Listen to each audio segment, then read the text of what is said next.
Travel through the world of Hong Kong films, become a Hong Hing Blue Lantern, and activate the Death Soldier system. Does Liang Kun want me to add to the scene? Big B wants to dig the foot of the wall. Chen Haonan disagrees. I summon 8,000 assassins with my backhand, spread throughout Hong Kong and Kowloon. From Tsim Tsui to Causeway Bay, my rule is the only rule in Hong Kong. If you enjoy Hong Kong action stories like this, don't forget to like and subscribe. The adventure is about to begin. Chapter 1, Positive Challenge. Zhou Tianhu's consciousness seemed to have been struck by a heavy hammer, chaotic. Before he could react, a large number of memory fragments flooded into his thoughts like a tide. Only after he calmed down did he understand what had happened. He was wearing Xiangjiang in 1975. Coincidentally, the owner of this body is also named Zhou Tianhu, who is 18 years old and has just joined the police force. He was sent on an undercover mission and only had one line of communication with a superior. But the person who went online recently died in the line of duty, and since then he has completely cut off contact with the police. It's really his mother unlucky. He thought to himself that once the leader died, the organization could not contact him again. Now in the eyes of both black and white, he might have become a traitor. But on second thought, it may not necessarily be a bad thing. Being an undercover agent means taking the wrong step and sinking to the bottom of the sea. Now that I have shed this layer of skin, I am actually free. Since we have arrived in this land where the law of the jungle prevails, don't think about a way out. What this world believes in is never truth, but fists and courage. Whoever dares to step out can stand on high ground. If someone is blocking the way, let them disappear. Tell everyone in the most ruthless way that the final say here. Instead of hiding and acting like a two-faced person, it's better to stand up and show off. Jianghu is not about street thugs fighting. The rules are very strict. From the incense master to the second route marshal, and then to the red stick, white paper fan, grass shoes, and 49, one level is pressed one level at a time. Without any hard achievements, there's no hope of turning things around. And the original Zhou Tianhu, who had been around for so long, was just a blue lantern. What is a blue lantern? In the early years, when Hongmen swore to enter the Tao, they would hang a blue lantern in front of the door, symbolizing stepping into the gate of life and death, and half returning to the underworld. Nowadays, this term has changed its flavor, specifically referring to the temporary errand boy, in other words, a tool person. But now Zhou Tianhu is no longer the obedient little character. He won't be willing to stay at the bottom all the time. As he was pondering, a cold mechanical sound suddenly sounded in his mind. Ding! The host has confirmed and binding has started. The God-level selection system has successfully bound. Zhou Tianhu's heart skipped a beat. As an old bookworm who has read countless time travel scenes, he immediately understood what this meant. The golden finger has been credited to the account. Even without this thing, with his understanding of the future, he may not be unable to succeed. But since it was delivered to your doorstep, why refuse? He flipped through the system's instructions in his consciousness, randomly select tasks, and complete them to receive rewards. What are you procrastinating on? Are you deaf? Hurry up and catch up. A furious shout interrupted his thoughts. He only then realized that the team had gone far away and he was behind. The one who started scolding was Silly Chong, the most capable hitter by Liang Kuen's side. And Liang Kun himself was holding a straw and a glass bottle of cola in his hand, squinting at him. Zhou Tianhu remained silent and quickly chased after him, bowing his head and merging into the team. Seeing him recognize his appearance, Liang Kun sneered and continued to suck on his cola. He inserted one hand into the pocket of his jeans and led the person forward. Zhou Tianhu finally remembered something. The person who gathered everyone together is Liang Kun. He received orders from Hong Hing to go to Tsui Mountain tonight. At that time, Liang Kun was just a red stick, and there were very few people under his command who could use him. He could only pull some blue lanterns to make up for the scene. Zhou Tianhu is one of them. A group of people followed behind Liang Kun and marched aggressively towards their destination. The gathering place is a stadium on Tsui Mountain. The stadium. This place shook Zhou Tianhu's heart. As he walked and looked around, the scenery gradually became clearer. Several teenagers were playing football in the distance, their laughter mixed with footsteps echoing in the open field. Beside the railing, a short and chubby figure was sharing an ice cream with a long-haired girl, and they were very close. At this moment, a voice cut through the air. "Mountain chicken, come play football." Zhou Tianhu's head buzzed. Damn it, this is not anywhere else. It's the stadium where Chen Haonan, Shanji, Baopi, Chaopi, and Dayaner often come. Seeing Liang Kun standing in front of him, he suddenly realized that this world is the world of gangsters. Since there is Liang Kun, then Chen Haonan and the others must also be here. Perhaps it's not just these people, more characters may emerge, and even unexpected characters may appear. He has already guessed what will happen next. The mountain chicken shouted at Chen Haonan, asking him to pass the ball over. Chen Haonan lifted his foot and shot, and the football soared into the air, heading straight towards the direction of the crowd, about to collide with Liang Kun. At the critical moment, Liang Kun reached out to block the ball. The ball landed and bounced twice, rolling to Zhou Tianhu's feet. Liang Kuen's face was displeased and he cursed. What the hell? I almost hit someone, can you play? At that moment, a cold mechanical sound sounded in Zhou Tianhu's ear. Ding! It has been detected that the leader Liang Kuen has been offended. As a subordinate, have you stepped forward? Choose yes. You will receive a reward after completing the task. Choose no. There is no punishment or reward. Duh. He was taken aback for a moment. The system had just been activated when the task arrived. Others may hesitate, but he has no choice. It's easy to deal with a group of inexperienced kids who provoke Liang Kuen. The benefits provided by the system are right in front of you. Don't be a fool. I choose it, Zhou Tianhu said as he bent down and kicked the ball out forcefully. Bang! The football flew back like a fired shell, hitting Chun Haonan's goal in the middle. With a muffled sound, a clear ball mark appeared on his face. With a sudden tilt of his head, he stumbled back and relied on the timely support of De Tian Air and Xiao Pai to avoid falling to the ground. Where the hell are your eyes? The ball hit my brother Nan, and he was tired of living? The pheasant angrily stepped forward, his neck veins bulging, pointing at the other side's nose and scolding. What's wrong with kicking him? Are you the ones blind? This place is Kuan Ji's territory. Dare to play wild here, and even throw the ball around, looking for death. Zhou Tianhu has been wandering on the road for 2 years. Although he is just a blue lantern, his size is still there. At a height of 1.85 meters, with wide shoulders and thick backs, standing there feels like a wall, exuding an imposing aura. As soon as he spoke, the mountain chicken suddenly lost its previous strength. Liang Kuen watched coldly from the side, and saw Zhou Tianhu take the initiative to prop up the scene for him. His mouth slightly curled up, and he felt very satisfied in his heart. This young man understands the rules, and will come to matters, which is worth paying attention to. At this moment, Chun Haonan, who had been hit by the ball and felt dizzy, also regained his composure. He shook his hair and swept his eyes fiercely, saying, Isn't the field just for playing football? If you encounter misfortune, why cry out? Kuan-gu? I haven't heard of it before. This place has always been covered by Big Bi-gu. What are you, moving your hands and feet? As soon as he spoke, Liang Kuen exploded on the spot. Oh, you don't take me seriously, do you? He rolled up his sleeves and was about to step forward to teach these ignorant young men a lesson. Just as the atmosphere was tense, Zhou Tianhu stared at Chun Haonan's rapidly swollen face and muttered to himself, Didn't I stand up for your boss? Why isn't there any movement in the system? Could it be that the attack was too light and not tough enough? With a flash of thought, he immediately took action. I took a bottle of cola from my little brother's hand, sealed the bottle with my thumb, and shook it vigorously for more than 10 times. Then he let go and aimed at Chun Haonan's face, hissing dash, spewing out a white mist of sugar water. Immediately afterwards, the bottle hit the opponent's forehead fiercely. Bang! With a muffled sound, Chun Haonan's eyes darkened. He fell to the ground on his back, his forehead cracked open, and blood flowed down his cheeks, looking disheveled. Nangu, Mountain Chicken, De Tian Air, and Bao Pai quickly surrounded and helped. Zhou Tianhu stood still, threw away the empty bottle, and sneered, Stupid, who is my boss? Hong Hing Liang Kuen. Who doesn't know about Xianjiang? No matter how big or small you dare, clean up every time you see it. You won't be rewarded with just one bottle of cola. Remember to flip through the almanac before going out. Don't bump into me, he said, clapping his hands with contemptuous eyes. In the world of rivers and lakes, face is more precious than life. Even if there is only one breath left, the mouth cannot be soft. Moreover, today I stepped on the line of Liang Kuen. Hong Hing is at least one of the 4 major forces, and Liang Kuen is now also a red stick identity. How can a few unknown boys jump and make noise in front of their brothers? The team has dispersed. Someone has to step forward and take care of it. Zhou Tianhu stood in front of Liang Kuen without hesitation, stabilizing the scene. Liang Kuen's prestige immediately rose, with a strong momentum. This kind of thing, we have to let our subordinates take action first. If the boss is personally involved in everything, it will appear to lack direction. With so many brothers to support, isn't it just a crucial moment to take the lead? Liang Kuen leaned back in the chair, looking relaxed.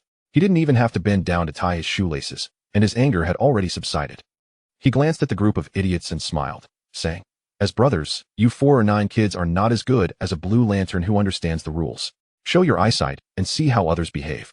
Everyone stared at Zhou Tianhu with mixed feelings in their hearts. Chun Haonan was helped up over there, with blood all over his face and a torn forehead, looking disheveled. I was kicked just now, and my face hasn't swollen yet.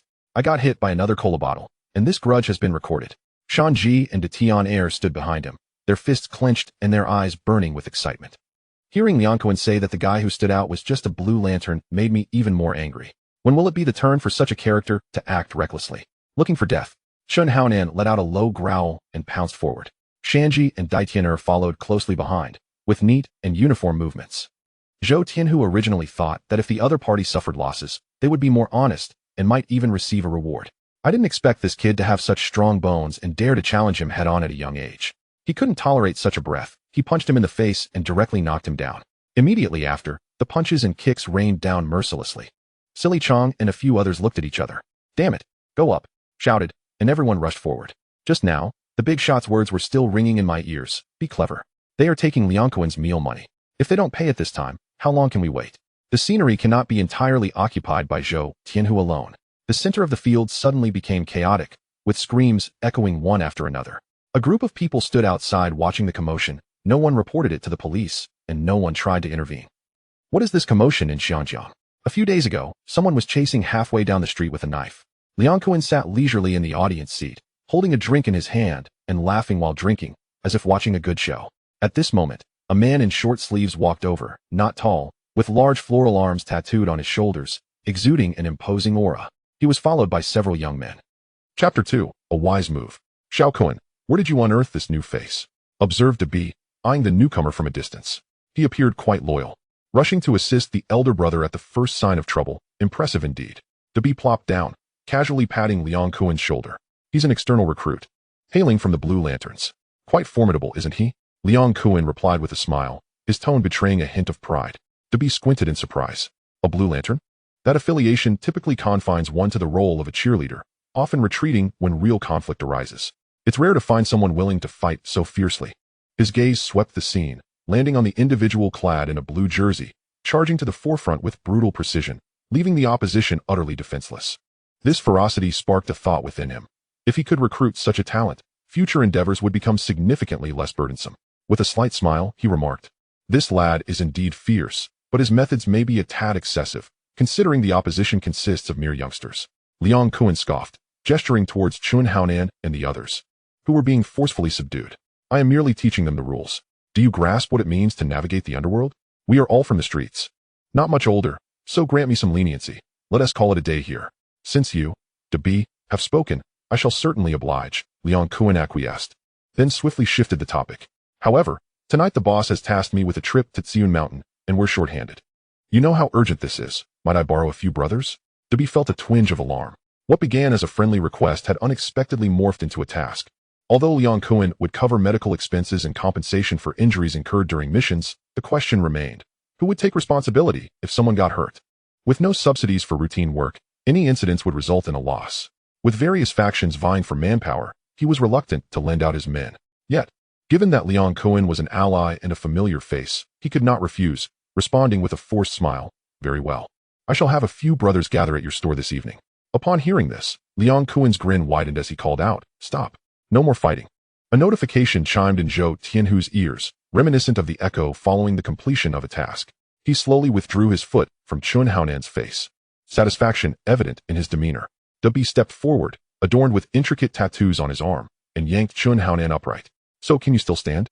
With gritted teeth, Chun Haonan's face bearing bruises of various shades, he nodded vigorously, gripping Bi's hand tightly, his eyes shimmering with determination. Dadi and Shanji quickly steadied him, and Bi patted his shoulder, speaking gently, "If you wish to live a tranquil life, return to your studies and refrain from wandering the streets. If you aspire to play on this court, claim my name. No one will dare lay a finger on you." Chun Haonan's heart swelled with hope, feeling he had finally encountered a brother willing to support him. Struggling to step forward, he earnestly declared, "Bigu, we want to follow you." Bi chuckled, his expression kind, yet internally skeptical. These young lads, barely out of their adolescence and clumsy in their brawls, believed they were worthy to follow him? This was a realm governed by strength.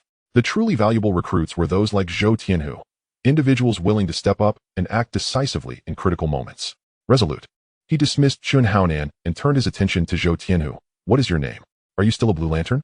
Do you intend to adopt a new identity and align yourself with a more dependable elder brother?" At this, Chun Haonan and his companions stood frozen. What was happening? They were pleading for acceptance, yet Bi was instead extending an invitation to the very individual who had just bested them. Why was this so? Was it merely because they were left in a state of disarray? Was it their perceived lack of toughness that rendered them unworthy? Frustration surged within Chun Haonan. His fists clenched, eyes filled with indignation. Zhou Tianhu, too, was taken aback. According to the original trajectory of fate, Bi should have immediately welcomed Chun Haonan into his fold. Why had the winds shifted so drastically? Bi, who doesn't know of your generosity and loyalty? All the brothers wished to rally behind you. Did you not see those youngsters earlier, eager to follow your lead? Zhou Tianhu maintained a calm demeanor, warmth radiating from his words, prompting a slight lift of Dabi's eyebrows and an involuntary smile. After a brief pause, he turned his gaze towards the silently observant Liang Kun, altering his tone. But I was summoned here by Kun Ge. Having accepted his hospitality, I must heed his directives. He has brought me in to do a job, thus I am currently under his command. Although I lack formal recognition, the principles must remain intact. Changing affiliations is no trifling matter. It requires the elder brother's consent. Brother B and Brother Kun share a bond akin to life and death. It is most fitting for you two to make this decision. As his words lingered in the air, a palpable tension enveloped the surroundings. Liang Kun's previously composed visage began to illuminate, akin to clouds dispersing under sunlight. This young man was no ordinary character. He was articulate and astute, neither abandoning ship nor drawing hard lines. While positioning himself advantageously, he subtly raised his gaze to Dabi, as if awaiting a response. Meanwhile, Dabi's smile gradually faded. Internally, he scoffed, cunning indeed. Having praised Zhou Tianhu, he deftly shifted the burden of decision-making onto the two elder brothers. If he failed to recruit, the blame would not rest on him. Any fallout would land squarely on Liang Kun or himself. This young man had extricated himself from liability while maintaining an air of decorum. While lacking in sheer ferocity, he compensated with cleverness. Such individuals, if nurtured, would inevitably rise to prominence. Dabi scrutinized Zhou Tianhu for several seconds, then suddenly broke into a grin, playfully tapping his forehead. Interesting. Your words are music to my ears. He turned his gaze back to Liang Kun, his tone laced with a hint of challenge. Xiao Kun, given our long-standing camaraderie, surely you can grant me this small favor? Brother B, one cannot put it that way. Liang Kun stood tall, his expression earnest. I previously stated publicly that this batch of blue lanterns is mine to claim. In the underworld, one's word is paramount. If you take them, how will others perceive me? Will they accuse me of being fickle? His tone was steady, underscored by an unyielding resolve. Internally, to be cursed. This was not a premeditated declaration, but rather an impromptu maneuver for an easy way out. Even the spirits of the departed would find his words more credible. However, his exterior remained composed as he chuckled. Xiao Kun, we are all here for the sake of the organization. In essence, we are one family. Who joins whom is of little consequence. Once a person enters the organization, their contributions belong to it. No one will question your integrity. Liang Kun's lips curled into a slight smile, though his eyes remained devoid of warmth. Thus, my taking them is inconsequential. Our ultimate aim is to strengthen the organization. Yet for you, Brother B, with your throngs of brothers, one less or one more makes little difference. But for me, outside, whispers abound that Liang Kun commands no one. And even children as young as 7 or 8 wish to join my ranks to bolster my presence. Were it not for the lack of manpower, why would I summon you to the court tonight to discuss the matter of borrowing troops? We are all brothers here. You understand my predicament. Big B fixed his gaze upon him, his heart clear as crystal. Zhou Tianhu indeed possessed talent. Liang Kun was no fool and could see that. Moreover, it is far more humiliating to have one's own recruit snatched away by another than to have one's talent poached outright. Once face is lost, who would dare to seek refuge again? He chuckled lightly. All right, today, it's your call since you invited him. However, once the task is complete, if that lad wishes to join my side, do not stand in his way. Liang Kun shrugged. Of course, I have always respected choices. Once the matter at Xian Mountain is settled, where he chooses to go is entirely up to him. I will not obstruct. Regarding the borrowing of personnel tonight, no problem. Big B readily replied. Let us meet at the convenience store. I assure you, he will arrive on time. As the words fell, Liang Kun waved his hand, and Sha Chong immediately beckoned his subordinates to follow. Zhou Tianhu finally exhaled, hastily stepping out. This scene left Chun Haonan and his companions frozen in place. Shan Ji gritted his teeth. This is infuriating. After taking a beating, I've unwittingly become that fellow's ticket of entry. It's utterly humiliating. Bao Pai, dejected, asked, Brother Nan, are we just going to accept this? Shall we return to class? Shan Ji spat. Who would want to go back? I can't even decipher the English letters. They know me as ABCD, but I have no clue who they are. I just want to join a gang and make a name for myself. Chun Haonan felt a burning sensation on his face. The lingering scent of the soda he was doused with still clinging to his clothes. He clenched his teeth, a tumult of anger swelling within him. Damn it. Why is it that I wish to follow Big B, yet receive not even a glance? Zhou Tianhu, a mere blue lantern, thrashes someone and manages to have 2 of Hong Hing's red sticks vying for him. The more he thought about it, the more frustrated he became. He pushed aside the damp hair sticking to his forehead, as if having made a momentous decision. He suddenly knelt down. Brother B, I want to follow you. Upon witnessing this, Shanji, De Tian Air, and Xiao Pai also knelt down in unison, exclaiming, We want to follow you as well. Big B paused, turning back to see 5 individuals neatly kneeling before him, a jolt of surprise coursing through him. Initially, he had looked down upon these fellows, considering their combat prowess to be lackluster, having been beaten to the ground by a blue lantern. But upon reflection, Liang Kun had recently requested assistance. His seasoned veterans were untouchable. Lending them out would incur too great a loss. Perhaps it would be beneficial to let these 5 youngsters fill a position. Seeing how they had just knelt in unison, they appeared quite united, like a small gang. If it worked out, he could bring them back to the boxing gym for proper training. If it failed, he wouldn't feel the sting, as they were young, cheap, and expendable. Though it was a pity not to have snatched Zhou Tianhu, these 5 substitutes would have to suffice. Having made up his mind, Big B promptly donned an older brother's demeanor and approached Chen Haonan, helping him to his feet. Who still engages in this nonsense? Get up, get up. If you wish to follow me, fine. But I do not keep useless people here. If you are sincere, make a trip to Liang Kun's convenience store tonight. Consider it me sending assistance. Once the task is completed, come to my boxing gym to report in and receive your official position. Chen Haonan's eyes brightened, his heart understanding that a test had arrived. A surge of fervor coursed through him, and his fighting spirit soared. He gazed deeply at Big B, his voice resolute. Thank you, Brother B. Meanwhile, Liang Kun had just stepped into his office in the bustling Mongkok district, barely settling into his seat before he began to curse. Damn it! Who does Big B think he is, daring to act grandly in front of me and snatch my subordinates? Go eat shit. The camaraderie he had just shown towards Big B was nowhere to be seen, replaced instead by a face full of ire. Sha Chong stood by, head bowed, not daring to utter a word. The disputes between bosses were not for him to interject upon. He could only listen silently. After a moment, Liang Kun snorted coldly, suddenly recalling something. Sha Chong, go down and bring that lad up. Today I shall personally grant him a position. If Big B wishes to poach my men, he'll have to go through proper channels. Sha Chong acknowledged and turned to descend to the warehouse. Zhou Tianhu was resting with a group of younger subordinates. You. Come with me. Kun Gu is looking for you. Sha Chong lightly gestured towards Zhou Tianhu before turning to leave. Zhou Tianhu had an inkling of what was happening and silently followed him upstairs. Upon entering the office, he found Liang Kun leaning back in his chair, a cigarette dangling from his lips, with his feet sprawled on the desk. Kun Gu, the person has arrived, Sha Chong said in a hushed tone. Kun Gu. Zhou Tianhu called out. Liang Kun, seeing him, lowered his legs and raised his hand in a gesture. Dehu, come sit. As soon as he took a seat, a cigarette flew over and landed steadily in his hand. Liang Kun stated bluntly, I see potential in you. I have always favored capable individuals. How about I grant you a position today? The term position was not unfamiliar. Zhou Tianhu had anticipated this day, though he hadn't expected it to come so swiftly. On the way back, he had contemplated this matter repeatedly. Though Liang Kun was overbearing and quick-tempered, he was not a fool. He was astute in strategy, ruthless in execution, and adept in planning. His ability to unite several factions and drive out Jiang Tianxing spoke volumes of his capabilities. He was generous to his subordinates, willing to spend lavishly. The fact that he had once offered 200,000 to sway Chen Haonan's loyalty was telling. Aligning himself with Liang Kun in the short term to shield his own growth under his brilliance seemed a wise course of action. As for whether future interests would lead to enmity, that was not a concern for the present. Such was the nature of the underworld. Today's blood oath could easily become tomorrow's blade drawn against one another. What mattered most at this moment was to shed the identity of a blue lantern and not remain stagnant. More importantly, he coveted the reputation of Hong Hing. Zhou Tianhu stood up, his tone resolute. Kun Gu, from this day forth, I will follow you. Good. Those who recognize the times are the true talents. Liang Kun laughed heartily. Sha Chong, arrange for him to pay respects to Brother Heir. He threw an arm around Zhou Tianhu's shoulders, his face brimming with pride. This bow was a vow. This position was a sense of belonging. Earlier, Big B had also shown interest in recruiting Zhou Tianhu, leading to a brief contest between them. Now, having secured the individual for himself, Liang Kun felt an immense sense of satisfaction.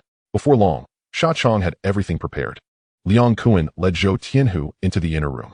The dimly lit room housed an altar in the center, under the glow of red candles. The statue of Guan Gong glared fiercely, exuding an imposing aura. The surroundings were quiet, with only a few members standing in the corners. This ceremony of granting a position was ostensibly for a group, yet in reality, it was solely for Zhou Tianhu. The reason was clear. Official members required monthly salaries, incurring significant expenses. At this juncture, Hong Hing was still under the control of Uncle Xing, Fourth Master, and Liang Ma. Liang Kun was merely a red stick and had yet to delve into the white powder business. Though he owned bars and a fake liquor factory, generating decent income, conflicts with outside gangs relied solely on the sacrifices of his brothers. Once a mishap befalls my younger brother, the cumulative burden of medical expenses, relocation compensation, daily expenditures, and wages becomes exceedingly heavy. The amount that can genuinely be retained by Liang Kun is pitifully scant. Hence, the recruitment of formal members from the ranks of the 4-9 is no trifling matter. In times of personnel shortages, it is common to opt for external aid, such as enlisting the services of the Blue Lantern or hiring muscle to bolster the occasion. There are also instances of borrowing personnel from fellow sect members in emergencies, though these arrangements are typically temporary and not enduring. Even with a large organization like Lianxing, which publicly proclaims a following of 50,000, the actual number of core members is rather limited. The so-called 50,000 largely consists of peripheral figures, rather than the backbone of the group. Beginning, Liang Kun succinctly asserted his authority, settling into the Grandmaster's chair with a demeanor that was casual, yet commanding. Xuanchang lit a stick of incense, respectfully bowing 3 times towards the statue of Guangong. Subsequently, he retrieved a rooster from the corner of the room and, with a swift motion, severed its neck cleanly. Blood gushed forth, which he then sprinkled upon the ground, executing the ritual with practiced ease. As the incense smoke rose, he handed a stick to Zhou Tianhu. The initiation ceremony commenced. At the head of Urbankyo, amidst a myriad of soldiers, the copper and iron remained steadfast. Zhu family builds bridges, Hong family crosses. Yet this bridge is for outsiders.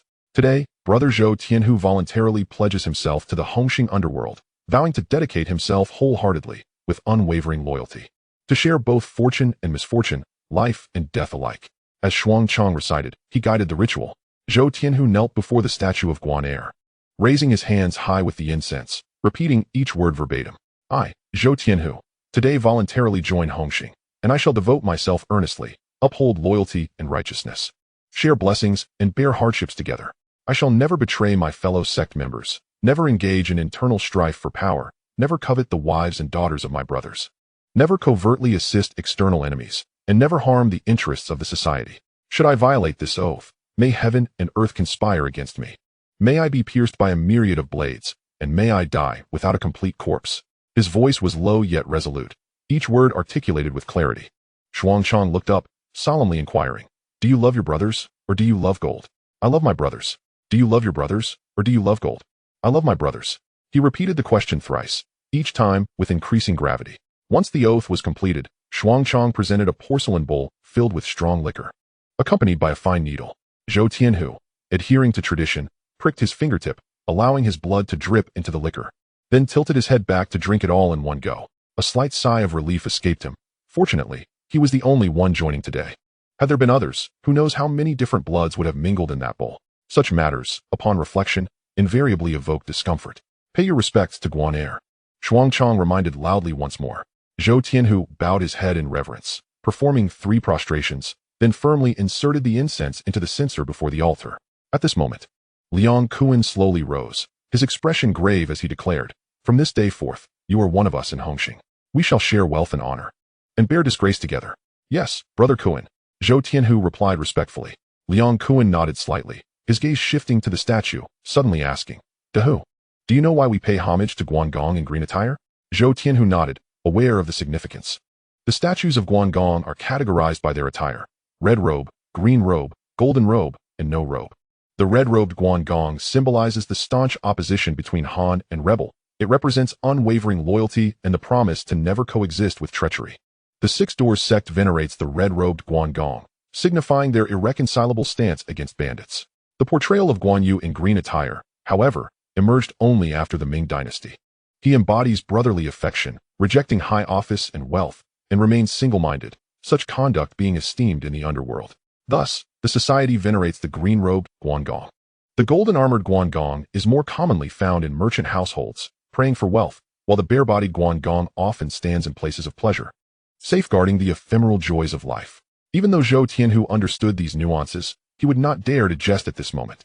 Liang Kun, clearly implying something profound, emphasized that the primary duty of a new recruit is to pledge their heart.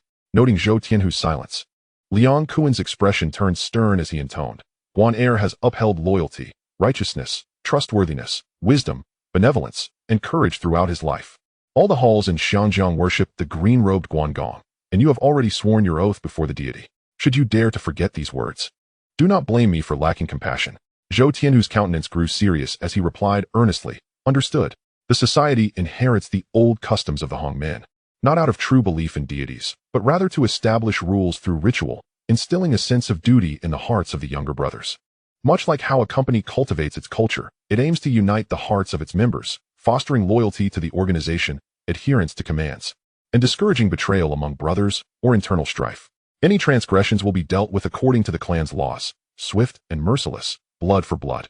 Ultimately, this serves to intimidate newcomers, ensuring their unwavering commitment to the organization. Go now, take a rest. Assemble at the convenience store at 8 o'clock tonight. There is work to be done. After speaking, Liang Kun patted Zhou Tianhu on the shoulder, a cigarette dangling from his lips as he sauntered away. Zhou Tianhu bowed in reverence, officially joining Hong Hing, finally breaking free. Having just taken a stand for Liang Kun and completed his task, he had yet to check the system's feedback. Seeking a secluded corner, he quietly closed his eyes, probing the system. Since the day of binding, the God-tier selection system had provided him with a personal space. With a mere thought, his consciousness transported him within. Before him lay an expanse of barren ground. Surrounded by silence, the distance shrouded in thick fog, obscuring all vision. According to the system's explanation, time stood still in this realm, no matter how long he lingered inside. Only a fleeting moment would pass outside. Moreover, he could store tangible items here, akin to having a portable storage. In the perilous environment of Xinjiang, this ability was indeed a life-saving tool. Anything that could not be exposed to light could be securely hidden within, ensuring absolute safety. The space appeared ordinary, and after a brief observation, Zhou Tianhu exited. He then turned his attention to the rewards for this mission. Beep. Congratulations to the host for completing the random task. Stand up for the boss. The reward is ready. Would you like to claim it? Claim.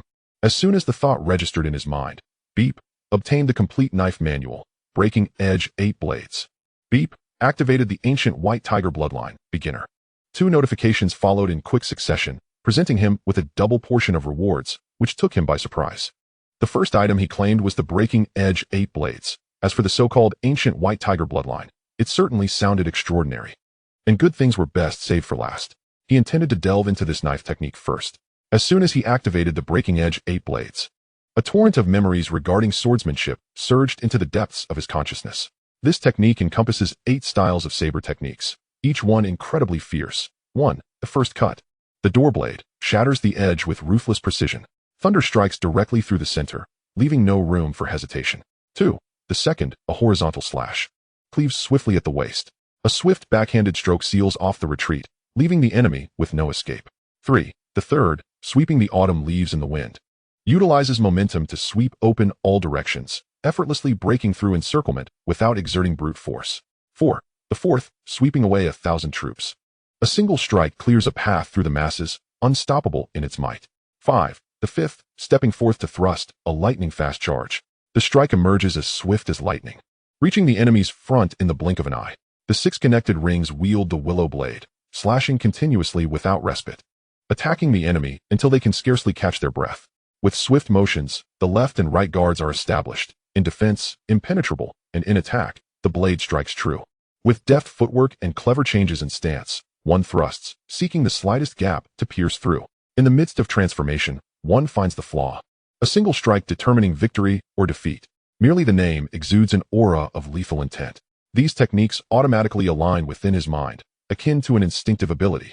As soon as a thought arises, his body moves in accordance with the technique, requiring no deliberate practice.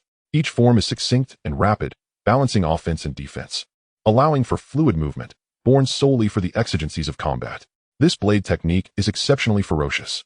Indeed, the gifts from the system are anything but mediocre. Zhou Tianhu feels the surge of battle instincts within him, a wave of exhilaration washing over his heart. Living in the domain of the lowly mule, one must often engage in life and death struggles. Competing in horse races, seizing territories, and engaging in bloody conflicts is the norm. When it comes to fighting, it is either bludgeons or sharp blades, with knives being the most frequently employed. This set of blade techniques arrives at the perfect moment, seemingly tailor-made for him. Now, with this skill, should any ordinary gang member dare to attack, they would likely not even have the opportunity to come close. After perusing the blade techniques, he clicks to activate the second reward, the ancient white tiger bloodline. Immediately, the system's cold voice resonates. Ding! The initial fusion of the ancient white tiger bloodline begins. As the words fall, his blood seems to boil instantaneously, a tremendous force surging through his meridians. Inside him lies a primal beast of antiquity, poised to break free. His skin suddenly warms, crimson patterns emerging on his chest and back. It is a complete totem of the white tiger. The white tiger, one of the four sacred creatures of the West, symbolizes slaughter and the vanquishing of malevolence. Ancient texts state, the white tiger is robust, spanning thousands of miles. When enraged, it can alter the very skies, its claws tearing mountains asunder. The imprint upon him at this moment embodies such an existence. The patterns extend from his collarbone down his back, the white markings and intricate designs clear, its mane like needles. A tiger's head roars on his chest, its massive jaws akin to an abyss. The tiger's tail coils around his abdomen, the stripes sharp, each line exuding a suffocating sense of lethality. This totem's aura is imposing, causing any mortal who beholds it to tremble, their legs turning to jelly. Once Zhou Tianhu's breathing stabilizes, the terrifying totem recedes beneath his skin, his complexion returning to normal. This system is utterly unreliable. Just as he praises it, it falters. Wasn't the awakening of the bloodline supposed to be an extraordinary fortune, only to result in a mere tattoo? Zhou Tianhu stares at his arm, utterly perplexed. After the internal turmoil settles, he realizes he is nearly unchanged. Aside from a glowing mark on his skin, his strength, speed, and perception remain stagnant. Having read thousands of novels, he is particularly attuned to such anomalies. The calmer the situation, the more likely it conceals some mystery, especially that hunger rising from the depths of his being, akin to a wildfire, leaving him restless. System. Display the details of the white tiger bloodline. With a mere thought, a mechanical voice echoes in his mind, recounting a lengthy tale of ancient divine beasts, legends of devouring heaven and earth. The crux distilled, the core ability of the initial white tiger bloodline is devouring and transformation. Whatever sustenance is consumed, whether meat or vegetables, can be efficiently absorbed by the body, converting into pure energy, automatically enhancing physical prowess, agility, and strength. Even injuries can be rapidly healed through nourishment. It turns out it was not a trap, but rather my misunderstanding.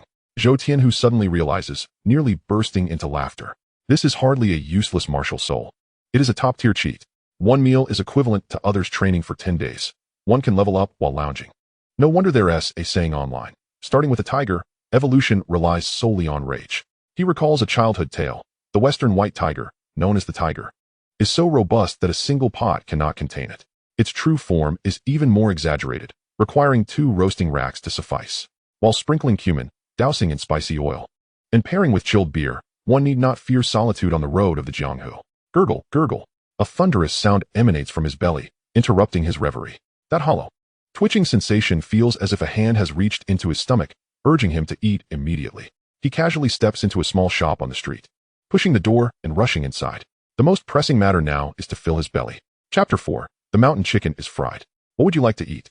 A man with long, center-parted hair approaches, leaning on a cane, offering a menu. In his eyes, there is a hint of ferocity, yet also a trace of weariness. You can't possibly be the 9-pattern dragon, can you? Zhou Tianhu blurts out, fixating his gaze on the man. Have we met? The man smiles gently. I haven't seen you, but I've heard of your name. My surname is Long, with 9 dragon patterns on my body. Who doesn't he know you were once the boss of Yaomati? Zhou Tianhu sits down, flipping through the menu casually. Back then, when you stomped your foot, half of Hong Kong trembled. Let us not dwell on those years. The man waves his hand. Just call me A Long. I'm a generation older than you, so calling me Brother Long wouldn't be out of place. Then Brother Long it is. Zhou Tianhu nods, ordering 10 portions of char siu, 5 bowls of rice, and a roasted goose. His hunger is insatiable, and he won't explain why. He knows that in the tale of the 9 dragon ice room, this once mighty figure has long since withdrawn from the fray, now content to serve in this small establishment, carrying plates and tending the stove. Yet one thing remains unchanged. His culinary skills are still exceptional. To savor the dishes crafted by the hands of the former boss is indeed a blessing. Zhou Tianhu, already ravenous, pays no heed to pleasantries and directly places his order. A serving of Malaysian onion chicken with rice noodles, a portion of curry beef fried rice, meat and vegetable dumplings, stir-fried bok choy, and a glass of lemonade.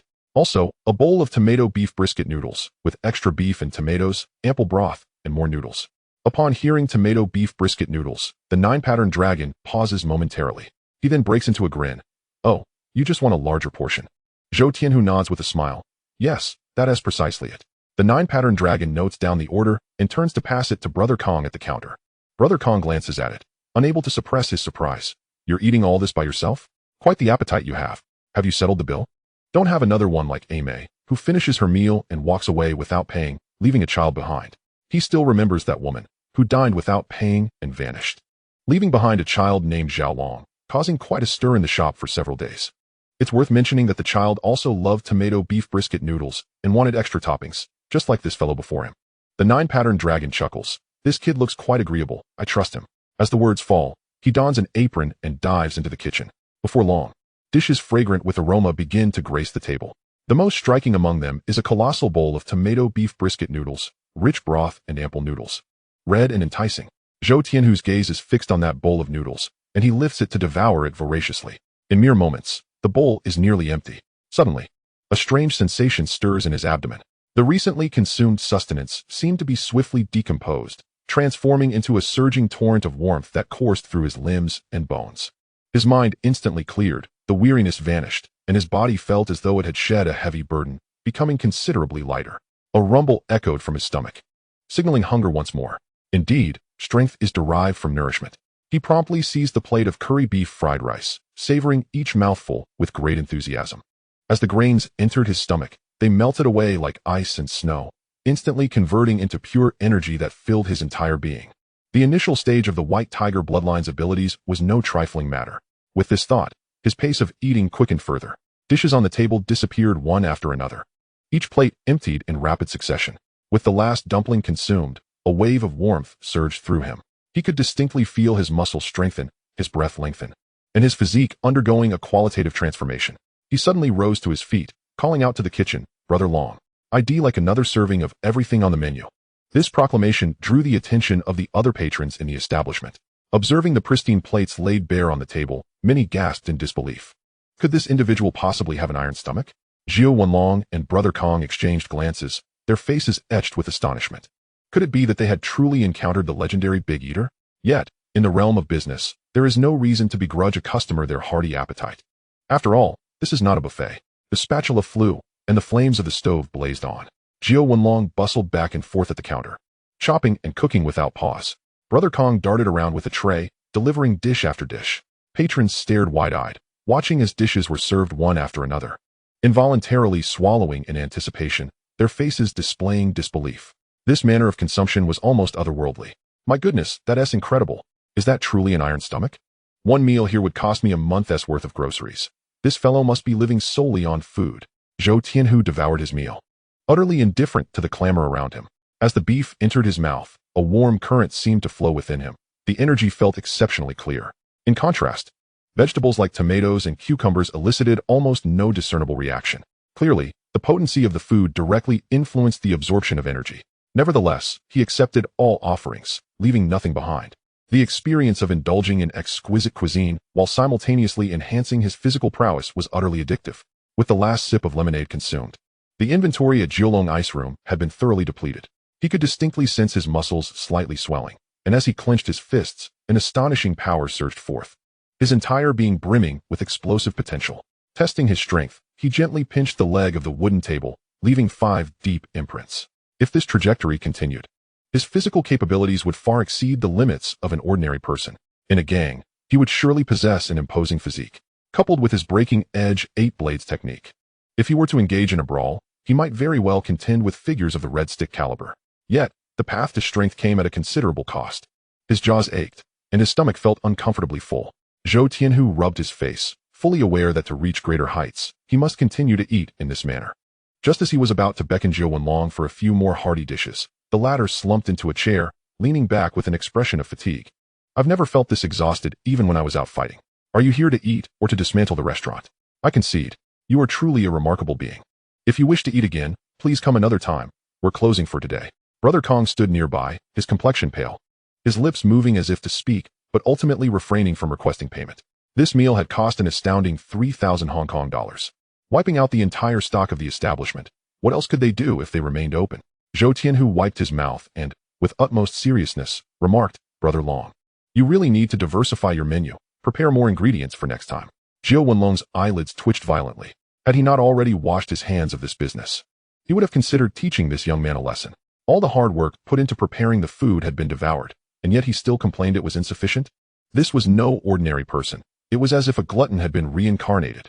However, Zhou Tianhu was entirely unconcerned about what the other thought. He briskly settled the bill, casually patted Zhou Wenlong on the shoulder, and smiled as he turned to leave. The time to meet with Liang Kun was fast approaching. and he could not afford to delay. Despite his outward nonchalance, his heart was bleeding. $3,000 had vanished bite by bite. To put things into perspective, the new recruits under Liang Kun earned a mere $3,000 a month. The base salary was $8,000, with the position in the club fetching $20,000, plus performance bonuses. The former owner had merely been a blue lantern, often with no duties, occasionally attending meetings to collect a bit of hardship allowance, smoking, drinking, and indulging in foot baths, leaving little left in his pockets by month's end. After this extravagant meal, Zhou Tianhu now found himself completely broke. Although the restaurant was still stocked with food, he dared not touch a morsel, for this was Zhou Wenlong's domain, and he could not eat without permission. Despite his physical limitations, the man's prowess remained intact, and Zhou Tianhu knew all too well that his current abilities were still insufficient to challenge the other's rules. He exited Jiulong Ice Room and made his way directly to Liang Kun's territory. It was a corner grocery store, connected at the back to a storage room filled with goods. As he pushed the door open, he traversed through the front shop and into the rear warehouse. A considerable number of people had already gathered inside, with Sha Chong standing in the corner, tallying names. Before long, Liang Kun strolled in, leisurely taking a seat in a wrought-tan chair. "Is everyone here?" he inquired. "All present, Kun Gu, except for the people Bigu promised to send," Sha Chong replied. Liang Kun frowned, his tone growing serious. "What is going on? If they can't make it, then don't wait. We agreed to send people. Don't dawdle and act like a big shot." Sha Chong nodded and turned to leave. After a moment, he returned with about 10 individuals. "Kun Gu, they've arrived," he announced, stepping aside. Zhou Tianhu then recognized the newcomers: Chen Haonan, Shan Ji, De Tian Air, and a few unfamiliar younger brothers, thin as reeds. Liang Kun scanned the group and immediately recognized their faces. Were they not the same bunch that had provoked him on the basketball court?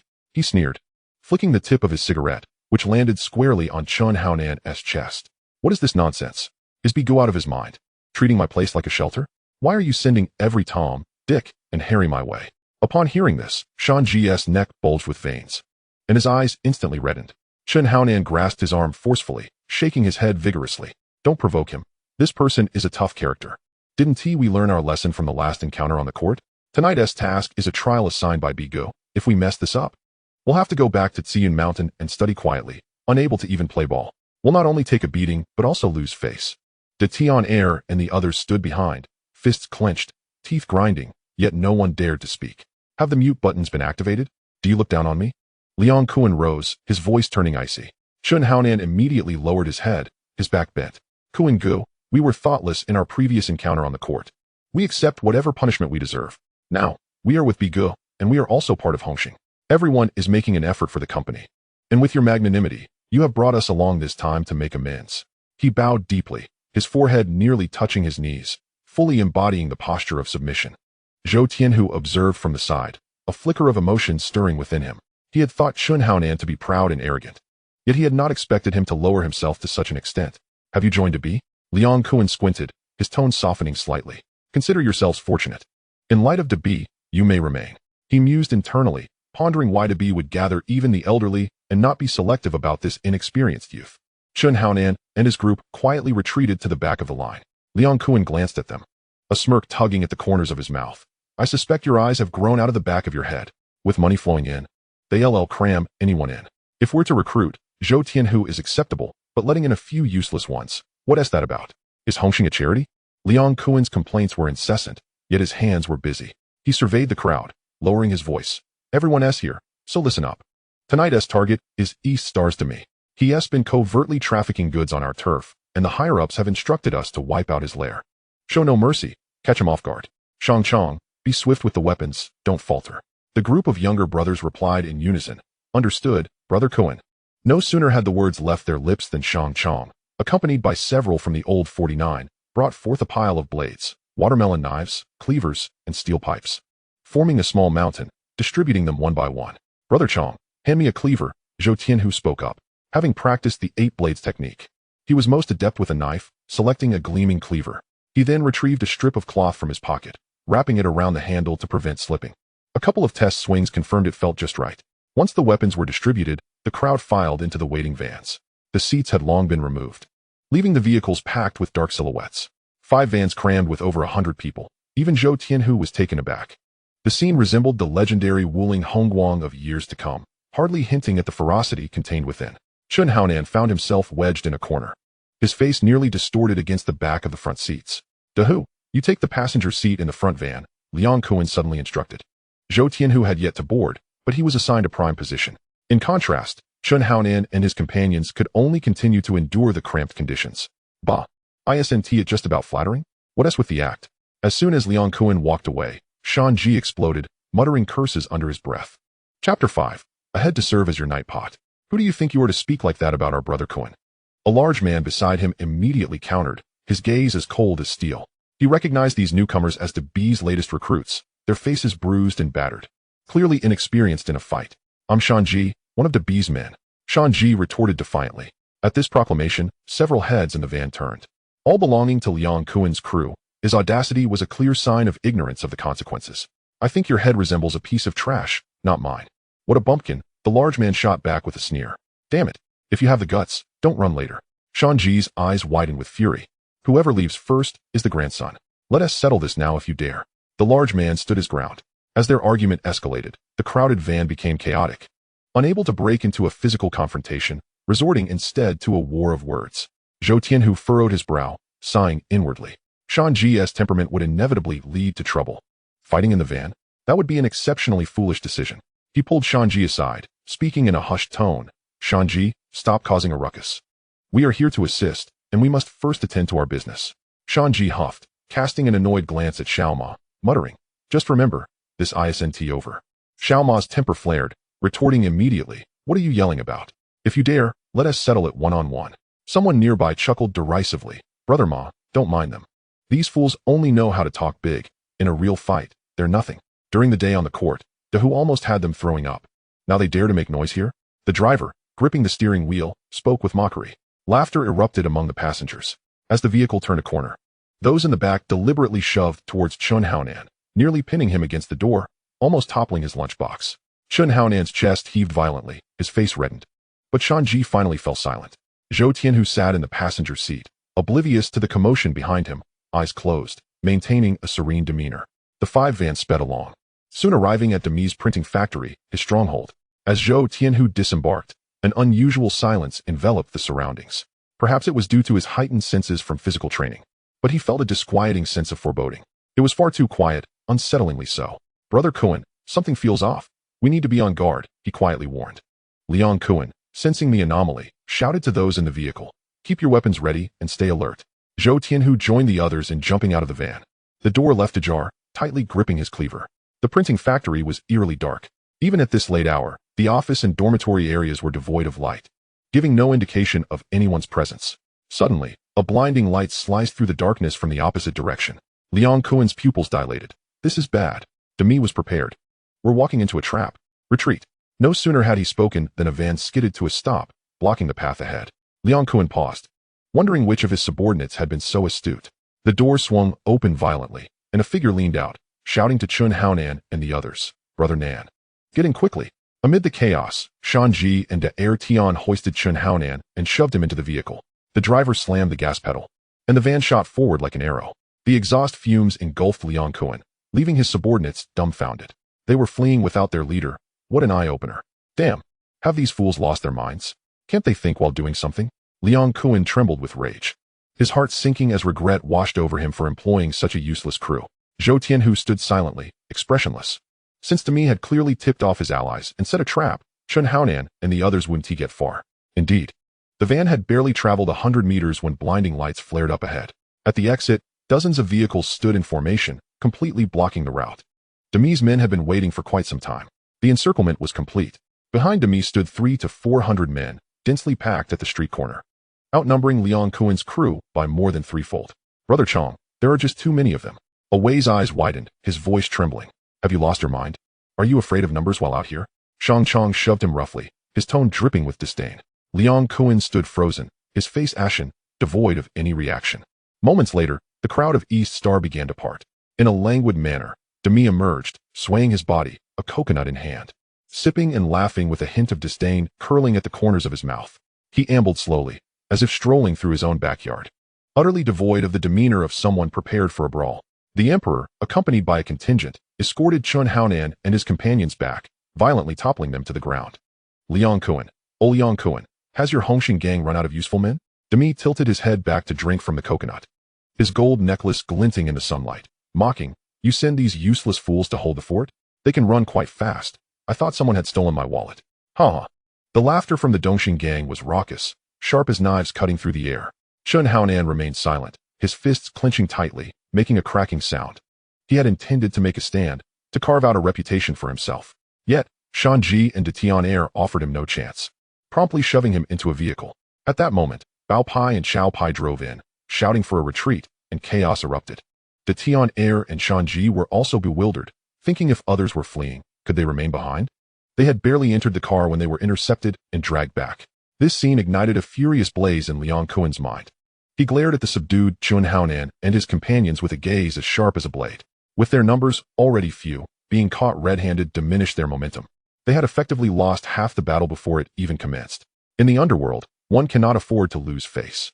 Demi, if you have the guts, come at me. Liang Kuen finally spoke, his voice low but frigid. Do not utter trivialities. We, at Hong Hing, are brothers. You Dongxing merely nurture a brood of punks, who turn soft at the sight of blood. Demi's expression darkened, and he smashed the coconut onto the ground, juice splattering everywhere. I have the advantage in numbers. 3-1. Just one spit from each of us could drown you. He stepped forward, a cold smile on his lips. Do you still dare to act tough? If you fear my numbers, I shall not stand here. Liang Kuen retorted icily. If a fight is to ensue, let it be. Stop your incessant prattle like an old woman. No sooner had he finished speaking than he shot a sidelong glance at Sha Chong. Instantly, Sha Chong raised his hand, and the Hongxing lackeys drew out iron rods and knives, forming a line behind Liang Kuen. Every gaze was fierce, fixated on their adversaries, burning with the desire to pierce through them with their eyes. I curse your ancestors. Demi roared, since you seek death. Do not blame me for my lack of courtesy. Take down this bunch of Hongxing scum. As soon as Demi finished speaking, a throng of his subordinates surged forth. A dark wave of menacing presence. Curse your ancestors. Do you dare to scheme against me? Do you take me, Liang Kuen, for a soft persimmon? Brothers, let's take them down. Zhou Tianhu stood to the side, his gaze sweeping the battlefield, remarkably composed. 300 against 100. Only a fool would charge headlong into such odds. Though he possessed the rudimentary ancient white tiger bloodline bestowed by the system, greatly enhancing his physical prowess, speed, and strength, and had mastered the set of blade techniques known as breaking the edge, he remained flesh and blood, facing an overwhelming number. The first to show their head would be the first to receive a blow. They would exhaust themselves in waves of conflict. Inevitably, they would be worn down. To believe oneself invincible would lead to lying on the ground, gasping for breath in the next moment.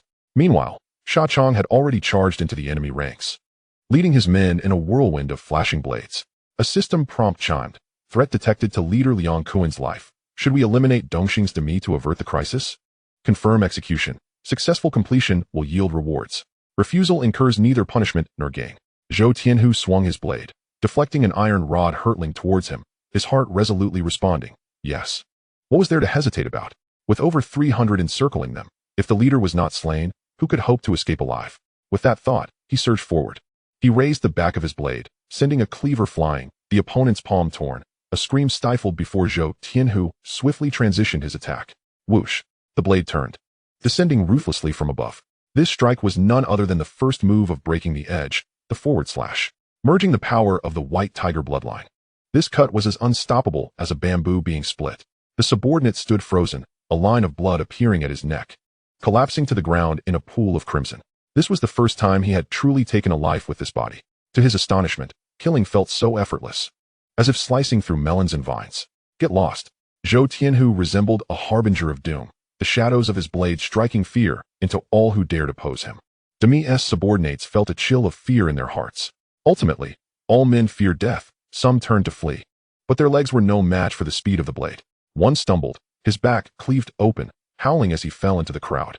Zhou Tianhu pressed on, a mist of blood enveloping him, forcefully carving a path through the chaos, reaching the sides of Liang Kuen and Sha Chong. Despite Liang Kuen's usual carefree demeanor, when engaged in combat, he wielded a blade in each hand, dancing chaotically yet lethally, each strike born from the grim experience of life and death battles. Zhou Tianhu understood this clearly. No wonder he would later join forces with Hongxing's Chao Gu to ambush Lan Tian, earning his renown in the underworld and single-handedly confronting Qin Shi in Tsui. Those who carve out a name for themselves in the world of gangsters invariably rise from the piles of corpses. Their notorious reputations are forged through blood and steel, entirely devoid of pretense. In the distance, Chen Haonan, Shanji, and Detian Air were also struggling to protect themselves. Everyone grabbed whatever they could, cleavers and wooden sticks, fighting back with all their might. Chen Haonan led the charge, his courage unwavering, yet he was merely a novice, lacking any real combat experience. Confronted by seasoned, shorter thugs, he quickly found himself outmatched. In mere moments, several of them were already bleeding. The opposing gang was numerous, swiftly overwhelming Chen Haonan and Shanji, pinning them to the ground. Demi's right-hand man stood nearby, the golden-haired emperor wielding an iron rod, poking it repeatedly against the concrete ground. They watched the scene like spectators at a street performance, directing their lackeys to take turns beating the young men. When they fell, they let them rise again, only to knock them down once more, relishing in the humiliation. What the hell is this? Dahu, take Sha Chong and break a path. Take down that emperor's scum and retrieve Haonan. Liang Kuan's forehead throbbed with veins, his voice low yet brimming with fury. Understood. Zhou Tianhu tightened his grip on the cleaver, his expression calm, and charged towards the emperor. Liang Kuan's command to save the others was not born of genuine concern for Debi's face, nor did he deem Chen Haonan particularly significant. What he sought was dignity. With already diminished numbers and morale, Chen Haonan's earlier flight had only compounded their misfortune. Now, his subordinates were publicly humiliated, their faces marred with disgrace. In the world of the underworld, money, women, and reputation are all indispensable. Once one loses face, how could they stand tall in the future? Others would merely say, Liang Kuan is nothing but a useless leader. Just like the Dongxing crows, ruthless in their methods, mercilessly beating their subordinates, barely providing enough to eat. Yet, why do his lackeys still flock to him? Because he is fierce, commanding respect, and his followers fear no oppression. With him around, they stand tall, refusing to be humiliated. Today, the members of the Hong Hing gang are being trampled upon in such a manner. If they do not strike back, their ranks will surely disintegrate. Ha ha ha. Look quickly, Liang Kuan has gone mad, sending mere nameless lackeys to take my life? How utterly terrifying. The emperor's golden hair billows as he wears a mocking grin upon his face. Zhou Tianhu fixates on that contemptible visage, coldly remarking, let us see if you can still laugh later. That would indeed be a skill. I laugh because I can. And perhaps I shall even send you to your grave with a smile. He beckons, come at me, strike here. Should I retreat, even a step, my head shall serve as your night pot. He slaps his neck and bursts into raucous laughter. Very well, since you seek death, I shall grant your wish. Zhou Tianhu first cleaves down the two who stand in his way. Then, with a firm grip on Xuanqiang's shoulder, he leaps into the air. In a single bound, he traverses over 3 or 4 men, like a fierce tiger pouncing on its prey, advancing directly before the emperor. He bends low, straightening his back, raising his blade high. With one swift stroke, a comrade collapses to the ground. The second move is a horizontal sweep, the force of the wind tearing flesh apart. As another is severed at the waist, innards spilling onto the ground. Chapter 6, Reaping a Bounty. This is precisely 2 techniques from the 8 blades of Breaking Edge. Each step is like thunder, sweeping through the ranks with no one left standing. The glint of the blade flashes, the entire sequence unfolds so swiftly it is nearly imperceptible. As he sheathes his knife, the cold edge is already pressed against the emperor's throat. Zhou Tianhu's gaze is steely, his wrist twists, and blood bursts forth. A head rolls to the ground, the smile upon his face unyielding, as if still reveling in his recent triumph. Blood sprays from the severed neck, staining the earth a deep crimson. It is the underworld that suits your laughter, he murmurs, then raises his foot and delivers a fierce kick, sending the head soaring like a ball, hurtling toward the camp of Demi. The moment it crashes into the crowd, screams erupt, and people recoil in terror, as if they have seen a ghost. The lead horse is dead. Charge! Slay the one who took down Demi, and I, Liang Kuan, shall reward you handsomely. Liang Kuan's voice booms from the rear, cutting through the chaos. Witnessing Zhou Tianhu's decisive actions, he feels a rush of exhilaration. This act of slaughter sends shockwaves throughout the arena, instantly bolstering their morale. Xuanqiang raises his blade and strikes down several foes in rapid succession, clearing the path ahead. Brothers, today I pave the way for you. There is no shortage. Zhou Tianhu grins. Survive, and Brother Kuan will arrange for Parisian beauties to dance for you. As they fight, their banter continues. Yet their movements remain impervious to delay. With each strike, another foe falls, howling in agony. Though Demi's entourage is numerous, the duo before them resembles reapers descending upon the earth, cutting down men as if they were mere blades of grass. Many are gripped by fear, their legs trembling, retreating step by step. The underworld beckons not for those seeking glory, but for those who do not wish to meet their demise tonight. Demi's face pales, his heart wavering. The intelligence was flawed. Where did this ruthless character, Liang Kuan, emerge from? The emperor, his strongest enforcer, fell without even a chance to resist, his head severed. Numbers mean little, Once morale crumbles, they become a disordered mob. Hold your ground. Surround him. Whoever brings down that knife wielder shall receive 50,000 in cash. Under the lure of heavy rewards, dozens of eyes glisten with greed, all rushing toward Zhou Tianhu. 50,000 Hong Kong dollars. A sum that represents half a year's income for many of the lower ranks. They are determined. No matter how strong, he is still flesh and blood. They can wear him down. Kill the Hong Hing men. In an instant, a dark mass encircles the three, murderous intent boiling over. In the blink of an eye, several of Lian Kuan's seasoned fighters fall one after another. The tide of battle shifts dramatically, their line teetering on the brink of collapse. Brother Kuan, if we endure any longer, we shall be drinking Meng Piss soup together. Zhou Tianhu roars, sweeping his blade, and three men fall in response. Lian Kuan's gaze sharpens, swiftly issuing commands. Dahu, cover our retreat. Shuangxiang and Away, lead the way out. Zhou Tianhu furrows his brow. No, it cannot be. The mission's target is to me himself. He must not escape. With his current prowess, escaping would not be a challenge. Yet, if the mission remains unfulfilled, what significance does it hold to have slain the Emperor? It would be wiser to play it safe and preserve oneself. Brother Kuan, if we can't escape, survival is not guaranteed. Why not take a grand gamble? Let us send Demi away to sell salted duck eggs. Zhou Tianhu wields his blade, its edge flashing, his movements precise and decisive. In mere moments, several lackeys fall to the ground, creating a brief space on the battlefield for Lian Kuan to contemplate. In terms of escape, Zhou Tianhu alone could achieve it. However, to thoroughly eliminate Demi, he cannot do so single-handedly. Lian Kuan must mobilize his men for a coordinated assault. After all, flesh and blood cannot withstand the onslaught of 300. Lian Kuan's mind races. Zhou Tianhu speaks wisely. Even if they break through, safety outside is not guaranteed. To capture a thief, one must seize the king. Once Demi falls, the remaining lackeys will scatter like headless sheep. Dahu, you have guts. Today I shall be Demi, sending him down to peddle eggs. Lian Kuan's eyes gleam with determination as he makes his decision. He raises his arm high and proclaims loudly, Brothers, listen up. I, Lian Kuan, will offer 200,000 for Demi's head. Whoever strikes the blow, regardless of who it is, I guarantee, under the name of Hong Hing, that the money will be paid in full. Upon hearing this, Demi's heart drops, and he hurriedly hides behind several of his loyal men. He trusts his own brothers, but those hired from the Blue Lanterns are another matter entirely. 200,000 in cash is a tempting offer. Who could resist? In an instant, Demi senses the strange glances surrounding him, as if everyone is ready to turn against him.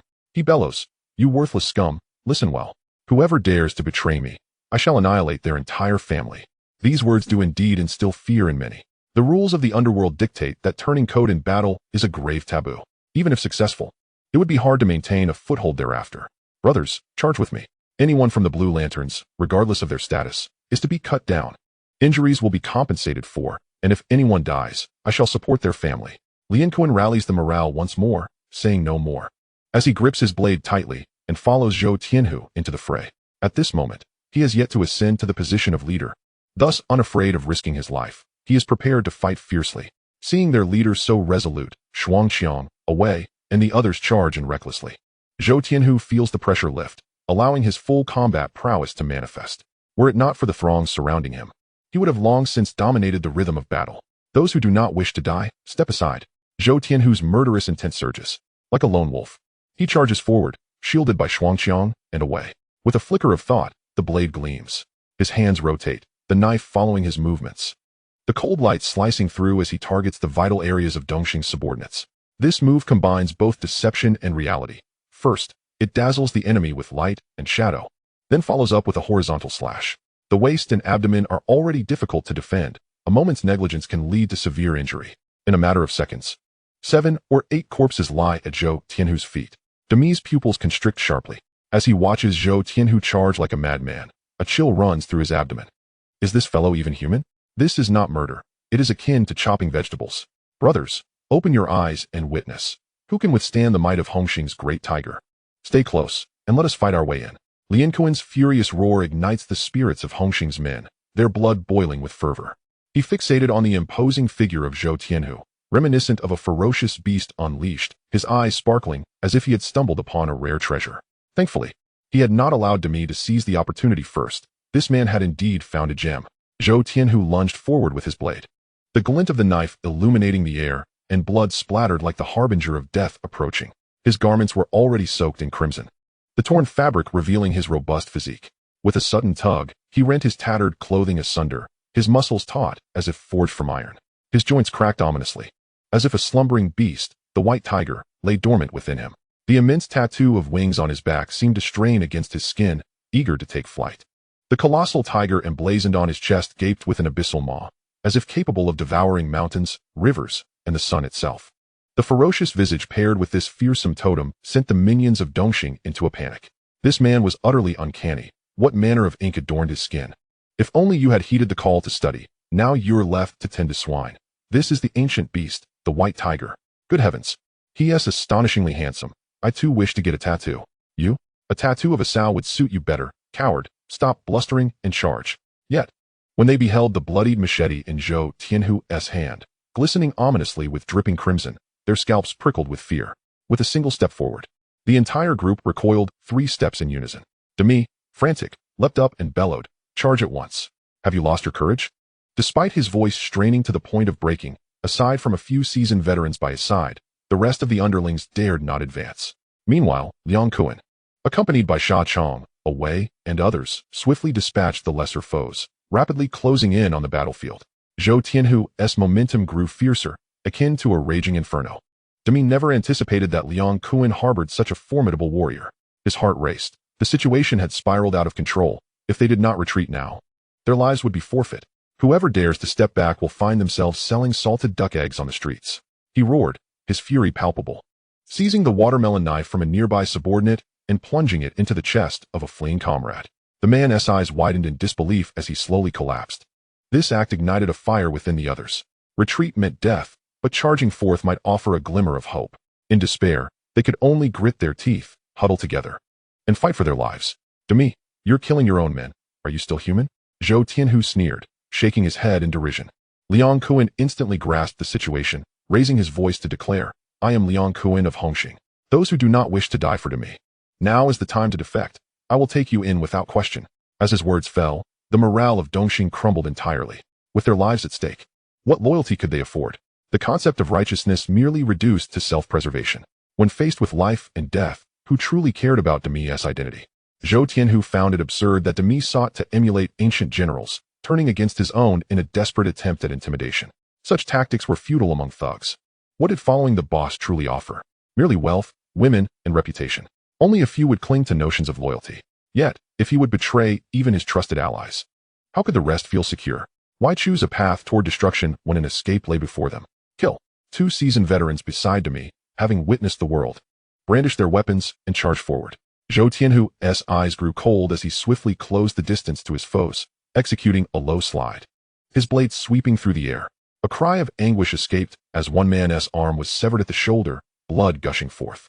Zhou Tianhu turned fluidly, his blade piercing another's chest. With a powerful kick, he withdrew the bloodied blade, his gaze lethal, fixating on Demi. Demi's palms were slick with cold sweat, his heart sinking. "Who are you? I have never heard your name in the underworld. In this life, who didn't he possess a resonant moniker?" Yet Zhou Tianhu had never chosen one for himself.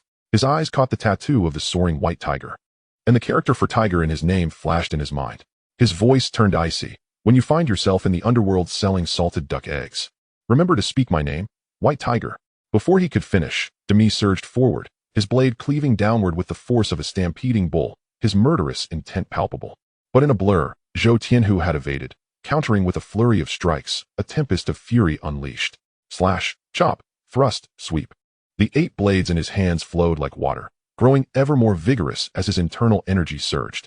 The white tiger upon his back became increasingly vivid with each movement, as if ready to take flight and consume Demi entirely.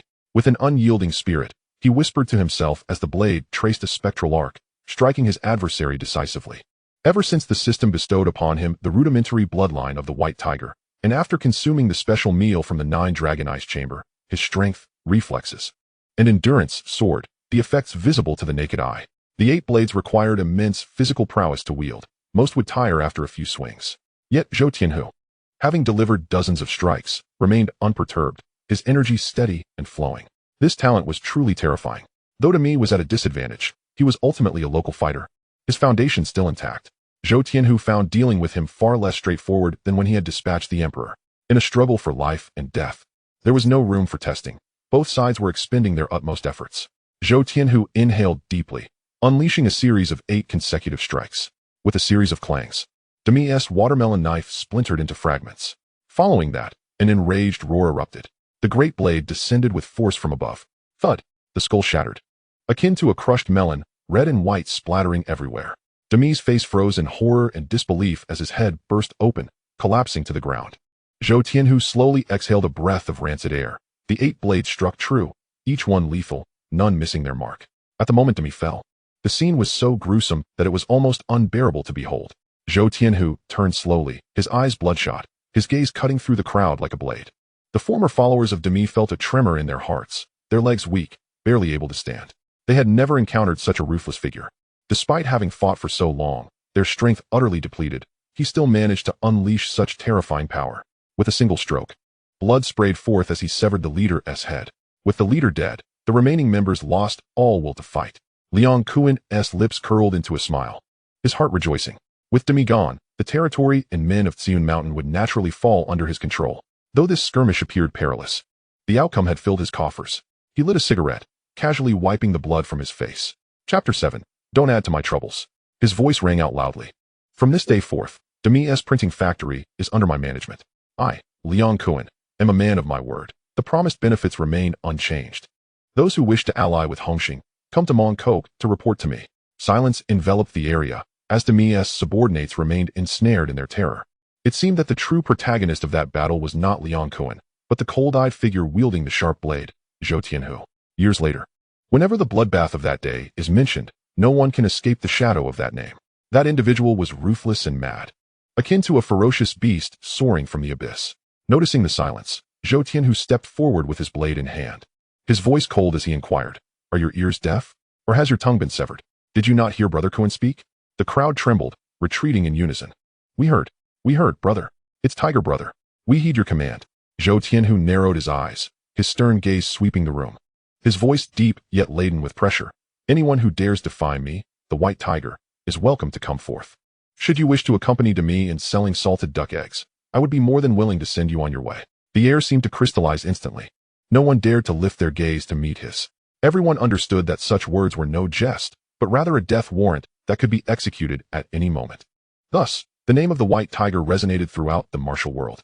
Liang Kuan observed this scene with a sense of satisfaction. He casually discarded the dulled watermelon knife and affectionately draped his arm around Zhou Tianhu's shoulder. "Big Tiger, if anyone dares to claim that our Hong Hing's fiercest is someone else, I shall present you as a testament." Zhou Tianhu lowered his head and smiled faintly, his tone calm. "It is all thanks to Brother Kuan's guidance. Had you not provided the opportunity, I would not be standing here." He was acutely aware of his current lack of power and influence. To flaunt his abilities before the boss would be tantamount to courting disaster. Even with the mastery of the 8-blade break and the formidable physique bestowed by the awakening of the White Tiger bloodline, he knew better than to indulge wild ambitions. In this world of martial arts, the skilled are plentiful, and hidden dangers abound. Within the strong, there are stronger still. A moment's carelessness could lead to eternal damnation. Until one achieves true strength, one must act with restraint. Only then can one pursue wealth with abandon. Upon hearing this, Liang Kuan grew increasingly appreciative. Were it anyone else, they would have long been lost in arrogance after such achievements. Yet Zhou Tianhu remained unassuming and courteous, a rarity indeed. He patted Zhou Tianhu's shoulder. "Big Tiger, how are you feeling now? Do you need to make a trip to the hospital?" Zhou Tianhu chuckled lightly. "Brother Kuan, we are men. You should know me well enough. I can handle 10 or 8 women in succession without a problem." Liang Kuan tossed a cigarette, which landed firmly in Zhou Tianhu's hand. "Then you should first relax in a sauna, unwind a bit, and report to my office tonight." "Sure, I will heed your words."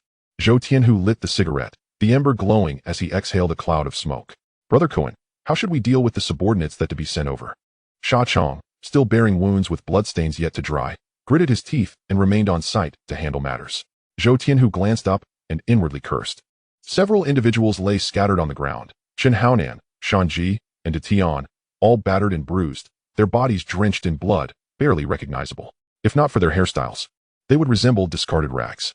Liang Kuan shot a glance, feeling a wave of nausea rise within him. These individuals had contributed nothing but trouble, and the costs of medical expenses and compensation would amount to a significant sum. Borrowing men, it was more akin to collecting debts. But he could not simply turn a blind eye. After all, these people were sent by Demi, ostensibly to support a public cause. They were his borrowed men, and should something happen to them, he would bear the responsibility. If he neglected them today, who would dare to serve Liang Kun tomorrow? Sha Chong. Arrange for these individuals to be well taken care of. Liang Kun's voice was low and cold, as if squeezed out from between clenched teeth. In his eyes, Chen Haonan and the others were not brothers, but rather liabilities. Sha Chong, catching on to the mood, immediately replied, "Rest assured, Brother Kun, I will take good care of them. If they become unmanageable, I will throw them into the sea to feed the fish." Slap. Liang Kun swiftly struck Sha Chong on the forehead, exclaiming in anger, "Feed the fish, you fool. Do you want me to sink you in the sea? Listen closely.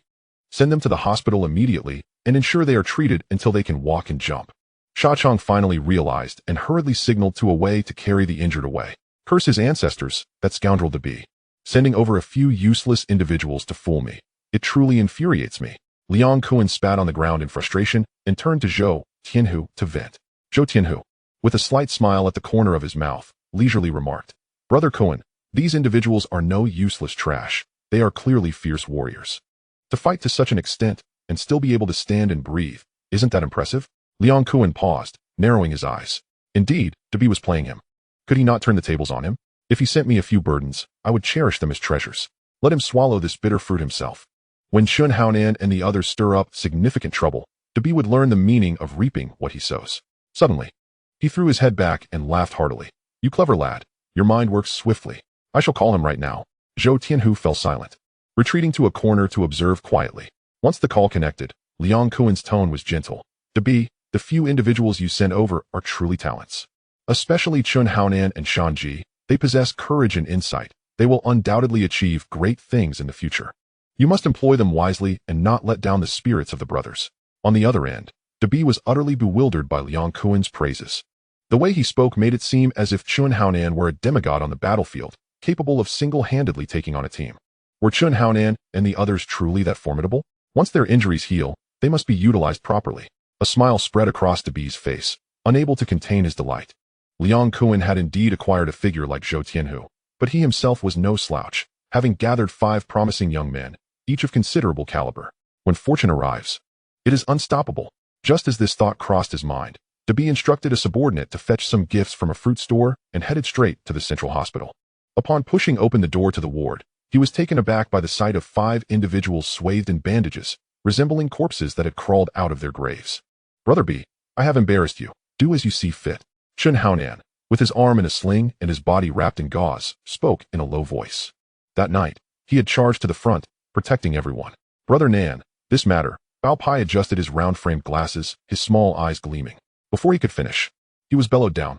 "Shut up. Don't add to my troubles." Shanji immediately chimed in. "Brother B, it's my fault. It was all my impulsiveness." De Tian also maintained a stern expression, articulating each word. "The responsibility lies with me." Dabi stood there, watching as this group erupted into chaos, feeling perplexed. After enduring a few punches and shedding some blood, would Liang Kun really cover the medical expenses, making it seem as though they had been sentenced to death? However, he still cleared his throat and adopted an authoritative demeanor. "Haonan, your loyalty is commendable, and I appreciate that. The incident at Siyun Mountain was a test for you. You did not disappoint me, and thus, I have decided to officially reinstate you." Stepping through the doors of Hong Hing, "You must commit to working diligently and not be carried away by the winds of ambition. In society, loyalty is vital, but capability is even more crucial. There is still much to learn. Do you understand?" "Understood, Brother B." Chen Haonan's eyes reddened, his throat tightened. It is said in the Underworld that Big B is a man of principles, and today he has truly experienced it firsthand. Despite causing such a commotion, he was not scolded. Instead, he personally brought fruits to show concern and even received a promotion. He silently vowed to follow Brother B for the rest of his life. Big B looked at the several passionate young men before him. With just a few kind words and a basket of apples, they were willing to devote themselves wholeheartedly. Secretly chuckling to himself, this deal was indeed worthwhile. After bidding farewell to Liang Kun, Zhou Tianhu casually sought out a sauna at the foot of Tsui Mountain. Immersing himself in the warm, solitary bath, he relaxed and summoned the system interface within his mind to check his task rewards. In the next moment, a mechanical voice echoed. Ding. Task completed. Defeated Dongxing Demi reward. 1 production line for diapers. Additional reward. A design manual for diapers. What? Zhou Tianhu sat up abruptly, nearly choking on the water. A production line? Diapers? He was stunned for a few seconds, then broke into a grin. In the Hong Kong of 1975, baby diapers were primarily made of cloth strips, with disposable diapers being almost non-existent. Now that the common people had money, who wouldn't want to simplify their lives? Once this product is launched, it would undoubtedly become a money-printing machine. The path to wealth has arrived. What kind of business is most lucrative in the future? The consumer market for women and children has always been a gold mine. Every parent wishes to present the best to their children.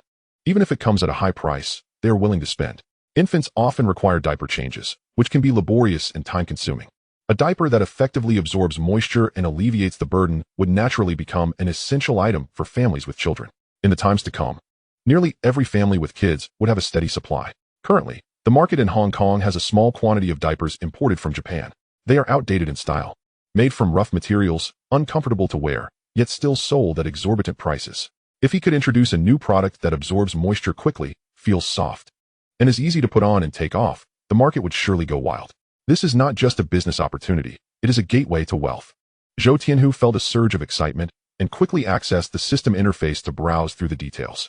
One diaper production line, equipment imported from overseas. Equipped with 5 core machines, covering functions such as fabric cutting, sewing, edge rolling, core pressing, glue spraying positioning, and electric differential adjustment. Current international leading standard. Requiring 30 workers, capable of producing 300 pieces per minute. After reading the description, he felt quite reassured. Although it does not match the fully automated systems of the later generations that require only a handful of operators. An efficiency of 300 pieces per minute is already top-notch for the present time. He then opened the system's complementary complete diaper design collection and discovered it was a comprehensive evolutionary chart, detailing everything from the early prototypes of the 1960s to the high-end models of 2022, leaving nothing out. He flipped straight to the design blueprints from the year before his arrival. Diapers designed for boys and girls were presented side by side, with a scientific structure, high fit, breathability, and leak-proof features. Holding this blueprint, the technology was at least 30 years ahead. Who knows? He might truly dominate the global mother and baby market. Am I about to become the king of diapers? The thought just crossed his mind, and he found himself stunned. A fierce character who once roamed the streets of District 49 was now diving into baby products? Chapter 8. I acknowledge you as my brother. Outsiders would surely laugh until they fell over. The disparity in identity is too great. Even he found it absurd. Yet, upon reflection, while this system may be peculiar, it indeed offers substantial rewards. Making money is the hard truth. In this world, if you have money, others will call you Big Brother. Without money, they might spit in your face. I want to be that person called Big Brother. Diapers are just diapers. Who cares about the origins? Making money is what counts. With his resolution firm, Zhou Tianhu no longer hesitated. Wealth is often found in risk, and the life of the rich is never something ordinary people can comprehend. Currently, opportunities abound in Hong Kong, with beautiful women everywhere. As long as one has money in hand, the world is theirs to conquer. However, to succeed in business, relying solely on equipment is far from sufficient. Startup capital, factory location, labor recruitment, and sales channels. Each link is indispensable. What is more troublesome is that the area is infested with gangs. If word gets out, his factory might be smashed to pieces by tomorrow. Fortunately, he has already joined the Hong Hing gang. With this big ship supporting him from behind, at least he can stabilize his position for the time being. Liang Kun has never been one to impose too many rules as long as the business can make money. Zhou Tianhu resolved to take advantage of the evening's meeting to feel out the situation. Having just finished swimming, he entered the changing room, where a set of brand new clothes awaited him in the locker. After donning a light blue shirt, his reflection in the mirror appeared particularly sharp. This face is indeed presentable. He smiled at himself in the mirror, his features distinct, his complexion healthy, exuding a wild beauty under the sun. Perhaps it is true, as the legends say, that after awakening the bloodline of the white tiger, his appearance has changed as well. With broad shoulders and a narrow waist, his lines were smooth. Dressed, he looked spirited, and without clothes, he exuded a sense of power. After getting ready, he casually bought a bowl of fish balls from a street vendor, chewing on the bouncy fish balls as he walked toward Mong Kok. Along the way, many young girls glanced back, their eyes lingering for a few seconds before quickly shifting away. Upon arriving at Liang Kuen's base in Mong Kok, the sky had darkened. Pushing the door open, he was greeted by the sight of Sha Chong and Wei sprawled on the sofa, their bodies wrapped like Zongzi, with bandages on their faces. Brother Chong, your look is terrifying. Put you in a museum, and visitors would think a relic has come back to life, Zhou Tianhu teased. Having fought side by side, there were no reservations in their banter. Sha Chong grinned. Just a minor injury. I can handle it. Besides, Brother Kuen has arranged a program tonight. Not performing well would be disrespectful. You're really risking it, Zhou Tianhu laughed, giving him a thumbs up as they playfully entered the room. Brother Kuen, Big Tiger is here. Sha Chong knocked on the door twice. A response came from inside, mixed with rustling sounds. As Zhou Tianhu pushed the door open, he caught sight of a girl in a short skirt crawling out from under the table, blushing as she rushed out. Liang Kun leisurely adjusted his pants, returning to his chair with a nonchalant expression. If you're coming in, just come in. Why act so formal? I've seen it all. He waved his hand dismissively. Before his words could fade, he opened a drawer and pulled out a black plastic bag, slamming it onto the table. The bag tore at the corner, revealing bundles of Hong Kong dollars. Zhou Tianhu glanced at it, estimating at least 200,000. Brother Kun, what's this? Liang Kun fully opened the bag. The neatly stacked bills displayed like an exhibition in front of him. As I said, my words never count twice. Whoever takes down to me gets 200,000 in cash on the spot. You can take it right now. Zhou Tianhu was taken aback. He truly needed the money. The newly awarded production line for diapers is set to commence, and the daily expenses are considerable. Every morsel consumed requires financial investment to bolster one's physique. However, in the presence of the boss, one must certainly put on a show. Brother Kun, I am but one of your subordinates. Eliminating to me is part of my duties. And as for the bounty, let it be. Upon hearing this, Liang Kun merely chuckled. This lad understands his place, knows when to advance and when to retreat. Yet, since he has brought it up, he has no intention of retracting it. Dahu, you must accept this money. If you refuse, it would be as if you are disregarding my face. Take the money with peace of mind. Choose any woman you desire. I, Liang Kun, never do things half-heartedly. Having promised a reward of 200,000 for Demi's demise, I shall not shortchange you by even a dime.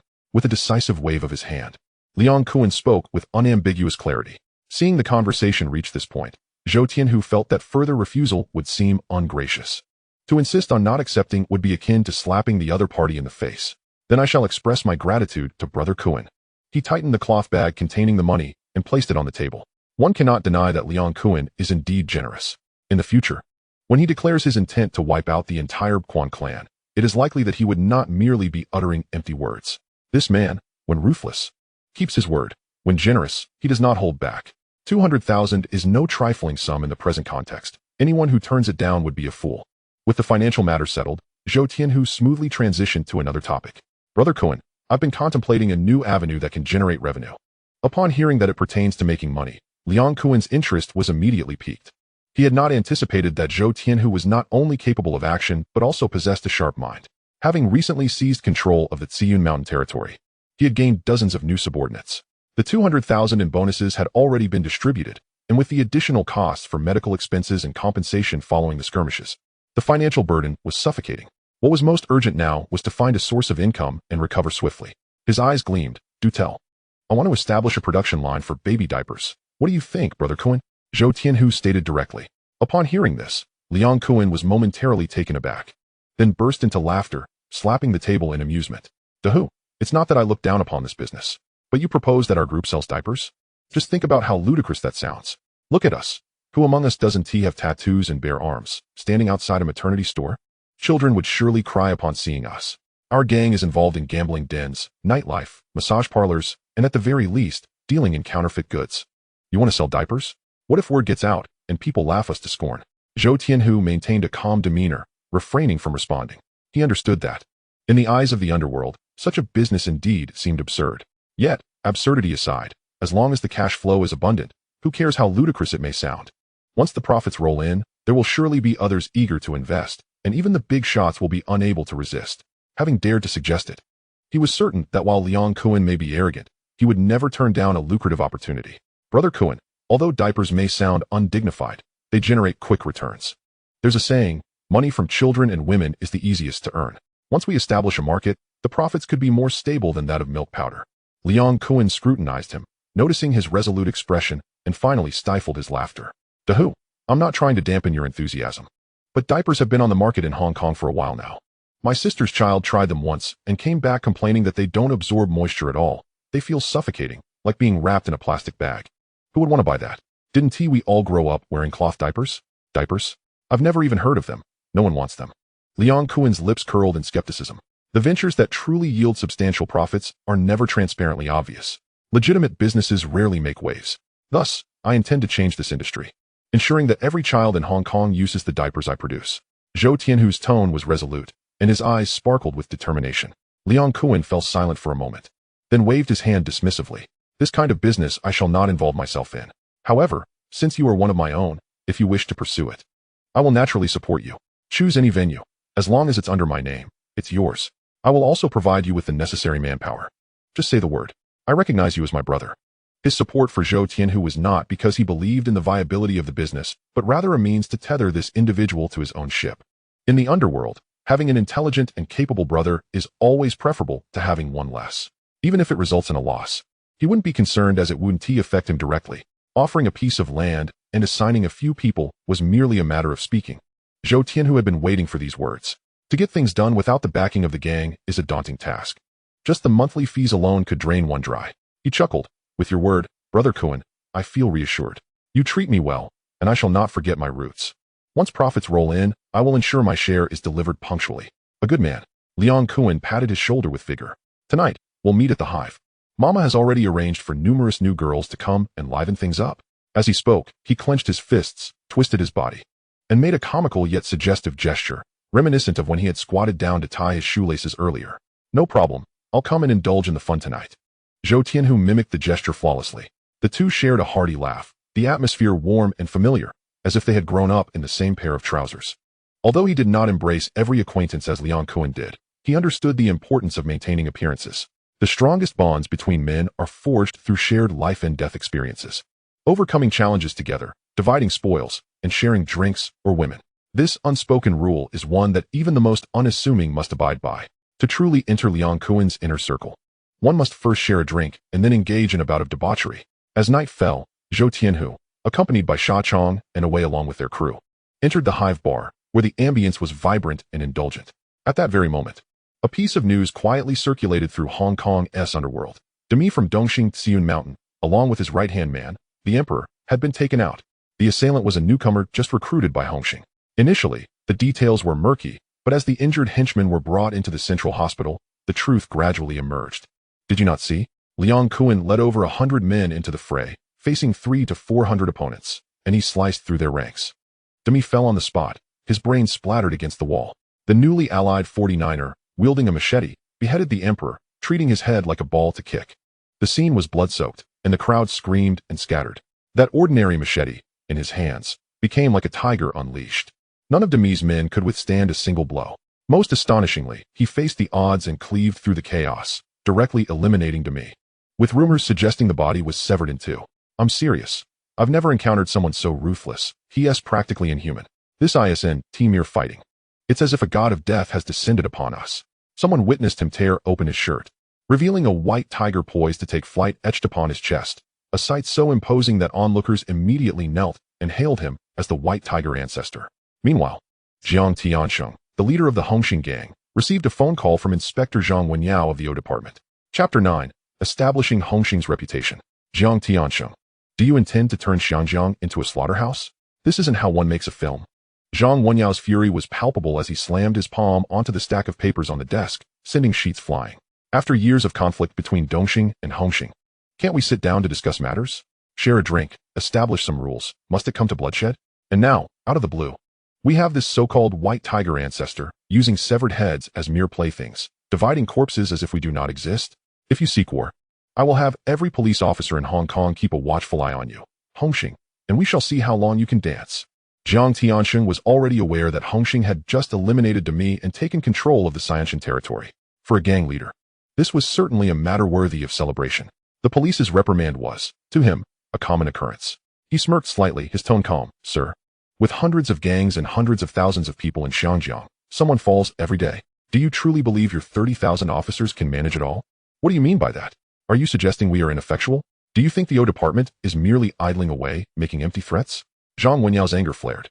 If I were to deploy all 30,000 officers to keep an eye on you, Jiang Tiansheng, could you endure even a day? Zhang Wenyao's wrath intensified, feeling that these gang leaders were becoming increasingly audacious. Jiang Tiansheng remained unruffled. Sir, those 30,000 officers are not your O Department's private army. Do not intimidate me with your numbers. Get your facts straight. It was Dongxing that initiated the conflict, encroaching upon our territory, while Hong Hing merely retaliated. Anyone with eyes can see that when 300 of them advanced, we only defended ourselves with 100. What else could it be but self-defense? If you wish to assign blame, perhaps you should have a word with Liao Tuo. He had rehearsed this argument countless times, each word steady and precise. Zhang Wenyao was left speechless, his teeth clenched. In any case, hand over that individual known as the White Tiger, or Hong Hing shall know no peace. Jiang Tianxing chuckled lightly. Sir, do you take me for a fool? Dongxing's men have gone off selling salted duck eggs. You cannot apprehend the main culprit. So you resort to capturing a few minor characters to take the fall. Is this your approach to law enforcement? His tone dripped with disdain, his words sharp as blades. Zhang Wenyao's face grew purple with rage as he abruptly hung up the phone. Jiang Tianxing, I hope you can maintain such arrogance in the future. In Xiangjiang, where gangs thrived and foreign powers held dominion, the authorities seldom intervened with these underworld factions. His original intention was merely to compel Jiang Tianxing to surrender the young man known as the White Tiger to provide the police force with some semblance of justification. In the past, whenever significant incidents occurred, various gangs would offer a few of their subordinates to take the blame, thus quelling the situation. A little money would naturally entice someone to serve time in Stanley Prison. The leaders would be more than content to turn a blind eye.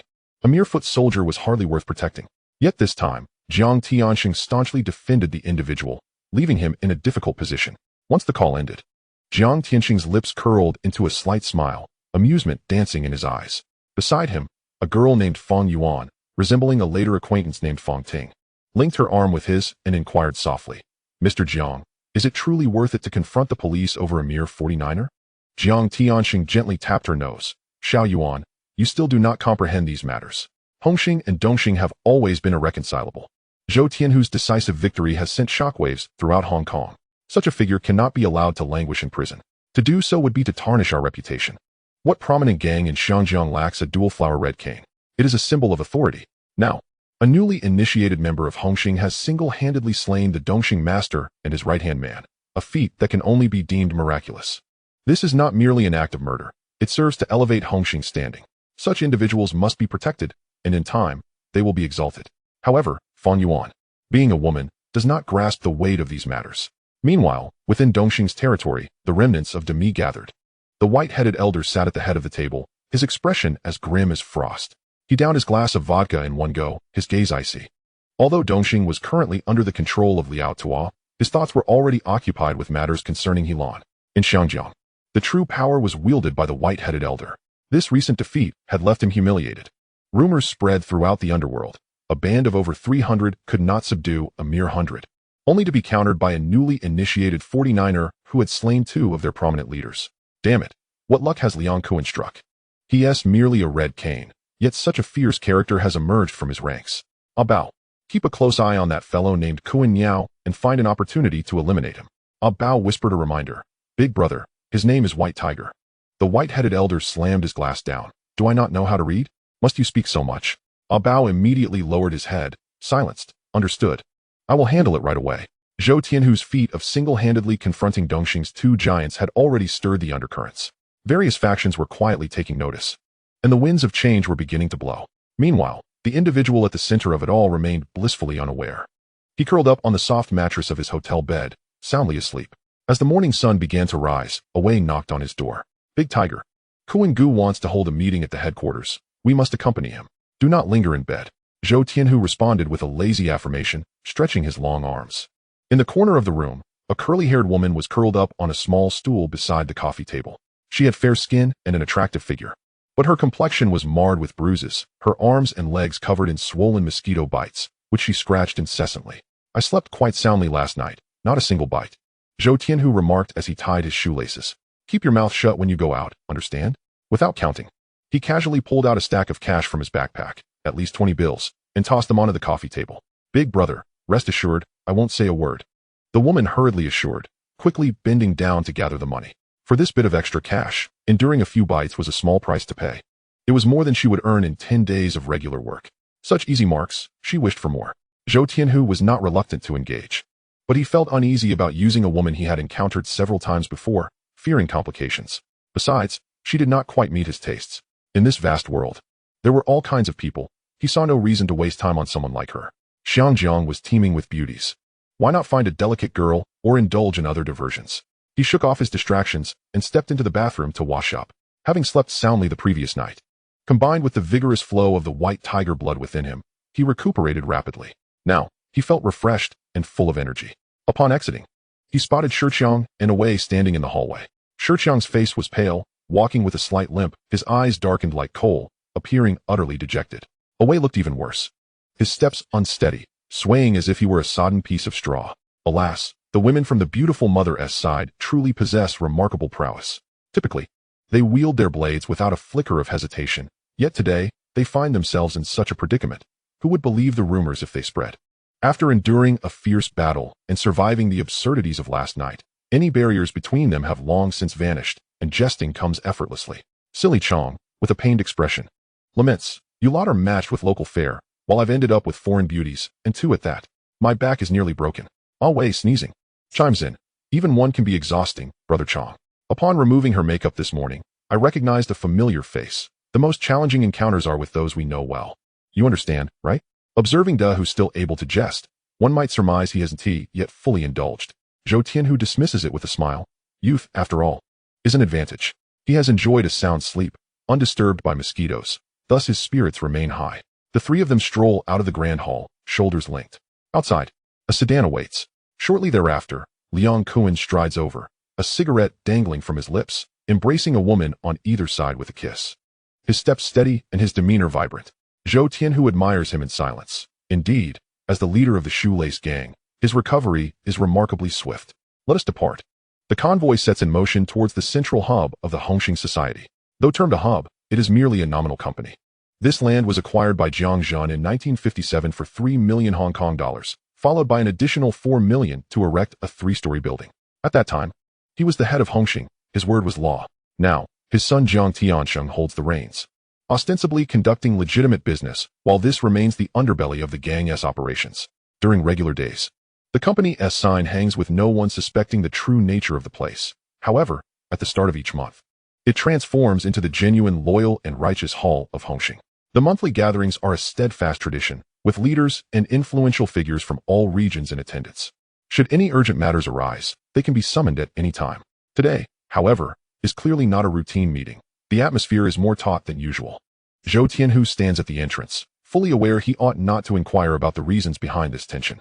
As the car door swings open, Liang Kun is the first to alight, with Silly Chong closely trailing, never straying far behind. Zhou Tianhu quietly lights a cigarette, remaining in place. He understands the rigid hierarchy of rules here. Crossing boundaries is to be avoided. Despite Liang Kun being a red stick, he has yet to ascend to the position of Hall Master. However, with the backing of the 4th Master's influence, he has already gained a measure of authority within the gang. In high-level meetings such as this, only core members or trusted aides may enter the conference room. Ordinary members must wait outside. Dahu, why are you dawdling? Come here. Liang Kun suddenly calls back to him. Kun Gu, wouldn't it be inappropriate for me to go up? The second floor isn't a place for us. Zhou Tianhu responds softly. He dares not move. In Hong Hing, stepping out of line can lead to broken bones at best, or complete disappearance at worst. Even if the person before him is his brother, he cannot disrupt the established order. Stop your prattling. Liang Kun scoffs coldly. Today's meeting is for me. If I wish to bring someone up, who dares to stop me? You stood up for the gang yesterday and salvaged the situation. You're a hero. Is it fitting for a hero to remain outside like a commoner? Come with me, and who dares to utter a word against it? Liang Kun's tone is unyielding, and a fierce determination radiates from him. Such words are an unmistakable display of arrogance. A mere red stick, yet he acts with such audacity, exhibiting no regard for propriety. It is no wonder he would later challenge Jiang Tiansheng. Zhou Tianhu smiles wryly, wishing to avoid the spotlight, yet he finds himself thrust into it. However, now that the matter has been broached, to decline would be to lose face. He extinguishes his cigarette and lowers his head to follow. At that moment, another vehicle halts. Enderby steps out. Chun Haonan, Shanji, and De Tian Air, their limbs wrapped in bandages, walk unsteadily yet persistently follow behind him. Since Debi visited them in the hospital, they seem transformed, gritting their teeth against the pain to demonstrate their loyalty. They set off early from the gym, making their way to Central. Chapter 10. Newcomers, each more formidable than the last. As Debi ascends the steps, he senses someone behind him. Turning to look, his brow immediately furrows. What are you doing here? Shanji hastily responds. We wanted to witness the scene with Brother B. Debi casts a cold glance at him. Remaining silent, Liang Kun had mentioned they performed admirably in TSC Wanshan, yet no matter how fierce, they are still mere newly initiated 4th Nines. To be so battered yet insist on showing up is sheer foolishness. He speaks in a low tone. Open your eyes and see. Who up there isn't leader? What are you? Behave yourselves and don't embarrass us. With that, he leads a group of brothers swiftly upstairs. Brother Nan. It's clear they don't regard us at all. Zhou Tianhu is also a newly minted 4th Nine. Why is he allowed into the main hall while we are left outside? Shanji glares at that receding figure, his voice rife with discontent.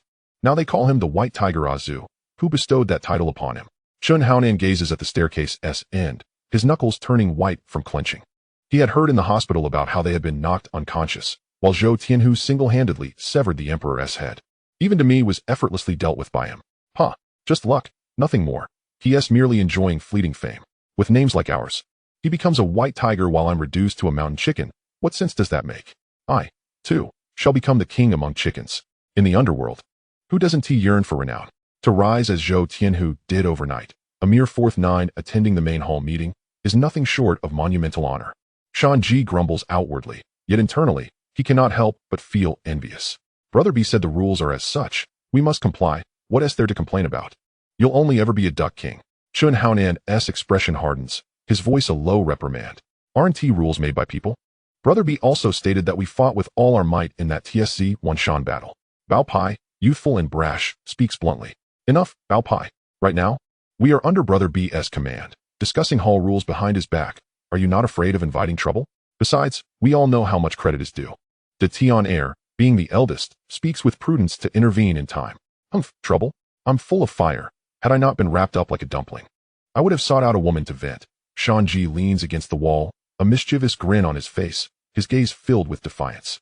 Enough. Let us not dwell on emotions. Once our injuries heal and we hone our skills, we will inevitably accomplish something that stirs the entirety of Hong Kong. Chun Haonan pats the shoulders of his companions, speaking with resolve. Inside the main hall, a long table is filled with 11 decision-makers. Gan Zitai from Tsim Tsui is notably absent. He oversees the double flower red sticks. And due to his busy schedule training newcomers and managing the complex affairs of a lucrative district, Jiang Tianxing has granted him permission to be excused from every meeting. A haze of smoke envelopes the room as the attendees engage in idle chatter while waiting. Liang Kuan and Debi, lacking hall master titles, can only sit on the side in black sofas. Zhou Tianhu and Silly Chong stand silently beside them. Jiang Tianxing always makes a grand entrance, allowing the other decision-makers to take advantage of the lull to indulge in their smoking. Zhou Tianhu scans the room. Currently, Hong Hing is still under the control of the veterans, Super Brother, Uncle Xing, the Fourth Master, Liang Ma, Chen Yao, Ba Ji, and others are all present. Familiar faces were also present, such as the imposing De Fei, who lingered in the corner with his subordinates, unable to secure a seat. Ba Ji, with a cigarette clenched between his lips, was spitting words with fervor, renowned for his sharp tongue within the Hong Hing gang, earning him the moniker Saliva Ji. Jiang Ma, last night's nightclub affair of yours was truly pitiful, reduced to a mere handful of unsightly fruits, hardly fit to fill a gap between teeth. Where have all those slender-waisted, long-legged, radiant young ladies vanished to? Upon hearing this, Jiang Ma rolled her eyes, a flame igniting within her. In the presence of several influential figures, this insolent boy audaciously disparaged her merchandise, threatening her reputation. Who would dare approach her for arrangements in the future? She stubbed out her cigarette on the table, a cold smile tugging at the corners of her mouth. Your timing is unfortunate. Everyone was aware that just yesterday, the esteemed Jiang Kuan, under the command of Yi, had achieved a significant feat. Good goods were naturally reserved for those who contributed, and the top-tier talent deserved to be well catered to. Such treatment was not something afforded to everyone. If it were to leak that Jiang Ma had mistreated a prominent figure in the syndicate, how would she maintain her standing in the underworld? Ba Ji, known for his lack of substantial capability, was notorious for prying into every rumor and gossip, and was recognized within the gang for his loquacity. Stung by Jiang Ma's retort, his expression darkened, becoming exceedingly unpleasant. However, with his thick skin, he was never one to feel shame himself, but rather to impose it upon others. He quickly changed his tone, turning to praise Yi with fervor. It is only fitting that the valiant are granted preferential treatment. Yi's ability to train individuals is truly remarkable. Both Jiang Kuan and Debi are exceptionally capable. Just last night, the streets of Xiangjiang were abuzz, proclaiming that our Hong Hing has been revitalized, with newcomers fiercer than the last. Uncle Xing, aged and bewildered, inquired, what does that mean? Ba Ji, I haven't been out in days, please clarify. Chao Ge furrowed his brow and interjected. He is called Saliva Ji for a reason. He speaks nonsense. Uncle Xing, the situation is as follows. Dongxing's demi has crossed boundaries, scattering orange powder on our turf. Mr. Jiang issued orders for Yi to handle it. Yi dispatched Jiang Kuan to Yun Mountain, but unexpectedly, Kuan fell into a trap, leading only 100 men to confront them.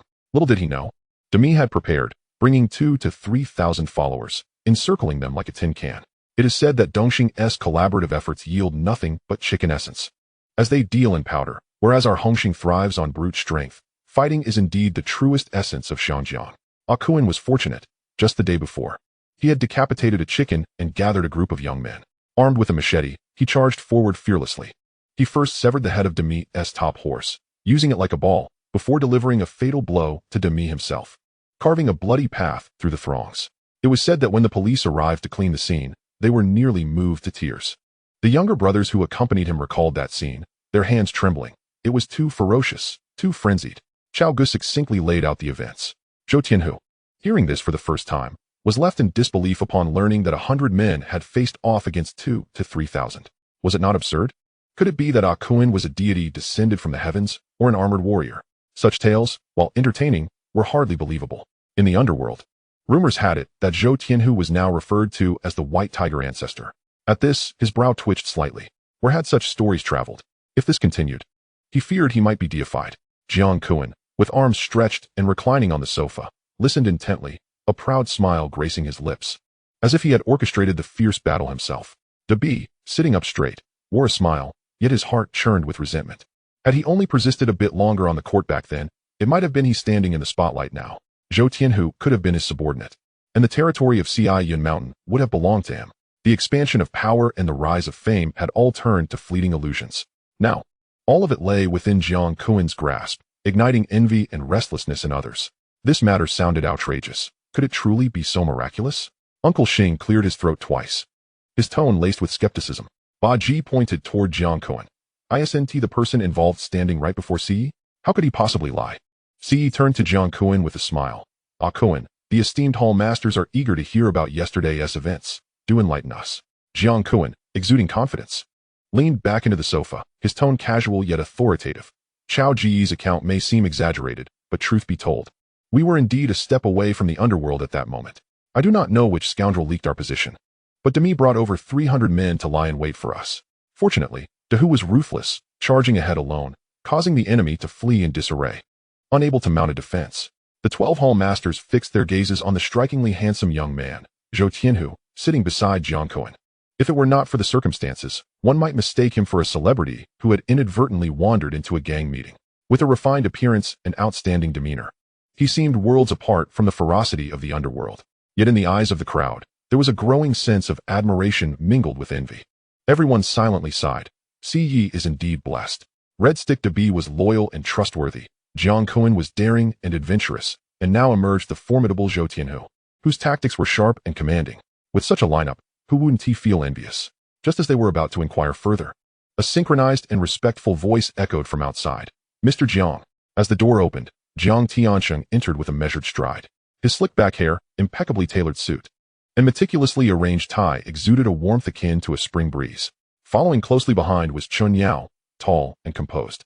He was the Hong Hing strategist, adept in matters of governance, never engaging in physical confrontations, yet held a status equal to that of the Red Sticks, being Jiang Tiansheng's most trusted advisor. Many delicate matters were handled on his behalf. Chun Yao pulled out a chair for Jiang Tiansheng, then quietly seated himself beside him. As soon as Jiang Tiansheng settled, he smiled and inquired, "What is causing such lively discussion?" To an outsider, he appeared to be the benevolent chairman of a corporation. Only Zhou Tianhu scrutinized that smiling face, a chill sweeping through him. These prominent leaders often cloaked their inherent ruthlessness beneath a veneer of gentleness. The commotion at Yun Temple had stirred the entire city, with everyone discussing how Demi had fallen into our hands. My phone buzzed incessantly last night, with many young men calling to inquire about the situation, all eager to join Hong Hing for a meal. Ba Ji, with unabashed glee, began to boast, his face alight with pride. Everyone knew his limited capabilities. As long as his subordinates remained loyal, peace was assured, leaving no room for others to seek allegiance. Jiang Tiansheng chose not to expose him, merely smiling lightly. The rumors indeed travel fast. Since we're on the topic, let us deliberate on this matter. The hall fell silent, all eyes converging on the head of the table. The incident with Dongxing Demi had been handled decisively by Jiang Kun, bringing honor to our Hong Hing. Upon hearing this, Jiang Kun's lips curled slightly upwards. Leaning back on the edge of the sofa, his neck tilted, he appeared languid. Mr. Jiang, comfortably seated in the air-conditioned room, was oblivious to the hardships faced by those of us running errands. Life on the edge of a knife. Our lives could be lost at any moment. I have no desire to encounter such a situation again. Let those who are eager step forward. The last time, I survived purely by fortune, as the White Tiger unexpectedly came to my rescue. What about next time? Such luck may not grace me again. As my words fell, Jiang Tianqing's smile remained, yet his gaze abruptly turned frosty. A mere red stick, a lackey under the fourth master, dared to overturn the table in front of the leader of the 12 halls. Chapter 11. A set trap. This blatant disrespect stirred a flicker of anger within him. The fourth master's expression darkened, and he rebuked sharply, "Akan, Mr. Jiang praises you to elevate your status. What do you mean by such words? You speak with veiled threats. I can handle 300 men single-handedly, or so the rumors say, but in truth, I fell into an ambush. The mission was only determined just before I set out. Could Demi have foreseen the future? Did he lay out 3 times the forces to await my demise? Mr. Jiang, there were few present at that meeting. Aside from this place, where else could the news have leaked? I was stabbed in the back. Now, if I express a bit of grievance, am I to be punished?" His finger pointed erratically, spittle flying, his eyes reddening, nearly losing control of his emotions. Zhou Tianhu sat quietly to the side, observing with cold detachment. This man was indeed arrogantly audacious. He disregarded not only Jiang Tianqing's dignity, but also the fourth master's authority. Although De Bi and Liang Kuan hailed from the same faction, he remained silent, sitting upright. The others began to murmur quietly. Akun made a valid point. He had indeed narrowly escaped death this time. For had the white tiger not appeared, he would have been minced into meat paste. Indeed, there must be internal issues. News does not simply sprout legs and escape. In the future, one must be more vigilant in their dealings and not sacrifice oneself for the gang, only to perish at the hands of one's own. While it may seem glamorous to stir up trouble, one misstep could lead to a fate worse than death. Jiang Tianqing's ears perked slightly, his smile gradually fading, his expression growing increasingly somber. Liang Kuan had fought for the gang. If he were to be treated coldly in times of trouble, who would be willing to exert themselves in the future? He slowly spoke, his tone measured. "Akun, you have bled for Hong Hing. The gang will not neglect you. For the next 6 months, your Area-S regulatory fees will be waived." Liang Kuan's lips curled into a smile, a hint of joy emerging. He understood well that knowing when to yield was the most prudent course, and he settled comfortably onto the sofa. As Jiang Tianqing's words hung in the air, his gaze shifted toward Chen Yao. Chen Yao then spoke. "The fourth master intends to step down. Someone must take over Wan Chai. Today, we have gathered to discuss the selection of the person in charge of Wan Chai, and I would like to hear everyone's opinions." Zhou Tianhu's heart trembled slightly. He finally grasped the crux of this meeting. It seemed the fourth master, as the ruler of Wan Chai, had chosen this moment to withdraw. At that time, the division of the 12 halls of Hong Hing was rather rudimentary, delineated by regions. It was only later that it became more refined, down to the street level. Just as the fourth master currently held dominion over all of Wan Chai, once to be assumed leadership, his control would narrow to a corner of Causeway Bay. After Shum Shui Pa fell into the hands of the 13th sister, it became the territory of Bo Lan Street. Each hall leader, while centered in their own jurisdiction, would also establish a few enterprises in other areas, planting their own flags. For instance, while the fourth master presided over Wan Chai, he assigned De Bi and Liang Kuan to respectively oversee positions in TSC, Wanshan, and Mongkok. Once Chen Yao finished speaking, the hall fell silent. Everyone exchanged glances. Caught unprepared, the fourth master had worked tirelessly for the gang over the years, and his retreat was indeed a cause for lament. Brother Chao spoke cautiously. "A new generation replaces the old. At my age, I should step aside." The fourth master chuckled lightly. "My constitution is not what it once was. It is best to rest early, tending to flowers and savoring tea. Is it not delightful?" This statement, though seemingly humble, bore an unspoken understanding. The fourth master, having reached an advanced age, had long since lost the ambition to compete. The stagnation of Wan Chai's expansion in recent years was indicative of this. The true impetus behind his resignation was, in fact, Jiang Tianqing's influence. Chen Yao merely acted as a mouthpiece. The notion of poor health was merely a facade of respectability. Who among the powerful does not wish to continue reaping profits? Who willingly relinquishes their territory? Liang Kuan remained silent, yet his eyes betrayed an undeniable yearning. Meanwhile, De Bi sat upright, his expression solemn. "The fourth master possesses a wealth of experience. Wan Chai cannot do without you, so please do not hastily consider retirement." "There is no need for further discussion." The fourth master waved his hand. "I have contemplated this matter thoroughly." Jiang Tianqing surveyed the assembly with a smile, discreetly analyzing each individual's reaction. Wan Chai was originally managed single-handedly by the fourth master, thus it was only reasonable that the selection be made from his ranks. He continued slowly. "Do any of you have objections?" Zhou Tianhu inwardly scoffed. The inquiry might seem courteous, but was there truly any room for choice? "There are no objections." The crowd responded in unison. Knowing that dissent would be futile, why invite trouble? This was another's territory. Outsiders had no say. Thus, the choice would be determined by the fourth master. Jiang Tianqing exhaled a plume of smoke. his gaze landing on the fourth master. Everyone present was aware that two of my subordinates are particularly capable, the fourth master stated calmly. One is Liang Kun, the other is Dabi. Liang Kun is bold, full of initiative, and never shies away. Dabi is pragmatic, methodical in his approach, and enjoys an excellent reputation among the brothers, earning their respect. Both are of immense importance to me. One is like my left hand, the other like my right. If I must choose, it is indeed a challenging decision. If a selection must be made, then Dabi is better suited to be the person in charge of Wan Chai. As the words fell, Dabi's lips curled slightly upward, a glint of pride flashing in his eyes. Liang Kun, however, turned a deep shade of pale, his expression darkening. Over the years, Dabi had consistently been by the fourth master's side managing internal affairs, while Liang Kun had been out in the field, charging into battle. The most perilous tasks of the gang had almost entirely fallen to him. The territory in Mong Kok was a blood-soaked path he had forged alone. Now, just as his reputation began to rise, the fourth master had directly thrust Dabi into the limelight, igniting a fire within him. Moreover, he had only just secured TSC Wanshan, taking down Dongxing's Demi, restoring some face for the gang. Now, the fourth master announced Dabi's ascendancy, effectively erasing his contributions. According to the rules of the Underworld, the one who captures the territory holds the power to speak. Yet, once Dabi assumed the role of the leader, wielding the existing influence coupled with the resources of Wan Chai, how could he maintain his standing? Liang Kun narrowed his eyes, casting a cold glance at the fourth master, the corners of his mouth twitching, choosing not to speak further. Zhou Tianhu observed with detached interest. He understood that Jiang Tianxing had long harbored dissatisfaction with Liang Kun's overbearing demeanor. In contrast, Dabi was obedient, adhered to the rules, and was easier to control. What the fourth master stated today was merely a conveyance of higher orders. Everyone has heard clearly. The fourth master supports Dabi as the person in charge of Wan Chai. Is there anyone who dares to defy? Jiang Tianxing closed the lid of his teacup with a decisive motion, his tone leaving no room for doubt. When the elder brother does not act like an elder brother, and the younger brother lacks the sense of propriety, it truly disrupts the order. Liang Kun, his voice hoarse, slowly rose, his demeanor haughty. Liang Kun, show some respect. Mister. Jiang has already set the tone. Do you still wish to stir trouble? Seeing this, fourth master immediately intervened, fearing the situation might spiral out of control. Over the years, I, Liang Kun, have bled and fought for the gang, and everyone knows it. Having just eliminated Demi for the company and reclaimed Tsui Mountain. Am I now to be trampled underfoot? How can we treat our loyal warriors in such a manner?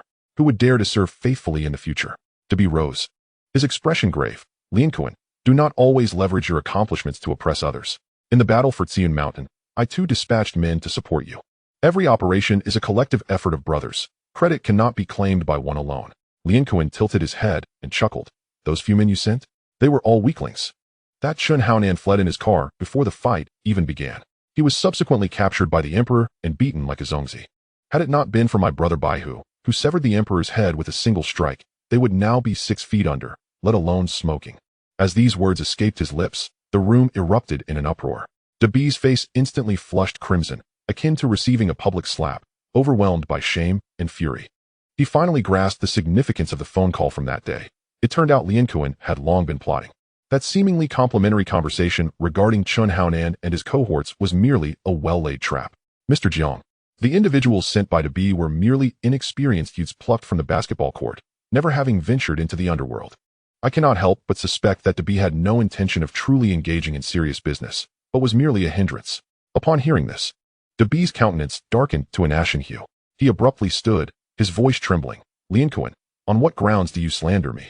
I have always considered you a brother, allowing you to command my men, even handing over my newly recruited subordinates. Is it not excessive for you to turn the tables now? Liang Kun let out a cold laugh and lunged forward, grasping his collar. Your men are my men, so should your woman also belong to me? Shall I have your wife sent to my room for the night? Dabi's eyes blazed with fury. Liang Kun, mind your tongue. Enough. Jiang Tianxing suddenly slammed the table. His brow furrowed, and his tone grew cold. I had hoped for a calm discussion, yet it seems we have jumped straight to hostility. Everyone, sit down. Why resort to violence among our own? Such trivial disagreements should not escalate to this level. Fourth uncle has just appointed Dabi as the leader in Wan Chai. If you have objections, cannot you speak to me privately? Must you stir up trouble in public? The two men locked eyes fiercely, yet ultimately returned to their seats. Liang Ma, Chao Gu, and the others remained still. Such matters were not theirs to interrupt. With the winds of fortune still uncertain, none wished to declare their stance too hastily. Should they choose the wrong side, life would undoubtedly become difficult once the new king ascended. Jiang Tianxing lowered his gaze, rapidly weighing the pros and cons in his mind. Lien Kuan had just secured Tsui Mountain, riding a wave of momentum, with new subordinates pledging their loyalty to him. To suppress him now might cool the hearts of many. Yet if what he said were true, and Dabi had only dispatched a few students to handle affairs, what face would Hong Hing have left? Dabi might be selfish, but Jiang Tianxing could not afford to lose sight of the bigger picture. In this world of Jianghu, it is vision and strategy that matter, not unfeeling betrayal. A Kun, Jiang Tianxing began slowly. If you wish to contend for this position, please share your thoughts. Lien Kuan leaned back in his chair, leisurely crossing his legs. He retrieved a betel nut from his pocket and began to chew it slowly. Mr. Jiang, the leader of Hong Hing can be elected every 3 years. The rules are set. I, Lien Kuan, have fought tirelessly over the years, and even if I lack merit, my efforts warrant my candidacy for the position of the Wanchai leader. Jiang Tianxing chuckled lightly. Indeed, our Hong Hing is built upon principles. Since you are interested, why not this? You and Dabi can each manage half of Wanchai for a term of 6 months. Whoever earns the people's favor will claim the position. This proposal, I assume, meets with everyone's approval? Upon hearing this, the crowd nodded in agreement. Half each, and the conflict shall pause. Chapter 12, I am well aware. Regardless of Tsui Mountain's lingering influence, it will eventually fade. In the land of Xianjiang, countless gangs thrive, each with their own stories unfolding silently in the streets day by day. Once the fervor subsides, if Lien Kuan fails to make a name for himself, we can act later. Zhou Tianhu sighed softly. Jiang Tianxing appeared cordial on the surface, yet his thoughts ran deep, treading carefully. Lien Kuan was no fool. A man who has risen from the ranks of the Red Sticks to this day should not recklessly point fingers and invite trouble. The next 6 months must yield some significant developments. Securing the position of the Wanchai leader is the only genuine path forward. While it is nominally a division of territory, Wanchai has always been Fourth Master's domain, and Dabi merely holds a title. Even if they truly split it, it would be challenging to exert real influence in the short term. He is not dim-witted. If he were to charge recklessly for territory now, it would only deplete his strength unnecessarily. Once he officially occupies the leader's position, he can gradually infiltrate, and the dynamics will naturally shift. Lien Kuan rose, his tone steady. Since Mr. Jiang is willing to elevate me, I am aware of my position, as we have agreed on a division. Let Dabi and Fourth Master manage the venues in Wanchai, and I shall not intervene. However, I intend to take full control of the territories in Mong Kok and Tsui Mountain. As these words left his mouth, the atmosphere in the hall shifted dramatically. The crowd exchanged glances. Most of the lucrative positions held by Fourth Master were concentrated in Wanchai, a well-known golden goose. No one anticipated that after such a prolonged struggle, Lien Kuan would voluntarily relinquish this bounty. Dabi was momentarily at a loss, his mind buzzing. As if struck by a falling pie from the sky, he sat there, brow furrowed, pondering, what scheme lies behind this? It defies all logic. Baji grinned, revealing a mouthful of yellowed teeth. Oh, Dabi, you've struck a monumental bargain this time. If you cannot contain Lien Kuan even after this, then do not blame others. You can only accept defeat. Dabi simmered with frustration but refrained from lashing out in the moment. Fourth Master, however, frowned and reprimanded. Baji, this is a matter between a Kun and a B. Mr. Jiang has yet to speak. Why are you butting in? Baji leisurely lifted his teacup, taking a sip without raising his eyelids. All right. So you called us here just to put on a show. If you wish to discuss behind closed doors, I shall remain silent. Jiang Tianxing smiled, his gaze resting on Dabi.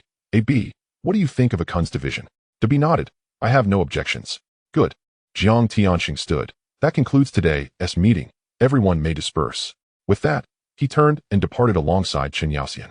Fourth Master and Xiao Gu followed closely, their steps unbroken. Baji also propped himself up from his chair, mumbling incessantly. Truly disheartening. While outside, they are fighting tooth and nail, yet upon return, not a single word of acknowledgement for their contributions. When it comes to selecting candidates, they are not even worthy of mention. Hearing this, Lien Kuan seized the moment to reply. Indeed, there are individuals whose sweet words can be thoroughly nauseating, with just a few flattering phrases. They can easily deceive those who have risked their lives to secure territory. Big B abruptly rose from his seat, his eyes wide with fury. You too, with your insipid banter, have the audacity to speak such things to my face. Do you dare to challenge me? Believe me, I could make you lie down right now. The head lieutenant beside him stepped forward, his fists cracking ominously. Lien Kuan remained unyielding, standing shoulder to shoulder with Zhou Tianhu and Sha Chong, their backs straight and eyes cold, forming an impenetrable wall behind him. What are you, to act so grandly before me? Am I Lien Kuan to be intimidated? Do you not recognize the wicked deeds you've committed? And yet you feign righteousness, sending a few inept underlings to their doom. The very essence of loyalty has surely been discarded by you.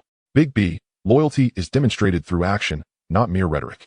Seeing the tension escalate between the two, Liang Ma interjected, Mr. Jiang has already established a plan. We are all brothers, and discord serves no one. Upon mentioning Mr. Jiang, both sides reluctantly suppressed their anger and withdrew. Since that fateful meeting, Liang Kun and Big B had become rivals, engaged in an unspoken battle for dominance over the Wanchai district. Neither wished to show any sign of weakness. Liang Kun spat on the ground, raised his middle finger, and turned to leave, followed closely by Zhou Tianhu.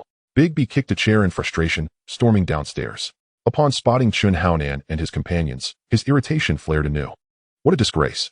Ambushed and unable to escape, while he should have preserved his life, but failing even to flee. He was instead cornered and left searching for his teeth on the ground. How humiliating.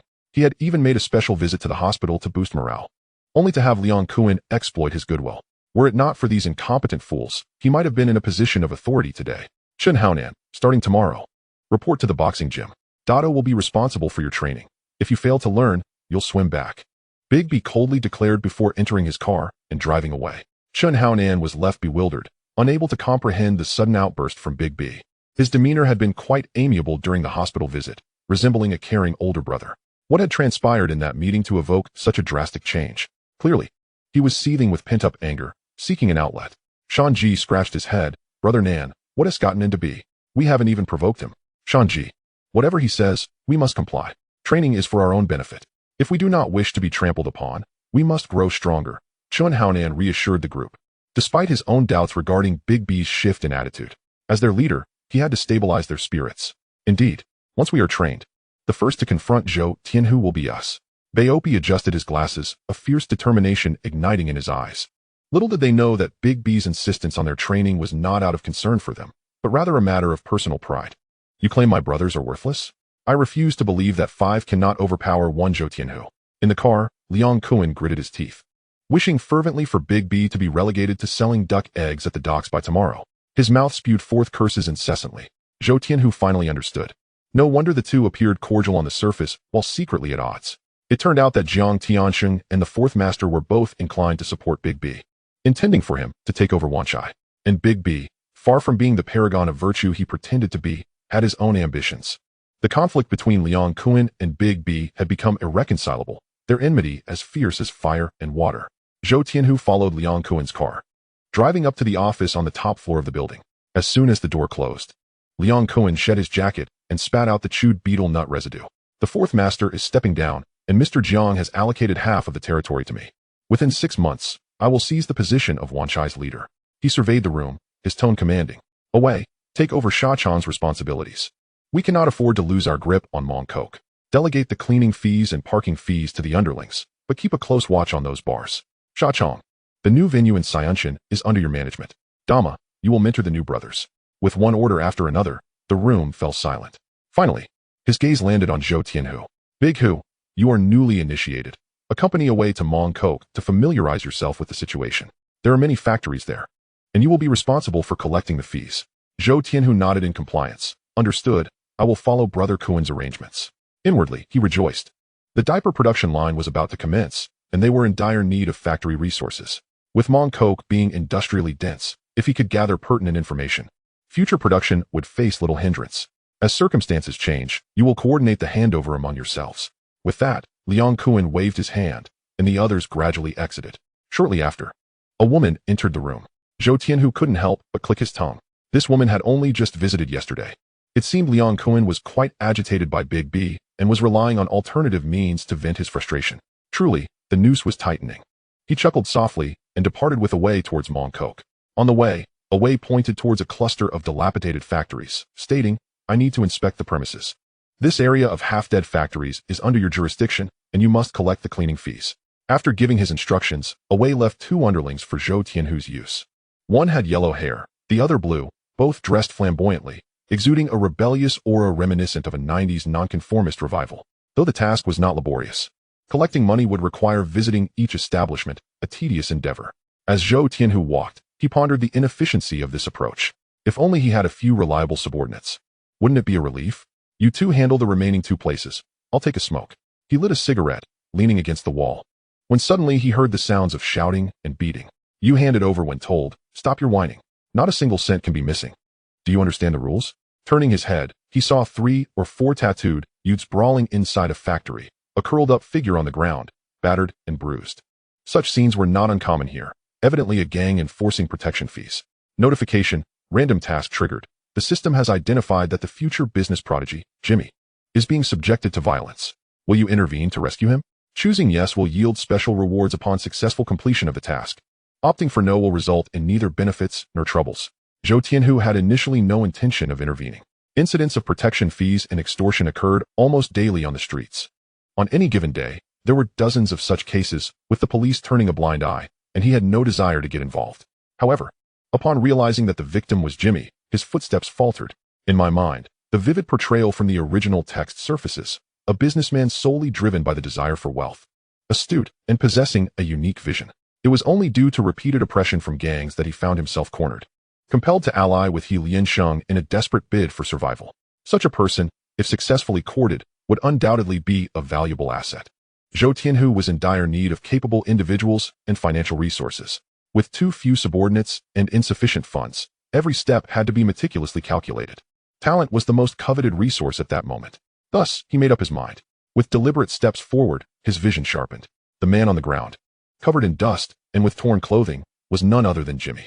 Despite his dark complexion, the spirit in his eyes was undeniable. Chapter 13. A courier's path leads nowhere. A short, stout man was currently pressing his foot against Jimmy's cheek, speaking with disdain. In this fragrant harbor, doing business comes with a price. Understand the rules? Extending a grace period of 2 days was already a significant concession. Do not be ungrateful.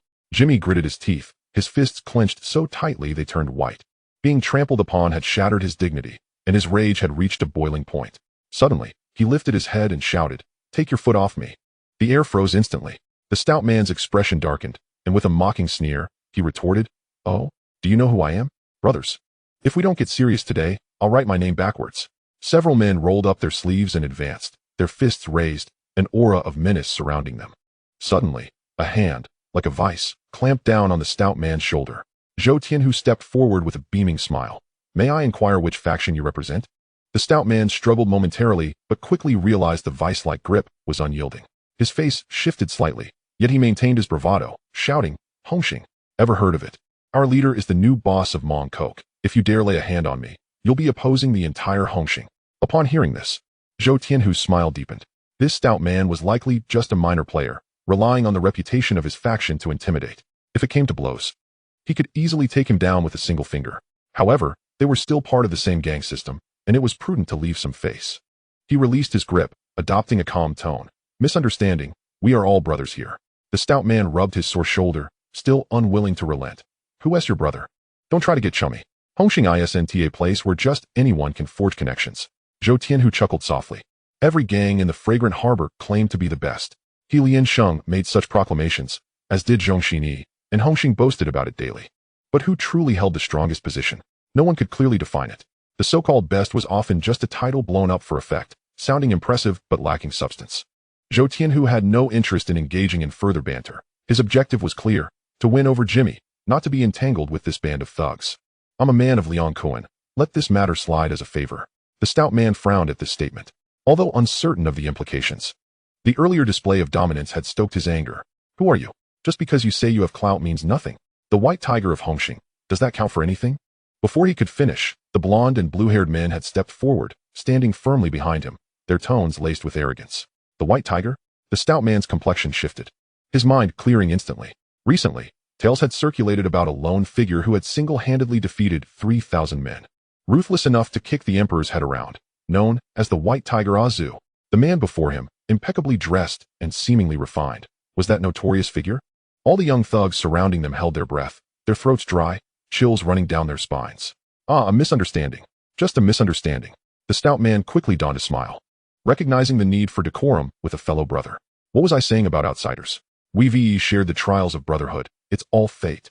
Zhou Tianhu, who generally disliked flaunting his name, found it amusing that the rumors held such weight and were indeed effective. He smiled faintly. "This gentleman is my friend. Any offense should be attributed to me." He then retrieved a stack of cash from his pocket and casually handed it over. "Take this, buy some soda. And don't stand there laboring." The stout man was instantly flustered, waving his hands in disbelief. This was the legendary White Tiger, known for his ruthless nature. Now politely offering money for sodas? Who would dare accept? Accepting would surely lead to sleepless nights. No, no, we're brothers. No need for such formalities. He hurriedly helped Jimmy to his feet and turned to his subordinates, barking orders. Listen closely. This gentleman is a brother of the White Tiger from now on. No more requests for cleaning fees. Keep your eyes peeled. Don't mess with the wrong person. Zhou Tianhu, satisfied that the matter was settled, nodded lightly. Let us sit down together another day. The stout man eagerly agreed, his palms slick with sweat, and, with a call, he hastily departed with his men. As their figures disappeared around the corner, a cold voice echoed in his mind. Random task completed. Assist Jimmy in escaping crisis. Rewards granted. A 60-square-meter residence in Shengwan. With that proclamation, a property deed lay quietly in the System S space. Zhou Tianhu's lips curled into a slight smile. Currently, he resided in a dilapidated shack made of corrugated metal in Choi Yuanshan, damp and stifling, overrun by rats. Yet Shengwan, adjacent to Central, was the heart of the fragrant harbor, bustling with banks, trading houses, and government buildings, every inch worth its weight in gold. Even a modest 60 square meters would be a rare sanctuary, complete with amenities and convenient transportation sufficient for a dignified living. As for the details of the property deed, he could examine them later that evening. He collected his thoughts and gazed towards the flowing traffic. Jimmy approached, dragging his leg, as the crowd had long dispersed. Although he had always harbored disdain for gangs, Zhou Tianhu had indeed saved his life. Thanks, but don't expect me to pay protection fees. This factory won't last long. If you see anything you fancy, feel free to take it as scrap. Zhou Tianhu observed his indifferent demeanor and pulled out a cigarette, offering it to him. With an attitude like that, I'm beginning to wonder if all my efforts are in vain. Whatever happened to the Jimmy who was once brimming with business acumen? Jimmy paused, a hint of confusion in his eyes. You know me? Are you not the one who started out selling CDs on Nathan Road? I remember it vividly, faced with trouble from over a dozen gangs in a single day. Who could forget such an ordeal? I also worked that street, selling similar discs. Perhaps we even crossed paths. Zhou Tianhu spoke with a smile. In truth, he had never sold any CDs. It was all fabricated. However, given Jimmy's deep-seated aversion to gangs, attempting to win him over through his status as a lowly courier seemed futile. Jimmy furrowed his brow, pondering for a long while, his mind a blank slate. There had been at least 70 or 80 people in that trade on Nathan Road back then. Who could remember them all? Yet he still managed to smile. Oh, it's you. Haha, now I remember. Zhou Tianhu couldn't help but chuckle inwardly. However, he maintained a composed facade and inquired, what is the current situation at your factory? Jimmy exhaled a puff of smoke. As you can see, it's barely hanging on. Every day, 3 shifts of people come knocking at the door to collect cleaning fees. No matter how much we earn, we cannot fill this gaping hole. In the past, we could still make a profit. But now we are on the verge of losing everything. With no backing, anyone feels free to step on you. This is his predicament. Zhou Tianhu extinguished his cigarette and stated bluntly, Jimmy, how about joining forces with me? Jimmy waved his hand with a bitter smile. Brother who, spare me. I wish to do business earnestly and avoid getting entangled in conflicts. Being a lackey leads nowhere. Zhou Tianhu nodded. You are right. Being a lackey indeed leads to a dead end. But then why are you still involved? Jimmy retorted. Everyone knows that making money is the right path. But what kind of world is Hong Kong in today? Is there food on the table without speaking? Without a name, who will pave your way? Jimmy fell silent. The harsh reality was laid bare before him, and he couldn't argue against it. With so many gangs and big shots in Hong Kong, why should I align myself with you, the White Tiger? Because I can help you earn money, Zhou Tianhu replied with conviction. He was contemplating the matter of diapers. Running a factory is not easy. Finding a sales channel is even more challenging. With the few people he currently has under him, it would take considerable time to expand rapidly. Jimmy possesses an extraordinary talent for business. He already has a capable team, and his factory specializes in daily consumables like tissues. So finding a market should not be an issue. Once production begins, the market will open up instantly.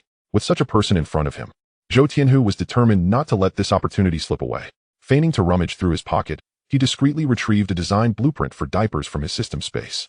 This blueprint was a standard version he had selected from numerous proposals, neither too advanced to implement nor outdated. Yet, in light of current technology, it was already far ahead of its peers, with room for future upgrades. The barrier to entry for diapers is not high. Once launched, imitators will inevitably follow. By that time, he could introduce even more advanced products and easily overshadow the newcomers. When Jimmy received the blueprint, his face was filled with confusion. As he opened the first page, he was greeted with explanations regarding materials and structure. 2 designs were clearly laid out. One was a pull-up diaper suitable for infants, and the other was a pull-up pant designed for active toddlers. After just a glance, he was stunned. His keen business intuition immediately informed him that this product would be a surefire success. New materials, three-dimensional cutting. Easy on and off. These two designs perfectly addressed the pain points of mothers. As he flipped through the pages, nodding in approval, he quickly recognized the core advantages of the products. Regardless of how times change, fast-moving consumer goods remain a necessity, especially children's products, whose demand is stable and enduring. He could already foresee that once these diapers entered the Hong Kong market, they could very well transform parenting habits and spark a consumption wave. He looked up at Zhou Tianhu, his gaze markedly different now. Most low-level individuals come from humble beginnings. Having received little education and mingled on the streets from a young age, their avenues for wealth are often precariously close to the law. They typically resort to bars, gaming halls, billiard rooms, and bathhouses. Yet Zhou Tianhu aspired to conduct legitimate business, which was itself unexpected. Moreover, he presented a technical blueprint that far exceeded the current standards, earning Jimmy's genuine admiration. Diapers are a lucrative venture. The money from children is the easiest to earn. From this as a starting point, one could subsequently develop baby wipes, shower gels, towels, and a series of complementary products. It could even evolve into a comprehensive daily chemical enterprise, scaling up over time. Jimmy's eyes sparkled. When it comes to making money, his thoughts began to race. Listening to him, Zhou Tianhu had already concluded that this man was indeed worthy of trust. Jimmy not only understood the market, but also possessed the insight to integrate the entire supply chain. What you just mentioned is merely a small part of my plan. In the future, beyond daily chemicals, I aspire to venture into logistics, real estate, entertainment, tourism, and hospitality, forming a group operation. With these foundations in place, I will gradually penetrate the resource sectors, establishing my own commercial empire. This was not mere empty talk, but a well-planned path Zhou Tianhu had already mapped out. Chapter 14. A sudden shift and a stabbing opportunity. Upon hearing this, Jimmy's expression flickered with surprise. He had thought his ambitions were the pinnacle, only to realize that Zhou Tianhu's vision surpassed his own. Yet, as he listened to the unfolding plan, his heart raced uncontrollably. This was not idle chatter. I have already imported a complete set of high-end diaper manufacturing equipment from overseas. In the first phase, I will invest 200,000 Hong Kong dollars as startup capital. As long as you agree to join, the position of factory manager will be yours, along with 15% of the original shares. Zhou Tianhu spoke firmly, his gaze unwavering. If the previous envisioning felt like a dream, now that dream lay before them. Jimmy stood frozen, as if struck by lightning, his mind blank. Could it be that fortune had truly fallen from the sky? And such a substantial piece? A complete set of imported production lines, plus 200,000 in cash. This kind of investment was astonishing. Are the low-level individuals today so extravagant? Had he known that there were such resources to be gained in this line of work, he would have switched paths long ago. Currently, his small business scraped by amidst gang rivalries, barely earning a few thousand a month, which was already a challenge. That $5,000 factory had nearly drained his years of savings. Yet, Zhou Tianhu was offering 200,000 just in initial cash, not to mention the equipment costs. How could anyone not be tempted? With money comes the confidence to act. The other party was not only willing to invest, but also had a powerful backing like Hong Hing, which would undoubtedly ensure smooth sailing in business. Brother Hu, I'm in. Jimmy's eyes sparkled with excitement. Zhou Tianhu nodded slightly. Good, let us sign an agreement later. You will steer Tiger Chung Daily Chemicals. Understood. Jimmy's face beamed with joy. Hearing that they would follow a formal process made him feel even more at ease. If a gangster does not use his brain, he will forever be confined to the streets. Having a written agreement beforehand, with clear responsibilities and rights, is the right way to proceed. Working with someone like him, success and profits are inevitable. Come with me tonight to Temple Street for some chicken, and we can discuss patent registration, factory location, and production arrangements, Zhou Tianhu instructed. Brother Hu, is the chicken there reliable? Jimmy's expression shifted slightly, cautiously inquiring. Zhou Tianhu paused, then quickly understood. Temple Street is adjacent to Palam Street, a place known for its mixed clientele and notorious reputation. No wonder he asked such a delicate question. He nearly chuckled at Jimmy's anxious demeanor. Could it be that he was still a naive rookie? What kind of chicken do you want? Clean, or with a twist? Jimmy's face flushed crimson as he blurted out. Of course it's clean. Zhou Tianhu stifled a laugh, nearly choking. As night fell, they gathered at an open-air stall on Temple Street, indulging in a clear broth chicken feast. Zhou Tianhu, Jimmy, and the duo Xiao Huang and Xiao Lan sat around a table. The so-called clear broth chicken was essentially a hot pot, quite reminiscent of the later clear yuan chicken casserole. Freshly slaughtered chickens were paired with white radish, cabbage, tofu skin, vermicelli, duck blood, and beef among other accompaniments. They savored the chicken first, then relished the broth, and finally dipped the vegetables, with steam rising and flavors abundant. After consuming the meat and savoring the broth, the table remained heaped with ingredients, a veritable cornucopia. The clay pot of chicken bubbled, exuding warmth and aroma. The table was soon laden with an array of side dishes. stacked so high that there was scarcely room to set down chopsticks. The owner moved swiftly, serving plate after plate of chopped chicken, the sheer quantity astonishing. Jimmy gawked at the spread, his throat constricting, unable to restrain himself from asking, "Brother who? Is anyone else coming?" "It's just us four." Zhou Tianhu picked up a piece of meat, lightly blowing on it before placing it in his mouth, savoring it thoroughly. As the meat descended into his stomach, it seemed to dissolve instantly, a warm current radiating through his body, relaxing every limb. He squinted his eyes, a look of contentment gracing his features. "Can we possibly finish all this?" Jimmy's voice trembled. 10 chickens are mine, and you two can share the remaining 2, Zhou Tianhu replied nonchalantly, his chopsticks never pausing. Xiao Huang and Xiao Lan were left speechless, their mouths agape. Typically, the 4 of them would struggle to finish just 2 chickens. This feast was utterly unfathomable. Ignoring their astonished expressions, Zhou Tianhu focused intently on the delectable food before him. Each bite fortified his physique. Such an opportunity was not to be squandered. By the time they regained their senses, Zhou Tianhu had already polished off 2 chickens. The trio hastily picked up their chopsticks, fully aware that their leader was no ordinary man. Renowned in the underworld as White Tiger Azu, his reputation was evidently well-deserved. As he feasted heartily, he discussed the diaper business with Jimmy, articulating the overseas patents and distribution channels with clarity and foresight. Just as he finished speaking, a commotion erupted in the distance. 2 women were seen fleeing in a panic, clutching each other's hands, their steps chaotic. The girl in front had a sleek bob, exuding an air of confidence. The one behind, with flowing locks and a delicate visage, resembled a campus goddess. They relentlessly knocked over chairs to hinder their pursuers, their faces etched with terror. Behind them, several burly men wielding clubs and machetes advanced, their faces twisted with malice, hurling curses. "Filthy bitches, don't run.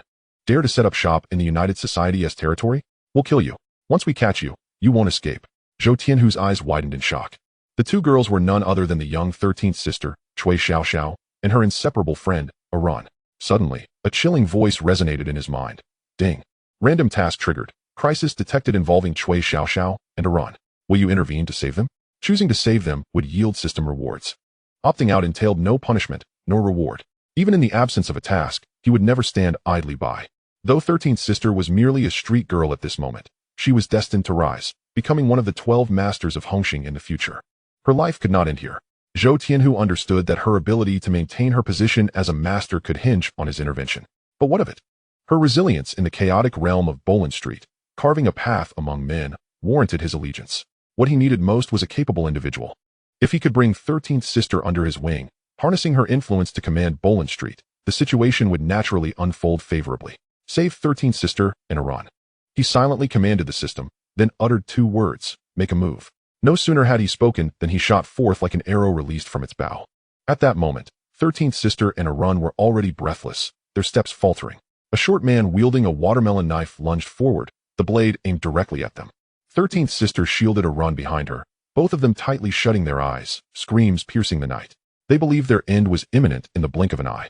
Yet, the anticipated agony did not ensue. Moments later, they cautiously opened their eyes.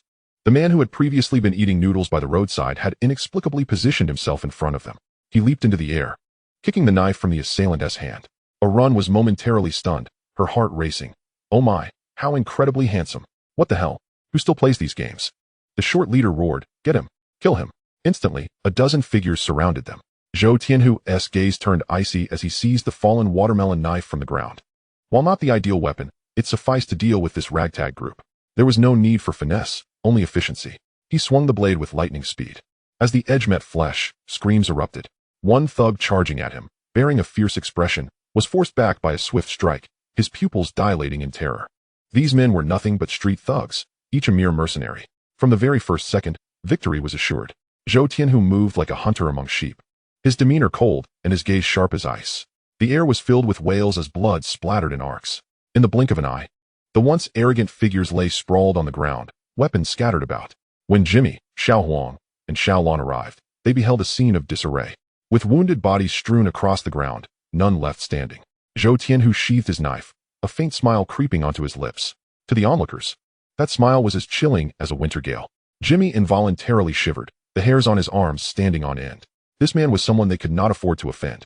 This thought simultaneously crossed everyone's mind. Just as Zhou Tianhu turned to check on 13th sister and Aran, a small figure suddenly sprang up from the ground. A blade transforming into a thrown weapon, hurtling straight toward Aran's face. The cold glint threatened devastation. A hit could disfigure her, or worse, claim her life. Run's pupils contracted, her scream ripping through the air. Almost simultaneously, Zhou Tianhu's wrist twisted, his short knife blocking the attack. Clang. Metal clashed. Sparks flying as the incoming blade shattered, fragments flying back. Swish, swish, swish. 3 arcs of blood traced through the air. The shattered blade embedding itself deeply into the assailant's back, neck, and side of the skull. He did not even utter a sound before crumpling, lifeless. All transpired in the blink of an eye.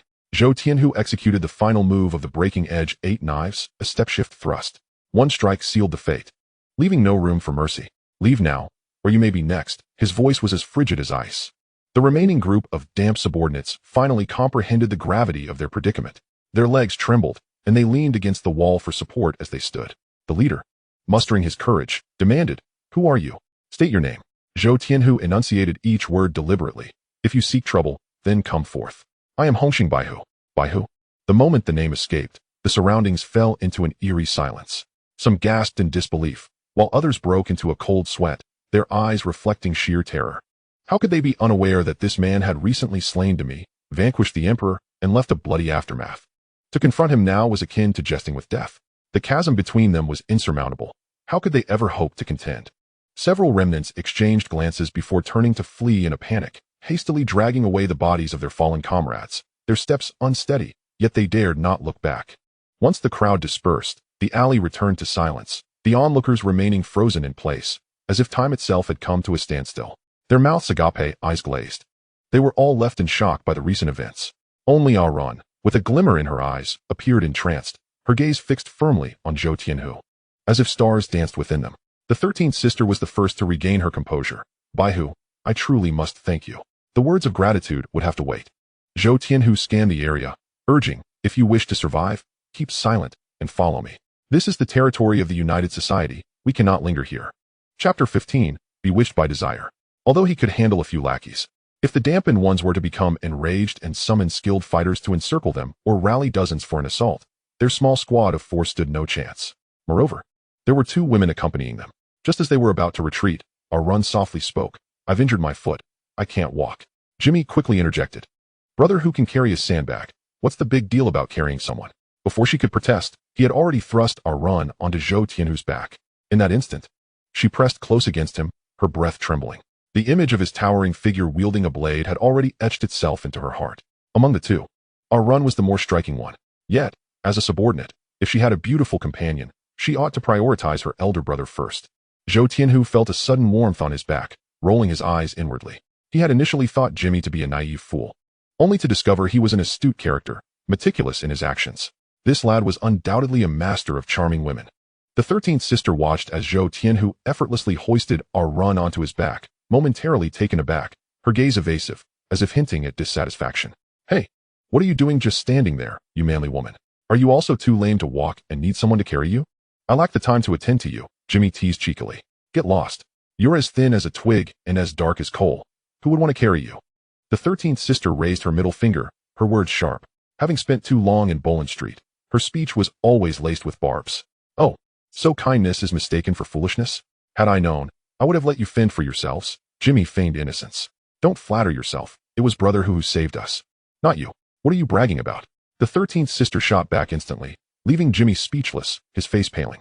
Zhou Tianhu, carrying Run, walked ahead, feeling a sense of helplessness wash over him. Who would have thought that the moment Jimmy and the 13th sister met, sparks would fly? One was sharp-tongued, the other quick-witted. Their banter was a natural clash, seemingly destined to be adversaries. It would be best to limit their interactions in the future. Upon reaching the car, Zhou Tianhu finally halted. The vehicle belonged to Jimmy. It was no luxury ride but rather an old, second-hand Citroën, purchased for less than 10,000 Hong Kong dollars. It was evident that 6 people could not fit inside comfortably. Jimmy slicked back his shiny hair and leisurely remarked, "Brother Hu, regarding the matter you just entrusted me with, I suddenly remembered I need to meet a dealer to discuss some details. I'll take my leave now." Before he could finish, Xiao Huang and Xiao Lan quickly chimed in. "We need to return to Wei Gu to report back, so we're off." In an instant, only Zhou Tianhu, Run, and the 13th sister remained. Run blinked her eyes, her cheeks flushed with a hint of shyness. "That Brother Hu, my sister and I live on Boland Street. It's too chaotic there now, and I'm afraid to return. May I stay with you for a while?" Zhou Tianhu felt the warmth on his back, a jolt coursing through him.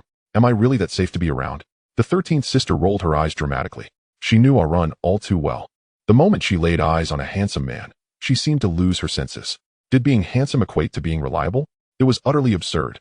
She vividly recalled how Zhou Tianhu had single-handedly taken down over a dozen opponents, his blade work fierce and decisive, the final strike severing the small man in three, ensuring instant death.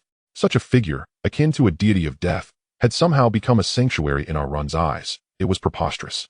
However, the 13th sister quietly added to herself, if he were an enemy, he would indeed be terrifying, but if he stands with us, perhaps he could offer a sense of security.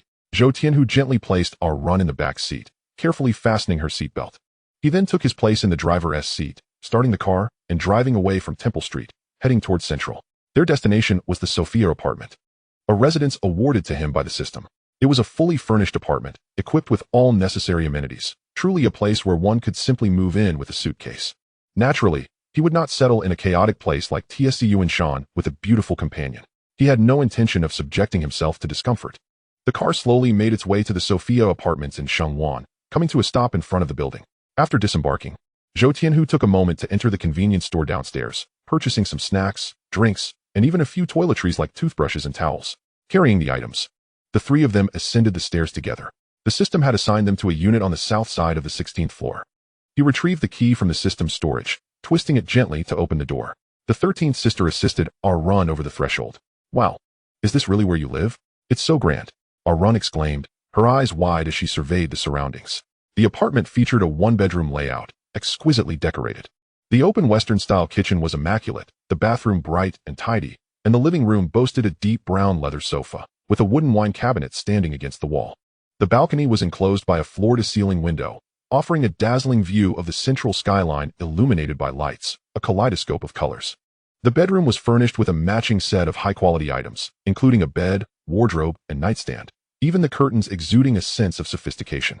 In an area like Shangwan, ordinary units started at 500,000 to 600,000, and with such decor, the market price had long surpassed $1 million. How could a fresh recruit in the Hong Hing Triad afford such luxury? The 13th sister's eyes widened in disbelief, having grown up in Boland Street. I've always hoped to leave that dreadful place and move into a decent home. Brother Hu, this apartment must have cost quite a fortune. Just average. Zhou Tianhu replied nonchalantly, not having calculated the total cost, only knowing it was certainly not inexpensive.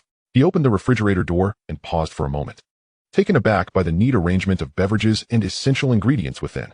The wine cabinet was particularly lavish, stocked with an array of whiskeys, red wines, and sake.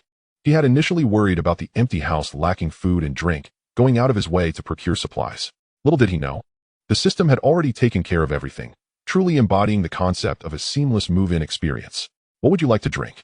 He inquired, leaning against the fridge. Looking up, I want soda. Arun must be craving milk, said 13th sister, who cheerfully approached and casually took 2 bottles. Zhou Tianhu grabbed a can of beer and settled into a single chair in the corner of the living room. 13th sister crossed her legs, her gaze mischievous as she fixed it upon him. Brother Hu, now it's just the 3 of us. Tell me honestly, do you have feelings for Arun? Is that why you saved us? Arun lightly scolded her, her cheeks flushing instantly as she lowered her gaze, the tips of her ears tinged with crimson. Yet, a sweet stir blossomed within her heart. How wonderful it would be if it were truly because of affection for her. Zhou Tianhu chuckled softly. If I were after Arun, would I have brought you along to my home? 13th sister paused, then pouted. True, who brings a third wheel when dating? If it wasn't for his feelings for Arun, then what was his motive? She tilted her head, questioning with skepticism. You don't even know us well. Why take such a risk? Saving them, of course, was not solely due to Arun's beauty. Zhou Tianhu valued the potential behind 13th sister, but such thoughts were not easily articulated. A knowing smile crept upon his lips as he remarked, 13th sister, is your real name Chui Xiao Xiao? I heard your father, in his prime, once won 13 rounds at the card table all in one breath, hence your nickname? Upon hearing this, Arun couldn't help but laugh. Anyone who dares to call her Xiao Xiao to her face will surely get a glare. She added that if such a name were used too often, it would indeed lose its charm, and now it was practically as flat as a washboard. Zhou Tianhu glanced over, chuckling softly to himself, thinking, not just like a washboard, but utterly devoid of curves. From behind, one might mistake her for a boy. 13 sister's face flushed slightly as she turned to Arun and gave her a playful middle finger. Those who know the origin of my name must be familiar with my father. But the word on the street is that you only recently joined Hong Hing, and someone as timid as my dad would know a tough character like you. Zhou Tianhu raised an eyebrow with a smile. Don't forget, I'm with Liang Kun. Your father came over from Dongxing in his early years and also paid his respects at Kuan-ji's pier. We're all brothers under the same roof. Helping each other out is nothing. 13's sister furrowed her brows, still somewhat unconvinced. Even if they were both in Hong Hing, he shouldn't know her and Aaron. Zhou Tianhu saw her doubtful eyes and spoke lightly. The card house where Kuan Gu and I frequently visit. You occasionally go there with your lottery tickets to find your dad, claiming it's for good luck, but really it's to scam a bit of pocket money. 13's sister was taken aback, then relaxed. This was something outsiders could never know. A smirk appeared on her lips. So, today's escape was all thanks to my dad's disreputable gambling habits. When he finds out, he'll probably be smug for half a month. Zhou Tianhu didn't want to dwell on the topic of blowing water to too much. Talking too much could lead to slips of the tongue. He shifted the conversation. You two girls, usually so well-behaved. How did you get entangled with those thugs from the Union? 13's sister and Aaron exchanged a smile. It's not like we intentionally provoked them. It was purely that guy walking into the wrong place at the wrong time. We were attending night school to brush up on our English, and that bespectacled teacher kept sneaking glances at Aaron's chest, making me blush on his behalf. Zhou Tianhu looked up and nodded. Indeed, she was quite eye-catching. Aaron, sensing his gaze, instinctively tucked a strand of hair behind her ear, her heartbeat inexplicably quickening, her cheeks warming. 13's sister, oblivious to this, continued. We plotted to teach him a lesson, so we had Aaron invite him to a hotel, pretending to have relations, then slip away. I hid in a phone booth downstairs, dialed 999, and reported that a girl was being kidnapped and was about to be assaulted. A swarm of police burst in. The scene was explosive. A bunch of naked men scrambled out, utterly flustered. Especially that four-eyed teacher, begging on his knees, his face ashen. Ha! Her laughter rang out, bright and clear. Zhou Tianhu nodded in agreement. The teacher had ulterior motives. He deserved it. But what does that have to do with lewdness? 13's sister scoffed. Once I reported it, it caught the attention of the cops, and that hotel is under the Union's protection. They felt embarrassed and naturally wanted to settle the score with me. 13's sister stated nonchalantly. Don't think that Boland Street is a place where you can act recklessly. It is the Union's territory. If you provoke lewd individuals, life will not be easy afterward. Especially for Aaron. With her striking looks, she is bound to attract trouble. Zhou Tianhu's tone became serious, as if warning the two naive girls about the dangers of the world. Though he had known them for only a short while, he could already discern their distinct personalities. 13's sister was bold and straightforward, acting like a man, while Aaron was quiet and innocent, her eyes still holding a childlike naivety. Chapter 16. The Eight Extremes fist is indeed extraordinary. He vividly recalled the events in the book where they had employed an old tactic, nearly getting bitten back. It would be a real shame if such a girl fell into the hands of lewd individuals. Aaron lowered her head, her fingers unconsciously twisting the hem of her shirt. Brother who? I really want to do that again. 13's sister, however, was unconvinced. Thumping her chest. There are at least 100 gangs in Hong Kong. Does a small gang lurking in Boland Street dare to intimidate? I don't believe in such superstitions. Zhou Tianhu remained silent. Young people always had a certain bravado. It was futile to advise them too much. She felt invincible now. But reality would never show mercy just because one was young. There's a saying in the underworld. Hong Hing produces enforcers. The Union produces henchmen. Dongxing's powder boys are weaklings. Hong Hing and Dongxing were well known, but the fact that the Union could be mentioned alongside them indicated that this organization was far from ordinary. Boland Street may seem chaotic on the surface, but it was, in fact, a land of riches. Most of the ladies and male escorts on the street were under the Union's control, and even the famous mamas were likely their people. It was said that the heads of these operations had become savvy, and behind it all was a complete business operation, in a tripartite balance of power. Hong Hing relied on the support of the glamorous mamas. Dongxing thrived on the operations of Flower Fu, while the lewd faction maintained its stronghold through sheer numbers. 13's sister saw only the surface and failed to grasp the underlying web of power. You two take a break. I have some matters to attend to. Zhou Tianhu turned and entered the room, picking up the phone to dial Liang Kuan's number. Kuan Gu, there has been a situation on Temple Street today.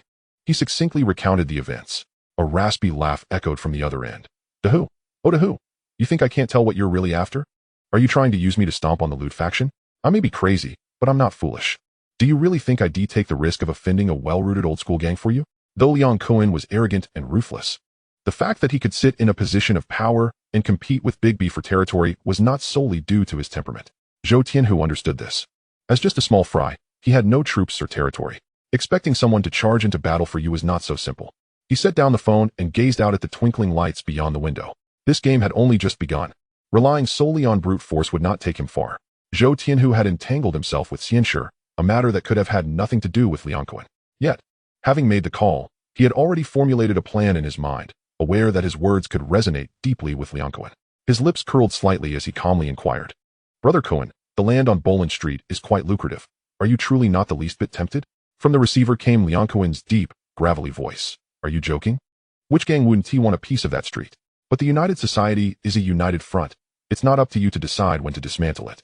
You're currently under Xianshir's watch, barely standing on your own, and you expect me to topple the United Society for you? Big Tiger, don't bite off more than you can chew." This reaction was anticipated. Zhou Tianhu remained unfazed, replying leisurely, "Brother Kun, within a gang, those who carve out new territories never occupy a lowly position. Once you tread upon the United Society's ground, what can brother be contest with you?" Silence fell on the other end. Liang Kun did not respond immediately. After a few moments, Zhou Tianhu continued, "In truth, my conflict with Xianshir is not as significant as it seems. As long as I don't set foot on Bolin Street, he has no grounds to act against me. Should he dare to lead a charge into our Hong Hing territory, the entire gang would never allow it. However, if he merely sends a few lackeys to stir trouble, I can easily put them down." Finally, Liang Kun spoke, tinged with skepticism. "So why did you call me? What do you truly want?" Zhou Tianhu chuckled softly. "What I need now is a bit of time to strategize. To be frank, my reputation as Big Tiger is not as formidable as yours. I wish to borrow your name to shield myself from the storm." Liang Kun understood. The other party wanted him to step in and stabilize the situation, buying Zhou some breathing room. This transaction would not put him at a disadvantage. Zhou Tianhu was already one of his men, and it was reasonable for him to step forward and bear some pressure during such a time. Moreover, if the United Society were indeed dismantled, the territory would nominally belong to Liang Kun, while the actual control would surely involve Zhou Tianhu as well. Securing the position of the leader in Wanchai would increase their odds. If Zhou Tianhu truly had the capability to seize Bolin Street, the overall strength of Hong Hing would be elevated, allowing him, as the leader, to also partake in the spoils. A more lucrative territory would mean doubling the income was far from a dream. Having mulled over these thoughts, he nodded in agreement. "Very well. I'll help you manage this. Consider it on me." The coldness in his voice had dissipated. After ending the call, Zhou Tianhu's smile deepened. He had made a subtle move. While claiming to assist Liang Kun in seizing land, he was, in fact, paving his own path. Hong Hing had established a rule. Whoever claims the territory governs it. By having Liang Kun delay Xianshir, Xianshir would only assume that Liang Kun intended to involve himself with Bolin Street. Once Xianshir realizes that Liang Kun stands with Zhou Tianhu, how could he remain indifferent? He would undoubtedly turn his guns on Liang Kun first. And as long as Liang Kun was embroiled in this matter, it would be increasingly difficult for him to extricate himself. If Liang Kun had not been involved, once Zhou Tianhu truly took control of Bolin Street, the entire area would naturally fall into his grasp. Zhou Tianhu had further plans. With Shisanmai being a key piece in his game, she would eventually take charge of Bolin Street, becoming the sole authority there. His ambition was never merely the hollow title of the United Society, but rather the absolute control of the entire street, leaving no cracks for escape. The so-called gang alliance was merely a stepping stone he would tread upon before reaching the pinnacle. As soon as the call ended, he stepped out of the room. In the living room, Arun and Shisanmai had already succumbed to slumber. Arun curled up in a corner of the sofa, her form delicate and her breathing shallow. Conversely, Shisanmai sprawled across the entire sofa, limbs outstretched, snoring thunderously, utterly devoid of grace. Who could have imagined that Hanbin would eventually be smitten by this girl? Zhou Tianhu chuckled softly, a trace of helplessness flashing in his eyes. Had there been anyone else present, they would surely perceive his expression as that of someone witnessing a future jest. He gently draped a blanket over the two of them and turned towards the bedroom. Having saved them both today, the system task had already been completed, yet the reward remained unclaimed. After securing the door, he calmed his mind and summoned the system interface. Ding! Congratulations, host, for completing the mission to rescue Arun and Shisanmai. Reward: complete set of Bajiquan techniques. Do you wish to accept? At the moment the notification echoed in his mind, Zhou Tianhu's eyes lit up. The previously obtained Breaking Blade 8 cuts was astonishingly powerful. Yet carrying a large blade with him was ultimately inconvenient. The art of fist and foot, however, was different. Once one mastered the profound techniques, close combat in confined spaces would be effortless. He began to read the description of Bajiquan. Bajiquan, meaning strength, can traverse 8 directions and reach great distances.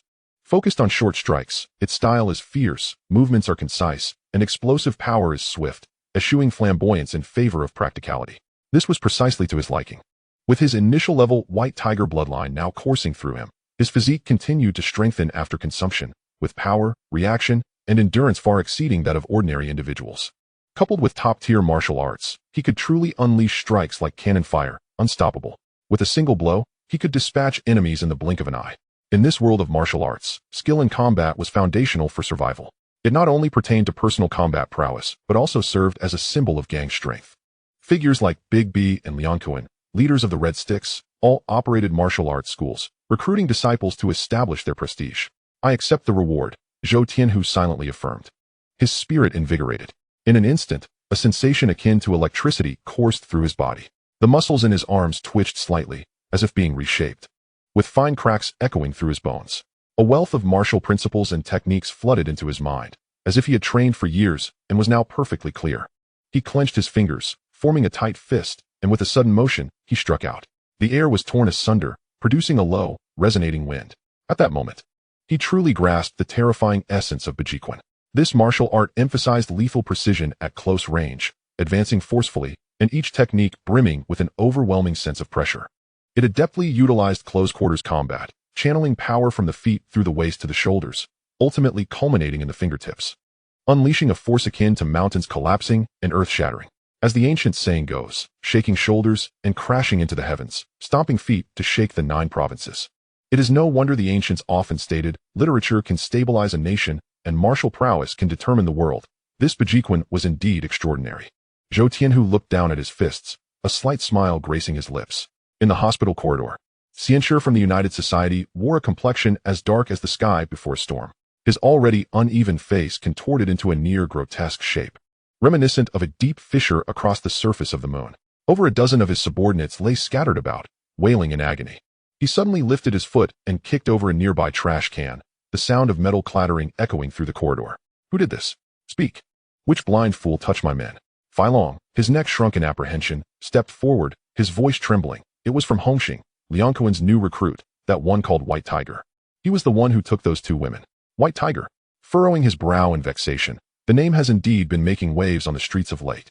Yet, he remains indifferent to such trifles, his focus solely on the sight of his brothers bleeding, sprawled on the ground, limbs shattered. A surge of fury courses through him. A mere newcomer dares to act on my territory in Bolan Street? What is Liang Kun, after all? His disciples presume to lay hands on my associates? Is this a declaration of war? Does he seek to plant his flag and claim a stronghold? His voice grows increasingly vehement, reverberating down the corridor. The losses are significant. 3 or 4 severely injured, several more with lighter wounds, and the medical expenses start at a minimum of 200,000. Moreover, one of his brothers has lost his life on the spot, requiring at least 50,000 Hong Kong dollars to console the bereaved family. 200 to 300,000 just vanished like that, weighing heavily on his heart like a dagger slicing through flesh. He abruptly turns, bellowing at his groaning subordinate on the bed. After feasting on my provisions, during a critical moment, you all turn into spineless cowards? A dozen men couldn't contain a rookie, and one of us is dead. He continues, if anyone asks, don't admit to knowing me. I'd be too ashamed. The injured subordinates exchange glances, their faces etched with grievance. Finally, one gathers the courage to speak. Boss, it's not that we fear trouble. That White Tiger is just too formidable. If he had truly gone all out, none of us might have made it out alive. This remark sends Xianshi into a deeper rage. Others show mercy, and you still behave like this? What does that make you? Better to disband, with your kind. You might as well pray in a church for peace. Chapter 17. Just as he laments the lack of opportunity to retaliate, silence envelopes the room, heads bowed. No one daring to argue further. Skill lacking, no amount of explanation would suffice as an excuse. Gritting his teeth, Xianshi pulls out his phone and dials Liang Kun directly. What do you mean by this? Sending a lackey to wreak havoc on my turf? A languid voice comes from the other end. Xianshi, have you lost your mind? I'm currently enjoying some quality time, and you call to disturb me? The night is thick with tension as Xianshi erupts. At this hour, you're not nestled with a woman? Could it be that your vitality is waning? Liang Kun, provoked by this, retorts lazily, shouting so loud, don't your ears hurt? If you have the energy, you should be performing instead of just yelling. That little brother of yours, White Tiger, has taken down a dozen of my men on Temple Street, and even killed one on the spot. Is this how you intend to declare war? Do you take Temple Street for your backyard? My association, though small, is not a doormat for anyone. The more Xianshi speaks, the more his voice threatens to tear through the receiver. Liang Kun moves the phone away slightly, clearing his ear, a smirk forming at the corner of his mouth, shouting so loudly, are you not afraid of the neighbors calling the police? Does a loud voice intimidate? You'd be better off joining a theater troupe. Your little association, with its handful of weaklings, dares to stand against my Hong Hing? A dozen thugs can't even handle the 4-9 boys I just recruited, and you're calling me to berate? Xianshi feels as though he might explode. Liang Kun, quit the banter. White Tiger is your subordinate. If he causes trouble, you bear the responsibility. If you can't rein him in, I'll do it for you. Liang Kun chuckles coldly. Oh, you think you can instruct me on how to manage my brothers? Who do you think you are? If it comes to blows, I'll stand by till the end. I'll walk through fire without hesitation. At this, Xianshi's tone falters slightly. He understands that once the brawl begins, the cost will flow like water. One injury means medical bills. One death means compensation in the hundreds of thousands. He has just lost over 200,000, and his heart still bleeds. He does not wish to gamble with lives. Yet he cannot afford to lose face. Otherwise, other factions will regard him as a joke. Thus, he lowers his voice. Is this how you resort to threats, scaring toddlers? Your subordinates lack discretion, and you, as their leader, are merely covering for them? He continues, let White Tiger come in person, set a banquet for my association, and apologize face to face. Then we can put this matter to rest. Liang Kun, upon hearing this, realizes the other party is merely posturing, afraid of real conflict. Everyone wishes to avoid an actual fight. He himself knows that after the losses at TSC Wanshan, they cannot afford another confrontation. Especially as they are now trying to seize territory in Wanchai, grappling with Big B, they cannot afford to expend more energy. But to lower his head and offer a banquet? That's out of the question. It would be akin to burying his face in the mud. He only wishes to buy time until the storm passes. Thus, he coldly replies, Xianshi, you're dreaming too deeply. The Hong Hing, with its illustrious reputation. Apologizing to your ragtag group? The entirety of Hong Kong would find it laughable. Since it was your subordinate who caused this trouble, let them resolve it themselves. We shall meet in 7 days at the arena. There, we will see who is a hero and who is a coward, with fists to decide. Upon hearing this, Xianshi's spirit is lifted. A match does not require immediate bloodshed and can restore his dignity. He scoffs coldly. If it's a competition, then so be it. I shall ensure your White Tiger leaves in disgrace. Who in my association can be surpassed in martial prowess? We shall not fear your mere 4-9 boys. With that, Xianshi ends the call abruptly. Organizing a boxing match and setting up an arena seems the most fitting resolution. It preserves face while offering a chance to recoup some losses through betting. Should they lose 20 to 30,000, if this opportunity allows them to turn the tide, even making a little profit, it would be worth it.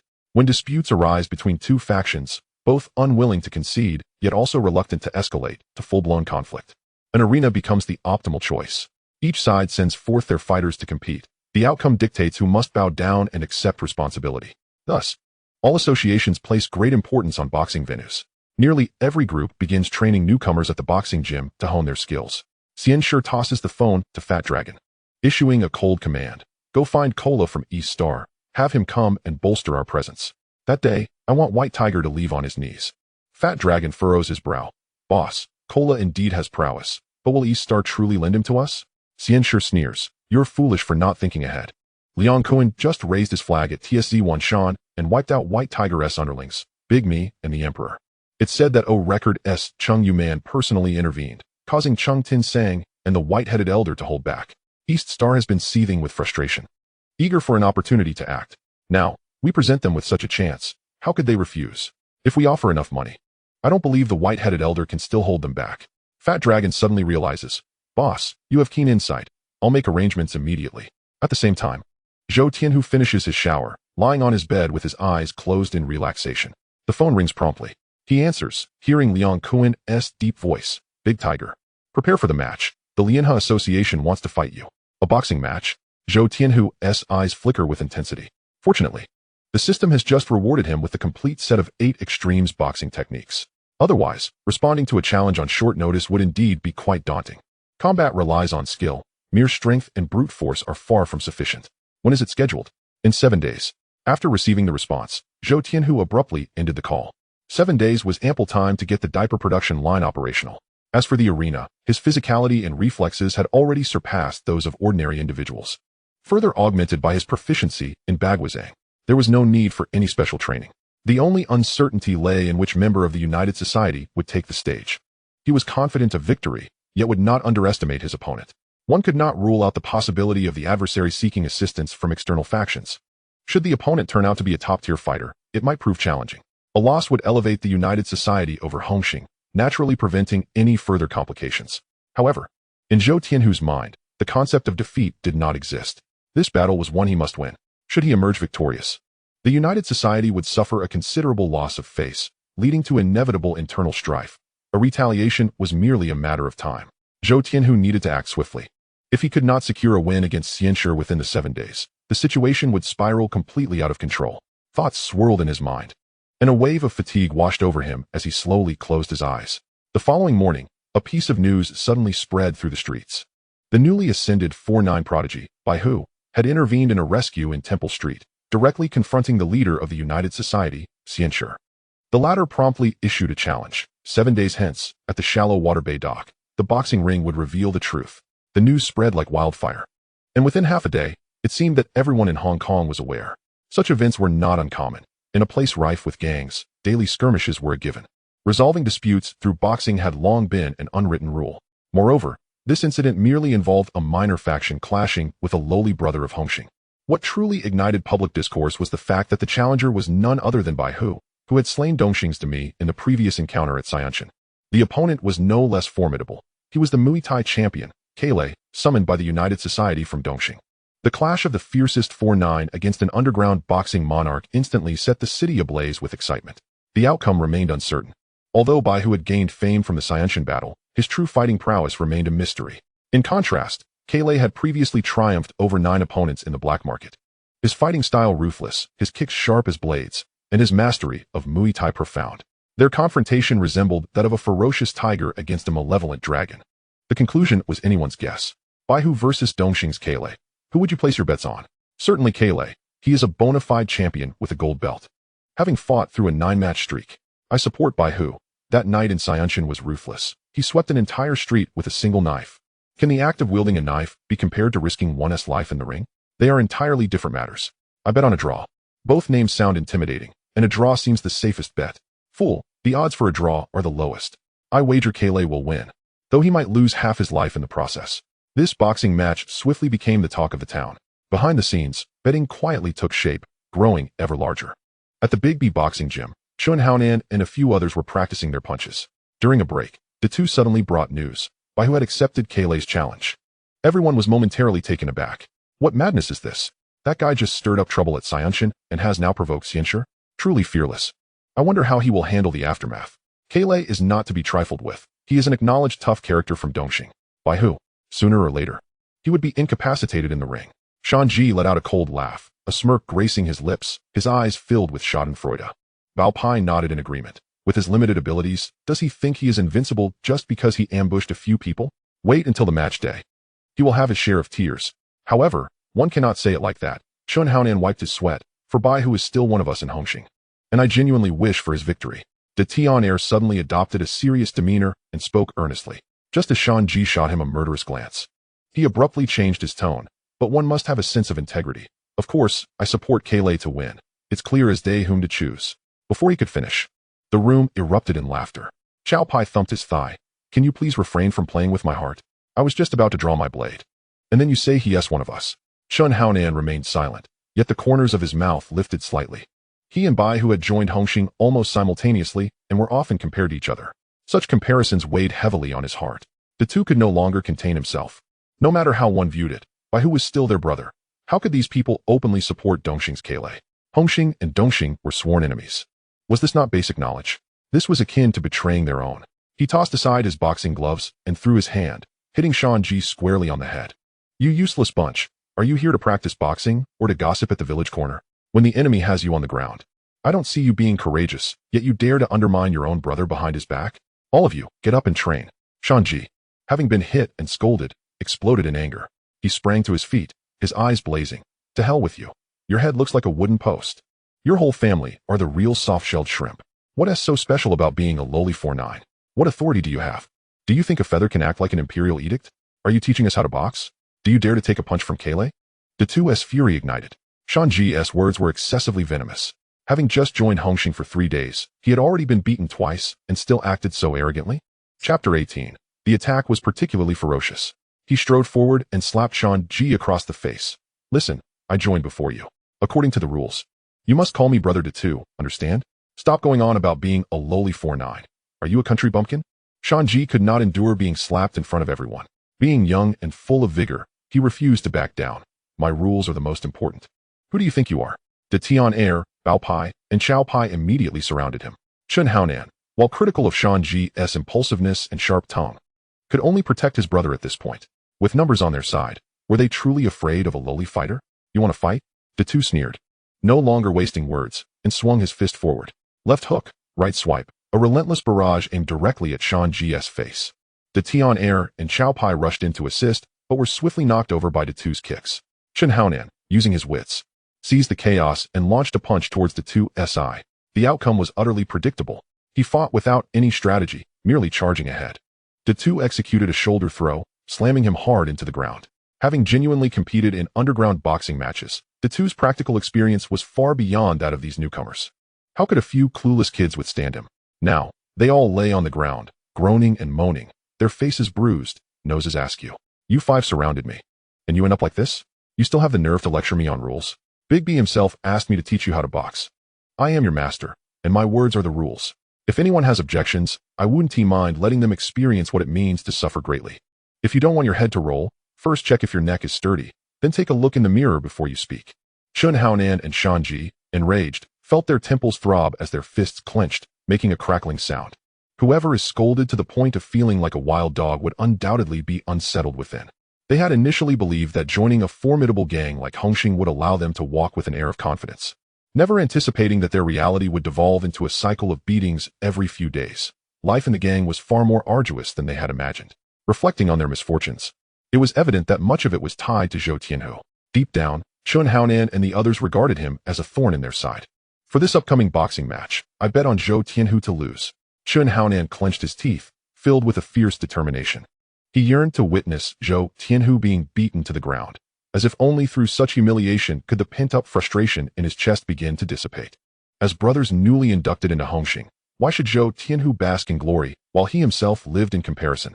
In this treacherous world, who does not seek a name for themselves, who does not long to be remembered, why should Zhou Tianhu be the exception? At that moment, Zhou Tianhu was dining at Kowloon Ice Room with Arun and Sister 13. The moment Zhou Wenlong saw him enter, he promptly hung a closed for business sign at the door. Sister 13 frowned, remarking, "Boss, are you not welcoming us?" From the kitchen, Brother Kong poked his head out, wielding a scallion knife. "It's not that we're unwelcome, but today we only serve the three of you." Arun blinked in confusion. "What do you mean?"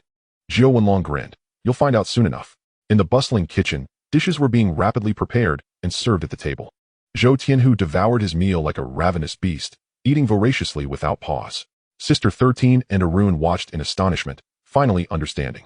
The closure sign was not a refusal of service, but a precaution against others claiming their seats. This fellow was consuming more in one sitting than the entire restaurant would serve in a day. Was this not a covert reservation of the establishment? An hour later, Zhou Tianhu downed his last bottle of soda, releasing a long belch. Lazily wiping his mouth, he leaned back on the sofa, feeling an internal warmth surging through him, comforted as if he were soaking in a hot spring. Yet to Sister 13 and Arun, he appeared to be in a stupor, doing nothing at all. Unable to contain herself, Sister 13 asked, "Tiger brother, aren't you going to the boxing gym later?" "Who says I'm going to that kind of place?" Zhou Tianhu raised an eyebrow. "Outside, everyone is spreading rumors that you will be fighting, and yet here you are, indulging in fine food and drink. Dongxing Skle has been pushed to challenge you, and you must face him. That fellow is the holder of the championship belt. Having won 55 matches in the 58-kilogram category, there can be no room for complacency." Sister 13's brow furrowed, her tone laden with concern. Arun chimed in, "Exactly. I've seen his matches. His strikes are particularly fierce." Zhou Tianhu was well aware of Klei's prowess. He was one of the most formidable fighters under the tutelage of the white-headed elder. In the original narrative, this individual had once been a celebrated boxing star admired by both Sister 13 and Arun. By all logic, one should be diligently training as the match approached. Yet he was different. The system had not only granted him the art of Baji Quan but, due to the presence of the White Tiger's primary bloodline, allowed him to enhance his strength simply through nourishment. Why would anyone endure sweat and toil when one could grow stronger while lying down? "You two need not worry about my condition. Just be on time at the Tsim Sha Sui Pier and shout a couple of times when the moment comes." As he spoke, he stood tall, his gaze sharp, exuding an invisible force that seemed to surge around him. Arun discreetly glanced at him, her heart racing. An unfamiliar emotion stirred within her, akin to admiration, yet tinged with affection. Sister 13 caught sight of her dazed expression and couldn't help but chuckle. Leaning closer to whisper in her ear, "Silly girl, you're about to drool, wipe it off." Arun hastily wiped her mouth, only to find it clean. She retaliated by playfully pinching Sister 13, exclaiming, "What nonsense are you spouting? Hey, everyone outside is placing bets. Are you betting on a Lu or Tiger brother? Sister 13 deliberately elongated her tone, teasing her. Arun blurted out, of course, it's Tiger brother. Oh, how quickly you've changed your allegiance. You once idolized Kaylee like a god. Sister 13 smirked. Arun's ears flushed crimson as she stammered. That was in the past. Now that Tiger brother has saved us. I can't be ungrateful.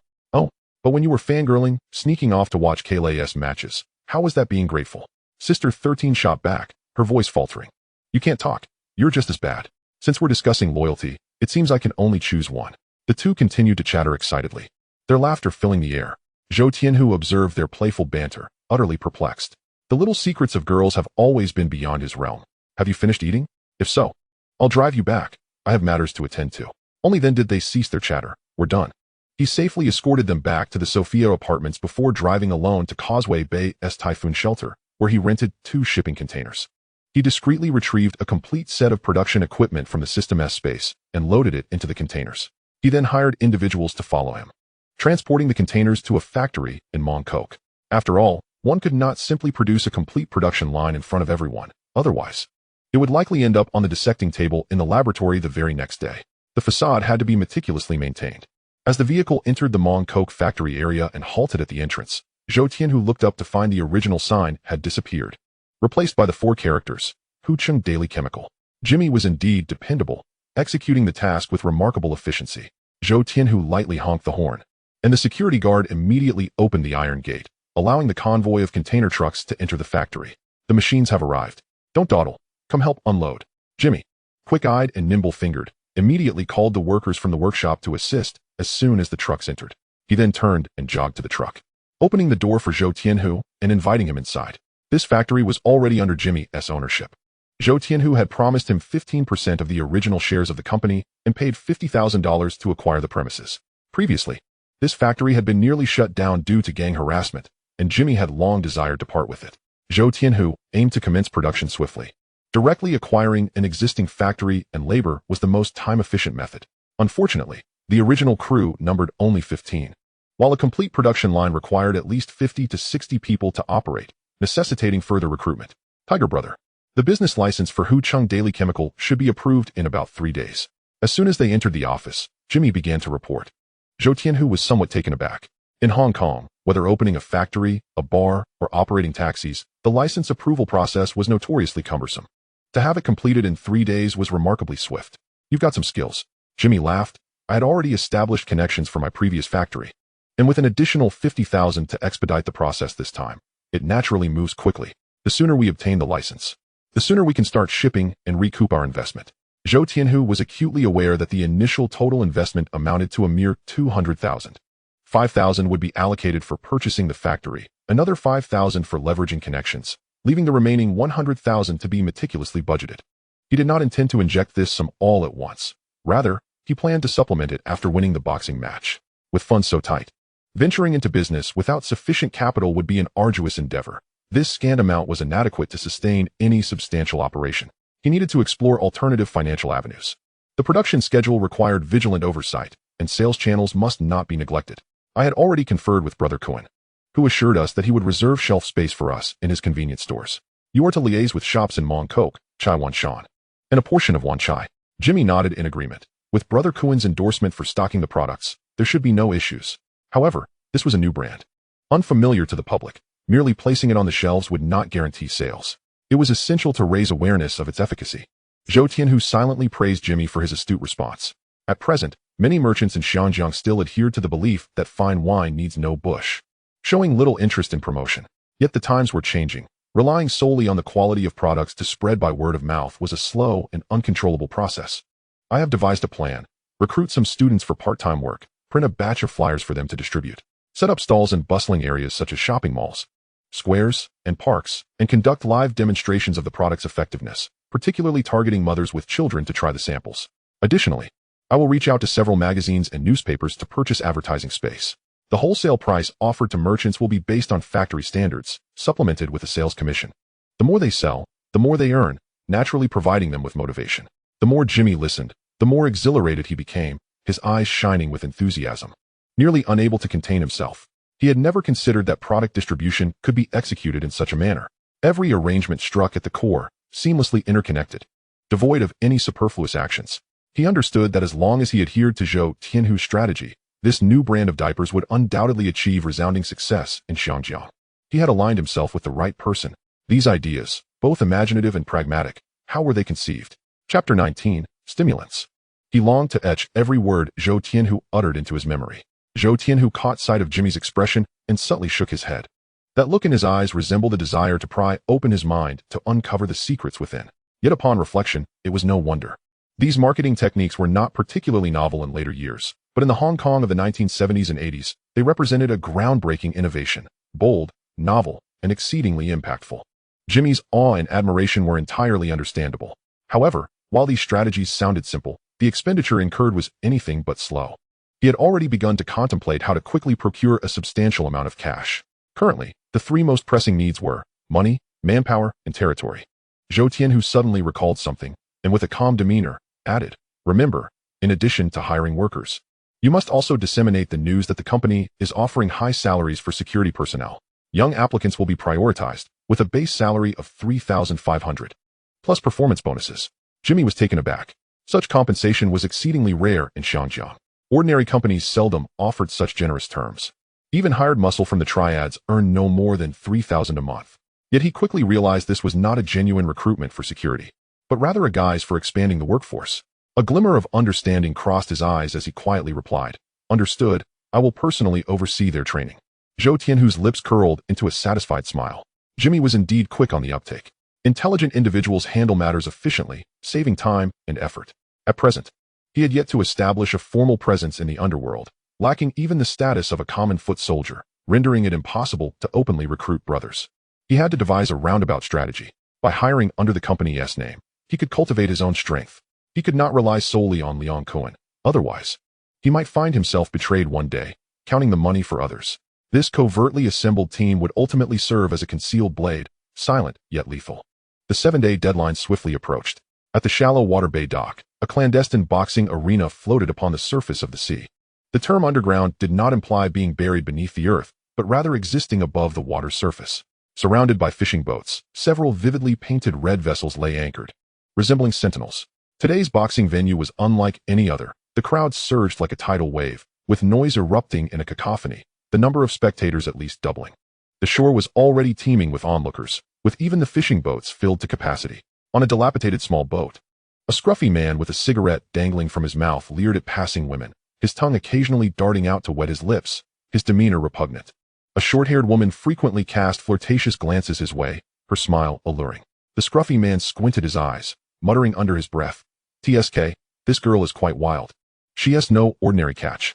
The hefty man beside him, Fat Long, nudged him with a knowing look, whispering, "Boss, I've heard that woman is the mistress of white-headed Wong, hailing from the mainland." The scruffy man spat disdainfully, "Bah, what taste does white-headed Wong have?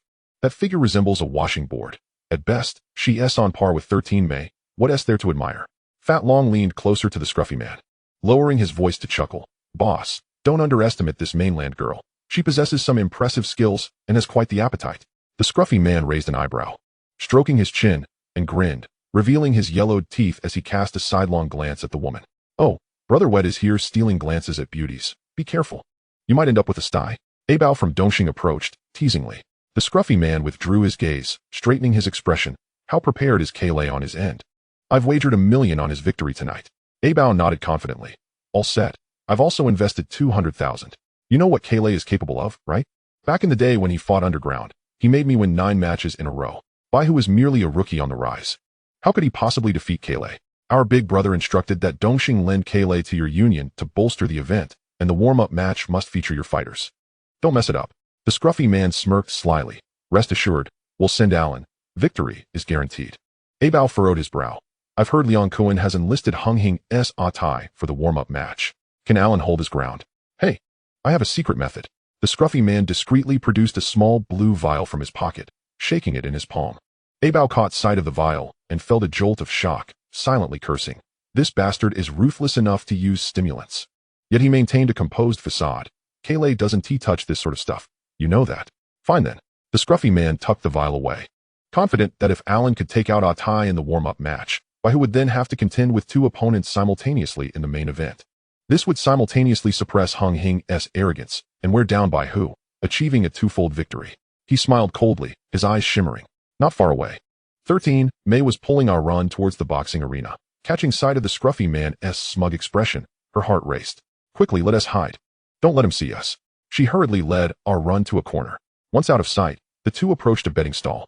13. Mei gritted her teeth, extracting all her cash, approximately 5,000, and placing it entirely on Bai Hu's name. Nearby, a peculiar laughter rang out. Hey there, beautiful, your taste seems lacking. Doesn't he it? Placing a bet on a newly ascended player. Are you not afraid of losing everything down to your last pair of shorts? Upon glancing back, 5 bruised and battered ruffians sat on the benches, shaking their legs and sneering. Indeed, it was Chun Haonan, Shanji, and Bao Pai among others. With a raucous cheer, they placed a thick stack of cash entirely on the cola column. Just moments ago, a Run, who had been hiding behind Sister Shursan, immediately flared up upon hearing this. Who says Zhou Tianhu is incapable? You know nothing. Hey, you chubby one, with eyes as tiny as pinholes. Can you even see anything? We've chosen the white tiger. Is there a problem? Who can dictate our actions? This was the first time Sister Shursan witnessed the usually mild-mannered Run displaying such bravado, her tongue sharp and quick, unable to suppress a giggle. Run wrinkled his nose, continuing without pause. Look at your sorry state. Faces swollen like steamed buns, each of you a veritable reincarnation of a pig's head. Instead of applying some ointment at home, you come here to cause a ruckus? Bao Pai, publicly berated, felt a surge of anger rise to his head. He was about to lash out, his fists cracking ominously, yelling, You foul woman, I'll sell you to Bolin Street to make you wish you were never born. Sister Shursan reacted swiftly, pulling a Run behind her, stepping forward with a cold demeanor. What's this? Unable to win with words, you resort to violence? Still thinking of striking a woman? You haven't even weaned, and you want to mix in this world? If the white tiger were to assess your kind, they would surely call you a worthless lunatic. Upon hearing this, the expression of those with Chun Haonan immediately darkened. Shanji spat disdainfully, tch. These two mad women really lack sense. They should be dragged to the back alley for a proper lesson. Go. Several of them rolled up their sleeves, posturing as if to intimidate. At that moment, De Bi and Liang Kun approached side by side, followed closely by Zhou Tianhu, the two bosses. Upon encountering 5 men surrounding 2 women in a heated exchange, were taken aback. Oh, do you recognize them? Liang Kun glanced at Zhou Tianhu, his gaze sharp as a blade. Those 2 are my friends, Zhou Tianhu replied succinctly. Even if he hadn't spoken, Liang Kun would have recognized Chun Haonan and his crew, unwilling to let go of an opportunity to mock De Bi. Chewing gum, he laughed in a low, hoarse voice. Brother B, your subordinates are truly a remarkable bunch. 5 men bullying 2 women. Impressive, indeed. De Bi felt a wave of heat wash over his face, wishing he could sink into the ground. Especially upon seeing the likes of Chun Haonan, his anger flared. Recently, during the gang's meeting, it was their actions that had caused chaos, resulting in the loss of the Wanchai leadership position he had nearly secured, forcing him to contend with Liang Kun. This had left him seething, and he had decided to toss these idle dogs into the boxing gym to entertain themselves. Yet here they were, stirring trouble once more. De Bi's face turned a deep shade of anger as he stepped forward, sternly demanding, What the hell is going on? Do you really think you're street warriors? Targeting women? Chun Haonan quickly forced a smile. Brother B, you've misunderstood. We were merely joking, trying to scare them a bit. We didn't intend any real harm. Zhou Tianhu, shielding Sister Shursan and a Run behind him, scoffed, Joking? If I were to sleep with your woman and your mother scolded you, would you call that a joke too? Chun Haonan's face paled, veins throbbing on his forehead. Shanji, indignant, shouted, What do you mean, white tiger? Are you looking for a fight? Chun Haonan hastily restrained him, signaling to keep the situation under control. Zhou Tianhu sneered, Shanji, reduced to a stray dog. And you still dare to bark here? Think for a moment. The one I'm set to duel today is Cola. Do you lot even qualify to step onto the ring? Throwing soda bottles on the court isn't enough to satisfy your death wish, is it? You keep shouting about one-on-one fights. Do you truly have the capability? What is the use of merely having a nimble tongue? Liang Kun stifled a laugh, his shoulders trembling slightly. He hadn't anticipated that Zhou Tianhu was not only skilled in combat, but also possessed a sharp tongue that struck with relentless precision, making the exchange particularly enjoyable. This barrage of retorts left Shanji's face a deep shade of purple, his forehead pulsating with anger. Chun Haonan and his crew widened their eyes, exuding menacing vibes. They had assumed that even if Zhou Tianhu was bold, he wouldn't dare act out in front of their boss. The group formed a line, glaring fiercely at Zhou Tianhu, wishing to burn a hole right through him. This was De Bi's first encounter with such a scenario, his head buzzing. Yet, Zhou Tianhu had the audacity to unleash his tirade in front of him and Liang Kun, clearly feeling empowered. Which underling would dare to be so brazen? The boss sitting there, appearing unfazed, indicated tacit approval. Conversely, Chun Haonan and his crew continued to challenge him. Blatantly disregarding Dabi, flames of fury ignited within him, silently noting their names in his little book. Shanji, still oblivious to the gravity of the situation, bellowed. If you have the guts, make a move. Just flapping your gums doesn't make you a hero. Bao Pai chimed in. Yeah, take him down. Finally, Dabi exploded. Everyone shut up. Are you trying to rebel? Have you forgotten the rules? His thunderous voice silenced the entire crowd. Chun Haonan and the others finally ceased their clamor. When the boss truly turns hostile, no one dares to stand firm. Datu, what's wrong with your crew? Are they out here to embarrass me?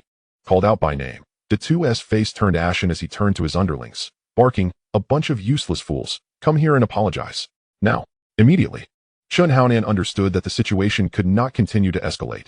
Shanji was too reckless, and someone needed to back down. He was the first to bow, Brother B. I'm sorry, we were wrong. We will never make this mistake again.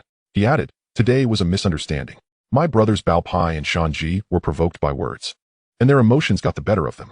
I'll take responsibility for this and apologize to you. Shanji and Bao Pai, seeing the turn of events, could only bow in agreement. Sorry, Brother B. Seeing Chun Haonan's sincere attitude, Dabi's expression softened slightly. Misunderstanding? He sneered. So you're also from Hong Hing. Not helping your own, but betting on Dongxing to win. And you don't want anyone to support the White Tiger? What face do you have left? Sister Shursen lightly caressed her cheek, her tone mocking. Sister, you can't say that. Dabi interjected with a smile. Competitions don't distinguish between gangs. Bets are made based on strength. Who wouldn't want the White Tiger to win? But whether they win or lose depends on true skill. Though he wore a smile, his heart was tumultuous. Indeed, he couldn't control the betting, but being publicly called out in front of Liang Kun was humiliating. Most concerning was the fear of Liang Kun gossiping about him, claiming that Dabi couldn't train good disciples, raising a pack of ungrateful wolves. White Tiger, listen closely. Brother B has said, in boxing, it's all about true skill. Don't hold back tonight. Show them what real ability looks like. Brother B was wealthy and generous, and his underlings were not in need of these few dollars. They would accept the outcome of the bet, but it had to be done with dignity. Boxing is about excitement. Whoever wins deserves the glory. Liang Kun's lips curled into a knowing smile. Zhou Tianhu nodded slightly. Kun Gu, don't worry. I've already bet 100,000 on myself to win. If I double it tonight, that would be truly exhilarating. Once again, as I step into the arena, the name Hong Hing is etched upon me. I cannot tarnish the reputation of the organization, unlike certain individuals whose loyalties have already shifted. The competition is about to commence. I shall warm up without disrupting Brother B's address. Liang Kun smirks and interjects. Brother B, if you cannot keep your subordinates in check, I can take over. My men are not in need of your unsolicited advice. I am well aware of how they conduct their affairs. The smile on Brother B's face gradually fades. His gaze shifts over to Chun Haonan and the others. After all, these individuals are under his guidance, and every move they make reflects on his reputation. If it were to be said that his subordinates are supporting the opponent, where would his dignity lie? What does it mean for one's own brothers to assist outsiders? In Liang Kun's presence, he can only suppress his expression and speak sternly. Once you enter Hong Hing and pledge allegiance to me, Brother B, you are brothers in the same boat. I do not wish to hear any rumors suggesting that my men are traitorous. Are you in Hong Hing while your heart is with Dongxing? Chun Haonan and the others bow their heads, too intimidated to speak. Liang Kun and Zhou Tianhu grow weary of this farce and turn to head towards the boxing venue. Once Liang Kun is out of earshot, Brother B's facade of sternness instantly relaxes. He suddenly raises his hand, causing Chun Haonan's heart to race, fearing he might be reprimanded. Unexpectedly, Brother B's hand lands heavily on his shoulder. Be more astute in the future. If you wish to drink cola, go ahead. But do not give anyone ammunition against you. Maintain a proper facade, understand? This statement leaves Chun Haonan momentarily stunned. He had expected a scolding, but instead found Brother B tacitly approving their support for cola. Upon reflection, it makes sense. Liang Kun and Brother B are in a covert battle for control over Wanchai. If the White Tiger were to win, all the glory would belong to Liang Kun, bringing only detriment to Brother B. That previous reprimand was merely for show. It is quite possible that Brother B is heavily invested in cola himself. In fact, he has wagered 500,000 on Cola's victory. After all, Cola is the defending champion, having previously held the championship belt. The White Tiger, despite its notoriety, has little actual combat experience and reportedly has not even completed 2 official matches. The realm of fists and blades is not the same. The scales of victory often tip in Cola's favor. He has never missed an opportunity for a windfall. The so-called brotherly bonds and loyalty to the gang are as light as dust when faced with real money. At 7 o'clock in the evening, the boxing match commences. In the vast expanse of the dock's interior, a wooden platform rises high. The referee is adjusting the equipment while staff bustle about, ensuring everything is in order. Zhou Tianhu sits quietly on a plastic chair in the corner, nibbling on chocolate. The cacophony of jeers, laughter, and screams melds into a singular tumult. Mingled with the acrid scent of sweat, cheap perfume, and the ink aroma of circulating cash, the entire underground boxing arena simmers like boiling water, bubbling with excitement. Although it is nominally a boxing match, it is, in truth, a savage brawl. The rules are virtually non-existent. Even if inscribed on paper, no one takes them seriously. To discuss rules with a band of fugitives? Utterly absurd. There are no factional restrictions, nor distinctions among fighting styles. It is less a boxing match and more a deadly arena. In recent years, many have perished upon this very stage. Yet, amidst the bloodshed, some have managed to turn their fortunes around in a single bout, experiencing overnight wealth or utter ruin. The gamblers who have placed their bets cluster together, animatedly discussing. Have you heard? Dongxing's Cola is the top favorite tonight. He is a former champion. Betting on him is like picking up money. I wagered 200,000. It's a sure win, why not bet? I put my money on the White Tiger. I heard this kid is quite fierce. Are you a novice? The White Tiger, despite his slight notoriety, has never fought an official match. Facing Cola with 9 consecutive victories? Do you think this is a movie? Fortunately, I only placed 2,000 as a trial. I almost lost it all. Consider yourself lucky. Think about it. If Cola truly were incapable, why would the Union spend $1 million to borrow him from Dongxing? Wow, $1 million? Where would a small gang find such funds? How many brothel madams have wet hands? Making a fortune daily? This amount is mere pocket change. Had I known, I would have bet on Cola too. The White Tiger is likely to falter. Tsui clutched the betting slip in his hands, his face adorned with a goofy grin, his rotund figure swaying slightly. He gently patted Sister Shursan's shoulder in the front row. I'm the clever one, betting on both sides. Either way, I won T lose. Sister Shursan turned around and shot him a glare, raising her hand to display a middle finger. Dad, do you realize how embarrassing this is? Tsui, unfazed, grinned widely. When I win the money and buy you a designer bag, you'll only be smiling. Sister Shursan huffed in response. I'm not as low as you. I'm betting on the White Tiger with a run. Do as you please. Tsui lowered his head, rubbing the betting slip, examining it repeatedly, the corners of his eyes crinkling in delight. A run did not engage in their banter. Her gaze remained fixed on Zhou Tianhu, her fingers clenched into fists, palms slick with sweat. She had watched the match footage of Cola, ferocious, precise, with unparalleled control over rhythm. As for Zhou Tianhu, she dared not contemplate the outcome. In a life-or-death struggle, there is no room for jest. Tonight's main event features Hong Hing's White Tiger against Dongxing's Cola. The only rule is, there are no rules. Life and death on stage depend on fate. The warm-up match begins, with Hong Hing's A-Tai facing off against the Union's A-Luan. Step up, as a Bao's voice resonated. The atmosphere in the arena erupted. Whistles and cheers surged like tidal waves, igniting the crowd's fervor. A-Luan performed a somersault onto the platform, landing and bouncing while shouting, I belong to the Union, the best in the world. What is Hong Hing? The spectators supporting the Union immediately echoed, chanting, destroy Hong Hing. The Hong Hing camp was equally unyielding. Sister Shursan and A-Run shouted hoarsely, a tie. Hold strong. The White Tiger will surely win. The referee raised his hand to signal. The lights dimmed sharply, and as the bell rang, the two faced each other, moving back and forth within the confines of the ring, testing and adjusting. The air taut as a drawn bowstring. Suddenly, the sound of fists colliding erupted. Bang, bang, bang. A-Luan, like a rampaging beast, unleashed a flurry of punches.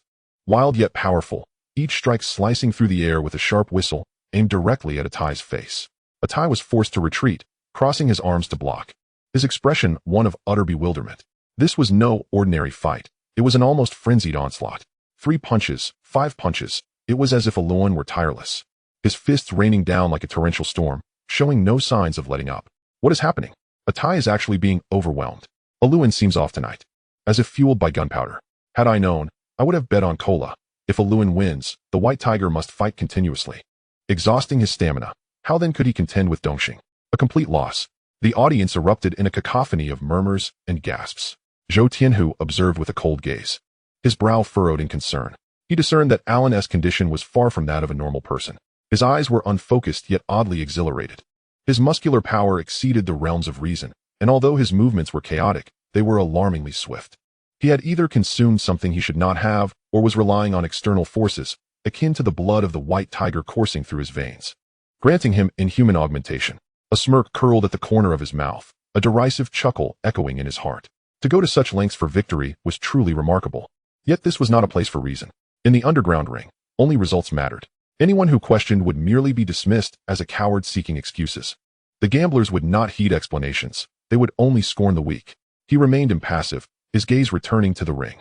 The battle had clearly entered a phase of relentless confrontation.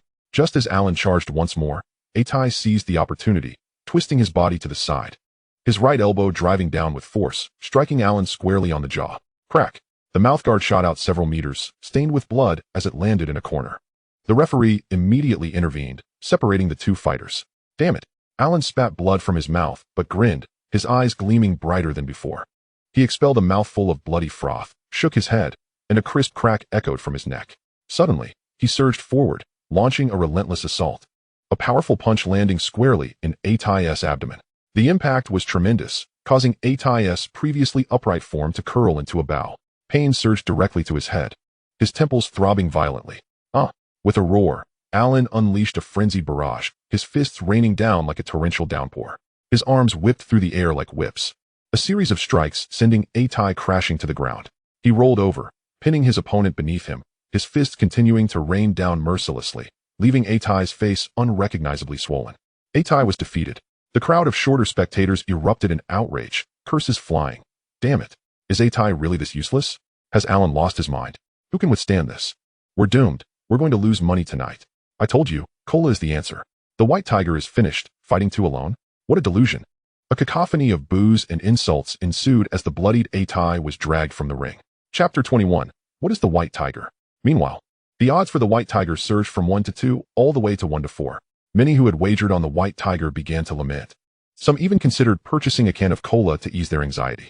Chen Haonan and Shanji were captivated. Shanji grinned, saying, "The White Tiger is finished this time. We're guaranteed a profit. Brother Nan truly has an eye for this. Betting everything on cola is going to pay off immensely." Bao Pai couldn't contain his laughter. Chen Haonan's lips curled slightly upward. Zhou Tianhu, tonight you are destined for disgrace. In the ring, Alan waved his gloves, his eyes bloodshot and frenzied. He raised his middle finger at Zhou Tianhu, his face brimming with provocation. Zhou Tianhu lightly leaped onto the stage, settling into a corner. His expression indifferent as he stared at Alan, as if he were merely observing a jester. He raised his pinky finger, drawing it downward. The meaning unmistakable, you are merely a junior. Alan exploded with fury, charging forward to hurl insults. You bastard. I'll hit you so hard your parents won't recognize you. Go eat shit, you mushroom. You give birth without eyes, and your daughters have no holes. 13 May. Furious, immediately retaliated.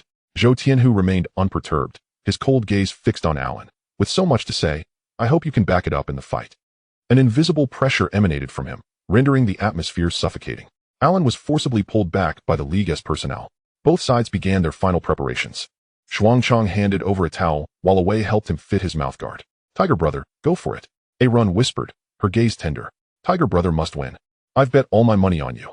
13, Mei shouted loudly. Zhou Tianhu nodded gently, his gaze steady, offering them a reassuring smile. He tore off his outer garment. His muscles defined, his physique as straight as a blade. His handsome features combined with his rippling muscles elicited shrieks of excitement from the female audience. A-Run blushed deeply. 3, 2, 1, begin. At the referee's command, the battle officially commenced. Alan lunged at Zhou Tianhu like a madman, his fists slicing through the air toward his opponent's face. It was the same relentless rhythm, closing in at high speed, devoid of any flair. This blow was powerful and direct, aimed squarely at Zhou Tianhu's face. If it landed, the consequences could range from severe injury to life-threatening. Just as the punch was about to connect, Zhou Tianhu didn't even flinch. He stood his ground, throwing a punch of his own, meeting Alan's blow head-on. There were no techniques, no evasions. It was purely a collision of fists. What was at stake was merely who was harder, who was stronger. Crack! The two fists collided. The sound jarring, reminiscent of bones fracturing. In the next moment, Alan staggered backward, his left hand twisted at an unnatural angle, hanging limply. He screamed in agony. Clutching his arm and curling up on the ground, his face contorted in pain. The entire boxing venue fell silent, the atmosphere frozen. Chen Haonan's group, who had been waiting to witness the spectacle, now felt as though they had been choked, unable to utter a single word. He stared at Alan's hand. The bones protruding grotesquely from the flesh, a ghastly sight, and his entire arm rendered useless. The White Tiger is this ruthless. Atai was the pillar of the Hong Hing, winning 30 out of 38 fights, yet he was swiftly taken down by Alan. This clearly indicated that Alan was no ordinary foe. Yet now, he was vanquished by a single punch from Zhou Tianhu. Those who had bet on Cola to win looked at Alan's bloodied arm, their hearts pounding with anxiety. The white tiger is not some cowardly shrimp incapable of fighting. The rumors were all wrong. This man is a true killing machine. With one punch he incapacitated a man. And yet they thought to wear him down with 2 against 1. Utterly laughable. He barely moved. It hardly even counted as a warm-up. Liang Kuan, witnessing Zhou Tianhu's victory, smirked with pride, casting a smug glance at Xian Shi. Xian Shi rolled his eyes, his face ashen. Alan, that waste, couldn't he withstand a single blow? He crumbled in an instant. Now the only hope left was that Cola could turn the tide. $1 million in wagers, and the face of the league was at stake. They could not afford to lose. He stared intently at Cola. Tonight you must win. Only victory is acceptable. Defeat is not an option. Cola nodded. Understood, Shirgu. I would rather die standing than live on my knees. His expression hardened, initially believing his opponent to be a pushover. Delicate and soft, like a young master. How formidable could he truly be? It now appeared he was completely mistaken. Zhou Tianhu was far more dangerous than anticipated, and he had to give it his all. Alan was carried away, his hand incapable of forming a fist. The staff swiftly cleared the ring. Zhou Tianhu and Cola exchanged a glance, their eyes sharp and fierce. The battle is on the verge of commencing. The impact of physical collisions, coupled with Zhou Tianhu's unexpected performance, instantly ignites the crowd's fervor for the impending clash between the White Tiger and Causeway. This is a confrontation of elite fighters, captivating the audience's hearts. Sister 13 and Arun stand at the corner, their eyes aglow with excitement, as if they themselves were about to take the stage. White Tiger is the best. White Tiger is unbeatable. The faction led by Chun Haonan, however, remains unconvinced. Shan Ji and Bao Pai shout hoarsely, Causeway will definitely win. What is White Tiger even worth? Upon hearing this, Sister 13 erupts in fury. You lot are as thin as reeds, yet you prance about trying to steal the spotlight? Bao Pai retorts sharply. What can a woman with a figure like a washboard do besides put on airs? Neither man nor woman, always shouting, do you really think you're a tough guy? The insults quickly escalate. Did your ancestors feast on feces to raise you, with a mouth so foul? Your mother survived on dung. May your entire family suffer. Each retort cuts deeper, as they hurl barbs at each other's mothers and ancestors, spitting venomous words, refusing to yield. It is not until the referee's whistle pierces the air that the cacophony abruptly ceases. The arena falls silent, all eyes fixated on the center of the ring. Zhou Tianhu and Causeway lock gazes, sparks seemingly igniting in the air. Without any unnecessary movements or words, the moment their gloves collide, the battle erupts. Causeway, born from the perilous world of underground boxing, does not wear the golden championship belt by mere chance. His extensive combat experience manifests in decisive and fierce strikes. Right from the outset, he unleashes a rapid succession of blows, sealing off Zhou Tianhu's avenues for attack. Zhou Tianhu responds with composure, evading while attuning to the rhythm, waiting for an opportunity to counterattack. Each of his punches is a calculated test, yet executed with calm precision. The shadows of their fists intertwine. The sound of wind tearing through the air, and the dull thud of bone colliding resonates. The swift exchange of offense and defense is as rapid as lightning, with each move concealing lethal intent. The onlookers are already aflame with fervor, akin to a barrel of gunpowder ignited. Some leap up, shouting names, while others clap the barriers in support, creating a deafening uproar. The reputation of the Golden Belt is evidently not unfounded. Combining the essence of martial arts with Muay Thai, Causeway's approach is fierce and his rhythm impeccable. Zhou Tianhu retreats while contemplating his strategy to break the deadlock. Causeway's expression is equally grave, not daring to let his guard down for a moment. Underestimating him would be a grave mistake. The White Tiger's strength exceeds expectations. His opponent seems to be probing, yet remains effortlessly composed, unfathomable. The speed of his punches is astonishing, his techniques rigorous, far from mere street brawling. Each move is unfamiliar to Causeway. Close-range strikes, powerful and straightforward, devoid of any embellishments. Each advance and retreat follows a distinct pattern, blending offense and defense seamlessly. Should he be struck squarely, the situation would likely flip in an instant. Causeway understands that only swift resolution can secure victory. Prolonging the battle would only place him at a disadvantage. With a sudden thought, he charges forward, his fists rotating, his form flowing with intent, an overwhelming tide of offense surging forth. His fists dart towards Zhou Tianhu's face, appearing ferocious, yet the force is drawn downward, targeting his midsection. This strike, a deceptive blend of feint and intent, first obscures vision before suddenly pivoting towards a vital area. Executed with swift stealth, impossible to counter. A fierce aura emanates from Causeway. Emerging from the black market boxing rings, every match is a life or death struggle. In the balance of victory and defeat, only the one who survives until the end matters. In such a place, those who adhere to the rules often fall first. There are no referees to call a halt, only the sound of bodies being dragged away. Each year, countless souls fail to leave the ring. Over time, he learned to leave no room for mercy, striking with the intent to win, disregarding any notions of martial decorum. In that fleeting moment, Zhou Tianhu does not evade. Instead, he angles his body slightly into the punch, shifting sideways, perfectly avoiding the trajectory of impact. Immediately, his arm snakes out like a python, ensnaring Kaylei's limb. With a twist of his shoulder and waist, he exerts upward force, delivering a rapid, powerful elbow strike directly to Kaylei's armpit. Bang! A muffled thud erupts, and Kaylei's entire arm goes numb, his body losing balance as he stumbles back 6 or 7 steps, crashing heavily against the barrier. His gaze turns fierce, and through gritted teeth, he leans back to utilize the force of the barrier, launching himself forward once more. His speed accelerates, his fists strike with greater ferocity. The sound of air being sliced through echoes like a torrential downpour upon his adversary. He unleashes all that he has learned from years of combat. His movements flowing seamlessly like a rushing river, exuding an overwhelming spirit, his internal energy surging. Zhou Tianhu is forced to retreat repeatedly, his steps disordered, almost gasping for breath. This is no longer a spar, it is a life and death struggle. Every punch carries lethal intent, every advance leaves no room for retreat. Confronted with relentless pressure, Zhou Tianhu's gaze grows increasingly steely. His blood vessels surge, a faint white mist rising from his head, as if his fervor ascends to the heavens. Beneath his skin, a tattoo slowly emerges, the white tiger totem. The great bird spreads its wings, extending from his chest to his back, each feather distinctly visible, as though alive. The tiger's maw on his chest seems to devour the sky, dark and profound, as if it could consume the very heavens and earth. Its tail coils around his lower abdomen, poised for action, exuding dominance. The entire arena erupts in astonishment. My heavens, that is the white tiger. Finally, the real deal has appeared. This tattoo is truly awe-inspiring. It is said to be inked with genuine dove's blood, moving as if in flight. Arun's eyes widen in admiration. Incredible. Sister 13 lightly pinches her. Focus on the match, don't get distracted. Shanji sneers. Such flashy antics are all for show and lack substance. No sooner had the words left his lips than Zhou Tianhu finds himself cornered, his form suddenly lowering. As his foot slips and pivots, he glides like a figure skater, instantly maneuvering behind Kailei. With a swift crouch to gather strength, he leaps, his spine extending like the white tiger poised to take flight. A single punch erupts, bones cracking in harmony, and the air trembles in response. It is as though a weighty hammer descends from the heavens. Before Kailei can react, his back is struck with tremendous force, his muscles collapsing instantaneously. An indented fist mark appears starkly. A warmth rises in his throat, blood surging forth. His body flies out like a kite, with its strings severed, crashing violently against the barrier. The metal railing shakes violently, emitting a piercing crash. Chapter 22, The reputation of the association is utterly shattered.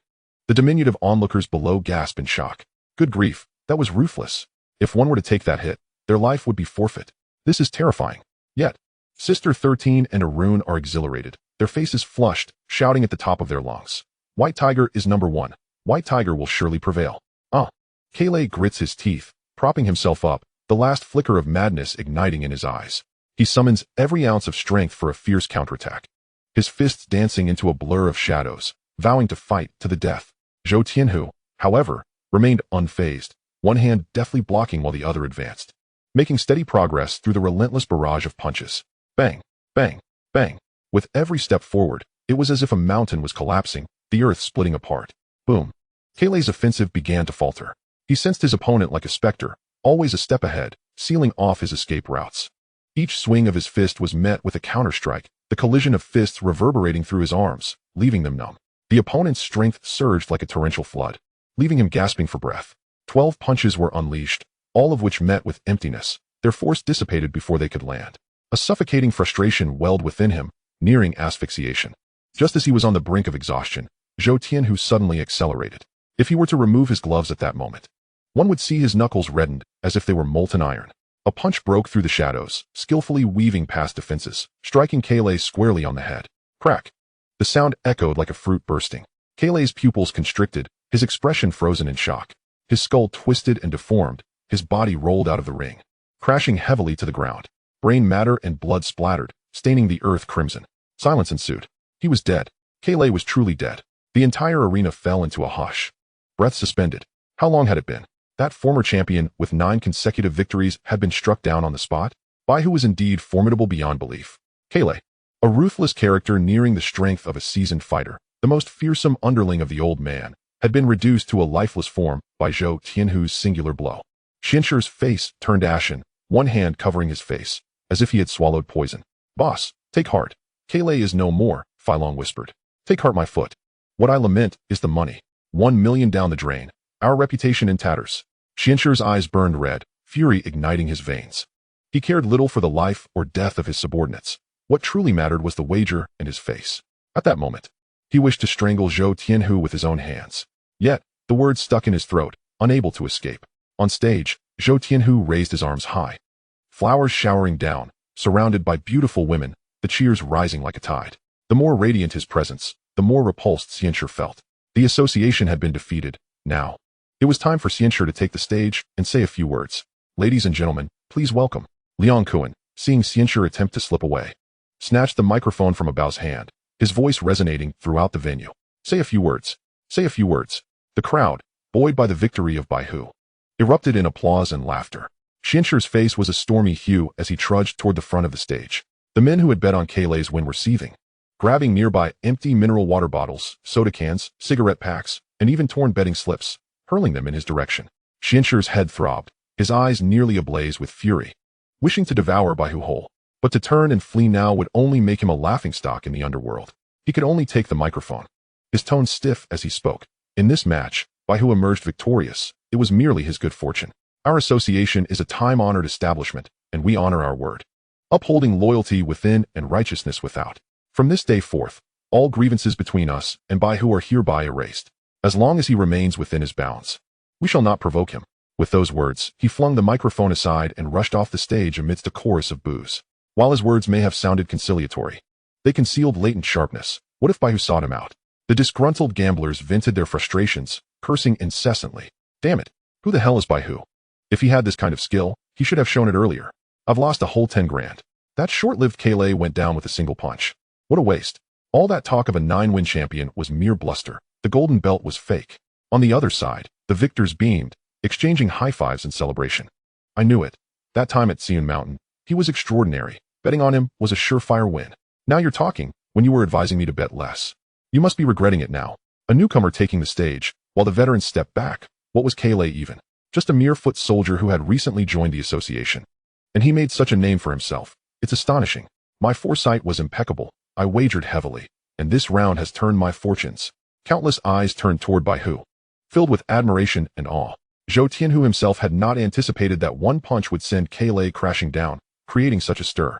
This spectacle had likely eclipsed the commotion of the battle at Tsui Mountain. Some had begun to refer to him as the Boxing King Bai Hu, his name swiftly spreading through the streets and alleys, becoming the focal point of discussion. In the audience, Chun Haonan and Shanji remained frozen, as if struck dumb. That punch felt as though it had landed upon their own faces, knocking the very breath from their souls. When had that scoundrel become so formidable? My 8,000. Shanji gritted his teeth, his face contorted in pain. Baopi muttered curses under his breath. I bet everything. Not a penny left. Sheer bad luck. Daishiandi murmured to himself. How did I not see before how capable he was? Chun Haonan hung his head in silence, fists clenched tightly. They had not been blind to his capabilities. They had merely chosen to feign ignorance. Whether on the basketball court or during the conflict at Tsui Mountain, this young man was anything but ordinary.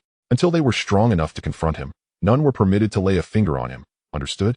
Shanji frowned, muttering under his breath. That unlucky Bai Hu is merely riding the wave of fortune, now basking in the limelight. Had we known to team up and suppress him once the basketball court incident was resolved? Chun Haonan sensed that Shanji had not truly absorbed his words. His expression darkening, his gaze, sharp as a knife, bore into Shanji. You'd best be grateful we didn't act that day. Otherwise, you wouldn't be standing here watching the match. The grass on your grave would be 3 feet high.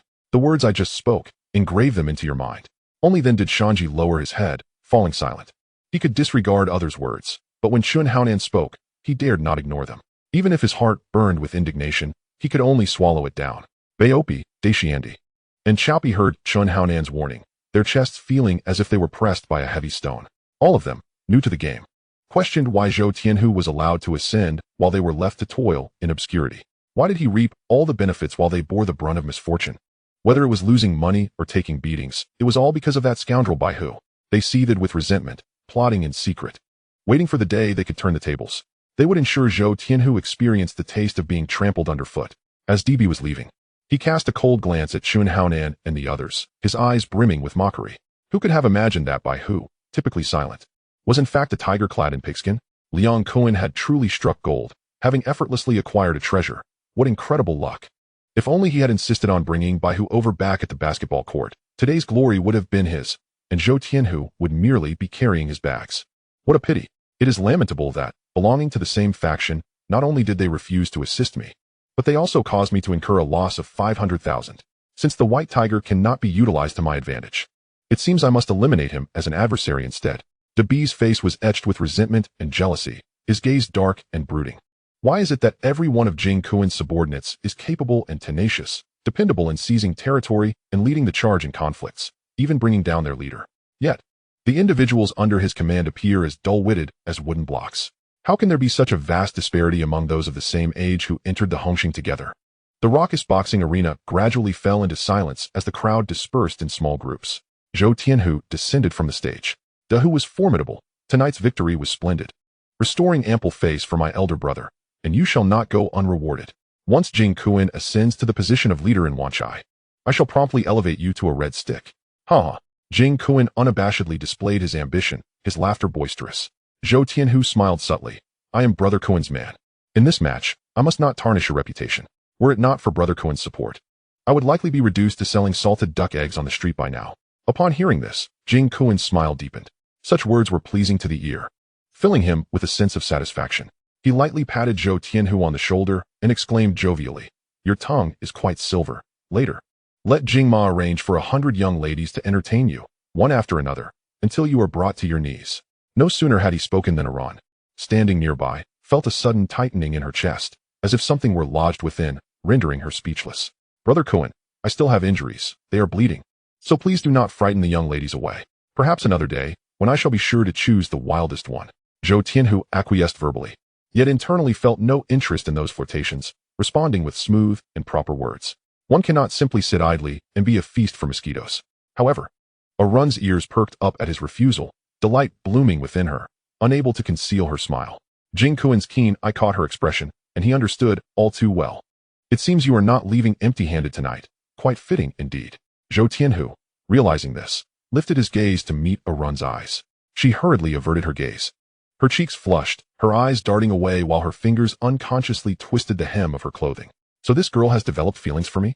A faint smile graced his lips. After bidding Jing Kuan farewell, he proceeded directly to the gambling den to exchange chips. With 100,000 wagered at odds of 4 to 1, he walked away with 400,000.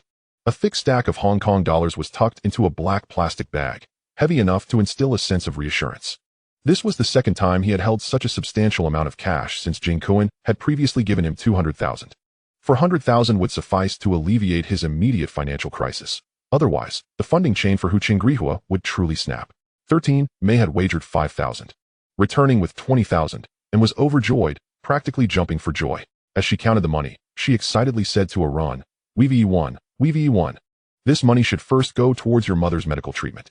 The rest, let us head to the Joyful Mall and buy you a new dress."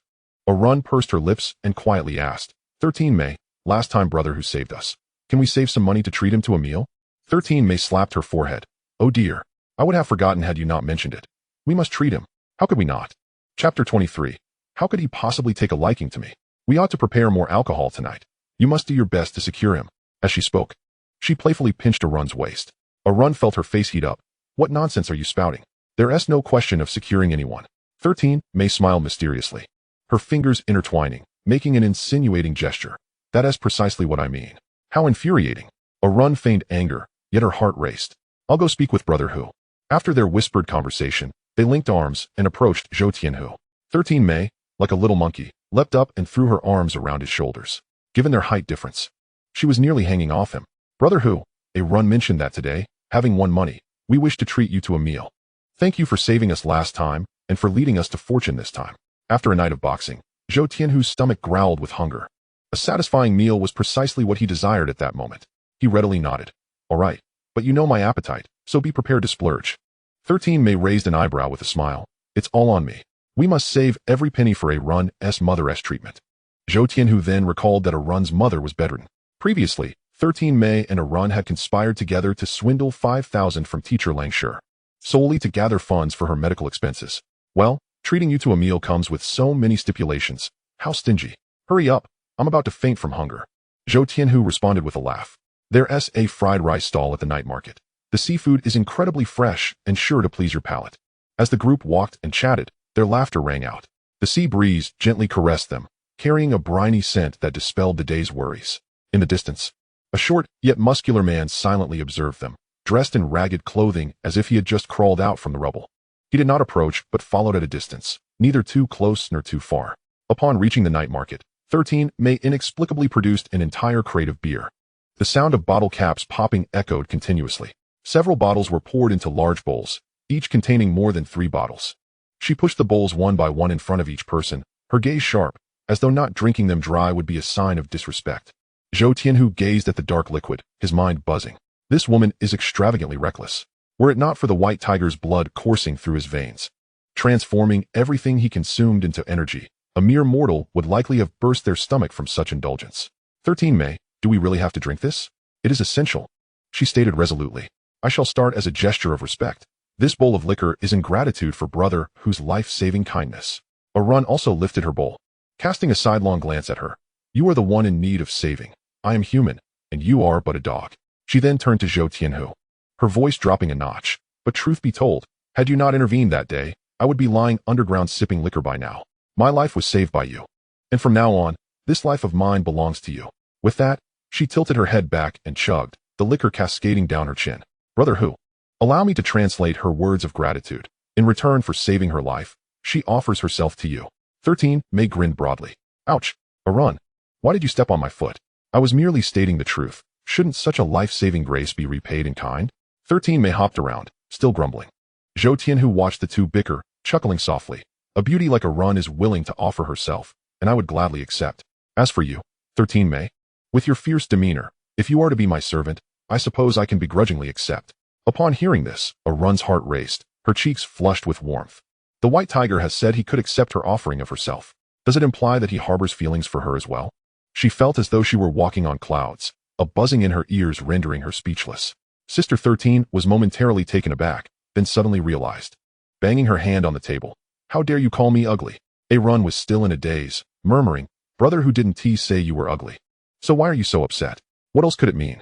Do you not understand the implication behind those words? A debt of gratitude cannot be repaid. The handsome ones offer themselves, while the less attractive have to work harder. By who? Your words are clearly an insult to me. A drink penalty. You must face a drink penalty. Zhou Tianhu chuckled lightly, the corners of his mouth curling upward. He tilted his head back and downed an entire bowl of liquor in one gulp.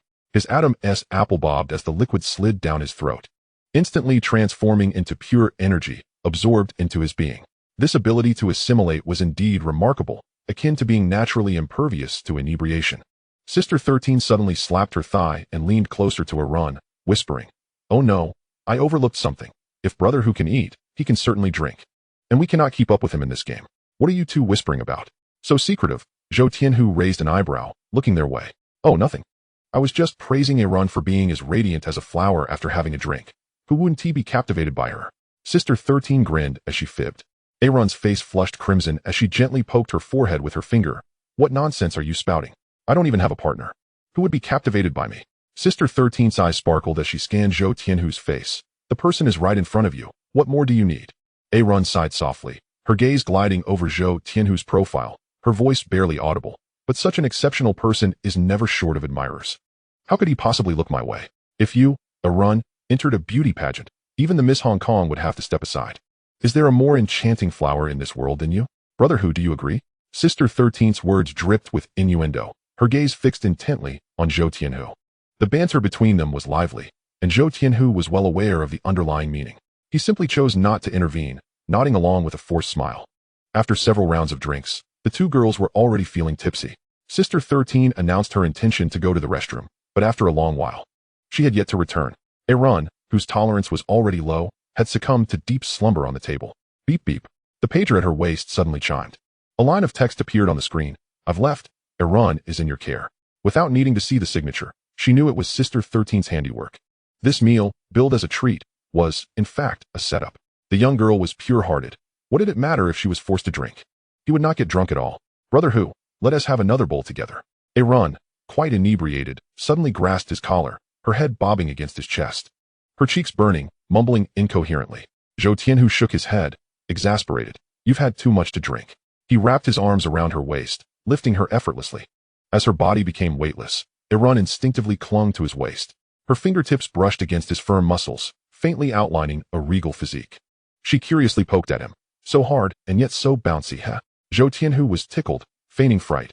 Hold on tight, or you'll fall and ruin your looks. Run, like a startled rabbit, tightened her embrace, pressing herself against him. With a slight frown, she murmured, I want to sleep. I'm so tired. Zhou Tianhu gazed down at the drowsy girl in his arms, his eyes softening. Her long hair cascaded like a waterfall, gently brushing against his fingertips. She lay quietly, exuding a pure tenderness. Who could resist such a scene? Morning light filtered through the gap in the floor-to-ceiling window, streaming through half-drawn curtains, illuminating Zhou Tianhu's prominent nose. Run quietly extended her hand, her fingertips gliding along his contours. This man was absurdly handsome, his physique captivating enough to draw one's gaze endlessly. In that regard, he was also quite impressive. Truly, there was nothing to critique. As she recalled the blurred yet vivid memories of the previous night, her cheeks gradually flushed. Everything had transpired so naturally, as if it were meant to be. She hadn't even paused to hesitate before surrendering herself completely. In truth, from the moment she had invited him for drinks the night before, she had already formulated a plan in her heart. Yet, witnessing him asleep with his eyes closed still made her heart race, her palms slightly sweating. The distinction between sobriety and inebriation was, after all, significant. Had she perhaps spoken foolishly or acted unwisely while inebriated? Did he genuinely care for her, or was it merely a fleeting whim? These questions swirled in her mind. After all, he was by Huazu, the fiercest of the Cgeo, who had single-handedly defeated the Golden Belt Cola in the ring. Handsome, capable, and making waves in the underworld. Would someone like him truly harbor genuine feelings for her, or was it merely settling for less? Lost in her thoughts, Zhou Tianhu's nose twitched slightly before he suddenly turned over. Run, startled, quickly burrowed under the blanket, holding her breath, afraid to move. Run, are you awake? His voice was low, husky from sleep, yet extraordinarily pleasant to hear. And no, I'm not awake, she stammered in response. If you're not awake, how can you speak? You must be sleepwalking. This is a wake-up call. After speaking, a faint smile danced on his lips as he lazily glanced over. In that apartment, life was as tranquil as a silent rain. Yet, the world outside had already been stirred by that one punch. The battle at Tsui Mountain had caused the name by Huazu to first emerge with prominence. Now, his victory over Cola in the ring was the true display of power. This was not a brawl, nor was it luck. It was pure, undeniable strength. The underworld rankings of Shanjiang had quietly shifted. Although Baihu was merely a Cgeo, he had already become the most formidable among them all. Those who had witnessed Cola's fierce battles were astounded to hear he had been knocked out by a single punch. No way, right? Cola is the king of underground boxing. A ruthless character with 9 consecutive victories, and even he fell? Incredible. Our Cgeo from Hong Hing can exhibit such prowess? Previously, there had been doubts about the Tsui Mountain battle, considering it a group assault. Yet now, it seemed Baihu needed no assistance. He remained invincible even in one-on-one combat. The depth of Hong Hing's foundation was profound. Even a lowly brother could be so formidable? It was said that Baihu was loyal and strong. If he were to recruit, I would be the first to sign up. To be a subordinate of a Cgeo? Doesn't that sound a bit beneath us? Beneath? You obviously haven't heard of the name by Huazu. Step outside and mention his name. Who wouldn't give him respect? Who wouldn't fear him? Hong Hing must offer a red stick position to match his abilities. How could that happen so quickly? He has only just joined Hong Hing. If he were to be promoted immediately, wouldn't that throw the rules into disarray? Zhou Tianhu's reputation swiftly spread, and many, upon hearing of his recruitment for security personnel at a daily chemical factory, rushed to apply with fervor. This surge of attention, ignited by the arena, was beyond his expectations. Chapter 24, The Human-Shaped Tibetan Mastiff. Meanwhile, in a clandestine nightclub on Boland Street, a voice erupted with frustration. Damn it. Everyone outside is laughing at us, the Union, for fearing a mere 49er. We've lost all face. Xianshi sat on a leather sofa, his countenance stormy, as he violently hurled his glass against the wall, shattering it into a myriad of pieces. Calm down, boss, another interjected. I've done my research. Baihu just allied with Liang Kuan, and it's only been 10 days at most. He was merely a small-time player from the Xianshan area, hardly even worth mentioning. Now, aside from his somewhat notable name, he has no territory, no business, and no manpower, a mere shell of a man. Even if we were to take him out, Hong Hing would only go through the motions. Why not act decisively and eliminate him outright? Filong analyzed the situation coolly. But he did take down Demi, and you witnessed it yourself. He smashed Kowloon's head to pieces with a single punch, Xianshi retorted, furrowing his brow. The defeat of Demi wasn't solely his doing. Sha Chong and Wei contributed significantly behind the scenes. As for obliterating Kowloon, no matter how formidable he is but one man. Can he truly defeat 10? 100? As long as Baihu lives, we will forever be suppressed. The Union will never be able to hold its head high. Xianshi nodded slightly, contemplating. After a moment's hesitation, he remarked, but Liang Kun has numerous subordinates. He cannot simply ignore this. He is currently vying for influence in Wan Chai against Debi. If we send someone to stir up trouble in Wan Chai and shift the blame onto him, he will be too preoccupied with his own issues to concern himself with Baihu. In the end, Baihu is merely a 49er, unless he possesses some miraculous transformations. He is undoubtedly doomed this time. Feilong's eyes glinted with determination, his tone resolute. Very well, but we must find a pretext. Feilong, I've heard that recently Baihu has been getting close to a run and Sister Shursan. You should go and bring her and her father in for questioning. If he dares to set foot on Boland Street, let him leave his life behind. Xianshi fell silent for a moment, a faint, cold smile creeping onto his lips. After all, he had stated during the match that the past grievances would be wiped clean, provided Baihu did not seek his own demise. Now, as long as Baihu ventured onto their turf, he would be walking willingly into their trap. After bidding farewell to Iran, Zhou Tianhu intended to head to the daily chemical factory in Mongkok to check on the progress, while also inquiring about the status of the security recruitment with Jimmy. Xianshi had spoken eloquently in the arena about clearing past grievances, but Zhou Tianhu harbored no belief in such empty promises. He understood all too well the nature of that individual, whose lips were ever full of lies. Capable of turning on others faster than the turning of pages in a book, and whose treachery was a common occurrence. He realized that the Union would inevitably come knocking, and without preemptive defenses, his life would hang by a thread. Upon descending the stairs, he sensed something amiss. The ragged youth from the previous night still trailed behind him. His steps were light, yet not discreet enough. Zhou Tianhu remained composed, reaching a corner where he pressed himself against the wall, waiting silently. As a figure flickered, he sprang into action, his fist aimed directly at the youth's face. The boy reacted with astonishing speed, ducking low to evade, and using the handrail of the stairs. He leapt effortlessly over several steps in one bound. His agility was reminiscent of a wild beast raised in the wilderness rather than that of a street thug. Zhou Tianhu closed the gap in a few strides, executing a grappling hold on the boy's shoulder, forcibly pulling him back. Speak. Why are you following me? The boy did not resist, but suddenly sank to his knees. Though slender, he exuded a fierce determination, his gaze sharp as a blade, his muscles taut like iron. He lifted his head, his voice grating. Baihu, I wish to acknowledge you as my leader. Want to follow me? What is your name? We go. Zhou Tianhu squinted. This name was not unfamiliar to him. In the original narrative, he was a notorious outlaw, loyal to a single individual, reckless in battle, known as the human-shaped Tibetan Mastiff. According to the original trajectory, he should have been Chun Haonan's man, yet he now appeared before Zhou Tianhu ahead of schedule. Now tell me, why seek me out? I am but a 49er, and with so many gangs in Hong Kong, you could easily find a random foot soldier to make a living. Huigo raised his eyes, unabashed. I've tried other factions. The formidable ones disdain me for my stature, deeming me incapable of holding my own. The inferior ones I look down upon, believing they are unworthy of being my leader. Last night at the match, when you killed Kowloon with a single punch, no one dared to move. Strength is the path to a future. In this life, choosing the wrong side means you'll never rise again. I see you as reliable. With you, I can prosper.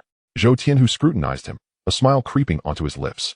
This lad spoke with an unvarnished honesty, daring to voice even his past rejections, showing no guile. Yet it was precisely individuals like him who would not stab one in the back. Moreover, Zhou Tianhu had just witnessed Huigo's skills, agile, fierce, with a solid foundation. He did not immediately acquiesce, instead asking, others may not want you. Why should I find you valuable? Huigo remained on his knees. Yet his voice rang like a hammer striking the ground. From this day forth, if you say east, I shall not go west. As long as I can earn money and save my mother, you command me to kill, and I shall kill. Arson, seizing territory, or fighting, I will do it all. Anyone who stands in my way, I will put my life on the line first. Such sincerity, is it not enough? Zhou Tianhu grinned broadly, his voice hearty. Indeed. You possess courage and drive. This is precisely the kind of person I need. From now on, you are a member of the Baihu. Thank you, Tiger Brother. Huigo's face lit up with joy, his eyes sparkling with barely contained excitement. Zhou Tianhu reached into his clothing, retrieving a thick bundle of cash from his concealed space. Easily discernible to be no less than 20,000. You mentioned wanting to save your mother. Take this money for emergencies. If you find it insufficient, come back to me. Also, set aside some to spruce yourself up, get a new outfit. In my Baihu, not only must you be tough, but you must also present yourself well. People judge by appearances. When you look sharp, others will naturally see you as a handsome lad. If you appear disheveled, they won't even spare you a glance.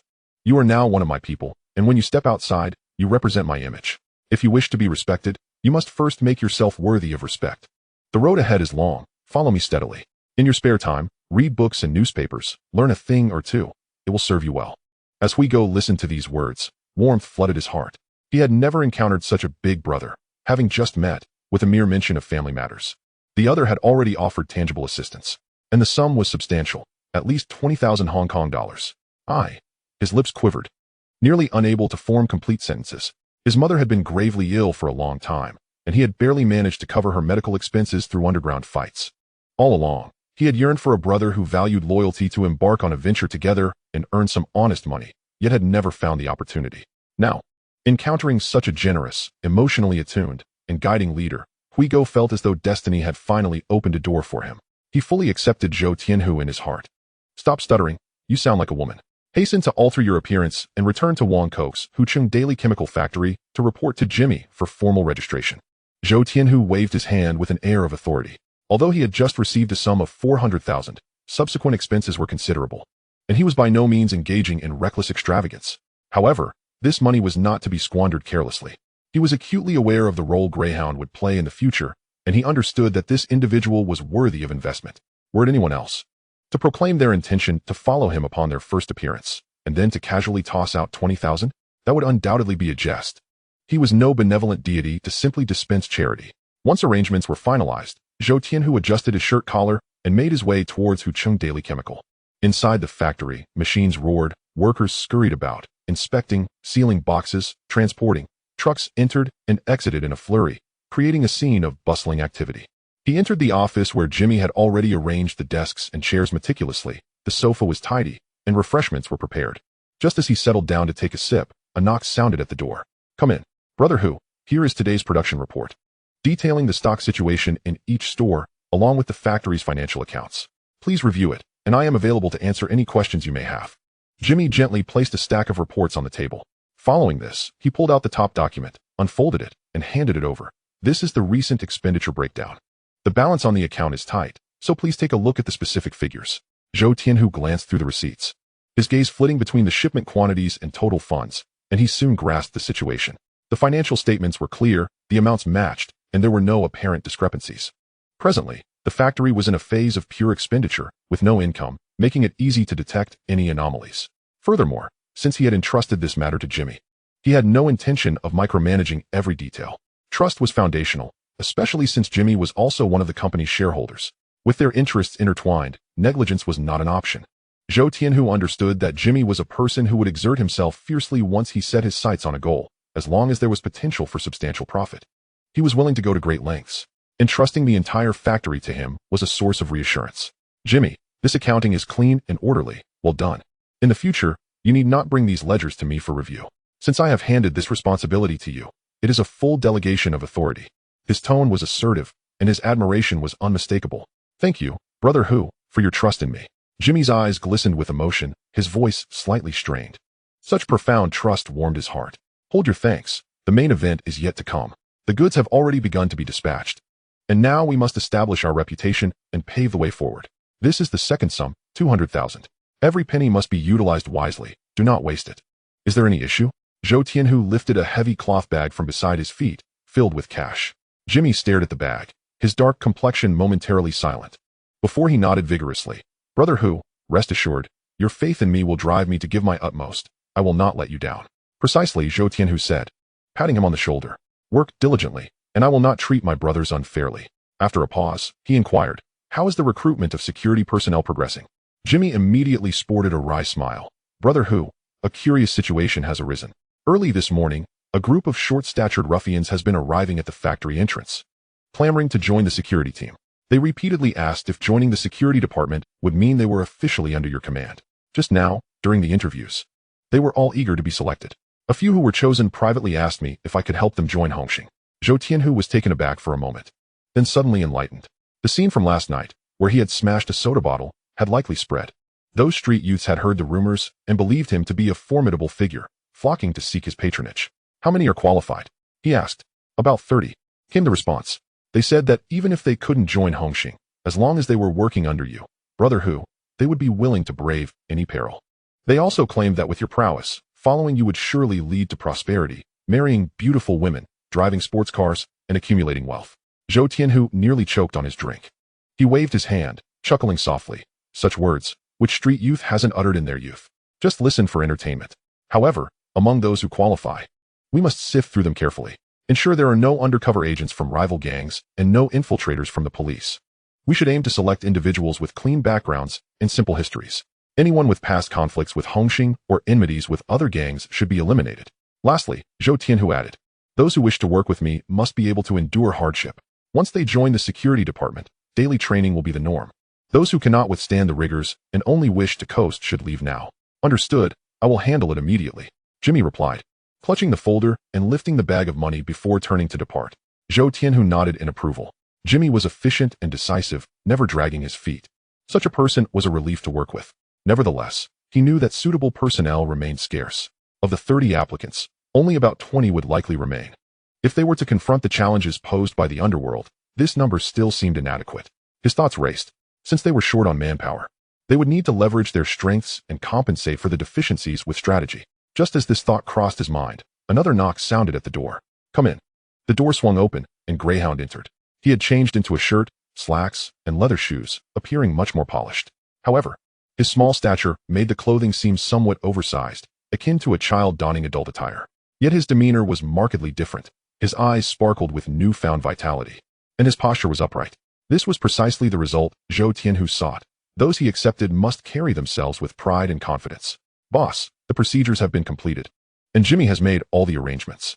If you have any instructions, please let me know, and I will ensure they are executed flawlessly. Greyhound spoke with deference. You've arrived at just the right moment. I have tasks to assign you. The elder from Dongxing has a girlfriend who hails from the mainland, named Xiaomei. I need you to keep an eye on her. If you discover any collusion with the Underworld, capture evidence, the more the better. You can borrow a camera from Jimmy. This must be carried out discreetly, without raising any suspicions, understand? The orders were given succinctly. Upon receiving a task, Greyhound's eyes immediately brightened. Understood. I will complete it. Having previously accepted a sum without contributing, he felt indebted. Now, with the opportunity at hand, his blood surged with excitement, eager to spring into action. As Greyhound exited, a voice suddenly resonated in Zhou Tianhu's mind. Ding, mission triggered. Eliminate the Underworld and take control of Boland Street. Do you accept? Accepting the mission would yield rewards. Refusal would incur no punishment or reward. Please decide. Zhou Tianhu's lips curled into a slight smile. He had already begun laying the groundwork, and he certainly would not overlook the opportunity presented by the system. Accept the mission. After responding to himself in his heart, he lightly twisted the pen on the table with his fingers, rapidly contemplating various possibilities in his mind. Soon, two strategies began to take shape in his thoughts. While the plans were easy to formulate, execution proved to be far more challenging. The greatest obstacle remained the lack of funds. With finances tight, he found himself constrained at every turn. How wonderful it would be if money could suddenly appear, perhaps by winning the lottery. The lottery? Suddenly. He recalled that according to the original storyline, Run and Sister 13 had won a jackpot right after their boxing match. The second prize in the Mark 6 lottery amounted to 460,000. Zhou Tianhu's heart skipped a beat. He remembered that number vividly. Having once been captivated by the young and dangerous film series, he had impulsively placed a few bets. But now, in this changed world, he could not ascertain which draw would yield a win. Yet, he reasoned, if he persisted in purchasing tickets, surely he would eventually strike it lucky. With his mind made up, he no longer hesitated, heading straight to the betting station to place his bets on that set of numbers. The next 10 days passed in tranquil silence. Humidity lingered without any sign of movement, and Zhou Tianhu refrained from making any rash decisions. However, beneath the surface calm, a current of tension had already begun to swell. At Wanshai Pier, at 1 o'clock in the morning, a cargo ship was quietly unloading its goods. Under the orders of Big B, Chun Haonan, accompanied by Shan Ji and Bao Pai, assisted with the handling. This shipment contained smuggled cigarettes valued at approximately 3 million. During the transfer, dozens of bright lights suddenly illuminated the entire scene, as if daylight had descended. Freeze. We are the Wanshai Organized Crime Unit. Responding to a tip-off regarding smuggling. Please cooperate with our investigation. Everyone is to be taken into custody. The police formed a tight circle weapons drawn and identification raised. Chun Haonan and his companions found themselves with no escape route, compelled to surrender. Simultaneously, a counterfeiting den in Mongkok was also raided. Away was apprehended on the spot, and a newly arrived batch of raw materials was confiscated, resulting in losses exceeding 2 million. Brother Kun. Reliable information indicates that the counterfeiting factory was reported by Big B's side, reported Shachong, in a hurry. Damn it. Grab your weapons and call the brothers. Big B is causing internal strife tonight. We must seek justice. Liang Kuan's eyes blazed with fury as he rallied his men towards Wan Chai. B brother. Liang Kuan is charging over. A subordinate hastily informed. Big B gritted his teeth. Does this scoundrel dare to come here? As if smashing my dock wasn't enough. Now he seeks to stir trouble? He summoned everyone, declaring that if Liang Kuan dared to show up tonight, he would be left in Causeway Bay. Both factions gathered their forces, with Liang Kuan leading the charge, exuding an imposing presence. Big B, not to be outdone, prepared his men for a showdown. The two forces faced off on the streets of Causeway Bay. Big B coldly fixed his gaze on the opposition. Liang Kuan, what is the meaning of this? Fighting among ourselves and inviting the law into our affairs. Do you still consider yourself a member of Hong Hing? Big B, do you dare question me? I lost 2 to 3 million tonight, all because of your schemes. Step aside from the position of Wan Chai's decision-maker and compensate me 3 million. And we can let this matter rest. Not willing to comply? Then do not blame me for lacking compassion. Liang Kuan spoke candidly, laying his cards on the table. With all this commotion, I could hear you from the O unit office. Zhang Yaowen approached leisurely, his insignia gleaming. Are we playing cards here? Count me in for a round. He surveyed the crowd with a cold smile. In such a large society as Hong Hing, how did we end up fighting amongst ourselves? Jiang Tianxin cannot control you, so I will take charge. Liang Kuan retorted with a scoff. Sir Zhang, we are merely hosting a gathering, rehearsing a performance. Would you care to provide guidance? A gathering? Zhang Yaowen sneered. A midget dancing? Or performing as corpses? If you enjoy acting, then come with me to the O unit and continue your performance. The O unit has ample space for you to carry on your theatrics. Take them all away. Before Zhang Yaowen's words had fully left his lips, a squad of O unit agents surged forth, swiftly securing the scene. That night, both Big B's and Liang Kuan's operations were completely dismantled. Zhang Yaowen had long been aware of the friction between the two, as they vied for control of Wan Chai. He kept a close watch, and at the first sign of trouble, he took action.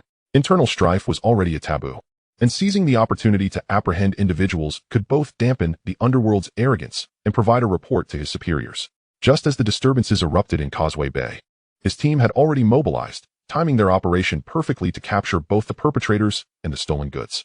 Meanwhile, at a neon-lit bar on Bolan Street, Xianshi leisurely nibbled on char siu. Halfway through his tea, his gaze fixed on the telephone on the table.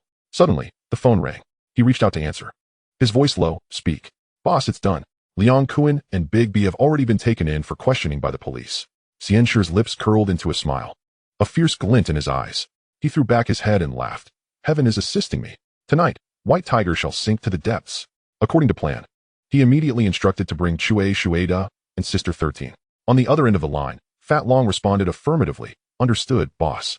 Also, Sister Liang from Hong Hing has always been protective. If she intervenes, it could complicate things. Notify Dongxing to send someone over. Xianshi leisurely pulled out a napkin, wiping the grease from the corner of his mouth. Rest assured, the white-haired elder of Dongxing has already sent A Bao with 100 men for support, ready to act at any moment. Good. I want White Tiger to have no respite. Dispatch a team to sweep through his factory in Mongkok, leaving no trace behind. The rest shall remain on Bolan Street, awaiting orders. Rising to his feet, Xianshi felt a surge of exhilaration, as if victory were already within his grasp. After this series of decisive blows, he was unafraid of White Tiger's demise. No matter how high he soared, what use was it? He would break his wings, crush his bones, and toss him into the sea to feed the fish. Meanwhile, Tsui Shueda remained blissfully unaware of the impending danger. He had just redeemed his lottery ticket, the 46,000 had arrived, and he was so excited that he was spinning in circles on the street. With hands clasped together, the ticket pinched between his fingers, he continuously bowed towards the sky. Heaven has opened its eyes. Finally, it's my turn to turn my fortunes around. He rushed into the convenience store downstairs, dialing his home number. Little sister, hurry and look for a house. We have money to move. No longer needing to live on Bolan Street. Dad has struck it rich. 46,000. It's that set of numbers I've been playing all along. Really, I'm not lying. Just shy of 60,000, over 50,000, enough for us to live in a new place. On the other end of the line, Sister 13 shrieked with joy, bouncing with excitement. A pie from the sky, a dream come true. Their years-long wish as father and daughter was to leave this filthy, chaotic place and move into a clean home. The location mattered not. Even if it were in Yuan Long, they would be more than content. As long as they could move out. Their father would no longer have to get embroiled in the underworld's affairs at over 50 years of age just to make ends meet. Sister 13 envisioned their new home, sunlight streaming into the living room, the windows sparkling clean, devoid of arguments or weapons. She longed to bid farewell to everything associated with Boland Street. Tsui hung up the phone, unable to contain his joy, his eyes crinkled into a smile. This set of numbers he had cherished for years, holding on to the dream of striking it rich, had unexpectedly transformed into reality. As soon as the call ended, he turned to the convenience store owner and exclaimed, "Monkey, tomorrow I'm hosting a banquet at Dunhuang Restaurant. You and your dad must come for a feast." "What troubles you, Uncle Da? Are you treating us?" Guangzi jested with a grin. "You wouldn't be trying to play tricks again, would you?" He was well aware that Tsui was notoriously stingy, and it was quite out of character for him to suddenly be generous. After being neighbors for over a decade, who didn't know who? What tricks? Tsui frowned, his tone slightly displeased. "Do I strike you as that kind of person? This time, I genuinely intend to treat you all. I've booked over 10 tables, so just come and enjoy the meal. Bring nothing." Seeing his earnest expression, Guangzi half-jokingly remarked, "Wow, Uncle Da is feeling extravagant today. Could it be that you've won the lottery?" Chapter 26, Truly Unexpected Wealth. "You guessed it right." Tsui beamed, pulling out a ticket from his pocket and lowering his voice. "I won 460,000, but please, keep it to yourself." Before he could finish, he could no longer contain his joy, and along the street, he began to share the news with everyone he encountered, brandishing the ticket until the entire street was nearly aware of his fortune. He walked with a lightness in his step, as if he were treading on clouds. Yet, just as he reached the alleyway, his smile suddenly froze. Filong and a few burly men blocked his path, coldly stating, "Uncle Da, the boss wants to see you." Simultaneously, Zhou Tianhu emerged from the lottery station, clutching a redemption voucher for 640,000.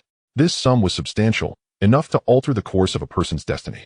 Turning the corner, he promptly concealed the money in his space. Though tumultuous emotions surged within him, his exterior remained composed as ever. Who wouldn't relish the serendipity of sudden fortune?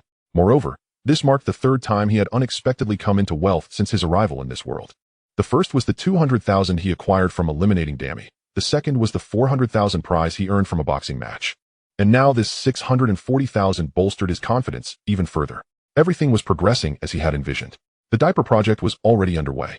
Advertising was beginning to show results, and sales were steadily rising. In another half-month, the market was bound to explode. He planned to invest the remaining 400,000 entirely, ramping up stockpiling. Once the channels were established, profits would come pouring in. Upon returning to the factory office, he had scarcely taken a seat when Jimmy hurriedly burst through the door. "Brother Hu, there's trouble. It seems that Xian Shi is behind this." He reported Liang Kun and De B's establishment, and now both have been taken away by the police. Zhou Tianhu stroked his chin thoughtfully, the corner of his mouth curling upwards. How intriguing. Xian Shi had actually put some thought into this. He had exploited the conflict between Liang Kun and De B to incite infighting, then used the police to imprison them. This way, if he wished to recruit people, he would have no soldiers to command. It was a precise calculation, indeed ruthless. As he pondered, the office door was suddenly flung open. A run? He saw a run. Her face streaked with tears, rush into Zhou Tianhu's embrace, sobbing uncontrollably. "Brother Hu, I beg you, save my little sister and Uncle Da. They've been taken by Xian Shi." Arun's face was drenched in tears, her voice trembling as she struggled to articulate her thoughts. "My little sister is someone I've grown up with. I can't just watch her come to harm. Xian Shi won't show any mercy. We've crossed him before, and he will surely target Shi Sinmei." Zhou Tianhu gently patted her head. "Do not fear, stay calm. I will bring Shi Sinmei back. Not only will I rescue her, but this time, I intend to make Xian Shi disappear entirely. You need to head to Kowloon Ice Room immediately, bring Dragon Brother and Brother Kong to the apartment, and prepare a meal for me upon my return. This task can only be accomplished by you. Whatever it takes, you must ensure they leave that tea restaurant. Do you understand? I will handle my sister's matter personally." Listening to him, Arun's heart gradually settled. She wiped her tears, nodded earnestly, and turned to dash out of the office towards Kowloon Ice Room. "Brother Hu, this is a trap. Xian Shi clearly intends to lure you in." Jimmy warned with a furrowed brow. "Of course, I must go," Zhou Tianhu replied, a smirk playing on his lips. "This performance has been set up for me. If I do not make an appearance, how can it conclude?" A glimmer of cold light flashed in his eyes. "Then we shall proceed with Plan B. Tonight. We cannot afford to slack off at Hucheng Daily Chemicals. You take your men to guard the place. I will pay Xian Shi's lair a visit with Hui Go." With that, he slammed the pen down on the table, his expression resolute. Did Xian Shi think that without Liang Kun, he would have no one to rely on? Zhou Tianhu had never been a character to be easily manipulated. There was more than one path forward, since the frontal approach was blocked. He had long since prepared another route in secret. A net had already been quietly tightened, ensnaring Xian Shi atop the clock tower. He even felt a sense of anticipation. What expression would Xian Shi wear when he discovered that everything had been orchestrated by others? At the headquarters of the United Society. On the rooftop of the Neon Night Club, Xian Shi grabbed Tsui Shueda by the hair and forcefully slammed his face against the iron railing. The metal grid, leaving several bloody gashes on his face, blood gushing forth. Feilong pulled a lottery ticket from his pocket and handed it over. Upon receiving it, Xian Shi burst into laughter. Recently, he had lost hundreds of thousands in relocation fees, medical expenses due to the White Tiger incident, and had also lost $1 million in gambling, totaling over $1 million in losses. This lottery ticket might just help him recoup some of his losses, a true windfall. He tapped the ticket against Tsui Shueda's forehead, saying, "What a pity, you were just one number away from winning over 7 million. Tsui Shueda forced a smile. "Brother Xian, it's just my bad luck. I promise to win next time. Could you please return the ticket to me?" Xian Shi laughed heartily. "Return it? Who hasn't seen the world? Does the ticket bear your name?" Feilong sneered from the side. "Tsui Shueda, redemption is based on the ticket, not the person. That's my ticket. You're stealing." Tsui Shueda suddenly realized, shouting hoarsely, "Steal? I intend to take it from you." Xian Shi swiftly slapped him across the face, knocking him to the ground. Grabbing him by the hair, he dragged him to the corner. Shirsan Mei was curled up there, her body battered, her breath faint, and her cheeks swollen and distorted, nearly unrecognizable. "Little sister." Tsui Shueda's heart ached like a knife, and he cried out his daughter's name. Slowly, Shirsan Mei opened her eyes, catching sight of her father's haggard face, and weakly called out, "Dad, it's all your fault. You troublesome girl, costing me over $1 million. Xian Shi mocked. "That amount of money isn't even enough to fill the gaps between my teeth. Though you may not be particularly attractive or robust, you could at least fetch a few coins if taken to Malon Street, rather than being wasted. I've always been benevolent. I wouldn't let her suffer too greatly. Once the White Tiger arrives, I'll have you all packaged up and sent to sell salted duck eggs for a living." Xian Shi laughed maniacally. A smug expression plastered on his face. "Brother Xian, I don't want the ticket anymore, and I don't care for my life. You can kill or mutilate me as you please. I only ask that you spare my little sister." Tsui Shueda pleaded, clinging to his leg, his voice trembling. He had lived a life of mediocrity, but his sole pride was raising this daughter alone. Even at 50, he had joined a gang, all to protect Shirsan Mei. As long as she was safe, he would gladly sacrifice himself. "Spare this wretched girl?" She demanded that I compensate her over $1 million Hong Kong dollars. Do you comprehend the magnitude of that? Even if one were to strip bare and sell oneself, it would still be insufficient to settle the debt. Consumed by a seething rage, I raised my leg and delivered a vicious kick. "Father." 13 Sister's originally hazy eyes suddenly widened in alarm. Witnessing her father writhing on the ground in agony, blood surging in his chest, she lunged forward, sinking her teeth into the damp ankle, gripping it fiercely and refusing to let go. "Ah, you audacious little brat, dare to bite me. What I enjoy most are the top 10 cruel tortures. Come forth. Make her pay." No sooner had the words left his lips than a group of thugs surrounded 13 Sister, pinning her to the ground, prying her fingers apart and smashing them one by one against the floor. The excruciating pain pierced through her heart, cold sweat soaking her clothes. Yet, she clenched her teeth, refusing to utter a sound. "TSK, quite stubborn. I truly cannot fathom which eye the White Tiger blinded, to rescue such a hideous and flat creature as you. Could it be your crooked face or your flat chest that caught his fancy? Ha ha." Spitting contemptuously, he sneered. "This is the outcome you brought upon yourself, having provoked me. You and your father will not leave here unscathed tonight. Bastard." "Xian Shi, the White Tiger will not spare you." 13 Sister cried out, tears brimming with fury. "Silence. You think mentioning him will intimidate me? What is a mere 49er worth? Now, you shall taste the bitterness of separation. Feilong, finish off Tsui Shueda without leaving a trace." Xian Shi, with his capricious temperament, acted solely on impulse, turning against others faster than one could flip a page. Feilong and his men mercilessly battered Tsui Shueda, fists and feet raining down, causing him to roll on the ground, shrieking in agony. 13 Sister's eyes blazed red. "You can do whatever you want of me, but let my father go." "Oh, what scenes have I not witnessed? Yet, I have never seen a father-daughter duo perform together. You two shall enact a scene, produce a third-rate film, and sell it on Bolon Street. I shall spare his life, ah ha ha." Xian Shi's laughter twisted, his lips almost stretching to his ears, yet he did not raise a hand to stop the assault. He reveled in the thrill of controlling the situation. Even if this father-daughter pair were to commit some disgraceful act, he would relish the spectacle, just for a laugh. Feilong showed no mercy. Tsui Shueda had long collapsed on the ground, his gaze vacant, even his breathing becoming irregular. 13 Sister knelt beside him, her nails digging into the concrete crevices, tears welling in her eyes but refusing to fall. In her heart, she silently vowed, "Whoever saves my father, I, 13th sister, shall devote my life to them." Suddenly, a deafening crash echoed. The small henchman guarding the doorway was hurled like a discarded sack, crashing through the iron door and landing face down on the rooftop, motionless. Then came the second, third, and fourth crashes. For guards, one after another, flew in, collapsing into a heap, resembling discarded rag dolls. "What is going on?" Xianshi's expression finally shifted. Zhou Tianhu strode in from outside, the gray dog following closely, his step steady. How could it be that despite the presence of over a dozen guards downstairs and sentries on the rooftop, they all fell within mere minutes? Not even an alarm was sounded. "Brother Hu, I knew you would come." 13's sister looked up, her face covered in dust, yet her eyes suddenly sparkled. Zhou Tianhu glanced at her injuries, nodded gently, his gaze softening. However, when he turned to Xianshi, his eyes became as sharp as ice, as if gazing upon a corpse yet to be claimed. "You haven't come to rescue anyone. You've come to deliver yourself." Xianshi sneered, his eyes flicking towards the empty stairwell behind Zhou Tianhu. "Where are your men? Hiding somewhere? Trying to play games with me?" He knew Zhou Tianhu was not alone. Surely he must have brought some men, at least a few to bolster his presence. Zhou Tianhu smiled slightly, raising his hand to wave. "Just the two of us. That will suffice." 13's sister's face instantly froze. "Two people? What a jest. Do you think yourself a valiant warrior of your, able to enter and exit as you please? This is no stage." Shueda, who had been attempting to rise for a final struggle, upon hearing this, simply laid down on the ground, resigned. "Forget it. I shall accept my fate." Xianshi threw his head back and laughed. "Did you hear that? This man claims two is enough." Chapter 27. All are fearsome characters. "Boss, that 49er from Hong Hing has truly lost his mind, daring to storm Bolon Street with just a shorty. He must be tired of living," a young thug mocked. No sooner had he spoken than the gray dog's expression turned icy. He leaped up suddenly, moving like a shadow, directly mounting the young thug's neck, twisting with his hands. Crack! The head tilted to one side. The young thug fell limply to the ground, eyes still wide open. The gray dog squatted beside the corpse, grinning toothily as he stared at Xianshi. "Anyone who dares to call me short will meet the same fate."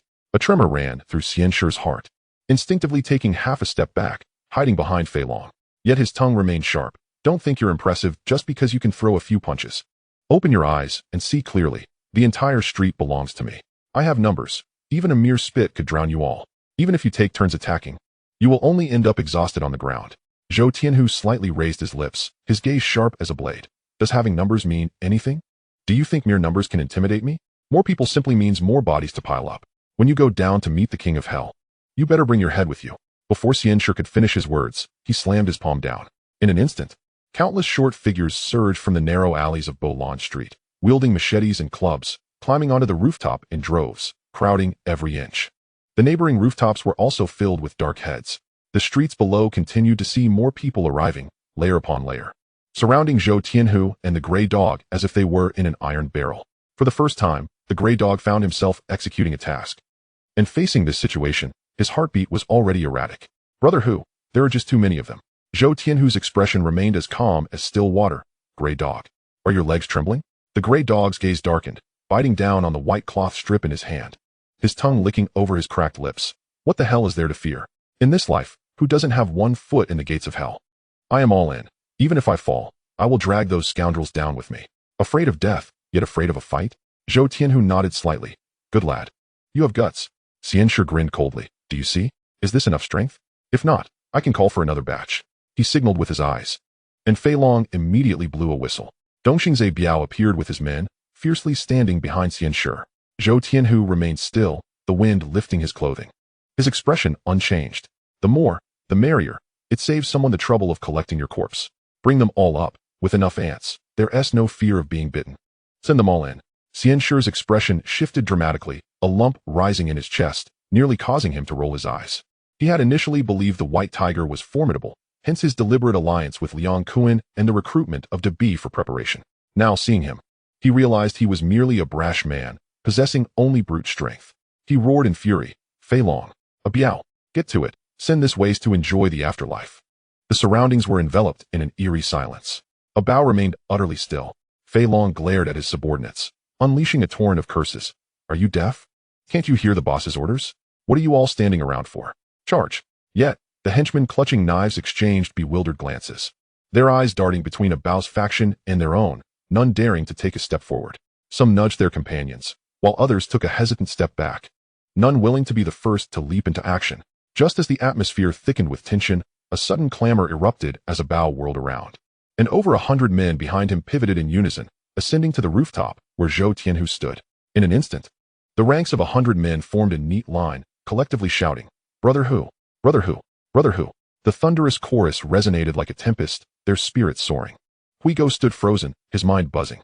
Just moments ago, they were enemies, and now, in the blink of an eye, they had transformed into allies?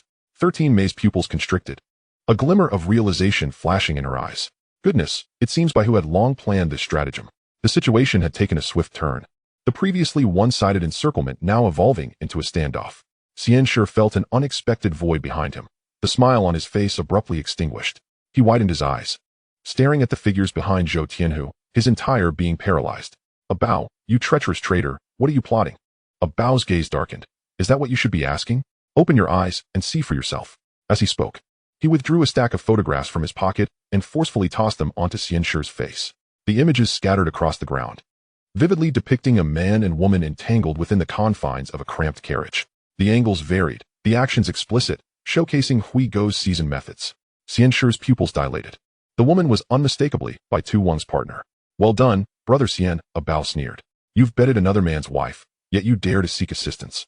Treating Bai Tu Wang like a fool, Zhou Tianhu's lips curled into a smirk, his smile sharp as a blade. "Isn't a woman meant to be enjoyed? What's the difference in who takes her? Bai Tu Wang is impotent. I'm merely fulfilling my duty. What is there to be ashamed of? You, a Bao. Bring a mere 100 men? My 500 brothers from Bolan Street, fear no one. If a few of us fall, so be it. It's merely a stepping stone for their promotion." Xianshi held his head high, utterly unconcerned, his tone dripping with arrogance. Zhou Tianhu glanced at his watch, silently calculating the time it would take for the reinforcements from Xian Mountain to arrive. His finger lightly tapped the watch face before pointing at Xianshi's forehead. "You won't survive until tonight." "Are you insane?" Xianshi spat. "Brothers, grab your weapons. Surround them. I swear, if anyone lets even one escape, they'll be selling salted duck eggs in the underworld alongside me." With that command, his men brandished their machetes, ready to charge. Boom, boom. A fleet of vans suddenly barreled into Bolan Street, screeching to a halt. The doors flung open, and a throng of reinforcements poured out. "I am Long Fa. Xianshi, come out. Release my brother." No sooner had the words left his mouth than engines roared from the opposite street, dozens of motorcycles racing toward them. One man leapt from his bike, shouting fiercely, "Sanning is here. Who dares to lay a finger on my brother?" The two factions converged, numbering at least 200 to 300 strong. Knives and clubs were raised, violently clashing against the iron railings by the roadside. Clang, clang, clang. The metallic sounds rang out in unison, shaking the entire street. Huigo stood in stunned silence, muttering, "The boss is magnificent. No need for a signal. The brothers have arrived on their own. Truly impressive." 13 May, tucked away in a corner, felt a jolt of alarm. Zhou Tianhu was merely a mere 4'9" kid. How could he command such loyalty? Were these men emerging from the underworld? Xianshi's face turned ashen. Jing Kuan and Debi had already been sent to the police station, leaving him isolated and defenseless. Where had Baihu summoned all these fierce warriors from? Long Fa? Sanning? Those two names pierced his heart like ice picks. Were they not the notorious outlaws who had once single-handedly carved a path through Yaomati? The old subordinates of Jiao Wenlong? Everyone in the underworld knew that Long Fa and San Ing answered only to Jiao Wenlong. How could they possibly be here? Drawing swords for Zhou Tianhu? Jiao Wenlong had become disabled due to a leg injury and now spent his days in Kowloon Ice Room, no longer involved in the conflicts of the underworld. How had Baihu managed to summon Long Fa and San Ing? By sheer reputation, or because he had once been the solitary commander of the 4'9" gang? Xianshi's mind was a tempest. Yet, as the leader, he could not show any sign of weakness. The two sides were evenly matched. To emerge victorious, one must have a backup plan. He calculated the time. Dispatching a team to seize Zhou Tianhu's territory in Mongkok, they should have returned by now.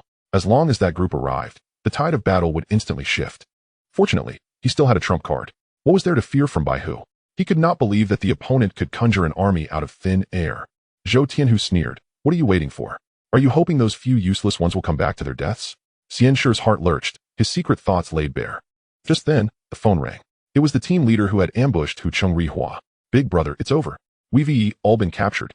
Baihu had hidden a team of over 30 men, all ruthless characters. "We can't hold them off." Before he could finish, a scream pierced through, and the call was abruptly cut off. Cold sweat dripped from Xianshi's palms. Bad news followed one after another. In an instant, His gaze towards Zhou Tianhu shifted entirely. This kid was terrifying. At such a young age, he possessed such skill and foresight. He had lost. Completely lost. The last flicker of hope within him deflated slowly, like a punctured balloon. But this was the world of the lowly mule. No matter how ruthless you were, there would always be someone more ruthless. No matter how cunning you thought you were, someone had already factored you into their plans. Life and death were never in one's own hands. Charge. Fight to the death. Xianshi gritted his teeth, having no way out. He could only fight with desperation. Zhou Tianhu stood quietly, counting the seconds in his mind. Jimmy should be arriving soon with the elite.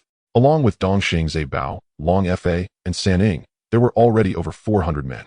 If one counted the dozens of skilled fighters Jimmy brought along and some members of the Blue Lantern, the odds were firmly in his favor.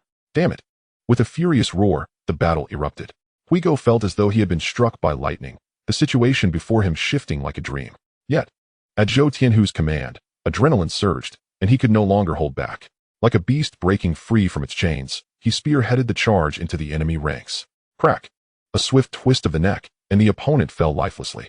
Damn, Huigo, could you not be so terrifying when you strike? As soon as the words left his mouth, he saw Zhou Tianhu draw a machete, its blade flashing, severing a man's head cleanly. Huigo rolled his eyes. Wasn't he even more ruthless? In but a fleeting moment, with Zhou Tianhu, Grey Dog, and a bow at the center, the ground surrounding them was strewn with the lifeless bodies of diminutive henchmen. Zhou Tianhu's gaze was as cold as ice, his movements decisive and ruthless. The palpable aura of death emanating from him sent shivers down the spines of his subordinates. The crowd began to stir, their footsteps chaotically retreating. The Union Society was but a nondescript small gang, rooted in the chaotic milieu of Boland Street. Typically, their lackeys merely served to bolster the presence of the women in the establishment, intimidating a few ill-mannered patrons. On rare occasions, when confronted by outside forces, they would exchange a few shoves and throw a few punches before retreating. However, Zhou Tianhu was different. The moment he struck, blood would inevitably follow. No one had witnessed such a merciless figure, each move executed with lethal intent, devoid of compassion. Moreover, his recent reputation in the boxing arena was notorious. Having left his opponents searching for their teeth, and in the stands, he would unsheath his blade, dispatching foes with deadly efficiency, never uttering a word. Who would not fear him? Who would dare to take a step back? I will personally chop him to pieces. As the situation spiraled out of control, Han Shi's eyes turned wild as he seized a blade from a nearby short-statured lackey. The cold gleam of the steel flashed, and the lackey collapsed instantly, blood spurting from his neck, too stunned to utter a sound. This act of violence quelled everyone's resolve. Retreat meant death, advancing also spelled doom. They had no choice but to gamble their lives and charge forward. Chapter 28. How can I explain this? The atmosphere upstairs had already crumbled. The scene below was hardly better. Long Hair and San Ing were not ordinary characters. They had once followed the infamous nine-patterned dragon, carving out their names in the underworld. Each punch laced with murderous intent. Sensing the commotion above, their hearts ignited with fury, eager to break through the enemy lines, rescue their elder brother, and slay Han Shi. The battle raged fiercely, blades flashing and roars echoing. Meanwhile, the glamorous Ma was stationed at a distance, observing quietly with a contingent of followers. That little troublemaker under Jing Kun, what kind of mischief is he up to now? Can't he settle down? She lit a cigarette, the flesh on her face quivering slightly with each exhale. In her youth, she had indeed been beautiful, earning her the title of Glamorous Ma. Now, as the years passed, her figure had changed, her face glistened with oil, yet people still addressed her as glamorous, merely out of respect. Ma, isn't by who one of our Hong Hing? Shouldn't we intervene? Bozai inquired tentatively beside her. You fool. Glamorous Ma responded with a sharp slap, her strength formidable. With narrowed eyes, she spoke calmly. For years on Boland Street, with the East Star, the Union Society, and our Hong Hing, three forces have maintained a stable equilibrium. Now Amir by who wishes to throw a wrench into the works? He seeks to claim this territory? If he succeeds, what becomes of me, Glamorous Ma? Am I to share dominion with a newcomer? Have I no shame left? She exhaled a puff of smoke, her gaze steely. Her position on Boland Street had been earned through relentless struggle. She was the sole arbiter of authority here. However, if Baihu were to indeed usurp the Union Society's territory, the rules would inevitably shift. According to precedent, territory conquered belonged to its conqueror. Jing Kun harbored considerable ambition. Who could guarantee that this was not part of his scheme? Should Baihu succeed, Jing Kun's power would surge, and would she not be the next target? Thus, she welcomed the prospect of their conflict. Neither should emerge victorious, especially not Baihu. While she held no fondness for Han Shi, she was even less inclined to see Hong Hing meddle in the affairs of Boland Street. The ideal scenario was for the three forces to mutually restrain one another, Now that Bai Hu and Han Shi were embroiled in a fierce battle, her passive observation was already an act of benevolence. To expect her intervention was a mere fantasy. When one intervenes, there is always a motive for recompense. As she watched the two combatants engage in their deadly struggle, a flicker of satisfaction ignited within her. On the outskirts of Boland Street, several police cars stood idle. Trainee Inspector Fong Yi-wei, accompanied by his subordinates, observed the scene with a detached demeanor. The newly appointed officer, Wei Jinghao, wore a serious expression. As he watched the street thugs clash in chaotic disarray, a fire of righteousness ignited within him, prompting him to speak up. Sir, their brazen brawl compels us to intervene immediately and apprehend them all. Fong Yi-wei, having served for many years, was well accustomed to such scenes. He shook his head lightly. Apprehend them all? There are nearly 1,000 of them combined. Where would we confine them? Even if we did arrest them, they would be released after a mere 2 days. Wei Jinghao protested. Sir, just because one must eventually relieve oneself, does that mean one should forgo eating? Since death is inevitable, what purpose does living serve? These thugs are openly wielding knives and slaughtering one another, and the riot vehicles are right before our eyes. They are utterly ignoring them. It is our duty to enforce the law and protect the peace. I cannot stand by idly. I must intervene. Fong Yi-wei regarded the impetuous youth with a mixture of irritation and amusement. He recalled his own fervor upon graduating from the police academy. Yet, the reality often diverged sharply from the lessons learned. He darkened his expression and barked, What do you understand? I am your superior, and I command you to remain on standby. Do not presume to direct me. The confrontation is among gang members. No civilians have been harmed. Let them kill each other. A clean slate will be left behind. We merely await the aftermath to clear the bodies. Such incidents occur daily in Xinjiang. Can you possibly manage them all? If we apprehend them, our foreign superiors will merely pressure us to release them. Wei Jinghao simmered with indignation but dared not voice further dissent. On the rooftop, the ground was littered with corpses. Zhou Tianhu, weapon in hand and drenched in blood, gazed at Han Shi with the coldness of a beast. As Han Shi witnessed his subordinates fall one by one, the brothers below were similarly overwhelmed by Longhair and Saning. With each strike from Zhou Tianhu, a wail would follow, sending a chill of terror coursing through Han Shi's heart. Unlike Demi, he would not stubbornly cling to life. With wealth yet to be savored and beauties yet to be admired, how could he so easily relinquish his life? He subtly signaled to Fat Dragon, and the two quietly retreated into the chaos of the crowd. Though Zhou Tianhu was engaged in slaughter, his gaze never wavered from Han Shi, who was known for his cruelty and lack of mercy. While fleeing might be seen as disgraceful, he cared little for such ephemeral reputations. Your boss, Han Shi, is attempting to flee. Anyone who wishes to live, step aside. Zhou Tianhu bellowed as he charged forth, effortlessly cutting down 2 lackeys in his path. The members of the Union Society felt a tremor of fear. Had Han Shi truly fled? What was left to fight for? Such a cowardly leader. Who would still risk their lives for him? If he abandoned them, who would claim the compensation for their injuries? And with Bai Hu, this harbinger of doom, who would dare obstruct him? The crowd parted like a receding tide, instinctively clearing a path. Zhou Tianhu closed the distance in mere steps, the number of adversaries dwindling, until he had cornered Han Shi. His blade scraped against the ground, producing a discordant sound. With each step, they cornered the lewd man and the corpulent dragon, driving them into a dead end. White Tiger, what are you doing? The corpulent dragon shrieked in a voice hoarse with terror. The lewd brother is a big shot in the association. If you dare to touch him, the police will send you to Qishan for retirement. Zhou Tianhu remained silent, advancing a few steps before raising his hand to fling the knife, which pierced through the heart with a swift whoosh. As he walked, he spat disdainfully. Inherited wealth? To hell with your family. What a load of nonsense. What kind of boss are you? I'll send you down to the underworld to enjoy your afterlife. The lewd man watched in horror as the corpulent dragon collapsed, gasping his last. Trembling like a frightened beast, he pleaded, White Tiger, please don't kill me. I have money, lots of money. I'll give it all to you, just spare my life. Zhou Tianhu delivered a powerful punch to his chest.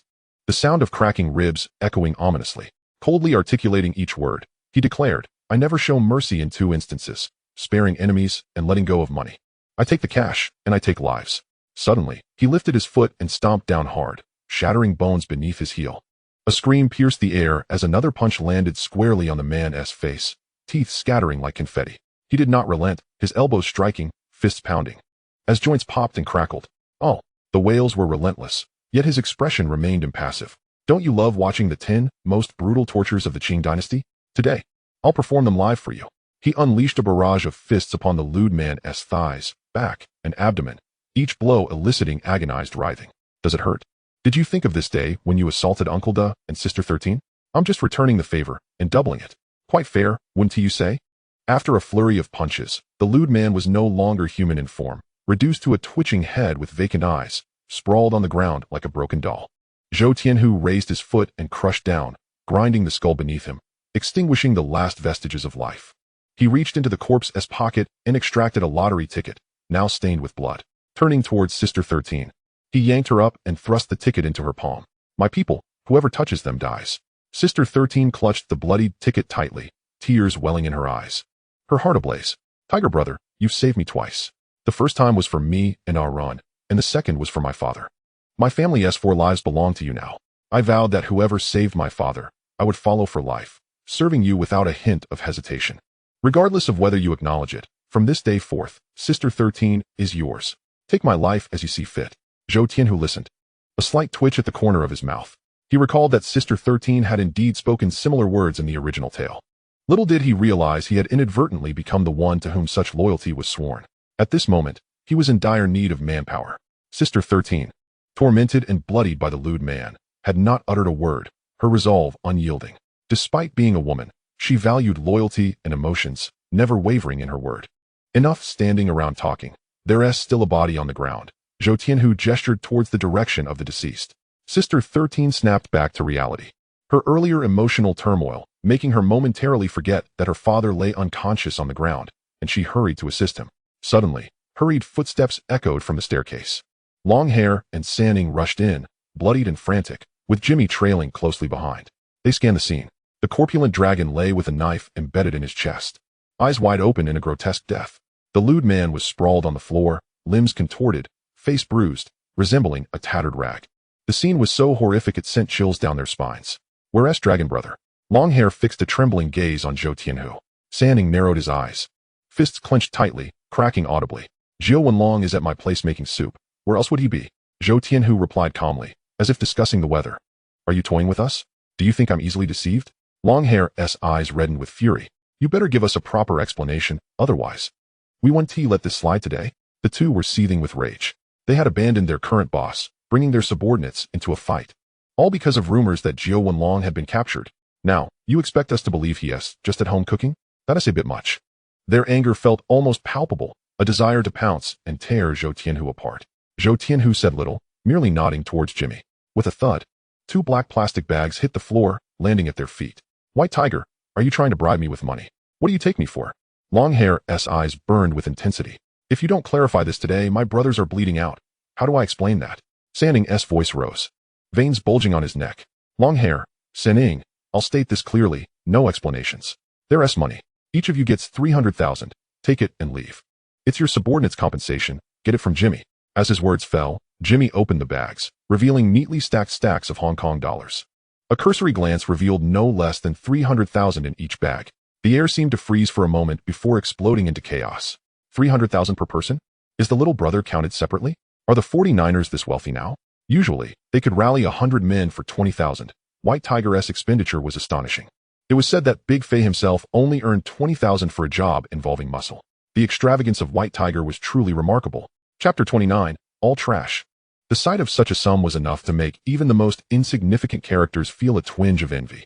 Life could be forsaken, and they could fight again in the next, but to live in poverty in this lifetime, dying with eyes wide open, was a fate too cruel to bear. In this life of crime, even 5,000 could attract a swarm of desperate souls eager to sell their lives. Long Hair and Sanning stood rooted to the spot, momentarily at a loss. They had been following the prince and Volcano, always looked down upon. After all, they once belonged to Jiao Wenlong's crew, who would trust their back to a subordinate with divided loyalties. As a result, they had never received even basic respect. To put it bluntly, they had to pay for their own fishballs. Occasionally, they took on side jobs, helping other leaders in the association as muscle for meager pay, sometimes just a few hundred. Now, Zhou Tianhu was offering 300,000 for a single task. Such a generous boss was a first for them. Moreover, their willingness to trust was bolstered by Zhou Tianhu's frequent visits to Kowloon Ice Room, appearing quite familiar with Jiao Wenlong. They understood they had been played. Zhou Tianhu had used Jiao Wenlong as bait to lure them into ambushing the lewd man. Naturally, anger flared within them. Yet, the allure of 300,000 Hong Kong dollars was too enticing to ignore. It was not that they did not want to turn against him. The offer was simply too generous. Long Hair and Sanning exchanged glances. Amidst their exchanged glances, it seemed an unspoken consensus had been reached. Let it be. Consider it a lucrative opportunity. The two exchanged slight nods, yet their words remained defiant. White Tiger, should you dare to play us like this again, just watch me strip you of your skin. Remember this. I, Sin Ing, am not easily trifled with. This time, fortune merely favored you. Depart. With that, Chang Fa and San Ing, accompanied by their subordinates, strode away. As they retreated, A Bao approached with measured steps.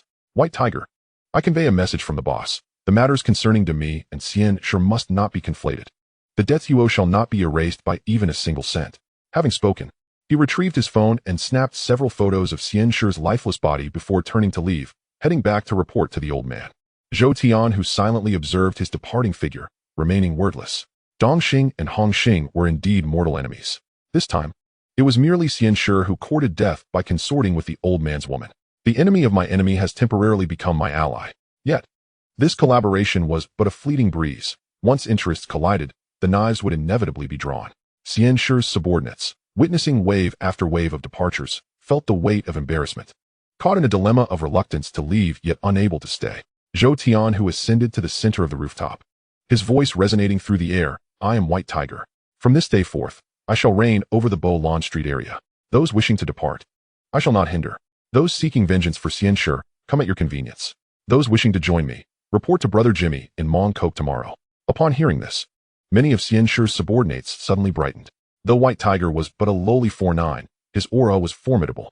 Having dispatched Demi and sent Cola flying from the ring, he now claimed dominion over Bo-Lan Street. More critically, he possessed wealth. With a generous 30,000 in bonuses, Chang Fa and Sanning led their troops to victory. With everyone pocketing their share, an exhilarating experience. Who could resist such a lure? What does one seek in the underworld? Prestige, wealth, and women. This formidable leader embodied them all. Who wouldn't he wish to ally with him? As for avenging Xian Shi, no one would entertain such thoughts. That fellow was notoriously harsh towards his subordinates, quick to turn on them, and unpredictable as a madman. Today, he may be a leader, tomorrow, a corpse. Who would be foolish enough to become a martyr? Not far off, Liang Ma observed coldly, witnessing Chang Fa and San Ing each clutching bags of money as their subordinates departed with gleeful expressions. Her countenance darkened instantly. Bah! Xian Shi is truly worthless, such a grand scheme, and yet it was dismantled by a mere 4'9". What a union, nothing but garbage. She cursed vehemently. She had hoped Xian Shi would decisively deal with White Tiger, preferably eliminate him, to maintain the stalemate among the three factions in Bo-Lan Street. Yet the tables had turned in an instant. Liang Ma, everyone has left. Shall we linger here? Bozi inquired tentatively. Slap. A resounding strike met his face. Leave?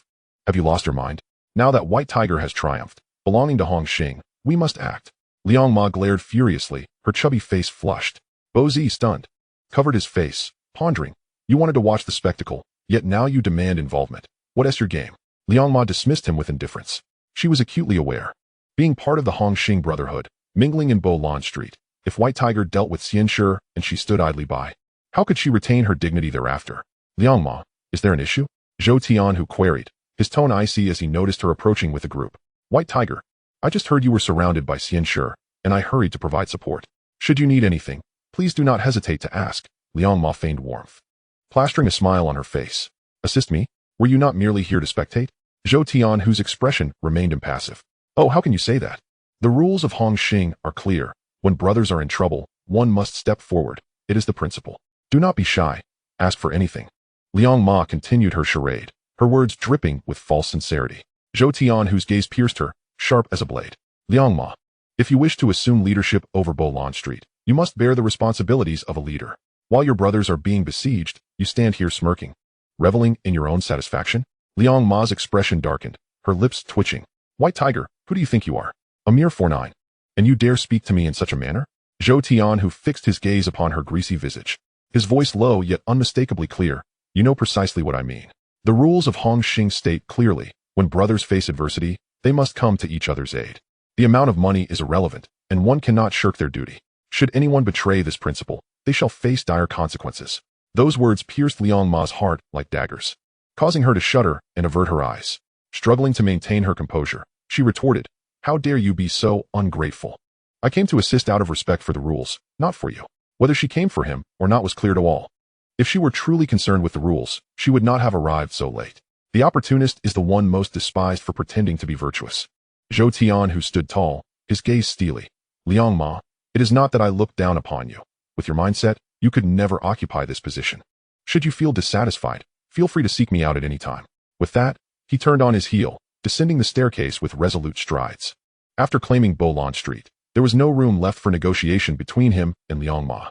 Only one could steer this ship. Only one voice could issue commands. That individual could only be Zhou Tianhu. If the effort invested only led to subservience, then what meaning remained? A furious roar erupted from the rooftop behind him. White Tiger, I curse your ancestors. Liang Ma's corpulent form trembled violently, her hands pounding the railing as if on the verge of leaping. After addressing the aftermath, Zhou Tianhu instructed Jimmy to send 13 Mei and Shui Da to the hospital.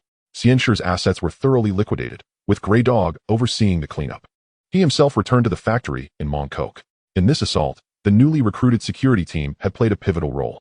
All altercations were kept at bay outside, and the enemy had not breached the core area at all. The factory remained unscathed, and the production line continued uninterrupted. Upon returning to his office, he cleansed the blood from his face and lit a cigarette. As his thoughts stirred, the spoils of war from the system space appeared instantly on his desk. A heavy safe, several stacks of cash, and scattered watches, jewelry, and gold trinkets. The cash was modest, around 200,000 to 300,000. Likely a mere fraction of the street's earnings. As for the luxury items, their liquidity was poor, and they had depreciated significantly in value. Yet, as the leader of the union, Xianshi could not possibly possess only such meager savings. His gaze settled upon the safe. After a failed attempt to pick the lock, Zhou Tianhu resorted to brute force, forcibly prying open the outer shell. The moment the safe door swung open, the sight within was astonishing. Neatly stacked Hong Kong dollars. Bars of gold, densely packed. A rough estimate suggested a total value exceeding 4 million. Impossible. How could Xianshi's union be so affluent? Is this all there is? Zhou Tianhu furrowed his brow, his mind rife with doubts.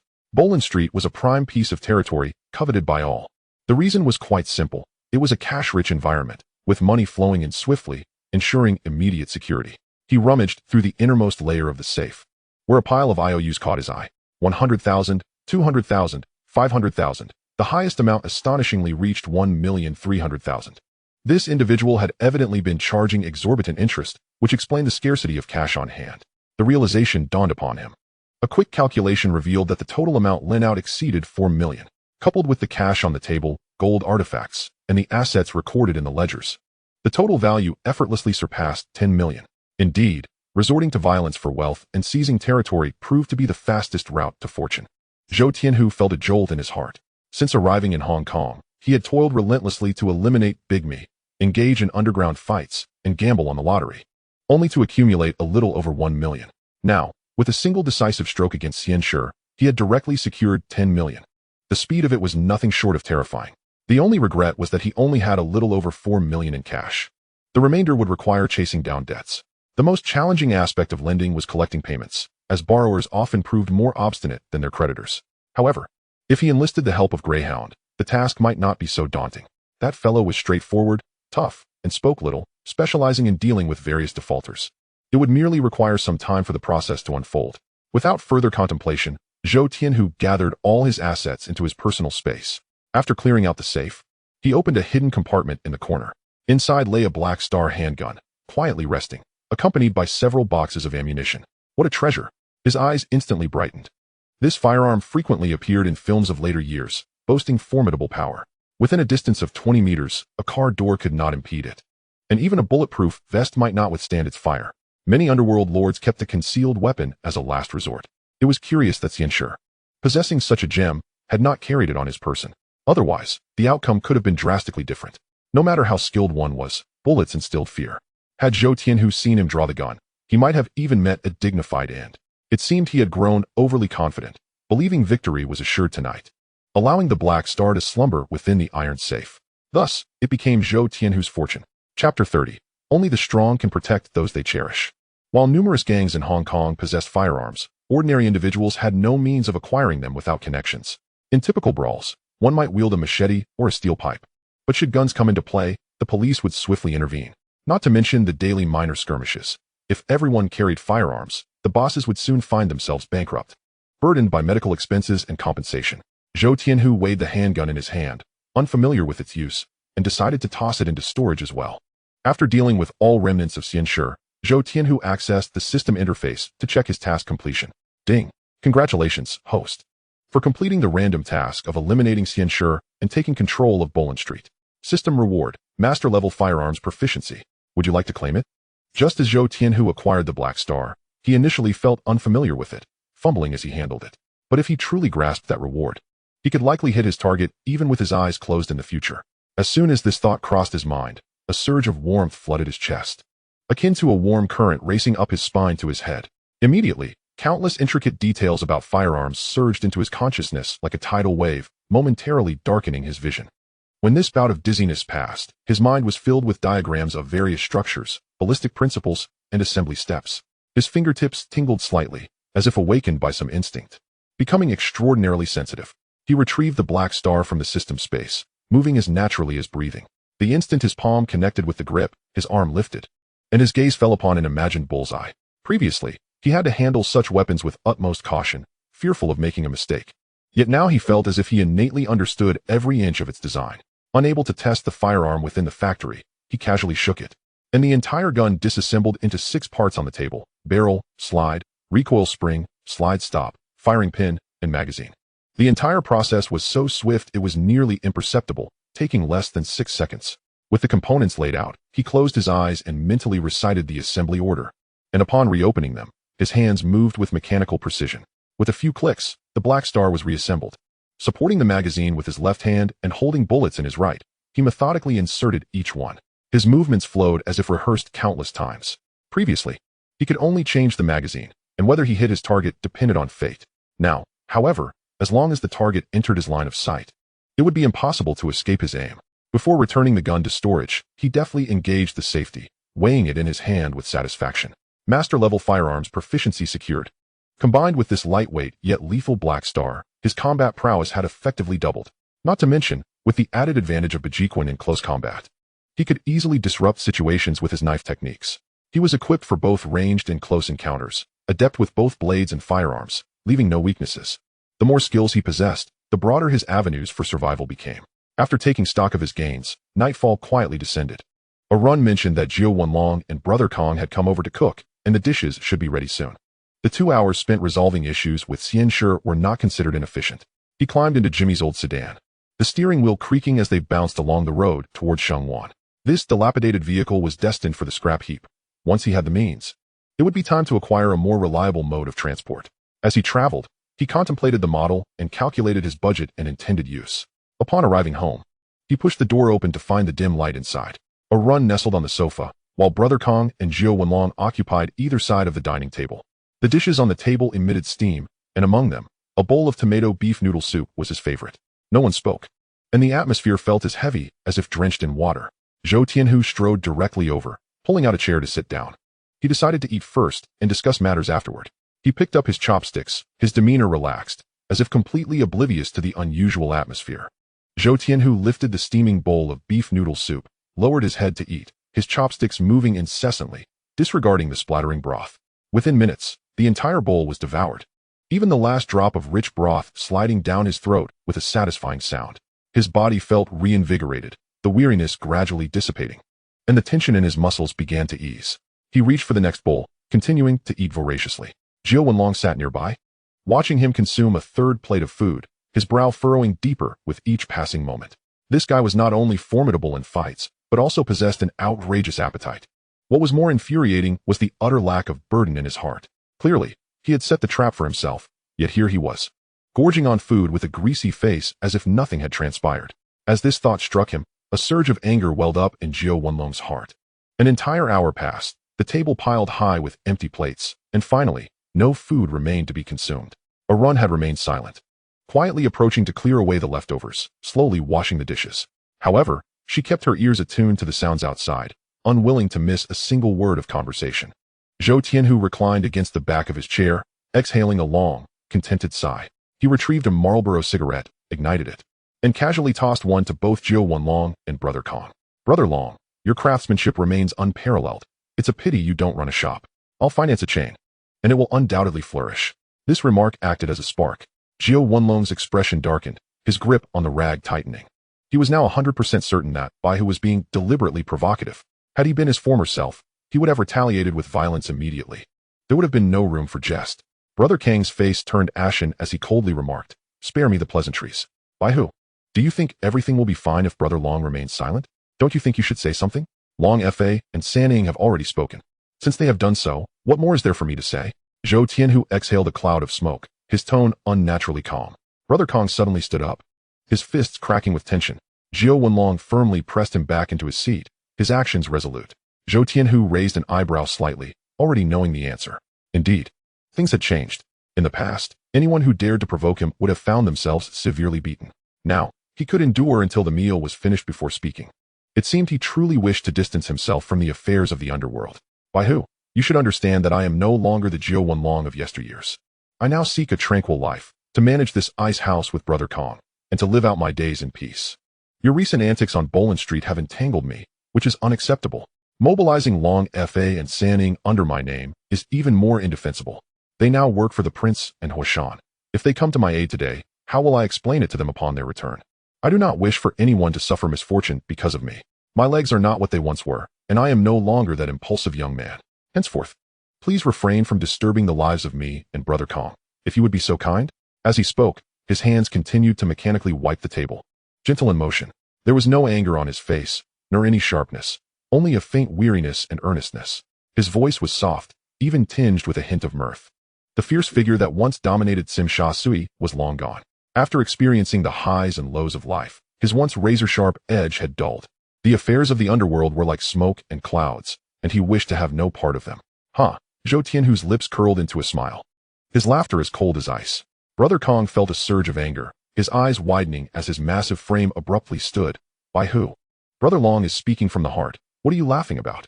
All right, Brother Kong, if you wish for me to clarify, I shall be explicit.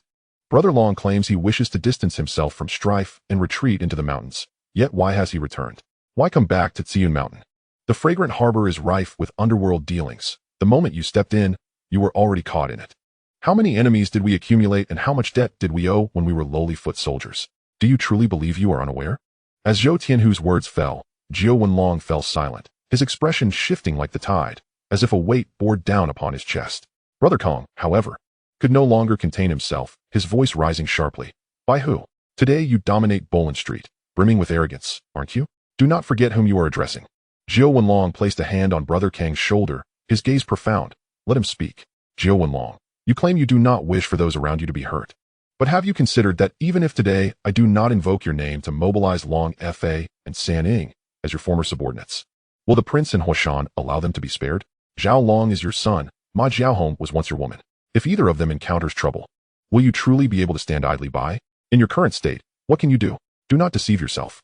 A man who cannot protect himself has no business discussing the protection of others. Either stay away entirely from this murky water, or if you have returned, do so with dignity, rallying your strength and reclaiming your stature. Only the strong have the right to choose when to advance or retreat. Your talk of retreat is nothing but an escape. Each of these statements struck Zhou Wenlong's heart like a hammer driving a rusty nail.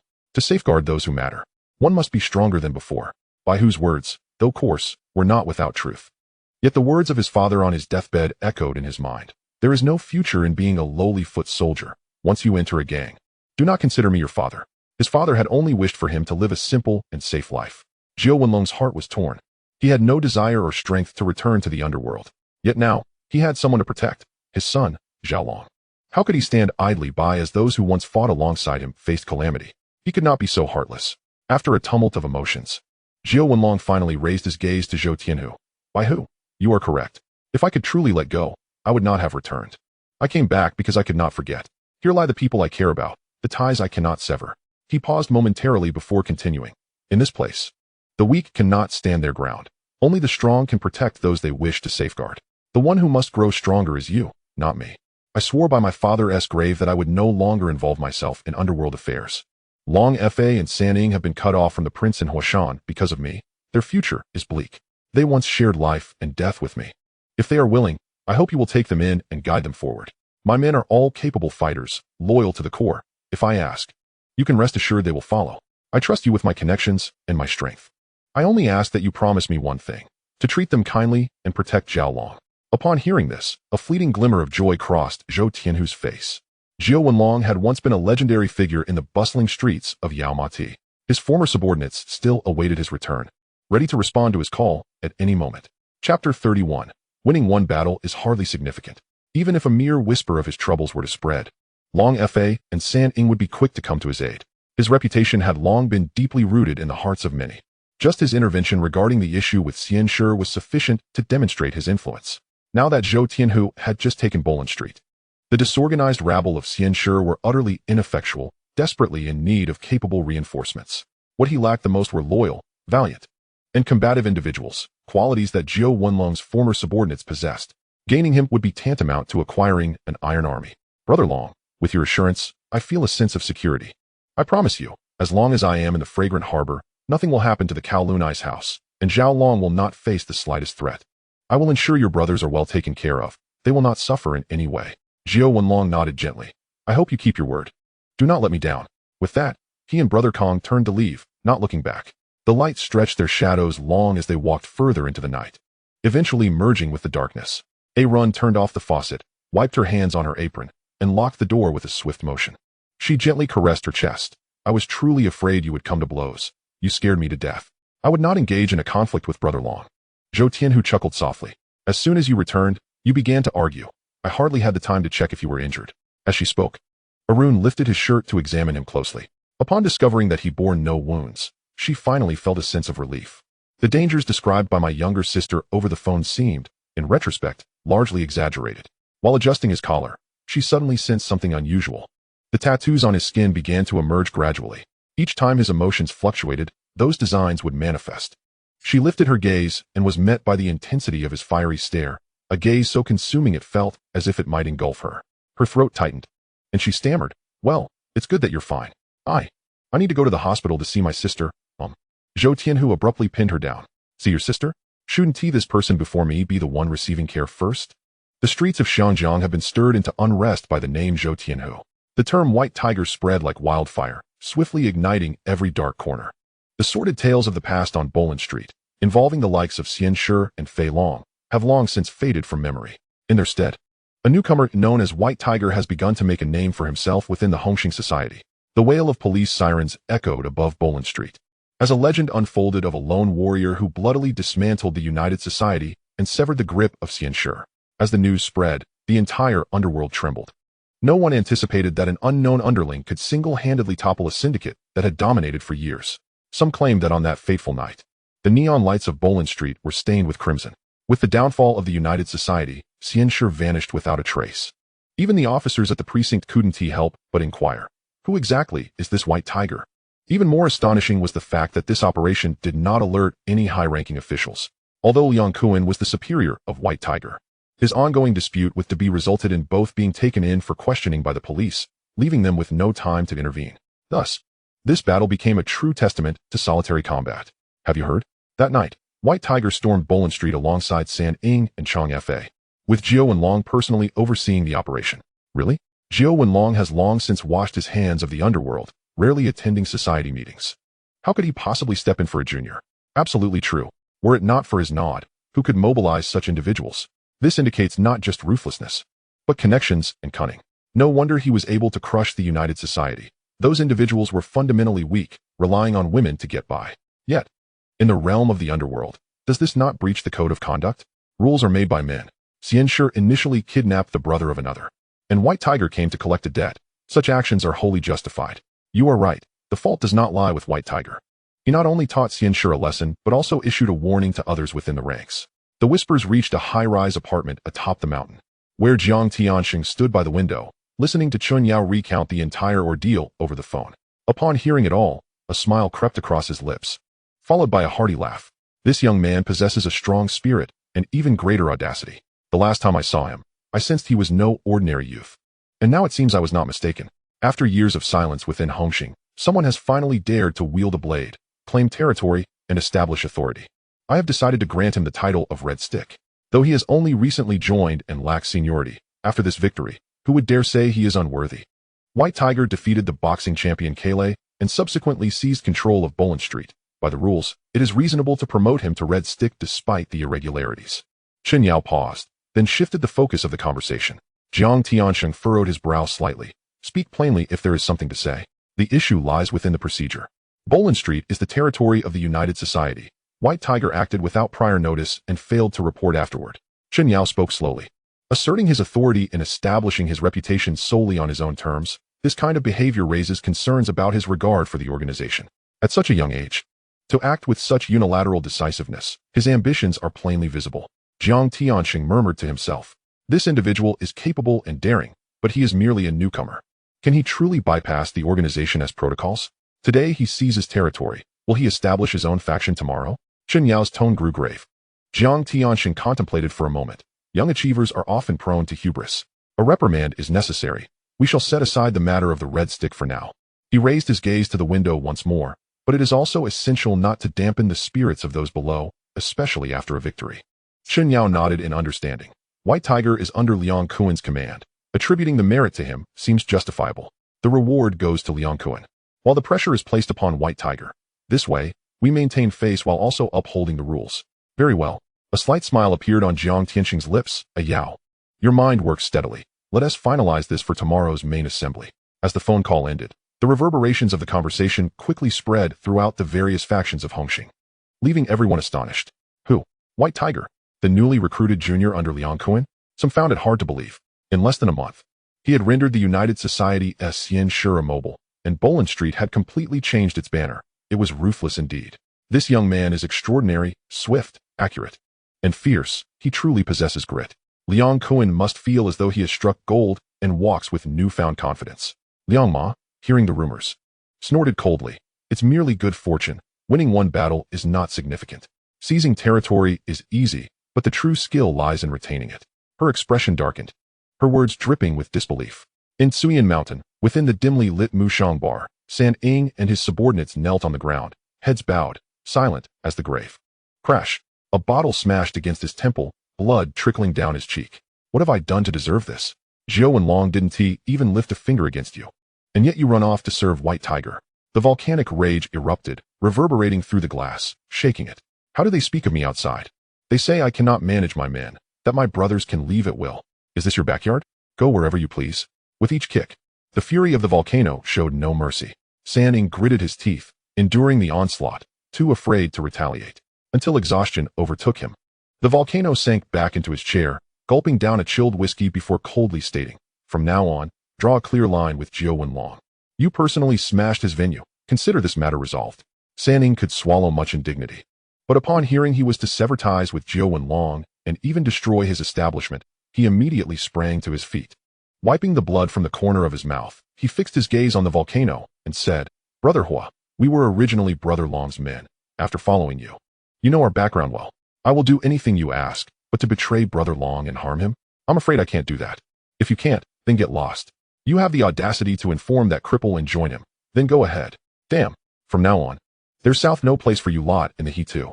Go wherever you wish, follow whomever you desire, but do not let me see you again. Encounter me once, and I'll beat you once.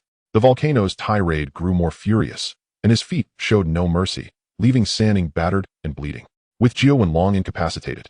It made the volcano feel like a fool that these subordinates remained steadfastly loyal. Better to drive them all away, out of sight, out of mind. Those cast out of the society seldom find another path. Individuals like San Ing and Chang Fa, who remain unwaveringly loyal to their former master, are even less likely to be accepted elsewhere. Brother San Ing, what shall we do next? His subordinate, Ace, stared at him in confusion. Let us go find Long Go. San Ing, nursing his injuries, led over a dozen brothers towards the Kowloon ice room. Upon reaching the entrance, they encountered Chang Fa and his crew, who were similarly marked by the fray. Their eyes met, and they exchanged knowing smiles, both aware that they had been cast out due to unfounded rumors. Long Go, they called in unison as they stepped inside and took their seats. Zhou and Long was not taken aback. It seemed he had anticipated their arrival. He retrieved ice packs from the refrigerator, distributing them to each person to soothe their swollen injuries. Once that was done, he brought out a steaming platter of pineapple buns. Long Go, word has it that at your command, 100 men stormed Bolin Street without the need for a whistle. San Ing remarked after taking a sip of his drink, chuckling. Chang Fa chimed in, Long Go, as long as you step forward. San Ing and I are ready to withdraw from the alliance. With just a word from you, we will fight alongside you to the very end. Zhou and Long slowly shook his head, taking a couple of unsteady steps before them. Chang Fa, San Ing, look at my legs. I am no longer the Zhou and Long of old. I wish to step back. I no longer wish to meddle in the affairs of the world. A tranquil life is all I seek. San Ying's temper flared at these words. Raising his voice, he exclaimed, "Long ago, from the day you ventured into this world, we have stood by you, blades drawn, cutting our way through. You said we would fight. We followed you into battle. You say retreat, and without a word, we are left to fend for ourselves. You wish to be a righteous man, but what about us? We know nothing but fighting. In this world, can one truly choose their own path? If you step back, it's certain that the volcano and the prince will come for me first." Chang Fa quickly added, "Long ago, wake up. This is in your very nature. Stand up and lead your brothers to carve out another name for ourselves." Jiao and Long's expression remained impassive. Chang Fa, Sening, I have decided to withdraw. It is my fault for not considering your positions. Chapter 32, no one willing to yield. But I have arranged an exit. Whether you choose to take it is entirely up to you. Currently, the White Tiger has claimed Bolon Street. That fellow is like a giant bird soaring high, with momentum on his side. He has assured me that should you choose to join him, you will not be mistreated. Chang Fa and Sanning exchanged glances. Very well. The path of retreat has been laid out. They came to realize that Jiao Wenlong was no longer the formidable figure he once was in the underworld. A hint of melancholy surfaced in their eyes. Their former leader was unwilling to shoulder the burdens any longer, and they could not compel him. The hearts of men had scattered, and holding on was futile. As for allying with the White Tiger, both fell into silence. Now that they had been ousted from the alliance, no other factions would accept them to avoid association. The White Tiger was efficient and generous. Switching allegiances could be acceptable. Long ago, since you have made up your mind, we will not stand in your way. If you ever wish to return, just call. We will still follow you. San Ying's voice trembled, his eyes reddening. Chang Fa nodded slightly. Long ago, take care of yourself. After that, the two exited the Kowloon ice room. Leaning against the alley corner, they lit a cigarette, neither speaking. It was as though they were silently bidding farewell to the past and to their former selves. Let us go to Mongkok and find the White Tiger. All right. With a renewed determination in their eyes, they extinguished their cigarette butts and stepped towards Mongkok. The following day, outside the O Department's anti-triad unit in Central, Liang Kun and De B had endured a night and were finally released. As they stepped out, their phones rang incessantly. After answering, Liang Kun wore a smile, while De B's face turned ashen. News came through. The White Tiger had ruthlessly purged Bolon Street overnight, uprooting the alliance, and the salacious elements fell into his hands. Liang Kun was elated. It was his very own White Tiger that had breached Bolon Street. Yet Da Bi seethed with anger. It was also the White Tiger who had conquered Bolon Street. Bah, that lewd one is truly useless. Allowing a lowly kid to take his head, what a disgrace. Da Bi cursed under his breath, his teeth clenched. Had I known it would be this easy to topple, I could have sent Hao Nan and a few men to seize Bolon Street. Da Bi seethed with indignation, his voice a low growl. Hey, there's no remedy for regret. Perhaps you should just become the governor of Hong Kong. Liang Kun lounged, legs crossed, with a cold smirk. Liang Kun, who asked for your input? Shut up. Da Bi barked angrily. He realized that the dockfire incident had been caused by the lewd one. The thought of losing 3 million in goods without a sound weighed heavily on his heart, like a stone. As Da Bi grumbled, Liang Kun retorted with biting sarcasm, igniting Da Bi's fury. What? Can I speak if you fail? If you're capable, come at me. Liang Kun showed no mercy, instantly severing ties. The camaraderie they once shared over drinks had evaporated in the face of self-interest. Now, when the two met, the atmosphere grew tense. Their words turned into loud curses. Neither willing to give ground. Chun Hao Nan and Shan Ji stood to the side, still reeling from the news they had just heard, their expressions dazed. How is that Zhou Tian who fellow so incredibly lucky? It's as though he struck gold. Shan Ji muttered, pulling at his hair in frustration. They had spent an entire night in jail, looking utterly disheveled. Meanwhile, Zhou Tian, who was thriving outside, pulling off a sensational feat that shook all of Hong Kong. How could the disparity be so vast among those who roamed the underworld? Why did he get to stumble upon such fortune? A once inconspicuous little gang had been dismantled by him alone. It was hard to believe. They attributed it all to sheer luck. Zhou Tian, who merely stumbled into a stroke of good fortune. If only they had that chance, helping their boss would have been a breeze. No need for the humiliation they faced. Even if Da Bi had ordered them to deal with that lewd one, they would have jumped at the chance. They felt utterly unlucky. In the future, they vowed not to miss such opportunities. At the entrance of the O Department, Liang Kun and Da Bi exchanged fierce words before parting ways. Liang Kun returned first to his sauna, sinking into the hot water to wash away the lingering misfortune. Recalling Da Bi's grim expression, he couldn't help but chuckle. Lying back at the edge of the pool, arms stretched wide, he wore a triumphant smile. Silly Chong. Taking Bolon Street is a monumental achievement, worthy of celebration. You should call the White Tiger, ask him to meet at Fu Lok Restaurant at 6:30 tonight. We need to discuss territory matters face to face. Bolon Street was originally divided among 3 factions, but now we've united to pull the nails out. Dong Xinghua Fu and Liang Ma will undoubtedly be restless.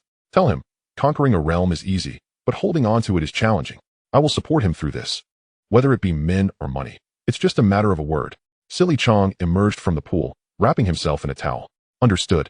I'll take care of it right away. Watching him leave to make the call, Liang Kun leaned back against the steaming water, his spirits soaring. The prime piece of territory on Bao Lane has fallen into his hands with astonishing ease. Spending a day in confinement could yield a veritable treasure trove. It is indeed a worthy trade. More importantly, as long as he maintains control over this domain, his status as the arbiter in Wan Chai will be unassailable. Such an opportunity must not be relinquished. While Hong Hing does uphold certain principles, namely, that the territory conquered belongs to the conqueror, he has neither exerted effort nor invested funds in this acquisition. To seize the fruits of another's labor would inevitably leave him with a tarnished reputation. But what is Zhou Tianhu? Merely a fledgling member of the society. A mere 4'9" lad who has yet to complete a month. He is capable of little more than boasting and leveraging his name to bolster his confidence. Even if he were to plant his flag on Bao Lane and vanquish the lecherous foes, what would it amount to? His entourage consists of but a few insignificant fish, incapable of making any real waves. Moreover, a 4'9" lad lacks the authority to recruit, should those few genuinely wish to join Hong Hing. Their roots would still trace back to him. Could a lowly underling dare to confront his elder? Preposterous. Liang Kun smirked, his face a mask of disdain, utterly unconvinced that Zhou Tianhu would dare defy him.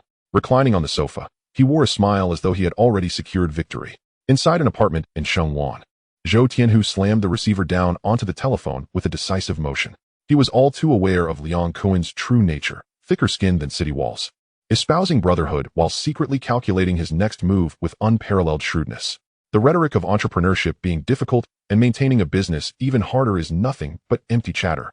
It is simply envy. Having witnessed him seize Bao Lane, they wish to extend their hands for a share of the spoils. Not a single person has contributed, nor has a penny been invested, yet now they aspire to reap the rewards? Their audacity is remarkable. Once the call ended, he dove into bed, simmering with pent-up frustration. Ouch, be gentle, Erun gasped as he returned abruptly, his roughness causing her pain. After this tumult, Zhou Tianhu succumbed to a heavy sleep. When he next opened his eyes, the clock on the wall indicated it was 7 in the evening. He rose languidly, first attending to the restroom, followed by a hot shower, and then donned clean clothes before pouring himself a glass of ice water, sipping it leisurely. Liang Kun had already called 7 or 8 times, urging him. Was he not anxious? Erun turned over, propping her head up to observe him. Zhou Tianhu glanced at his watch and replied nonchalantly, "It is he who should be anxious, not I." Bao Lane now lay firmly within his grasp, granting him the upper hand. Liang Kun's desire to see him was solely for this territory. If that were the case, then he could afford to keep him waiting to ascertain his stance. 3 sharp knocks echoed from the door. Upon opening it, he found Grey Dog standing outside, his demeanor respectful. Zhou Tianhu dragged out a black leather suitcase, lifted a corner, and extracted a stack of cash, which he casually shoved into Grey Dog's arms. "Take this. 50,000. Use it for your mother's medical expenses. If you work diligently with me, as long as I prosper, so shall you." Grey Dog was taken aback. 50,000 in cash, handed over all at once, a reward for completing a task. In the Underworld, one would have to toil and risk life and limb to earn such a sum for a down payment on a home. Yet he received such treatment on his very first assignment. Following Zhou Tianhu indeed offered promising prospects. He grinned widely, his eyes misty, bowing deeply. "Thank you, boss. Take the suitcase as well. Accompany me to the Fortune restaurant. It will be needed tonight," Zhou Tianhu stated while putting on his coat. He understood that Liang Kun's banquet, under the guise of a business discussion, was essentially a means to exert dominance over him. Thus, he would attend, ensuring he maintained a semblance of dignity. The suitcase contained 2 million in cash, all intended as tribute to Liang Kun. When one is under a roof, one must bow one's head when necessary and offer the appropriate courtesies. Even if the code of the underworld is seldom about loyalty, but rather about self-interest, one must still ensure that appearances are upheld. It must be evident to all that it is Zhou Tianhu who adheres to the rules, while Liang Kun is the one willing to breach them. Inside the private room of Fortune Restaurant, the round table was laden with delicacies, with dozens of dishes of abalone, sea cucumber, and shark fin, their fragrances wafting throughout the air. A group of underlings sat stiffly, their stomachs growling with hunger, yet none dared to touch their chopsticks. Liang Kun reclined in the main seat, one foot propped on an adjacent chair, a cigarette dangling from his lips as he exhaled clouds of smoke. His demeanor fraught with agitation. What nonsense is this?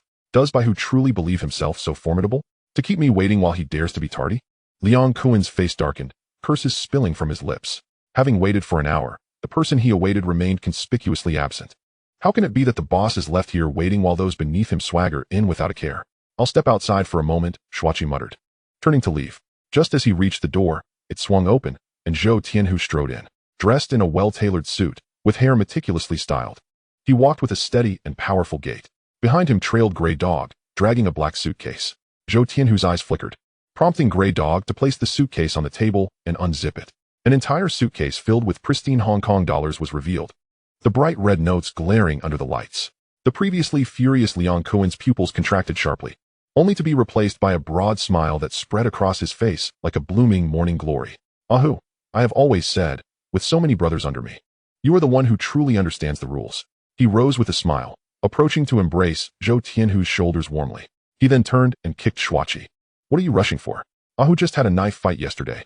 Can't he take a moment to rest? It's still Kuan Ge who shows understanding. Zhou Tianhu offered a faint smile, taking a seat at the table, as if nothing had transpired moments before. Come, try this fish. It's freshly caught red grouper. Very nourishing. Liang Kuan picked up a piece of fish and placed it into Zhou Tianhu's bowl, his tone as benevolent as that of an elder. To outsiders, it might appear he was a paragon of brotherly virtue. Zhou Tianhu savored his meal, giving a thumbs up after finishing. Chapter 33, Do Not Take It Lightly. Liang Kuan casually closed the suitcase, clapped his hands, and raised an eyebrow. Ahu, we agreed this was merely a meal. Why the grandiosity? Kuan Ge, this money is not mine. It belongs to the lecherous side. I am merely the intermediary. Zhou Tianhu stated calmly, asserting that a junior should not hoard what is earned. The elder's share will never be shortchanged. Otherwise, the underlings would accuse him of forgetting his roots. Seizing territory while hoarding cash would be nothing short of treachery. Liang Kuan narrowed his eyes, suddenly grasping the underlying implications. He recognized the conditions tied to the money. Zhou Tianhu had no intentions of broaching them. He snorted derisively. Ahu, you fear others will say you lack integrity, yet should I be expected to accept money from my brothers? You are putting me in a difficult position. Zhou Tianhu surveyed the room, his voice rising sharply. Kuan Ge, who doesn't he know that we all rely on you for our livelihoods? Who dares to gossip? Which fool would speak out of turn? I would personally ensure his silence. The atmosphere thickened instantaneously. Liang Kuan fixed his gaze upon him, a smile still playing on his lips, yet his eyes were sharp as blades, as if he sought to dissect Zhou Tianhu's very essence. Zhou Tianhu stood his ground, meeting Liang Kuan's gaze with unwavering calm, his eyes deep and inscrutable, revealing no hint of trepidation. In that moment, Liang Kuan felt a tremor within his heart. He suddenly realized that the young man before him was far more cunning and ambitious than he had initially perceived. 2 million in cash was indeed a substantial sum. Yet when compared to the lucrative territory of Boland Street, it was merely a drop in the ocean. To think that a mere pittance could silence him and extinguish his desires for that territory was nothing short of folly. He slowly waved his hand, his tone gentle yet unyielding. Ahu, the reason I can sit here today is due to the unity of my brothers. No matter how skilled an individual may be, they cannot uphold the sky alone. We are all family. Let us not resort to such underhanded tactics. Accept this money. It is rightfully yours. Liang Kuan hesitated briefly before shifting to the main topic. You truly stole the show last night, utterly defeating Xianshi. Boland Street is now under your command, and the entire Hong Kong is abuzz with the news. Everyone is saying that I, Liang Kuan, possess the ability to nurture brothers like you. Zhou Tianhu lowered his head, gnawing on a pig-esque trotter, silent. The return of the 2 million indicated that Liang Kuan was not motivated by money. The only thing of greater value than money was territory. Ahu, I am your leader, and I have endured more hardships than you can imagine. For a junior to suddenly seize such a large area may not necessarily be a blessing. As the old saying goes, an ordinary person is innocent, but possessing a treasure can lead to disaster. Do not think that Jiang Tianxin will value you for this. If you were to establish a name for yourself on Boland Street as a minor figure, that street would be akin to a piece of prime meat. Everyone would want a bite given the chance. Not to mention, Liang Ma, who operates on Boland Street, will not allow you to rest easily. Zhou Tianhu finished the pig-esque trotter, meticulously wiped the grease from the corners of his mouth with a napkin, and cleaned his hands. Yet inside, he scoffed at Liang Kuan's words, recognizing them as mere pretexts to extract benefits. Brother Kuan, you know well that my conquest of Boland Street and the defeat of Xianshi were solely my own efforts, unrelated to any gang. I did not enlist the gang's manpower nor spend a single cent of their money, so they have no right to dictate terms. Liang Kuan's expression stiffened slightly. The calmness of Zhou's words belied their sharpness, conveying a clear message. I did not rely on you, and this has nothing to do with you. He pulled out a cigarette, tapped it lightly on the table twice, lit it, and took a deep drag. Ahu, we cannot speak in such terms. Our actions are always under the banner of Hong Hing. How can we simply detach ourselves? Zhou Tianhu, with a cold smile, produced his own Marlboro, ignited it, and exhaled a ring of smoke, speaking with a leisurely tone. When I took down Xian Shi that night, where was the gang? Where were you? Liang Ma's venue is right next door, and she didn't even show her face. Yet now she wants to claim a share of the territory? The gang has rules. The territory belongs to whoever conquers it. Can one openly seize it? You offer us a title to fight for, and then expect us to surrender it for others to divide. There is no logic in that. If they refuse to accept it, then I refuse as well. His words were crisp and unembellished, devoid of any pretense of deference towards Liang Kun. You've got guts, kid. I like that, Liang Kun responded. But Hong Hing is no small gang. It is deeply rooted, and each faction leader is no simple character. Do not take it lightly. Bolin Street is neither too large nor too small. If it were to be debated at a conference, no one could guarantee the outcome. It could very well be divided into several portions, leaving you with nothing in the end. By who? You are my man, and I will certainly protect you. I will manage the territory for you, and all the profits will be yours. How about that? I, Liang Kun, am quite loyal, am I not? As Zhou Tianhu gazed upon the smiling face before him, he felt a wave of nausea.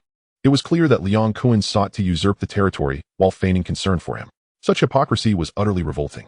With the territory claimed, where would the profits end up? Without a foundation, where would the income come from?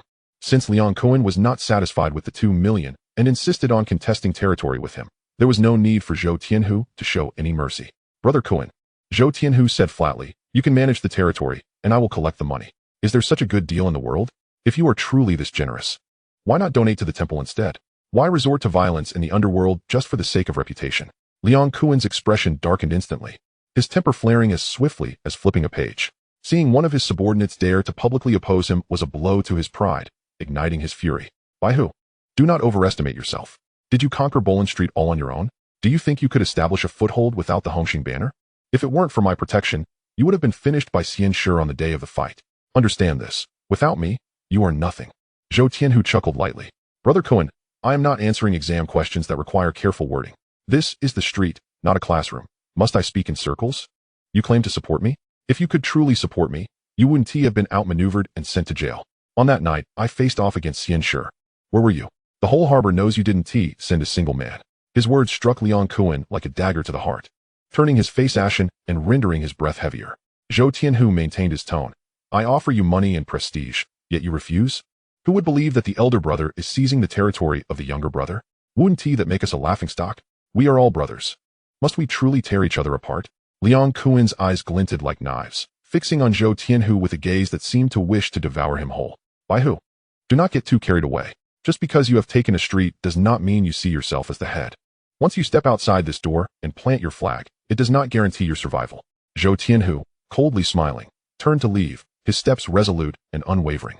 The Greyhound followed closely, opening the car door for him, tossing the heavy luggage into the trunk before taking his seat at the wheel, the engine roaring to life. As the car departed from the Fu Lu restaurant, a cloud of dust billowed. Liang Kun stood rooted to the spot, his expression frigid. He quietly instructed Away. Keep an eye on them, run them down. I want them turned into mincemeat. Understood, Away replied, slipping away quietly. The intent to kill had been set. Zhou Tianhu was never one to endure. Once his bottom line was crossed, he would care little for the consequences. The tides of the underworld turn, newcomers rise, and the old are buried without a second glance. He was acutely aware that once Zhou Tianhu fell, the territory would naturally revert to him. What could Hong Hing do? It was merely a group of hollow figures propped up by reputation. A car accident? Who would investigate? It would simply be another body on the road. Just a 4'9" kid, no matter how glorious, remained a lowly figure. Once dead, they were gone. The underworld would continue to turn, and someone else would seize the spotlight. In the night, Zhou Tianhu's car sped along the outskirts of the city. Streetlights flickered by like fleeting memories. He gazed outside, his thoughts in disarray. Liang Kun had torn their relationship asunder. Yet, to bow his head in submission and surrender the territory willingly was something he would rather die than do. The issue was the current disparity in strength. Even with the long hair and the attention of San Ying, he could not contend with the opposing forces. He was still lacking time, needing a moment to catch his breath. But where would that time come from? No one was granting him any leeway. Boss, that car behind us seems suspicious. It has been tailing us, Grey Dog whispered. Zhou Tianhu opened his eyes and glanced at the rearview mirror. The license plate was familiar. It was a YS car. So, it was a tail from Liang Kun. The vehicle turned onto a secluded road, almost devoid of other traffic. Suddenly, a Y slammed on the accelerator, crashing violently into them from the side. Bang! Zhou Tianhu's car lurched violently, and Grey Dog gripped the steering wheel tightly to prevent it from flipping over. Just as he steadied the vehicle and moved forward, a Y charged again, striking them once more. Boom! The rear crumpled instantly. The car spun sideways in the middle of the road. Damn it! Liang Kun is trying to take my life so swiftly? Zhou Tianhu cursed through clenched teeth. He understood that the opponent had no intention of leaving any room for negotiation. If he failed today, they would surely return. He could not win in a direct confrontation. Yet, perhaps there was another way. Since they intended to eliminate him, he would escalate the situation, drawing the attention of society at large. Let us see if Liang Kun dares to act against him then. Grey Dog, steer the car into the ditch. Grey Dog was taken aback. Boss, you want me to drive the car into the ditch? Yes, stop asking questions and do as I say. Zhou Tianhu had already fastened his seatbelt, gripping the armrest tightly. With no further hesitation, Grey Dog floored the accelerator, sending the vehicle racing toward the deep ditch by the roadside. Boom! The sound of metal colliding erupted, the hazard lights flickered, and the alarm wailed. Zhou Tianhu shook his head, quickly climbed out of the car, and retrieved the Black Star pistol from his space. With masterful marksmanship requiring no aim, he raised his hand and took aim. In the distance, a YS vehicle was speeding toward them. Bang! The gunshot shattered the night sky. The front tire exploded with a deafening pop. The tire screeched violently against the ground, filling the air with a burning odor. The vehicle lost control, skidding sideways, crashing into a streetlight, rolling several times before smashing into the greenery. A Y lay sprawled on the ground, bloodied and battered, his chest rising and falling weakly. Breath shallow and intermittent. Zhou Tianhu stepped closer, coldly gazing at him. Driving without a seatbelt, you had it coming. Zhou Tianhu's gaze cut through the air like a blade, sweeping over a Y's body. In this underworld, one moment you could be brothers, the next you could be stabbing each other in the back. Chapter 34. This is the Hong Hing assembly. Zhou Tianhu was indifferent to a Y's life or death. Liang Kun had sent a Y to eliminate him. If the task was completed, the bonds of brotherhood would be severed. The car accident had caused a massive traffic jam, paralyzing the road. Some bold individuals crept closer, their faces pale, asking, what happened? Zhou Tianhu leaned against the overturned car, coldly responding, never seen a gang conflict? If you haven't, just watch the news. Why are you standing there like idiots? Call the police. Get an ambulance. The crowd stirred restlessly, with some hastily pulling out their phones to dial. Among them was a female reporter, her eyes gleaming as if she had stumbled upon treasure. She constantly adjusted her camera angles, snapping pictures rapidly, fearful of missing any moment. She observed that even though Zhou Tianhu's attire was disheveled and covered in dirt, he appeared like a cinematic hero in every frame. No angle revealed any flaw. She sighed inwardly. Such a face should be acting, yet he's wasting it in the underworld. What a shame. This kind of man would surely soften the hearts of his enemies, wouldn't he? With a surge of indignation, she captured a clear close-up of a Y's lifeless body, resolving to expose this group of societal scourges with her report. The next day, in Central, at the Hong Hing headquarters, the familiar long table was still set in the hall. The heads of the 12 factions, including Super Brother, Uncle Xing, Fourth Master, Sister Liang, Chen Yao, and Ba Ji, had taken their seats. Big B and Liang Kun sat on the side sofa, as usual. Jiang Tianxing sat at the head of the table, his demeanor calm, with Chen Yao seated beside him. The Crown Prince was still absent. The gathering today was primarily about a recent event where Liang Kun's subordinate, White Tiger, had eliminated Xianshi, seizing the Joint Society South Territory on Boland Street, thus bringing glory to the gang. In recognition of their contributions, Liang Kun's adept handling of personnel and decisive actions had expanded Hong Hing's influence. Therefore, I propose that Liang Kun be appointed as the spokesperson for the Wanchai district. As soon as the words left his mouth, the hall erupted. The 12 faction leaders and several others began whispering to one another. Many had suspected this outcome. With the demise of the Joint Society and Xianshi, it was only natural for Liang Kun, Zhou Tianhu's brother, to ascend in rank. Yet, when Jiang Tianxing made the official announcement, the crowd could not contain their astonishment. Initially, Jiang Tianxing and Fourth Master had favored Big B to take over Wanchai. In a large gang like Hong Hing, with thousands of members competing for territory and engaging in conflicts daily, the Joint Society, notorious for its pimps and thugs, had a loud reputation but was barely third-rate in strength. This minor achievement would have warranted White Tiger a promotion to Red Stick, which would have been reasonable. However, bestowing such a title directly upon Liang Kun was rather sudden. This accomplishment allowed Liang Kun to displace Big B, ending a protracted struggle, which carried significant implications. The discussions among the crowd were incessant. No one understood that Jiang Tianxing's decision was, in fact, a means to intimidate Zhou Tianhu. Big B sat on the sofa, his face darkening at the mention of nominating Liang Kun as the spokesperson for Wanchai. He had been the most favored candidate of fourth master. Jiang Tianxing had also leaned toward him taking the position. However, with Zhou Tianhu seizing Bolin Street, the situation had been completely disrupted, causing him to miss his opportunity. Anger boiled within him. Zhou Tianhu was exceptionally capable. The only issue was that he was Liang Kuen's subordinate. If he were one of my Big B's men, wouldn't the situation be as stable as a mountain? That position of Wanchai spokesperson belongs to me alone. Liang Kuen caught sight of Big B's ashen face, nearly unable to suppress a laugh, his expression brimming with triumph. Silence. Chun Yao stepped forward to restore order, quelling the commotion in the hall. He proclaimed loudly, Mr. Jiang has nominated Liang Kuen as the spokesperson for Wanchai. According to our old rules, the spokespersons of the 12 factions will vote. Those in favor, please raise your hands. Just as he finished speaking, the door was pushed open. Mr. Jiang, Brother Yao, esteemed leaders, I apologize for the delay due to unforeseen circumstances. As the party involved, I hope you will not hold it against me. All eyes turned toward the entrance. Zhou Tianhu, clad in a trench coat and possessing a striking visage, entered slowly with Grey Dog's assistance. Although he offered an apology, his steps were unwavering. Upon seeing his battered appearance, Liang Kuen's anger flared. Awai had not returned with news last night. How could this bastard still be alive? Even more infuriating was his audacity to appear in such a setting. Now was the critical moment for his ascension. He could not afford any distractions. Why, Tiger? Isn't it enough to rest properly? Why come here to make a fool of yourself? Is this a place meant for a mere 49er like you? Liang Kuen immediately adopted an authoritative stance, his tone sharp as he reprimanded. Be observed with a cold gaze, sensing the palpable tension between the two individuals. A slight smile played at the corners of his mouth as he feigned a benevolent demeanor. White Tiger is undoubtedly the esteemed contributor to the conquest of Bolin Street, and his presence at the assembly is entirely warranted. Jiang Tianxing maintained his gentle expression, his gaze fixed upon Zhou Tianhu. The meeting was convened specifically to discuss Bolin Street.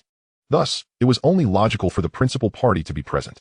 Since you are here, please take a seat, he suggested with a smile, though his tone was devoid of warmth. Thank you, Mr. Jiang, Zhou Tianhu replied with a slight nod, choosing not to approach Liang Kuen, but instead making his way directly to a sofa across the room.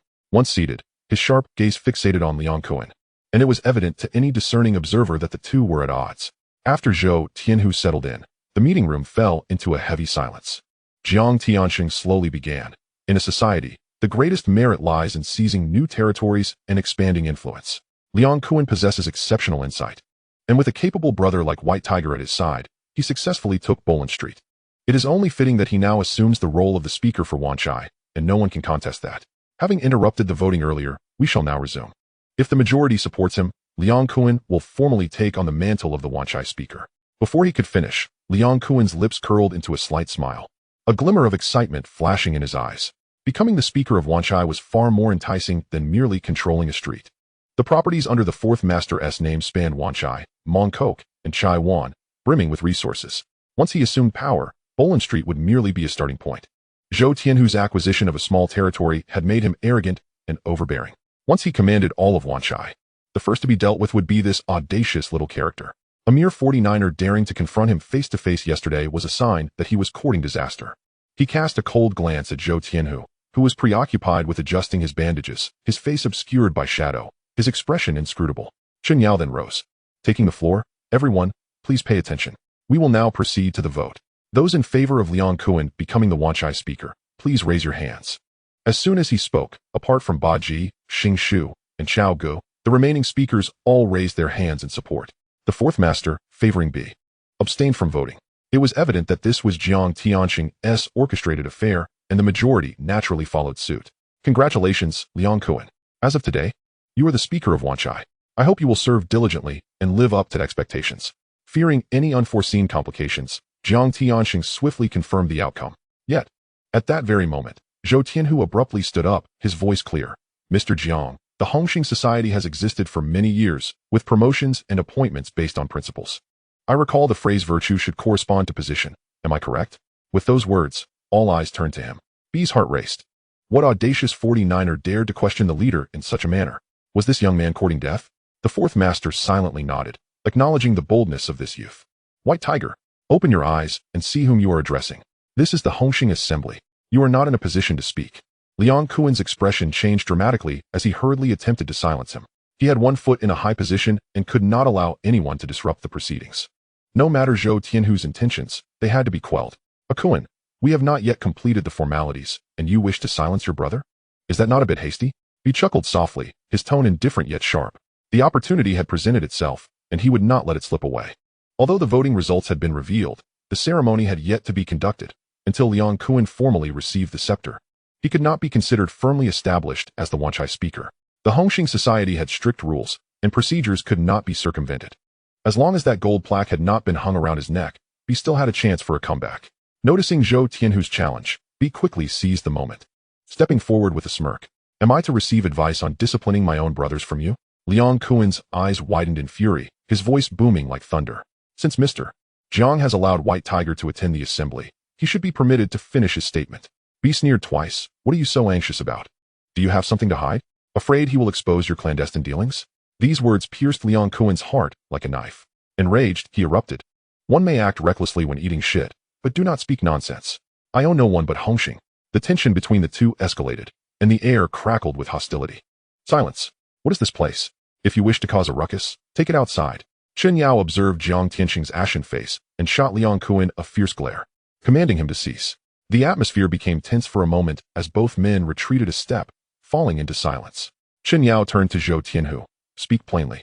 Do not beat around the bush." Yet Zhou Tianhu ignored him, gazing instead at Jiang Tianxing. "Mr. Jiang, can a mere 49er speak here?" Chen Yao's expression stiffened, nearly contorting. However, Jiang Tianxing maintained his composure, responding with a faint smile. "As long as one belongs to Hong Hing, there is a right to speak.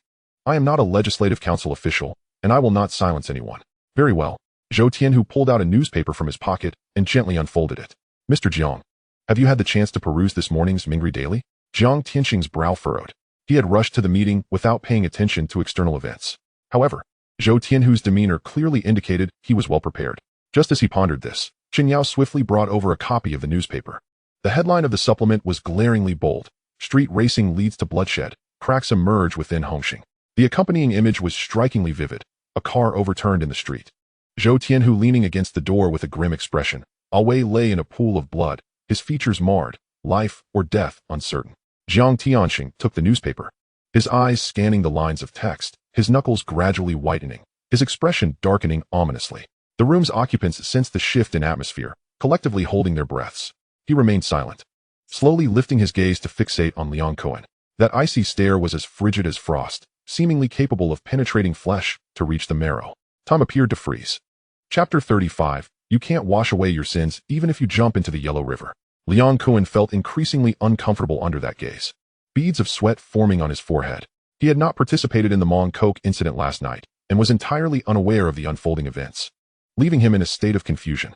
Yet under Jiang Tianxing's penetrating gaze, he found himself instinctively turning away, his eyes wandering, revealing his growing unease. The newspaper passed among them for some time before finally reaching the fourth master. Although Liang Kun felt reluctant, his position was still precarious, and he had no choice but to allow his superior to review it first.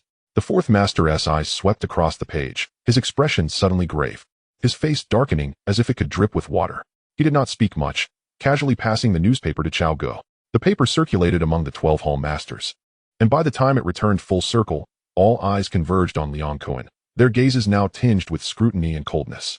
Finally, unable to contain himself, he snatched the still-drying newspaper, and with a single glance, it felt as though his entire bloodstream had frozen in an instant. The photograph is remarkably clear. Away lies on the ground, blood seeping from his 7 orifices. Meanwhile, Bai Hu leans against the overturned car, his arm wrapped in bandages, his expression composed. The text meticulously narrates the car chase, the sudden eruption of gunfire, and the silencing of witnesses. The writing is sharp, the details vivid, resembling the account of a direct observer. Liang Kun's fingers tremble slightly as he gazes up at Zhou Tianhu, his eyes brimming with shock and suspicion. He recalls distinctly that Away departed without any weapons. Yet, the newspaper starkly reports gunfire, the corpse cannot speak, and evidence is overwhelming. Everyone witnessed Zhou Tianhu leaving the Fulu restaurant that night with his suitcase in tow. Now, with the car overturned and injuries sustained, the bloodied scene has made headlines, painting him as the victim. Yet he, Liang Kun, is cast as the perpetrator behind the gun, the one who eliminates his own kind. The gang strictly prohibits firearms among its ranks. This is an unbreakable rule. Anyone who defies it becomes a target. Even jumping into the Yellow River will not cleanse one's guilt. This thought detonates in his mind, a tumult of rage and frustration surging within him. Taking advantage of the moment, Dabi steps forward and snatches the newspaper from the dazed Liang Kuen's grasp. He quickly scans the article, unable to suppress a smirk. Liang Kuen, you truly are a brother of great righteousness. Just as your own kin achieves success, you fear being overshadowed? Resorting to silencing witnesses, how ruthless. Infuriated, Liang Kuen whirls around, pointing an accusatory finger at Dabi, barking, watch your tongue. If you keep spouting nonsense, I swear I'll tear you apart. Jiang Tianxing coldly interjects, have you both finished your quarrel? Do you need me to clear some space for a proper brawl? Each word is like an icy dagger, plunging into the silence of the room. The two men glare at each other, ultimately bowing their heads in silence. Jiang Tianxing's gaze is sharp as a knife. Weren't you quite loquacious just a moment ago? After a brief pause, he calls out Liang Kuen's name directly. Liang Kuen, do you truly have nothing to say? Liang Kuen raises his head defiantly. Mr. Jiang, I am unaware of this matter, nor is it my doing. Unaware? Jiang Tianxing's voice suddenly escalates. The newspaper has published such a thing, and you dare claim ignorance? Do you realize how this report will tarnish Hong Hing's reputation on the streets? The entire Hong Kong is abuzz with the notion that by who is behind this. And Boland Street is already trampled beneath his feet. You sever ties with Fu Lu, only to have Wei commit murder, stirring chaos throughout the city. The code of the underworld speaks of loyalty and responsibility. With your actions, others will only say you are ruthless, unable to tolerate your brothers, mercilessly seizing territory. Losing all face, Jiang Tianxing's tone grows increasingly severe, his eyes piercing Liang Kuen's face like daggers. He no longer conceals his usual genteel demeanor. Slamming his fist onto the table, his voice deep and menacing. Liang Kuen, you do not show effort externally, yet within, you are utterly unforgiving. Even wanting to eliminate your own, does that mean that when you ascend to the throne, I shall be the first to fall? The usually composed Jiang Tianxing has entirely shed his facade, his words striking Liang Kuen like a whip, rendering him unable to lift his gaze. The room falls into an oppressive silence, no one daring to speak. Everyone knows Jiang Tianxing is seeking an outlet for his frustration. He had just prepared to elevate Liang Kuen to a position of authority in Wanchai, only for such disgraceful news to burst forth. It feels akin to being publicly slapped. The imprint clear, the humiliation unbearable. Liang Kuen listens with his head bowed, yet internally he is a tempest. You dare to scold me now? Wait until the day I rise. I shall sit upon the throne, and your skin will be stripped from your bones. Whether Hong Hing remains Jiang's or not is still uncertain. Though he harbors these thoughts, he does not dare to respond defiantly. He knows he is in the wrong. He should not have encroached on Zhou Tianhu's territory. Had he known Jiang Tianxing intended to promote him, accepting the 2 million last night would have been a prudent move. Now, with his plans thwarted, it is undoubtedly Zhou Tianhu who has plunged the knife, using the newspaper to stir up trouble, placing him in the fire. The more he thinks, the more he seethes, his teeth gritting audibly. Dabi stands nearby, relishing the sight of the once arrogant Liang Kuen being chastised into submission, a sense of satisfaction swelling within him. He smirks, his eyes unabashedly mocking. Liang Kuen detects that gaze, as if a weight has settled upon his chest, making it nearly impossible to breathe. Finally, Jiang Tianxing falls silent, and the room grows quiet. Liang Kuen then raises his head, softly contending, Mr. Jiang, the reality is not as the newspaper portrays. The truth can be verified. I never intended to silence anyone. I merely asked a way to keep watch, that is all. Dabi immediately interjects. You've openly admitted to sending away, yet you claim to have done nothing? Shut your mouth. Do you need to insert yourself to feel comfortable? Liang Kuen glares back, as it seems the two are about to clash again. Jiang Tianxing's voice cuts through enough. The two instantly fall silent, though their hearts remain unwilling to concede. Jiang Tianxing surveys the room coldly, speaking slowly. I wish to hear what others have to say about this matter. He is never impulsive. This inquiry holds deeper significance. He has just pushed Liang Kuen into a position of authority in Wanchai. If he were to immediately retract and pull him down, it would be a considerable loss of face. Thus, he allows everyone to voice their opinions, presenting it as a collective discussion while secretly paving a retreat for himself. The hall buzzes with discussion. Fourth Master speaks first, as both Liang Kuen and Dabi fall under his jurisdiction. He has always favored Dabi, believing him to be more compliant, loyal, and easier to control. Liang Kuen, though capable, is unruly. Strength without discipline is of no use. A Kuen's actions are indeed ungrateful, and as the leader, I share some responsibility. I cannot merely cover for him. In my opinion, he violates our gang's rules. Lacking in morality and virtue, he is unworthy of governing Wanchai. Before Fourth Master's words fade, Ba Ji interjects, Hong Hing is a century-old society. Reputation is paramount. Liang Kuen's actions are excessively unscrupulous, equivalent to slapping all of us in the face. The world will mock us for this. Who has ever engaged in such treacherous acts among kin, when a younger brother strives to achieve? The leader not only fails to reward him, but instead resorts to murder and territory grabbing. Where's the justice in that? Chao Gu also steps forward in agreement. Can a leader simply abuse their power to seize land? If that is the case, who would dare to serve the society? Liang Ma listens from the side, observing the collective reproach towards Bai Hu, already formulating her own plans. Though she is a figure of significant influence, her primary financial interests lie in Bolin Street. Having already fallen out with Zhou Tianhu, it would be wise to support Liang Kun at this juncture. Should he solidify his position, future collaborations would undoubtedly be smoother. She speaks earnestly. Chao Gu, that statement is misguided. What do you mean by seizing a younger brother's territory? The subordinates rely on the Hong Hing name to operate. Without the backing of the organization, they are rendered powerless. Take the incident in Xianshan, for example. Were it not for the Hong Hing name, could the police in Dongxing have spared Bai Hu? When it comes time for profit sharing, they acknowledge their leader, yet once they secure territory, they wish to establish their own autonomy, turning their backs on those who supported them. Is there such an easy path in this world? Upon hearing this, Liang Kun's heart secretly rejoices, nearly ready to cheer for Liang Ma. Zhou Tianhu snorts coldly, his face dripping with scorn. Bai Hu, speak plainly, don't be cryptic. At this, Liang Ma's temper flares. Zhou Tianhu is undeniably handsome, yet his temperament is utterly incompatible with hers. Moreover, when his interests are at stake, his patience wears exceedingly thin. We address you as the esteemed matriarch out of respect for your deep involvement in significant matters, but do you truly deserve such an honor? Upon uttering these words, a wave of astonishment swept across the assembly. No one anticipated that Zhou Tianhu would dare to be so audacious, openly challenging the authority of the hall's leader, especially in the presence of Jiang Tianxing. Jiang Tianxing remained silent, fully aware that Zhou Tianhu had been wronged and was harboring anger within. If he did not allow him to voice his grievances, it would inevitably lead to even greater turmoil. He understood well that it is better to let things flow than to block them. Noticing Jiang Tianxing's silence, the others refrained from interrupting, allowing Zhou Tianhu to continue speaking. The gang has rules. When a brother is in trouble, all must come to his aid. But what about you, esteemed matriarch?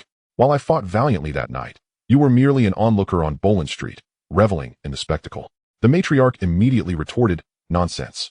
I personally brought men to provide support according to the gang's regulations. Do not slander me. Zhou Tianhu scoffed. Indeed, you did come. But only after I had dealt with the situation and wrapped things up did you leisurely appear. At your pace, you wouldn't even have had a sip of hot soup. Upon hearing this, the matriarch's face flushed crimson with rage, her cheeks trembling as she gasped and shouted, You, a mere 49er, dare to speak to me like that? What do you think you are? Your arrogance suggests you don't even regard Mr. Jiang. Observing the escalating tension, Jiang Tianxing raised his hand to signal, Bai Hu. I understand your grievances, but please temper your words. With Jiang Tianxing's intervention, Zhou Tianhu naturally softened his tone. He stated earnestly, Who in Xiangjiang is unaware that during the battle on Bolin Street, I did not enlist even a single brother from the gang. I am a member of Hong Hing, and I have never denied that. I have paid every penny of the required dues and have shown respect to all the elder brothers. Yesterday, I brought a box of cash to seek reconciliation with Liang Kun, but he refused to even acknowledge me. Had it not been for Wei's failed operation, I would be resting beneath 3 feet of earth by now, rather than standing here speaking. Liang Kun bullies the younger generation, harms his own brothers, and even seeks to silence them. Does such a person deserve to hold the position of leader in Wanchai? If Mr. Jiang believes that as long as one holds a high position, character is irrelevant, then I have nothing more to say. I simply wish to ask if, in the future, us younger brothers can still trust the gang's regulations when we go out to handle matters? Baiji nodded in agreement. Mr. Jiang, although Bai Hu is a 49er, he speaks with reason and maintains decorum. The entire Xiangjiang is watching us at Hong Hing. If we do not provide an explanation, who will take us seriously in the future? Uncle Xing also chimed in. Indeed, Liang Kun has been excessively ruthless this time. If it weren't for Bai Hu's resilience, would this matter have been dismissed so easily? Brother Chao shook his head and sighed. Kun, your actions were indeed lacking in fairness. This chorus of support left the matriarch and Liang Kun momentarily stunned. These individuals, typically idle, had never before spoken with such a sense of justice. Why had they all rallied behind Zhou Tianhu? Had he perhaps promised them some hidden benefits? Only the fourth master, due to his position, refrained from voicing his opinions, and the matriarch dared not shout any further. As the other leaders observed the shifting tides, they began to express their stances. Ultimately, most had already judged Liang Kun's actions to be undeniably unprincipled. The meeting hall buzzed with voices. While Jiang Tianxing sat calmly at the side, his fingertips gently tapping the table, his demeanor steady. As the clamor gradually subsided, he slowly rose. Bai Hu, I will handle your matter appropriately. His voice was low yet managed to suppress all other sounds. Upon finishing, his gaze swept across the crowd, finally resting on Liang Kuan-'s face. Your conduct has been tyrannical, betraying brotherly loyalty, and lacking in virtue. I can no longer support your position as the leader of Wanchai. Those in favor of dismissing Liang Kuan from his duties, please raise your hands. In that instant, among the 12 hall masters, aside from the matriarch and 2 others, all raised their hands. The air seemed to freeze momentarily. Liang Kuan, remember today's events. In the future, you must prioritize the gang and refrain from any extreme actions. Jiang Tianxing's gaze pierced through to Liang Kuan's brow. Liang Kuan gritted his teeth. His fists clenched. The pinnacle of power he had just touched had swiftly evaporated into nothingness. His eyes burned with rage, yet he found himself powerless to refute. The decision had already been made, and the will of the majority was difficult to oppose. On the other side, Baihu maintained a calm expression, a slight smile at the corners of his mouth. Thank you, Mr. Jiang, for your guidance. I shall remember it. He spoke with respect, yet inwardly he scoffed at the idea of quelling the storm with mere empty words. How naive. He nodded slightly towards Baiji. Just as everyone believed the matter was drawing to a close, Baiji suddenly stood. Mr. Jiang, Baihu is indeed exceptional. He single-handedly took down the Xian Shuran, raised our flag on Bolan Street. This courage is recognized by the whole gang. He paused, his tone growing weighty. His merits are evident. And if we do not acknowledge even a token of appreciation, what will the younger brothers think? It would be disheartening. Uncle Xing immediately concurred. Baiji is right. Talents like Baihu should be promoted within the gang. Who would be willing to fight for us in the future otherwise? Liang Kuan felt a jolt in his heart. These two, one typically silent and the other smooth-tongued, how could they join forces to support Zhou Tianhu at this moment? The matriarch, seething with rage, coldly responded, Uncle Xing, have you lost your mind? Is a reward for a 49er worth causing such an uproar at the assembly? You should withdraw. We have no time to entertain your theatrics. Uncle Xing narrowed his eyes, replying slowly, what am I busy with? Am I not busy cleaning up the mess you left behind? Deep Water Port has stagnated for years, and you still dare to criticize others for being busy? A 49er is also part of Hong Hing. If there are no rewards for merits or penalties for faults, what kind of rules are those? Liang Kuan deserves punishment for his mistakes, and Baihu has indeed earned his accolades. Is that not how it should be? The matriarch felt a surge of doubt. Uncle Xing, who usually shunned conflict, was now actively defending someone else. Could it be that Zhou Tianhu was truly his illegitimate son? Uncle Xing, of course, would not reveal the truth that Zhou Tianhu had personally visited him last night, slipping him a thick red envelope containing a full 1 million Hong Kong dollars. He was merely providing a few words of support at the assembly, without needing to spend his own time or effort. It would be foolish not to seize such a favorable opportunity. Baihu had unilaterally raised the flag on Bolan Street without prior notice or approval. This was not a task assigned by the gang, so why should he be rewarded? The matriarch remained unconvinced, raising an objection on the spot. Jiang Tianxing appeared unfazed on the surface, yet internally he had already grasped the situation. From the earlier debate, at least 2 or 3 individuals had clearly sided with Zhou Tianhu. The matriarch's insistence was merely a futile struggle. Baiji immediately interjected. Baihu's taking of Bolan Street is tantamount to expanding the gang's territory. That is merit. If rewards and punishments are unclear, who would be willing to fight for us in the future? Uncle Xing nodded in agreement. Mr. Jiang, since he has achieved merit, it should be handled according to the rules. Otherwise, if the outside world learns of this, they will say that Hong Hing has turned its back on its brothers. Brother Chao immediately supported him. Mr. Jiang, I concur with Uncle Xing and Baiji. Jiang Tianxing observed as one individual after another stood up to defend Zhou Tianhu, maintaining a facade of composure while his gaze turned as frigid as ice. He had initially intended to take advantage of this opportunity to suppress Zhou Tianhu's arrogance. However, to his surprise, not only was he unable to diminish it, but he found himself thrust into the eye of the storm instead. Should he mishandle this situation, the public would undoubtedly accuse him of being unable to tolerate talent. He cast a sidelong glance at Zhou Tianhu, who sat there with a smile playing on his lips, exuding an air of nonchalance, while internally, Jiang Tianxing felt like he was about to explode. The situation had been turned upside down by a mere newcomer. Just moments after he had helped Liang Kuan ascend, he was forced to retract his support in less than half an hour. The blow came so swiftly that he barely had time to react. Yet, he ultimately refrained from erupting in anger. Instead, he spoke slowly. You are correct, everyone. Hong Hing has always adhered to the rules, rewarding merit and ensuring that no brother is treated unjustly. It would be unreasonable not to reward White Tiger for his contributions to the society. If I were to obstruct his rise at this moment, once the meeting concludes and rumors begin to circulate, where would my authority stand? Though he was willing to concede, he would not allow Zhou Tianhu to ascend effortlessly. With this thought in mind, Jiang Tianxing paused momentarily, maintaining a steady tone. White Tiger has recently exhibited outstanding performance, and I have decided to bestow upon him the title of Red Stick. Furthermore, I am entrusting him with full authority over the territory of Boland Street, personally appointing him as the leader of Boland Street. The announcement sent shockwaves through the assembly. No one anticipated Jiang Tianxing's unexpected decisiveness. While the title of Red Stick conferred control over a specific area, being formally appointed to govern an entire territory bore a vastly different significance. For Zhou Tianhu, this was akin to a meteoric rise to power. Upon hearing this, Liang Ma's complexion instantly paled. Currently, all the factions were under the command of their respective regional leaders. Although Hong Hing had numerous minor leaders delineated by location, those who were publicly appointed to independent authority were exceedingly rare. Should Boland Street fall under Zhou Tianhu's jurisdiction, as the regional supervisor, she would undoubtedly find her actions constrained. With White Tiger's involvement, her movements would be severely limited, and she could hardly accept that. Mr. Jiang, this matter may not be appropriate. According to the old rules, after a flag is raised, a month must pass without any challenges for it to be considered truly established. White Tiger must wait at least 30 days to assume the position of leader. Furthermore, he currently owns only a diaper factory, having just secured Boland Street. How can we elevate him so hastily? What will outsiders say? Is Hong Hing so devoid of capable individuals that we must appoint someone of such limited qualifications? Liang Ma's tone was calm, yet her gaze dripped with disdain, landing squarely on Zhou Tianhu's face. Delaying him for a month would allow the fervor to subside, and the opportunity would vanish.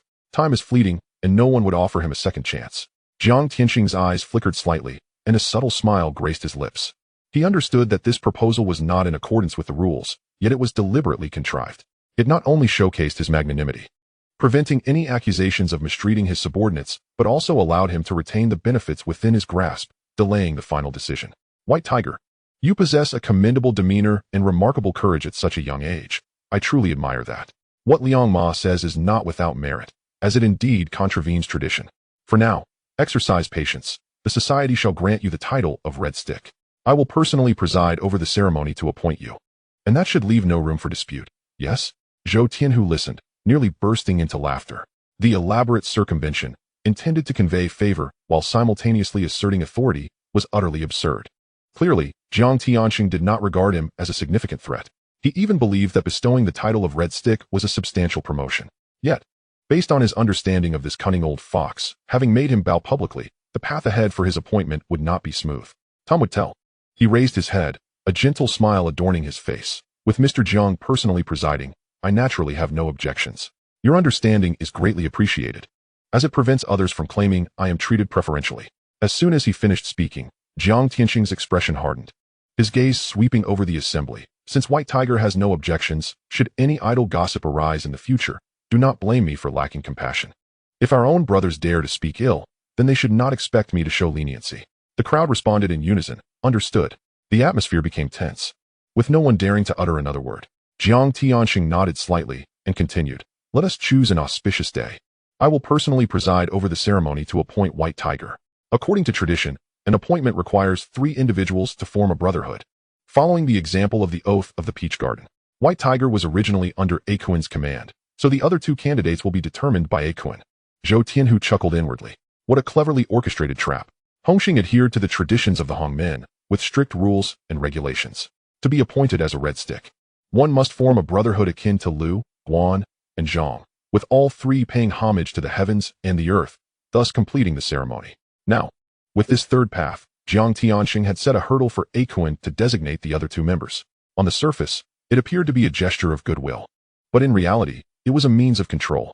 The 3 individuals were the Red Stick of 426, the White Fan of 415, and the Straw Sandal of 432. Within the society, these ranks held varying degrees of status. However, during the appointment ceremony, all 3 would be treated equally as brothers. Jiang Tianxing personally officiating Zhou Tianhu's appointment as Red Stick seemingly elevated him, yet it concealed deeper intricacies. Furthermore, by allowing Akuin to appoint 2 individuals to join the brotherhood, it was akin to laying a trap. He was fully aware that Zhou Tianhu and Akuin were already at odds, and now forcing 2 of Akuin's men into Zhou Tianhu's circle, while appearing brotherly in name, served as a form of surveillance. Should conflicts arise in the future, harming those 2 would equate to betraying their brotherhood. Failing to act, however, would leave him at their mercy. Mr. Jiang truly cares for his younger brother, personally appointing me as Red Stick and even arranging for the White Fan and Straw Sandal to be present. Akuin's subordinates are all exceptional. If I could have a few more loyal individuals like Awei, I could indulge in salted duck eggs at the restaurant without hesitation. Zhou Tianhu maintained a smile. Yet his words were laced with sharp undertones. He scrutinized Jiang Tianxing's shifting expressions, slowly stating, I cannot afford such a generous offer of buy one, get two. As for the red stick title, it may be better to forego it. Rising, he lit a cigarette, the smoke swirling around him as he uttered, if Akuin wishes to take my life, why resort to subterfuge? Simply send 2 trusted confidants to sit by my side. Chapter 37, Too Ruthless. The night brought no peace. Even with closed eyes, the other leaders in attendance exchanged glances, astonished that someone dared to openly tear the facade apart without leaving any room for mercy. Should Jiang Tianxing become enraged and retract his command, Zhou Tianhu would instantly become the public enemy of Hong Hing. Jiang Tianxing's expression shifted multiple times as he struggled to suppress his furious indignation. Zhou Tianhu was like a stubborn mule, impossible to budge or sway. He had personally lowered himself to preside over the appointment, yet the other party still found fault with the chosen companions. However, to rescind his command at this moment would be akin to slapping himself in the face. Not only would he bear the blame of mistreating his brothers, but he would also become a laughingstock in the underworld. He turned to Chun Yao, chuckling lightly. The youth possesses vigor. It is commendable, reminiscent of my own youthful days. White Tiger, this matter of appointment was meant to be a discussion. Since you are unwilling to involve Brother Kun, you may choose the remaining 2 positions yourself. Seeing Jiang Tianxing concede, Zhou Tianhu's lips curled into a slight smile. Thank you for your generous consideration, Mr. Jiang. I have already identified suitable candidates for the roles of the white paper fan and the straw sandal.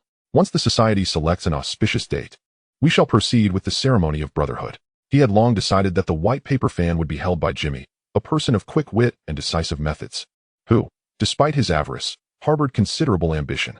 In the original narrative, he acted ruthlessly to seize the leadership position. Assigning him a civil role would perfectly assist in managing the territory's business. As for the straw sandal, he favored 13's sister. She possessed a meticulous mind and exceptional courage, and being a woman would grant her an advantage in navigating the bustling streets of Bolin. Zhou Tianhu had already devised a plan to have her join the Hong Hing Society, with the intention of eventually supporting her to become the leader of Bolin Street, steadily consolidating their influence. With female members being scarce within the society, penetrating the core ranks was an arduous task. This opportunity finally allowed her to step into the fold with legitimacy. Very well. Report the candidates for the white paper fan and straw sandal to Chen Yao. He will handle the rest. A weight lifted from Jiang Tianxing's heart. Zhou Tianhu was indeed a formidable opponent, and now everything had settled. Thank you, Mr. Jiang, Zhou Tianhu replied with a slight bow. No need to thank me. This is yours by merit. Jiang Tianxing raised his teacup and took a sip, a faint smile gracing his lips as his gaze shifted to Chen Yao. Chen Yao immediately understood, rising to announce, the matter is settled. This meeting of the hall concludes here. Everyone may return. The crowd gradually dispersed, murmuring among themselves. Wow, today's drama was more thrilling than a movie. Brother Bai has only been with Hong Hing for a month, yet he has already ascended to the position of Red Stick. How ruthless, a young leader exclaimed in astonishment. He had labored in the society for 5 years, still a mere Sijio. Isn't it merely climbing over others to rise? What's so impressive? Another retorted, bitterness evident in his tone. Others have truly earned their stripes. Just recently, he dealt with Big Meow, triumphed over the boxing champion Kola, and now managed to handle the lewd affairs. Each encounter was a hard-fought battle. He possesses the strength. Would you dare to step up in his place? Would you win? The series of counter-questions left the young leader speechless. In the shadowed corner, Liang Kuin's face was ashen. Not long ago, he had reigned supreme as the authoritative figure in Wanchai, surrounded by admirers. Yet, in the blink of an eye, he was toppled by a former subordinate. The glory, territory, and prestige that once belonged to him now seemed a distant memory. His fists clenched tightly, eyes fixed on Zhou Tianhu's receding figure. The sensation of plummeting from the pinnacle into a mire felt like a dagger to the heart. You planned this downfall all along, didn't you? Did you intend to humiliate me? His eyes blazed with fury, cursing Zhou Tianhu 1,000 times in his mind.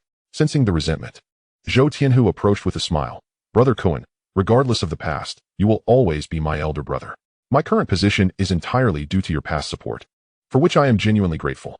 Your gratitude is too much for me to bear. You are quite arrogant. I fear you may find yourself stumbling in the future while still speaking so defiantly. Liang Kuin's expression darkened, his anger unabashed. Ha! Dabi could not contain his laughter. What are you laughing at? Liang Kun snapped, turning sharply to glare. You are truly ignorant. Brother Bai is now on par with you. Yet you still wish to undermine him? Are you really resorting to infighting against your own brothers? If you were incapable of being a true elder brother, You should have let him switch sides earlier and join me. Perhaps you could still hold on to the position of Wanchai's leader a little longer. A fierce character like Brother Bai is merely a waste of potential following you. Debby spoke bluntly, satisfaction etched on his face. Watching a former subordinate now stand shoulder to shoulder with him, he felt an overwhelming sense of exhilaration. Fool, shut your mouth. Liang Kun bellowed.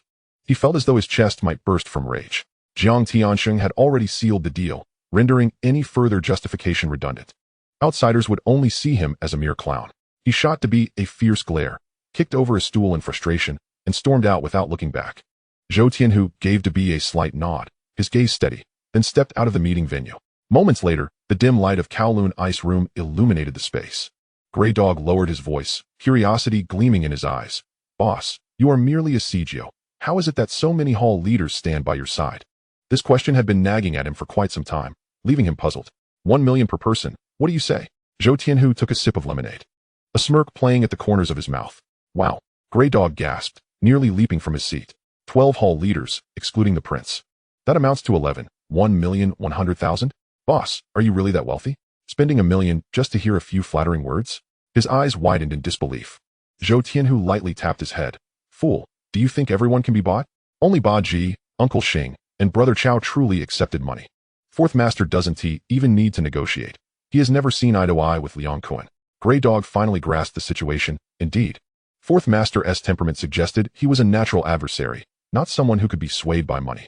Yet even so, 3 individuals still cost 3 million. He gazed at the ceiling, his mind swirling with dollar signs.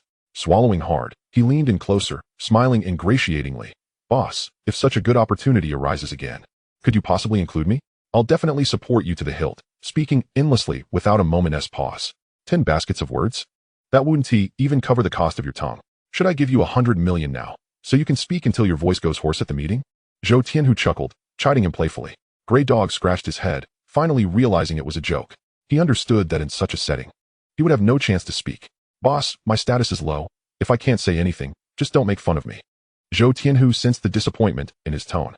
He knew Grey Dog came from a poor family, with his mother often ill, and this lad had always lived cautiously. He spoke earnestly. Grey Dog, do not underestimate your worth. One day, when you sit in the position of a hall leader, lending your voice on my behalf will merely require you to open your mouth. Grey Dog's eyes lit up, as if a ray of light had pierced through the darkness. He nodded vigorously. Boss, I will strive to reach that height. Zhou Tianhu sighed lightly. The determination is there, but your intellect must keep pace. How can I become smarter? Grey Dog's eyes sparkled. I've heard that doing handstands can promote brain circulation. Would you like to give it a try? This comment was meant as a light jest, not intending to discourage him. In fact, in past tales, Grey Dog had indeed risen to prominence with Chun Haonan's support. A bit of sharpening now might not be a bad thing. Without hesitation, Grey Dog turned and pressed his back against the wall, flipping upside down, his face quickly turning crimson. Zhou Tianhu could only shake his head in bewilderment, feeling utterly speechless. Though the Grand Assembly of the Hong Hing Society has adjourned, the storm is far from quelled. The following dawn, the front page of the newspaper boldly announces the chaotic events of the previous night, detailing the fierce street racing and violent clash in Mong Kok, highlighting the internal strife within Hong Hing. The notorious Liang Quan has issued a manhunt for his close confidant, White Tiger, as gunfire and the roar of engines intertwine, creating a cacophony of turmoil. The news spreads like wildfire, swiftly permeating the entire underworld. Having barely settled into his position of authority in the Wanchai district for a mere half-incensed duration, Liang Quan finds himself upended, becoming the subject of ridicule throughout Hong Kong. On the streets, in tea houses and gambling dens, discussions abound. Hong Hing is tearing itself apart. Liang Quan cannot tolerate capable individuals, resorting to violence against his own underlings. He's lost all face. Indeed, it is utterly absurd. White Tiger, who has been fighting tooth and nail to carve out territory, only to have his leader attempt to seize the fruits of his labor upon arrival, demonstrates a level of audacity that is almost laughable. After all, White Tiger operates under his banner. Seizing Boland Street and offering a token of gratitude should suffice. Why resort to extermination? It's easy to say when you're not the one fighting for the territory. If you have the ability, go reclaim a street yourself, and then see if you still preach your lofty ideals. It is said that on that very night, White Tiger personally brought 2 million to the doorstep, yet the insatiable Liang Quan remained dissatisfied. Alas, if I had such a formidable subordinate, I would be smiling in my sleep. Not only does Liang Quan fail to appreciate him, but he also relentlessly pressures him. Truly a display of utter foolishness. Such a person is fit to lead? It is preposterous beyond belief. To push a formidable warrior to rebellion over a mere street. Has his mind gone awry? The name White Tiger has now become renowned. Even more astonishing is Jiang Tianxing, who initially hoped to leverage this incident to elevate Liang Quan's status, only to find his reign cut short after a mere 30 minutes. He is now the fastest deposed leader in history. The head of the dragon, Jiang Tianxing, must be seething with rage, having lost all face. With no time for damage control, he hastily appoints White Tiger as a red stick in a desperate attempt to regain favor, originally intent on having him oversee Boland Street. The plan must be postponed due to insufficient time served. My goodness, White Tiger has truly risen to fame in a single battle. In just one day, the entire city of Hong Kong is abuzz with this news. Liang Quan's name has become synonymous with disgrace, while White Tiger's reputation reverberates through both the criminal and legitimate worlds. Deep within a certain office building in Mong Kok, Liang Quan sits alone, his complexion ashen, his eyes ablaze with fury. The surroundings are in disarray, an ashtray shattered in the corner, a glass coffee table cracked like a spider's web, remnants of a water cup scattered across the floor. He kicks the sofa furiously, cursing aloud. White Tiger, you ungrateful wretch, daring to stir up trouble on my turf. You humiliate me in front of the assembly? One day, I will annihilate your entire family. The entire floor falls silent, his subordinates frozen in fear, none daring to approach within 10 paces. In the midst of this oppressive silence, the door creaks open. Shai Chong, head bowed, cautiously steps inside. Upon seeing him, Liang Quan's expression darkens. What are they saying about me outside? Speak up. Chapter 38, Long-Term Internal Strife. Brother Quan, it is difficult to broach this subject. Shai Chong's face contorts with unease. The rumors circulating outside are piercing, and he fears the repercussions of revealing them. You must speak. Are you now ignoring my orders? Liang Quan's gaze is sharp as a knife. They say you are unworthy of being the big brother, narrow-minded and petty. Shai Chong's voice diminishes to a whisper, nearly inaudible. And they also claim that Mr. Jiang must be blind to have chosen you for leadership, that Hong Hing has been on a downward spiral since your ascent.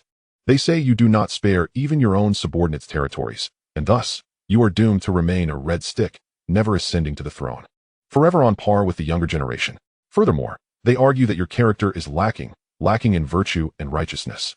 It would be better for you to step down and retire to Stanley for a quiet life. As Liang Quan listens, his temples throb, his face darkening as if drenched in filth. Silence. These words are but a whisper of the true disdain circulating outside. He has fought tooth and nail to rise to prominence, only to be met with mockery upon his debut. His dignity trampled into the mud, rage churns within him, threatening to explode. Get out. Throw White Tiger's presence and all our merchandise out of the venue. If he seeks to humiliate me, I shall ensure he suffers as well. Just one Boland Street. Let's see what he does with selling diapers. Liang Quan roars like thunder. However, Shai Chong hesitates, noting that the diaper business has been flourishing lately, with an increasing number of customers. What do you mean by that? When I say withdraw, you withdraw. Why are you prattling on? Liang Quan's fury is incandescent, leaving no room for counsel. After hanging up the phone, Zhou Tianhu sits quietly in his chair, his gaze growing profound. Offending Liang Quan will undoubtedly lead to complications when operating on his territory in the future. Yet, the diaper business is already taking off, gaining momentum. If they can coexist peacefully, with each earning their share, it would be the ideal scenario. He does not wish to sever ties, having once been a brother under Liang Quan's command, and he hopes to maintain some semblance of camaraderie. In the world of the underworld, actions taken voluntarily carry a different weight than those taken under duress. Even if the big brother acts inappropriately, if he steps forward to rectify matters, he may still face criticism. But now that the other party has initiated hostilities, he cannot be blamed for showing no mercy. Ah, Liang Quan, out of respect for the past when you guided me, I allowed you a share of the spoils. Since you refused to recognize my generosity, do not blame me for disregarding our former friendship. Zhou Tianhu chuckles coldly, having long shed any sense of reverence. The reputation of the diaper business has already established itself, and the number of individuals seeking collaboration will only increase. Were it not for the bond of camaraderie, he would never allow Liang Quan a share of the profits. Since the other party is unwilling to save face, he no longer needs to endure. Jimmy, help me gather some phone numbers. I need to reach out to the big brother. Also, secure the contact details for D of Liansheng. Zhou Tianhu gestures to Jimmy. If the path with Liang Quan is blocked, he must seek alternative routes, engaging with other influential figures. Once a mere low-level character without a name on the streets, he was overlooked by all. Now, however, his status has changed. He is now a red stick of Hong Hing, finally able to stand tall on the streets. With this newfound identity, he can converse with other big brothers with increased confidence. Jimmy moves swiftly, soon handing Zhou Tianhu a string of numbers. Taking the slip of paper, Jimmy quietly inquires, "Brother who?" The affiliations of these numbers are quite diverse, each acting independently. Their strength is scattered. If we could connect them into a single line, our chances of success would significantly increase. But given our current standing, can we truly sway D? That individual is notoriously hot-tempered. I have heard that he explodes at the slightest provocation and may not be willing to hear us out. Zhou Tianhu leans back in his chair, his tone calm. D is indeed difficult to handle. However, the timing is fortuitous. Soon it will be time for Lian Sheng to select their leader. He and Alu are the front-runners, and everyone desires that position. To win, we must not only seize territory, but also accomplish something visible. If he knows that selling diapers can be lucrative, do you think he would let go of it? Jimmy's eyes light up, immediately grasping the implication. Brother Hu. This strategy is truly brilliant. With that, he turns and exits the room. Zhou Tianhu remains solitary in the office, commencing to dial numbers one by one. He first contacted several minor leaders of the number gang. Upon recognizing the call from the White Tiger and knowing the recent aggressive promotion of disposable diapers, most readily acquiesced to his request to enter the market. The number gang is ostensibly one of the most formidable organizations in Hong Kong. Yet it has long been fragmented into hundreds of small factions, each at odds with the other, perpetually embroiled in internal strife. Many of these minor forces, when examined individually, pale in comparison even to a single district leader of the Hong Hing. Now that an opportunity to earn money has presented itself, who would dare to refuse? On the final call, Zhou Tianhu reached out to Didi. He did not harbor high hopes, understanding that given the other party's current momentum, someone like him might not even warrant a response. However, Zhou was aware that despite Didi's brusque demeanor and flamboyant actions, his foresight was not to be underestimated. Particularly in the realm of business, he possessed a keen instinct. He pressed the dial key directly. The phone rang several times before a gruff voice responded. Hello. Who is this? Brother D, this is Bai Hu from Hong Hing's 49ers, Zhou Tianhu stated plainly. To hell with you. What kind of riffraff dares to call me? A mere 49er thinks he can bother me? Do I have nothing better to do? The fury on the other end of the line was palpable.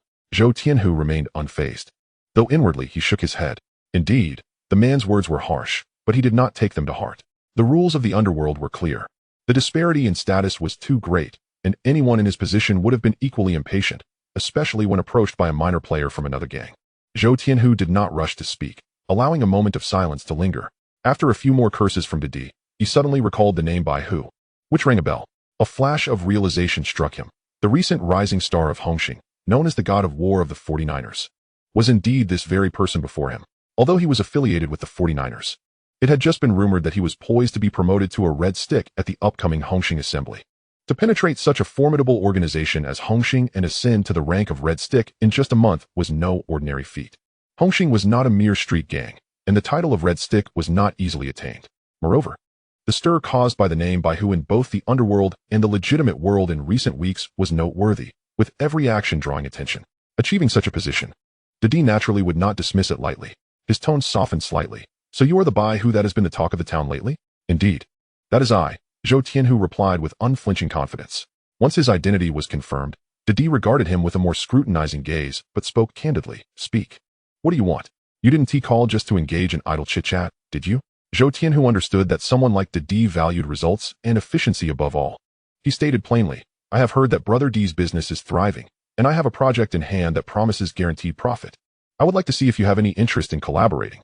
Huh? Didi scoffed. After all this, you just want to rope me into business? I, Didi, have come this far through hard work and diligence. I do not believe in money falling from the sky.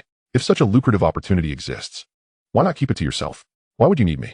Zhou Tianhu chuckled lightly, maintaining a composed demeanor. Brother D, there is a saying, one cannot thrive alone. In a profitable venture, everyone should share in the spoils to go far. Upon hearing this, Didi's expression softened slightly. Though he remained skeptical, curiosity blooming within him. I'll give you some credit for your insight. Now, tell me, what business are we discussing? The maternal and infant market. Primarily promoting baby diapers, Zhou Tianhu replied earnestly. Are you jesting? Didi frowned. Diapers? The ones for infants? After all these years in the underworld, you want me to sell diapers? If word gets out, I'll be the laughingstock. They'll start calling me Diaper D. How much money can you make from that? Do not jest. Before he could finish, Didi's displeasure was evident, and his tone grew increasingly gruff. Zhou Tianhu had anticipated such a reaction. Convincing a veteran gang leader to accept the mere mention of diapers was indeed a challenge. Yet, it was precisely for this reason that the opportunity was so rare. With Lian Sheng being touted as the most influential organization in Hong Kong, boasting 50,000 members spread across various districts, their flags could be found in nearly every corner. Didi controlled a significant territory, Otherwise, he would not be able to stand toe-to-toe with the Lu. If Zhou could secure his cooperation, the distribution of diapers could rapidly expand across the entire region. Brother D, do not be hasty in declining. This business is a sure thing. I will have someone deliver the detailed accounts to you shortly. With your insight, you will recognize the value at a glance. This will not disrupt your existing operations. It merely requires a small corner in your venue for a display. All manpower and promotion will be managed by me. You need not concern yourself with anything. Just a small display area, occupying less than a square meter, and you will receive 20% of the profits. To put it plainly, it is simply a matter of someone coming to offer you money. Zhou Tianhu laid out the details clearly and succinctly, his tone steady yet weighty. There was a prolonged silence on the other end. Didi's thoughts were evidently shifting. No investment, no effort, and merely sitting back to enjoy a 20% dividend. All it required was relinquishing a small space, along with turning a blind eye. Previously, he had collected protection money from those storefronts, and now, this was akin to adding another layer of income. This deal was undoubtedly favorable. While he hesitated, Zhou Tianhu added, the leaders of the number gang have all signed agreements. The first batch of goods is already en route. Whoever enters the market first will reap the largest rewards. Once this product saturates the streets, will there still be a chance for us to negotiate? As these words fell, Didi felt a tightness in his chest. A dozen leaders? Even those on the Hong Hing side would likely struggle to withstand such momentum. If he continued to hesitate, the opportunity would slip away. He laughed heartily. By who? Your reputation precedes you. I do not believe you would deceive me. There is no need to review the financials. If you say it can be done, then let us proceed. I will have someone clear a space for the display. You can send your brothers to coordinate with Chung Mo. With that, he abruptly hung up the phone. Zhou Tianhu smiled, placing his phone back into his pocket. Didi was a man of decisiveness, straightforward and transparent in his dealings, making him an ideal partner. Chapter 39, Profits Beyond Expectations. Brother Hu, did you secure the deal? Jimmy inquired, leaning closer, his voice low, eyes brimming with tension. After all, he was speaking to Didi, a formidable presence in the Liansheng. Zhou Tianhu, merely an emerging red stick, had the audacity to initiate a collaboration. His boldness was commendable. Zhou Tianhu lit a cigarette, exhaling a plume of smoke. It's done. You will personally go and meet Chung Mo for the handover. All the goods previously pulled back from Liang Quan will be redirected to Tsun. Jimmy was momentarily stunned, then his eyes gleamed with excitement. You just closed the deal? One conversation sealed the fate? Zhou Tianhu effortlessly swayed the formidable D, who holds dominion over Tsun, with a mere utterance. He promptly responded, all right. I shall attend to it at once. Tsun is no insignificant locale. It lies at the heart of the new territories, bustling with foot traffic. Each of the Tsun Feng Plaza, Green Willow Lane, Colorful Plaza, and Tsun Plaza is a prime location. In comparison to the narrow, antiquated streets of TSC Wanshan and Mong Kok, this area is a veritable treasure trove for sales. Once merchandise is laid out, the sales surge like a tidal wave.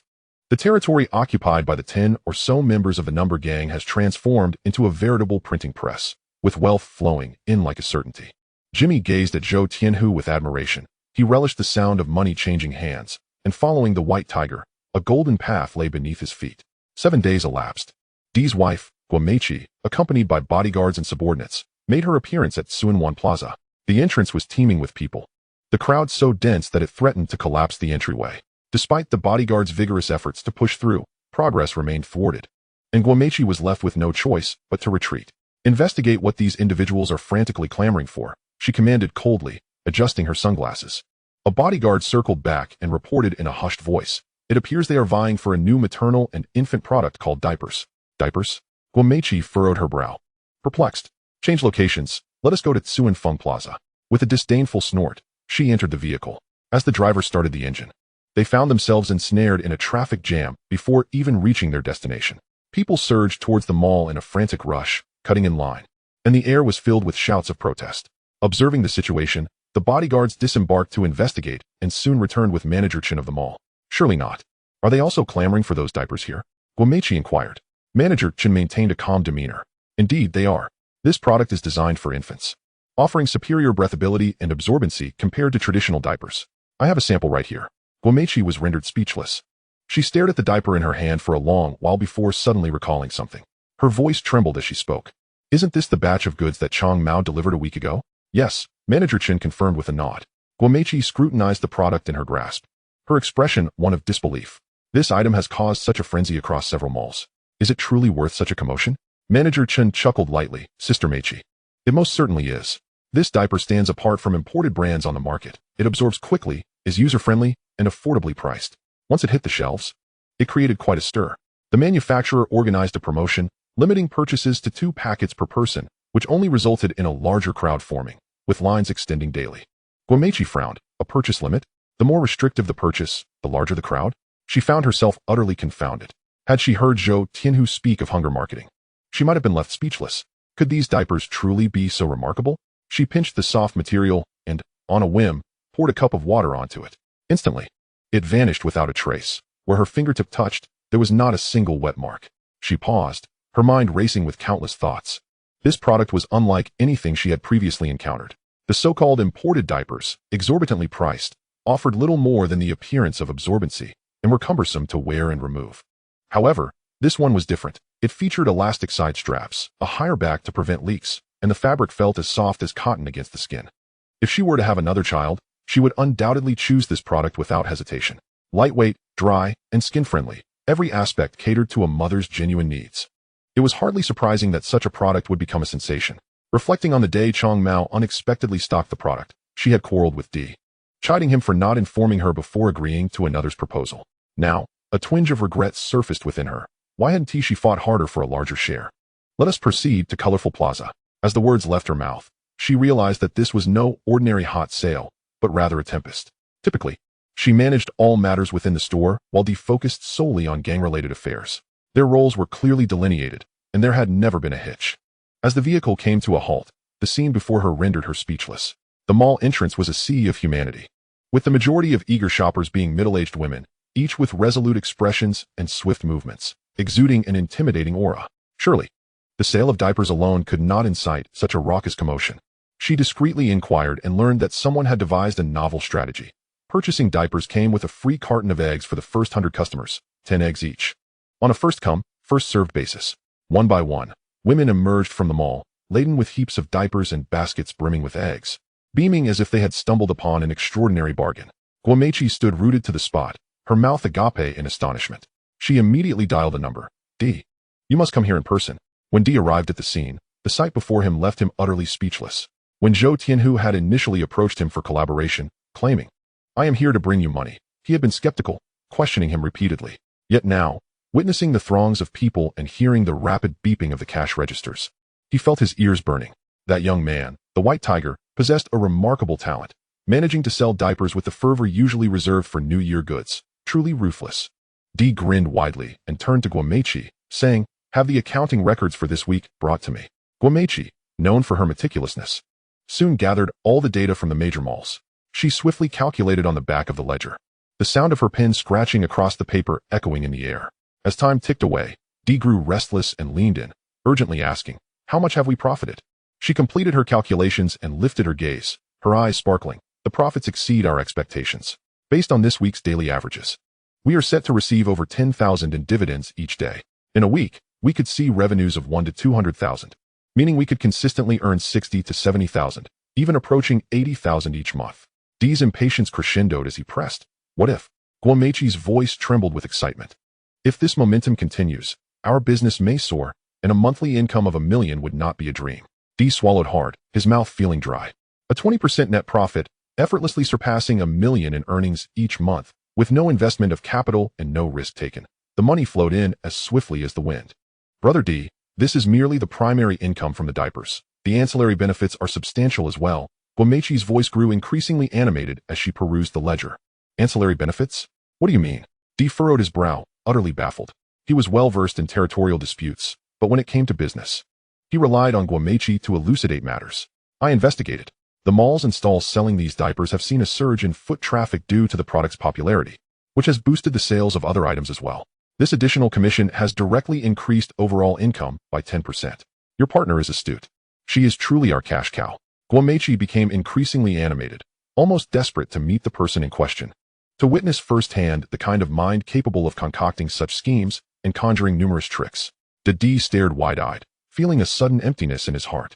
Initially, he had been apprehensive about overstocking, fearing it would take up space, and thus had only dared to distribute in small quantities. In retrospect, it seemed he had missed a golden opportunity. Unexpectedly, Zhou Tianhu displayed a keen eye for business, demonstrating an exceptional talent for making money. Indeed, astute individuals find ways to profit in every endeavor. Just as this thought crossed his mind, Didi seized his mobile phone and dialed Zhou Tianhu's number. By who? You're incredible. That batch of goods has sold like wildfire. It's astonishing.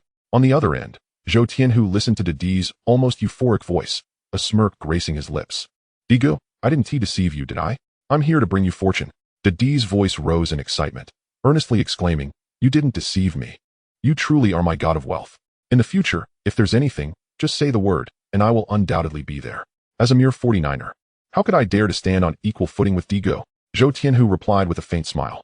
Don't be so modest. When I, Didi, make friends, I disregard status and only consider whether the temperament aligns. Didi patted his chest. You suit my taste perfectly. You're quickly becoming a red stick again. Who dares to say you're unworthy? I'll confront them. Zhou Tianhu chuckled softly. The camaraderie of the underworld was merely words. To take them seriously would be a folly. What fate was there? It was simply a matter of profit. Ultimately, everything was driven by self-interest. With money to be made, one becomes a brother. Without benefits, even a greeting is not worth a penny. Nevertheless, the customary courtesies must still be observed. Zhou Tianhu chuckled lightly. To be able to be sworn brothers with Digu is truly a blessing from my ancestors. Seeing the other party agree, Didi's smile broadened, smoothly continuing. Since we are brothers, I won't beat around the bush. Do you have any diapers left? I want to push this product to several of my stores and venues. Zhou Tianhu shook his head, fully aware of the situation but choosing not to reveal it. After all, wasn't this elaborate circle simply about securing a supply? He raised his hands in a gesture of resignation. Digu, it's not that I'm unwilling. It's just that this product is selling too rapidly. Our production line is running at full speed, barely keeping up, and the machines are almost burning out. Didi frowned, his tone noticeably dimming. Zhou Tianhu quickly shifted his tone. However, I have already arranged for a new batch of equipment, and with a slight modification, we can commence production. Once the workers are in place, output will skyrocket. Whatever you need at that time, I will supply. Filling 10 or 8 venues will be no problem. While others may face shortages, I must uphold DGE's reputation. Upon hearing this, Didi's expression brightened instantly, slapping his thigh in delight. Ha ha. I knew I didn't misjudge you. This is what true brotherhood looks like. We must celebrate at the Gucci restaurant one of these days. We won't leave until we're drunk. Sounds good, it's settled. Zhou Tianhu responded cheerfully, laughter ringing out. After exchanging warm pleasantries, they hung up the phone. Such conversations had taken place 5 or 6 times that day. Chapter 40. Bearing a blood vendetta. Several prominent figures had also called. Their words polite, yet conveying a unified message. Simply supply the goods, and they would reserve all channels for him. The explosive demand for diapers was not unexpected. As the economy in Xinjiang revived, job opportunities increased, leading more mothers to return to the workforce. Caring for children was already exhausting. Having to wash and dry cloth diapers daily was truly burdensome. Who wouldn't he prefer to spend a little money for convenience? Meanwhile, Didi had been stuck in his car for an hour, finally maneuvering to Tsui, one shopping mall. He struggled through the crowd, finally locating his wife, who was being jostled about. Why didn't you go to Sogo in Causeway Bay? Why come all the way here to grab supplies? It's just a few diapers. Is it worth competing with a bunch of Andes? He was visibly irritated, his tone sharp. Had it not been for the recent addition of a daughter, he might have exploded on the spot. After being stuck in traffic for over an hour, his head was buzzing. Didi's wife, panting, raised the 4 bags of diapers in her hand. You don't understand. Tsui is the only place with stock left. Everywhere else is sold out. This BBU brand allows babies to wear them at night without fear of leaks and saves us from constantly washing sheets and clothes. Much more convenient. Really? Can a diaper be that miraculous? Didi took the bag, skeptical. An adjacent aunt could no longer contain herself and interjected, Young man, you really don't get it. Who still hand washes diapers nowadays? This BBU brand is the one all the moms in Hong Kong are scrambling for. It's the women who suffer during childbirth. You men have no idea what we go through. Exactly. These are light and breathable, as long as they don't smell. You don't need to change them all night. It's a relief to sleep soundly. What do men know? It was pointless to argue. He couldn't be bothered to engage. A few middle-aged women around them chattered away, and Didi felt his patience wearing thin. He had heard that women were chatty when gathered, but today he was experiencing it firsthand. His ears were nearly numb. Yet, doubts began to surface in his mind. Could these diapers truly be that extraordinary? He casually picked up a package to inspect the packaging. As his gaze fell upon a certain line of text, he suddenly froze. Hucheng Daily Chemicals? Damn, isn't this the factory run by Zhou Tianhu, under Ling Kuan? This diaper was actually produced locally, not imported. A long line formed just to grab these, with even people from Wanchai coming specifically to buy them. Selling so many in a day must be a staggering revenue. Didi's head buzzed. He never expected that a seemingly unremarkable short fellow could create such a significant ripple by selling diapers. Impressive. Zhou Tianhu's mind was truly sharp. Previously, he had only viewed him as someone capable in a brawl, having taken down Big Me in Xianshan, knocked out Kailei in the boxing ring, and subdued foreign pimps on Bolan Street, all through sheer force. Little did he realize that he could also devise such essential products for households. The more to be contemplated, the more he admired him. He accompanied his wife around Tsunwan and found that several malls protected by Didi were overflowing with customers. Regardless of which store, the most prominent shelves were uniformly stocked with Baihu brand diapers. The business was booming to such an extent that it was evident Didi had negotiated a profit-sharing agreement to allow these products in the stores. Regrettably, he had failed to retain Zhou Tianhu back at the basketball court. Had he known Zhou could achieve this level of success, he would have fought tooth and nail to secure him. A wave of regret washed over Didi. Yet, upon reflection, it was fortunate that Zhou Tianhu was still with Hong Hing. The profits remained within their own ranks. He had heard that all venues under Ling Kuan had stocked his goods, and this venture would undoubtedly yield substantial profits. Perhaps he should inquire about the market situation and see if he could hop on this lucrative boat. He pulled out his phone and dialed. Kuan, you've struck gold lately. Haven to you? Zhou Tianhu is truly carrying the flag for you.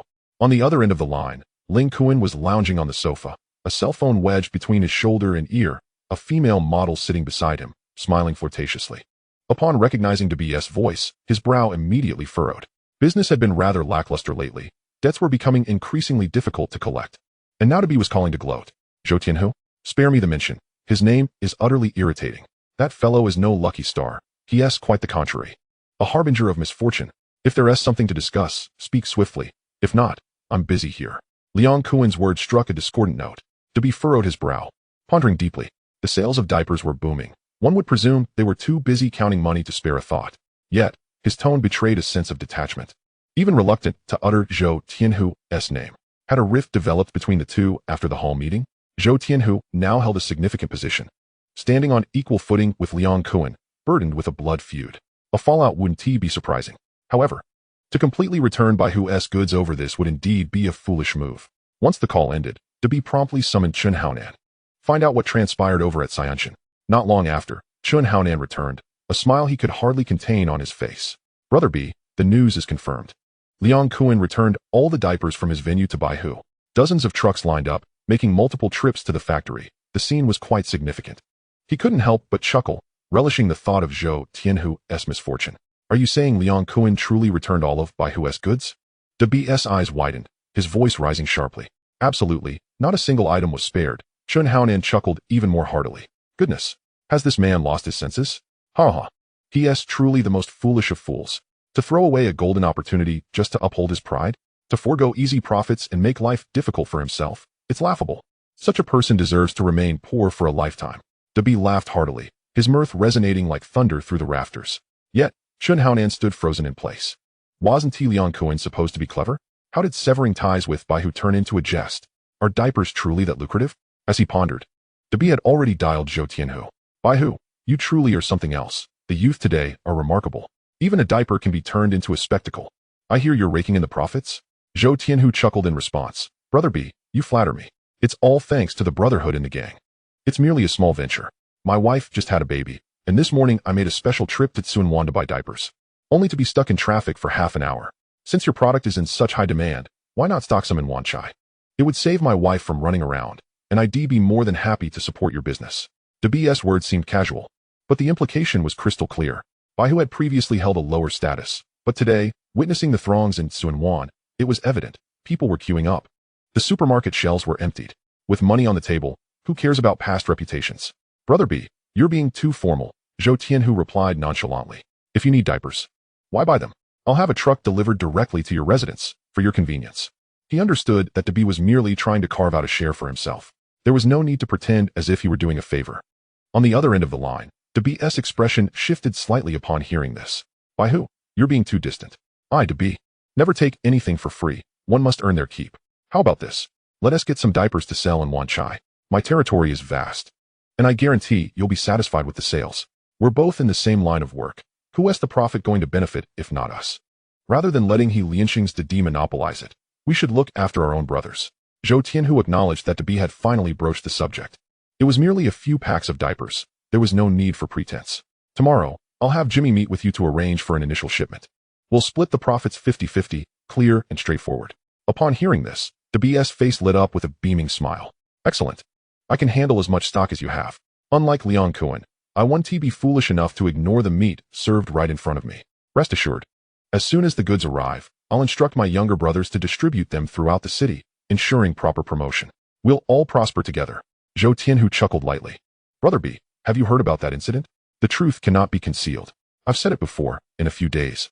Liang Kun will surely taste the bitter fruit of his actions.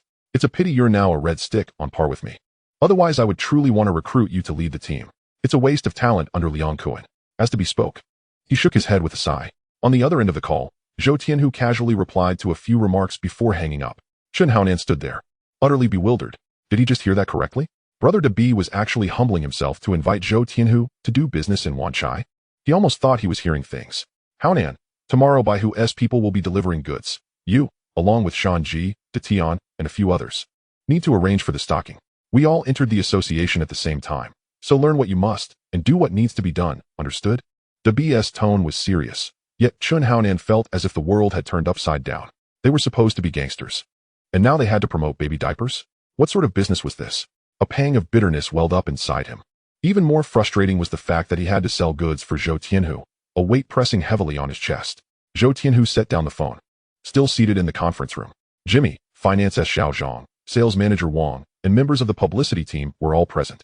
Throughout the morning, the phone had been ringing incessantly. Aside from De B, Baji also called seeking cooperation. Clearly, the news of the diaper craze in Xiangjiang had spread, and many were sensing an opportunity, flocking to request supplies. Listening intently, Jimmy noted, aside from my own approved channels, anyone else wanting to procure goods must pay a deposit first. The collection will be proportional to the value of the goods, not a cent less. Zhou Tianhu spoke with a calm demeanor, his gaze steady. He was unafraid of expanding the business, but wary of unpredictable human nature. Familiar faces were trustworthy, but strangers grasping for goods could potentially abscond with the merchandise, leaving no trace to follow. However, the situation with other gangs was less certain. To avoid complications, everything must be arranged in advance. Jimmy diligently wrote down every task Zhou Tianhu assigned in his notebook.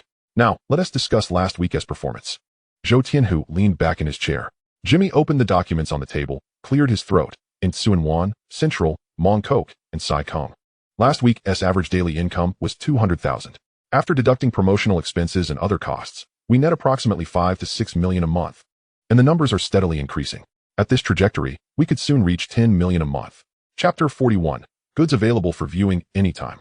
Zhou Tianhu stared at the report for a few seconds, nodding slightly. Impressive results. This is the culmination of everyone's hard work. And it hasn't been easy for anyone. His face bore little expression, yet internally, waves of contemplation surged. Such income, astonishing by the standards of the 70s and 80s in Xiangjiang, would still be considered rare in later times. His mind had begun calculating the next steps for Bolan Street. The operations of Hucheng Daily Chemical are currently running smoothly, yielding stable profits, and can be entrusted entirely to Jimmy's management. Meanwhile, the remaining old enterprises on Bolan Street, 2 nightclubs, 3 bars, and 10 stalls, are all resources that can be restructured. With the right approach, they can all get back on track and transform into new sources of revenue. He pulled his thoughts back as the meeting continued. After the session adjourned, Zhou Tianhu recalled his agreement with Arun to pick up Shisanmai from the hospital.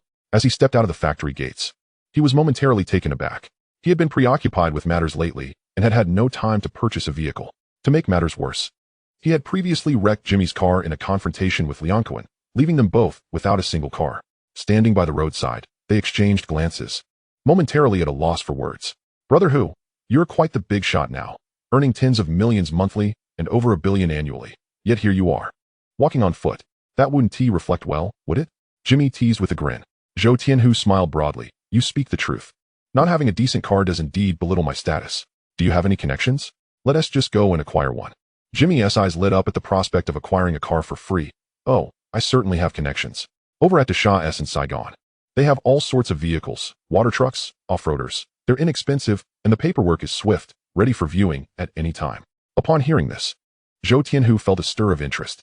He had heard of this individual, a dealer who Chun Haonan had sought out after losing his car. Due to his arrogant demeanor and disrespectful words, Chun Haonan had given him a severe lesson. In truth, he was merely a middleman in the trade of stolen vehicles. He handled everything from smuggled cars to those used to settle gambling debts, even stolen ones. Those in this line of work never lacked for vehicles. All right, let us go take a look, Zhou Tianhu thought, as they were already planning to buy. A trip wouldn't hurt. If he found something appealing, he would take it. If not, they could make other plans. Jimmy drove a car out of the factory, taking Zhou Tianhu directly to Saigon. The journey from Mongkok to Saigon wasn't too far, and with few vehicles on the road, they proceeded smoothly. Half an hour later, they arrived at a spacious area in Saigon. Dasha's car lot was situated in this coastal location. Saigon had once been an inconspicuous fishing port, where fishermen set out daily to catch fresh seafood to sell to nearby restaurants and vendors. Over time, it became bustling, a renowned seafood distribution hub. Today, many people come specifically to enjoy a meal of fresh seafood or to stroll along the coast, picking up some desserts as a pastime. Dasha grew up here, later connecting with the Chung Lok gang and starting a business at the docks. Initially, he secretly brought in some cars from the sea and gradually began trading vehicles. As his connections expanded, his reputation grew, and buyers flocked to him. Whether one sought racing cars, trucks, or luxury sedans, he could always procure them upon request. Zhou Tianhu stepped out of the car to find himself in a vast open space, with several rows of metal sheds neatly arranged, resembling makeshift warehouses. Through the open doors, he could see a myriad of vehicles parked tightly inside. A few young men were busy waxing a BMW, while another was crouched beneath a car inspecting parts. In the distance, a burly man was waving his hands, directing the movers. Upon hearing a familiar voice, the man looked up and broke into a broad smile. Dasha, Jimmy called, waving. Dasha strode over, his face beaming with smiles. Jimmy, I've heard you've been soaring to new heights, managing a factory with hundreds of employees. Coming to my humble place today is truly an honor. Jimmy waved his hand dismissively. Brother Dasha, you jest. The true prowess lies here. Half the cars in the harbor have passed through your hands. Who wouldn't he admire that? Oh, not at all. I'm merely riding on the coattails of Brother Baihu. Just trying to make a living. Dasha feigned modesty, yet his eyes sparkled with interest. Baihu? He scrutinized Jimmy. You're associated with such a formidable figure. No wonder you carry yourself with such confidence lately. One person has taken charge of the Lianhe Society and planted its flag on Bolan Street. Now the whole of Xinjiang is buzzing with his name. Upon hearing this, Zhou Tianhu felt his face flush. Sensing the awkwardness, Jimmy quickly interjected, Brother Dasha. This is my boss, Baihu. Oh, Dasha's eyes widened, quickly stepping forward. You are the esteemed Baihu? I've long heard of you. To meet you today is indeed a privilege. The most formidable figure in Xinjiang. He promptly produced a pack of cigarettes. Here, try this. It's directly shipped from the sea, something you won't find in the markets of Xinjiang, truly top-notch. Zhou Tianhu accepted the cigarettes, nodding with a smile. This indeed has a unique flavor. Only Brother Dasha could have such connections. It's said that you have the most comprehensive and exquisite goods here. I believe it. Hence, I've come specifically today to select a couple of suitable vehicles. Dasha's heart swelled with delight at this remark, though he remained articulate. Rest assured. If what I have here fails to meet your expectations, then there's no place in the harbor that could. With 223 different models to choose from. Over 30 of which are sports cars readily available. Come, I'll personally take you to see. Zhou Tianhu followed Dasha through several rows of cluttered shelves, arriving at a steel door tucked away in a corner. The door was deeply concealed. Had it not been for someone leading the way, one would hardly notice this entrance. Dasha retrieved a heavy set of keys from behind his waist, deftly maneuvering them until a click signaled the lock's release. As the door slowly creaked open, a row of luxury cars came into view, all impeccably arranged. Porsches, Rolls-Royces, Bentleys, and Mercedes, all gleaming new models, their paint glistening under the lights. In contrast, the older models parked outside, Dukes, Pusan, Volgas, and Ladas, appeared rather shabby. Brother Hu, given your status, driving a Porsche 911 would be more than sufficient. Dasha pointed to a striking red sports car. Look at those lines, imported goods, with only over 300 kilometers on the odometer. Priced at less than half of a new car, and without taxes, what a deal. Zhou Tianhu approached to inspect the vehicle. It was indeed eye-catching and exuded a sense of speed. However, he frowned slightly, finding it too ostentatious and not discreet enough. The rear space was also cramped, making it inconvenient for traveling with Arun. He chuckled, the car is excellent, but it's too conspicuous. I prefer something understated yet substantial, and it must be spacious. Then why not go for a Rolls-Royce? Dasha grinned, his eyes mischievous. You could easily fit 2 ladies in the back. Zhou Tianhu did not respond. Although that car was luxurious, everyone knew that when a gang leader passed away, it was often chosen for the final journey, a rather ominous association. He turned instead toward a sleek black Mercedes S280. The entire vehicle was as dark as ink, its design exuding stability and sophistication, with a robust double bumper that conveyed a sense of solidity. As he opened the door, the rich wooden panels and soft leather interior enveloped him, the meticulous stitching reflecting exceptional craftsmanship. The cabin was spacious, providing a sense of revered comfort upon entry. This car, nicknamed Tiger S, had Benz possessed a commanding presence while being refined within, offering ample room. With a 6-cylinder engine, it was the progenitor of the S-Class, a rare 2-door version that discreetly concealed its power. Zhou Tianhu lightly caressed the steering wheel, and internally, he had made his decision. Brother Hu, you truly have an eye for quality. The big fool approached, explaining that the vehicle had been transported in pristine condition, and he had handled all the paperwork himself. With an additional 20,000, a total of 820,000 would secure the deal. Sensing that Zhou Tianhu was intrigued, he promptly clarified the price. There were connections at customs. Once the chassis number was altered and the documentation was complete, it would be indistinguishable from a legitimate car purchase. Such a price was indeed a rare find. Zhou Tianhu cast one last glance at the vehicle, nodded, and exited the driver's seat. He lightly tapped the steering wheel. His tone calm. Jimmy, which one would you like? Have you found one that catches your eye? Jimmy stood at the doorway, not even glancing inside the garage. His voice nonchalant. I'll just pick a Mazda outside. The big fool was momentarily taken aback, then chuckled. Jimmy, that's rather humble of you. With so many cars in here, any choice would be a better pick. Now that's what one calls stylish. Jimmy's expression turned awkward as he scratched his head. Zhou Tianhu had chosen a Mercedes, both dignified and understated. As a subordinate, he could not overshadow his superior's brilliance. Thus, he waved his hand and said, Isn't it often said by Brother Hu that one should make a loud impact in work, but remain grounded in life? A Mazda suits me just fine. It's perfect for my current needs. Driving a Mazda might get you stuck on the road, Jimmy. Consider changing it. Zhou Tianhu rolled his eyes in exasperation. He had requested for Jimmy to be low-key, yet he had sunk to the depths of humility. Jimmy looked bewildered, questioning the correlation between traffic jams and car brands. He hastily waved his hand. Brother Hu, my previous old car was only worth over 20,000. I'm already quite content to be swapping it for a Mazda. Before he could finish, a slap landed on the back of his head. Come on. Are you still clinging to your old identity? You are the general manager of Hu Chung Daily Chemicals. I can afford to be low profile in the underworld. But you represent the company. Can you drive such a car? Zhou Tianhu strode directly to a Volvo, surveying it. This one will do. Jimmy's eyes widened in shock as he stood frozen. This car was no small expense, at least 500 to 400,000. Was it truly being given to him? This Volvo 263 gallons was safe, reliable, and powerful, an effortless drive. Jimmy was indeed fortunate to cross paths with a leader like Zhou, who possessed such vision. Even purchasing a car revealed a broader perspective, making it hard not to prosper. The big fool interjected with a grin. Zhou Tianhu gestured towards the Mercedes S280 and the Volvo. I'll take these too. After the deposit, let Jimmy handle it. No need for a deposit. The keys are in the car. You can drive it away directly. Tomorrow, once the paperwork is complete, I'll have someone deliver the documents to Mongkok. Settling the payment can wait. In this world, trust is paramount, so there's no need for formality.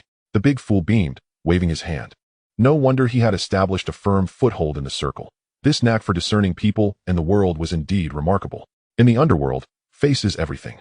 And very few would dare to take a car and default on payment. If someone truly tried to play tricks, they would simply have their vehicle towed back. All right then. We shall not be polite. Thank you, big fool. Zhou Tianhu also did not decline. Chapter 42. Hong Hing, I'm all set. Jimmy was already so excited he could hardly find words. Grasping the keys, he gently patted the car's roof, his eyes sparkling. He climbed into the driver's seat, hands gripping the steering wheel, unable to conceal his delight. The $40,000 car exuded a rich leather aroma. Every inch spoke of worth. What man does not love a car? To possess wealth is wonderful, but to have a new car is even more exhilarating. He nearly shouted with joy in his heart. Following this formidable leader truly felt like being on the right path, with boundless prospects ahead.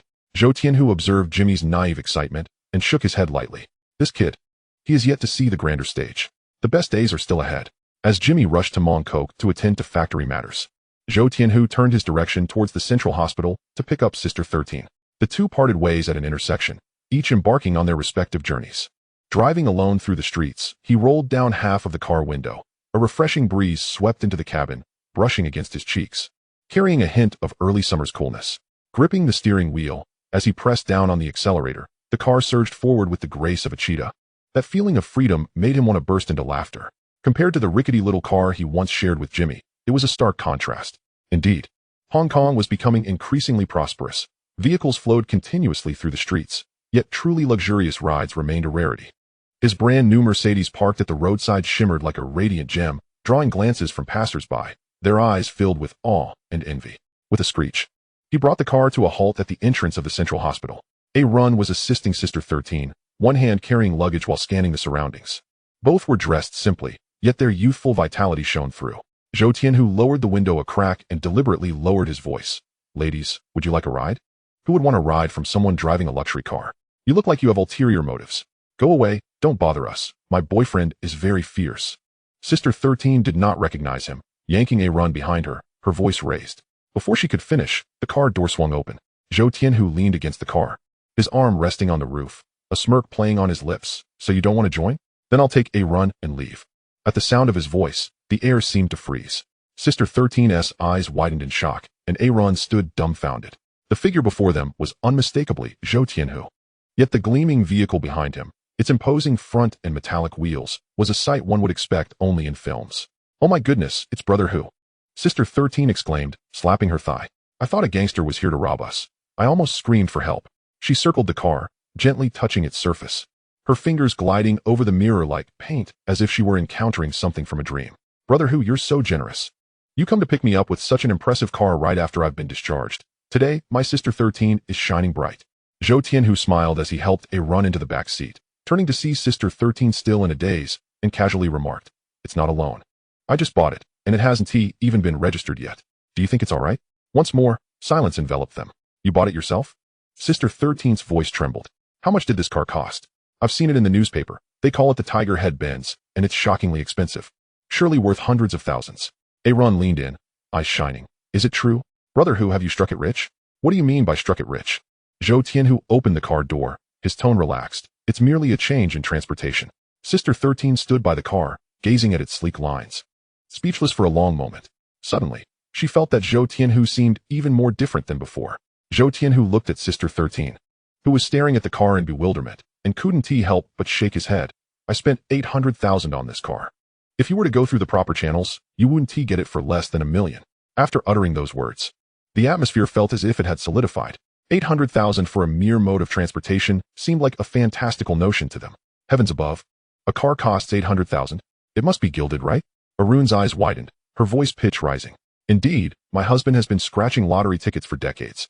And after finally winning 640,000, he couldn't even afford a wheel. It's utterly incomparable. 13, May murmured to herself, her tone laden with lament. Observing the two circling the car in awe, Zhou Tianhu found it amusing. Enough of the gawking. It's merely a metal shell, at best a box for sitting. He opened the driver's side door and looked up, asking, are you getting in or not? If not, I shall be on my way. Upon hearing this, 13 May immediately jumped up, exclaiming, of course we are getting in. Arun nodded in agreement, her eyes sparkling. A car so expensive, I've never even touched one. Sitting inside must feel like a dream. Zhou Tianhu leaned in closer to Arun, lowering his voice. As for comfort inside, I can't say. But doing something else in there would undoubtedly be pleasurable. Before he could finish, Arun's face flushed crimson, her ears burning with embarrassment. She pinched Zhou Tianhu's waist sharply and quickly slid into the car. Once the door shut, she took a few deep breaths, surveying the spacious interior. Yet, that earlier remark lingered in her mind, her heart racing, cheeks aflame. Arun, what is wrong? Your face is so red. Are you feeling unwell? 13 May notice something amiss. Oh, no, perhaps it's just warm in here. I'll roll down the window for some fresh air. She hurriedly pressed the button, cool air rushing in, helping to calm her nerves. Stealing a glance at Zhou Tianhu in the mirror, her hand lightly pressed against her chest, relieved to see him focused on driving. Oblivious to her fluster. In the rearview mirror, Zhou Tianhu had already noticed her flushed cheeks and understood everything. However, with 13 May present, he had to suppress his thoughts. During these days, Arun had been at the hospital keeping 13 May company, leaving their home feeling desolate and cold whenever he returned alone. Now, seeing her beside him, her eyes sparkling with life, how could any man remain unmoved? He withdrew his gaze, steadying his grip on the steering wheel, and casually inquired, have you thought thoroughly about joining Hong Hing, as we discussed last time? I've made up my mind. 13 May replied decisively, you insisted I ponder it more, fearing I might have regrets. But you saved my life, protected my father's, and ensured Arun's safety. I will heed whatever you say. Even if I contemplate for 3 days and nights, there's only one answer. Hong Hing. I'm in for sure. Plus, I might even snag a pair of straw sandals. It's worth it. Zhou Tianhu smiled slightly, nodding in approval. Very well, prepare yourself. In 3 days, Jiang Tianxin will personally officiate the initiation ceremony, and I will come to fetch you. In just a few days, it would be the day Zhou Tianhu was conferred the title of Red Stick. Most members of the Hong Kong society ascend to the status of Red Stick by adhering to the ancient rites of Hongmen. With the ceremony taking place at the Gaoxi Temple, there are 3 distinct methods to complete this rite. The ceremony held at Gaoshi Temple is colloquially known as the Grand Performance. The process is intricate and spans several hours. It requires the presence of the incense master, the white paper fan, and the red stick to initiate the proceedings. Jiang Tianxing officiating Zhou Tianhu's initiation is not merely ceremonial. It also serves to establish authority. The occasion must be grand, and the rules strictly adhered to, making Gaoshi Temple an irreplaceable venue. In the past, Liang Kuan and De Bi were conferred as red sticks following a simplified process involving a vernacular play. Many steps were omitted, with the white paper fan merely stamped once. The red stick acknowledged, and the old 4-9 as witnesses.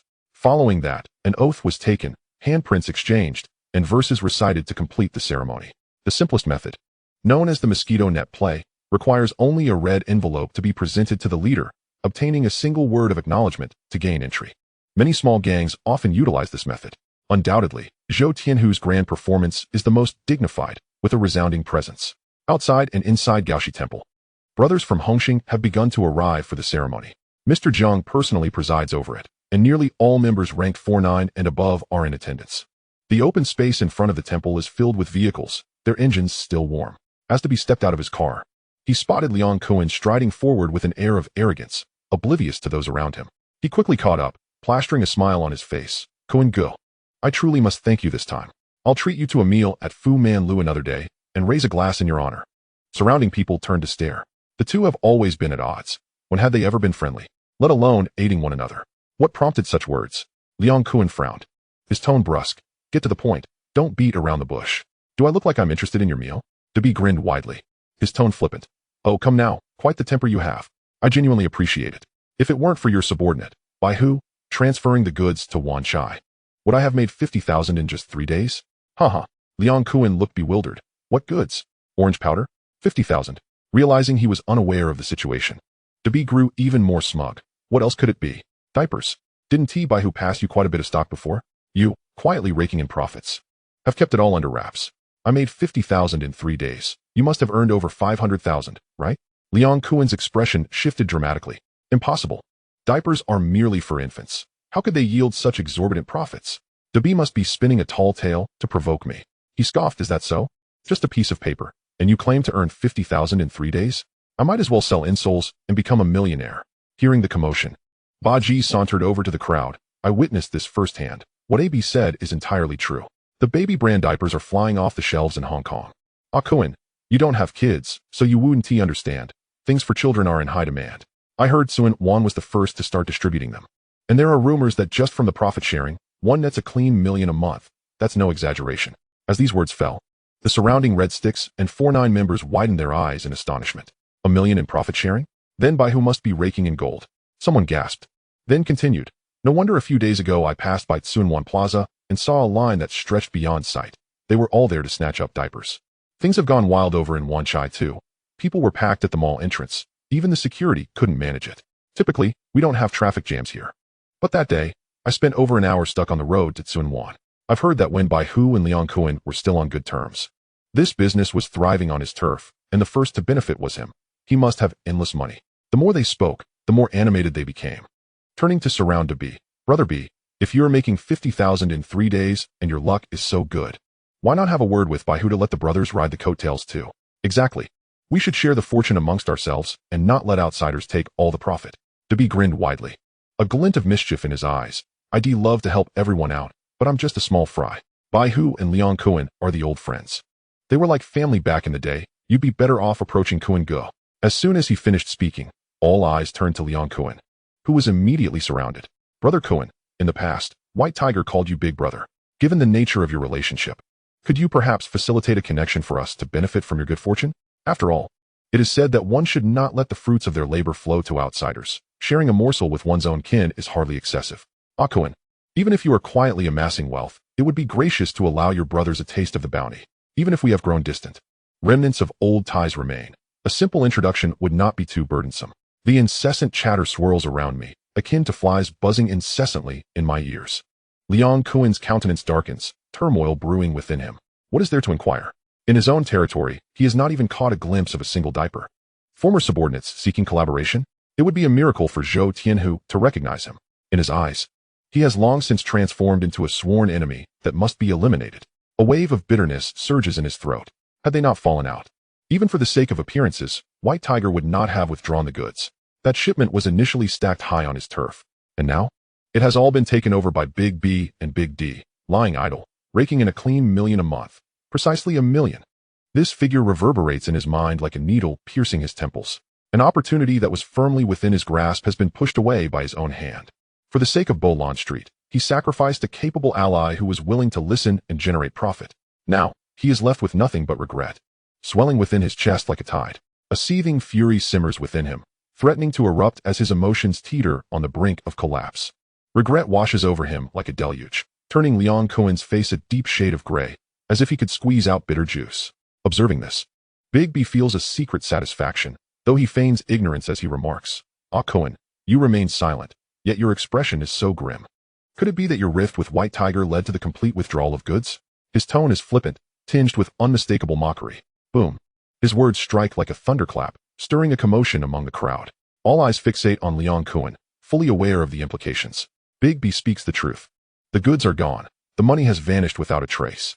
The atmosphere becomes electric with tension. White Tiger has always upheld the rules. He would never voluntarily withdraw goods. Clearly, it is Leon Cohen's own folly that has pushed away the money that came knocking at his door.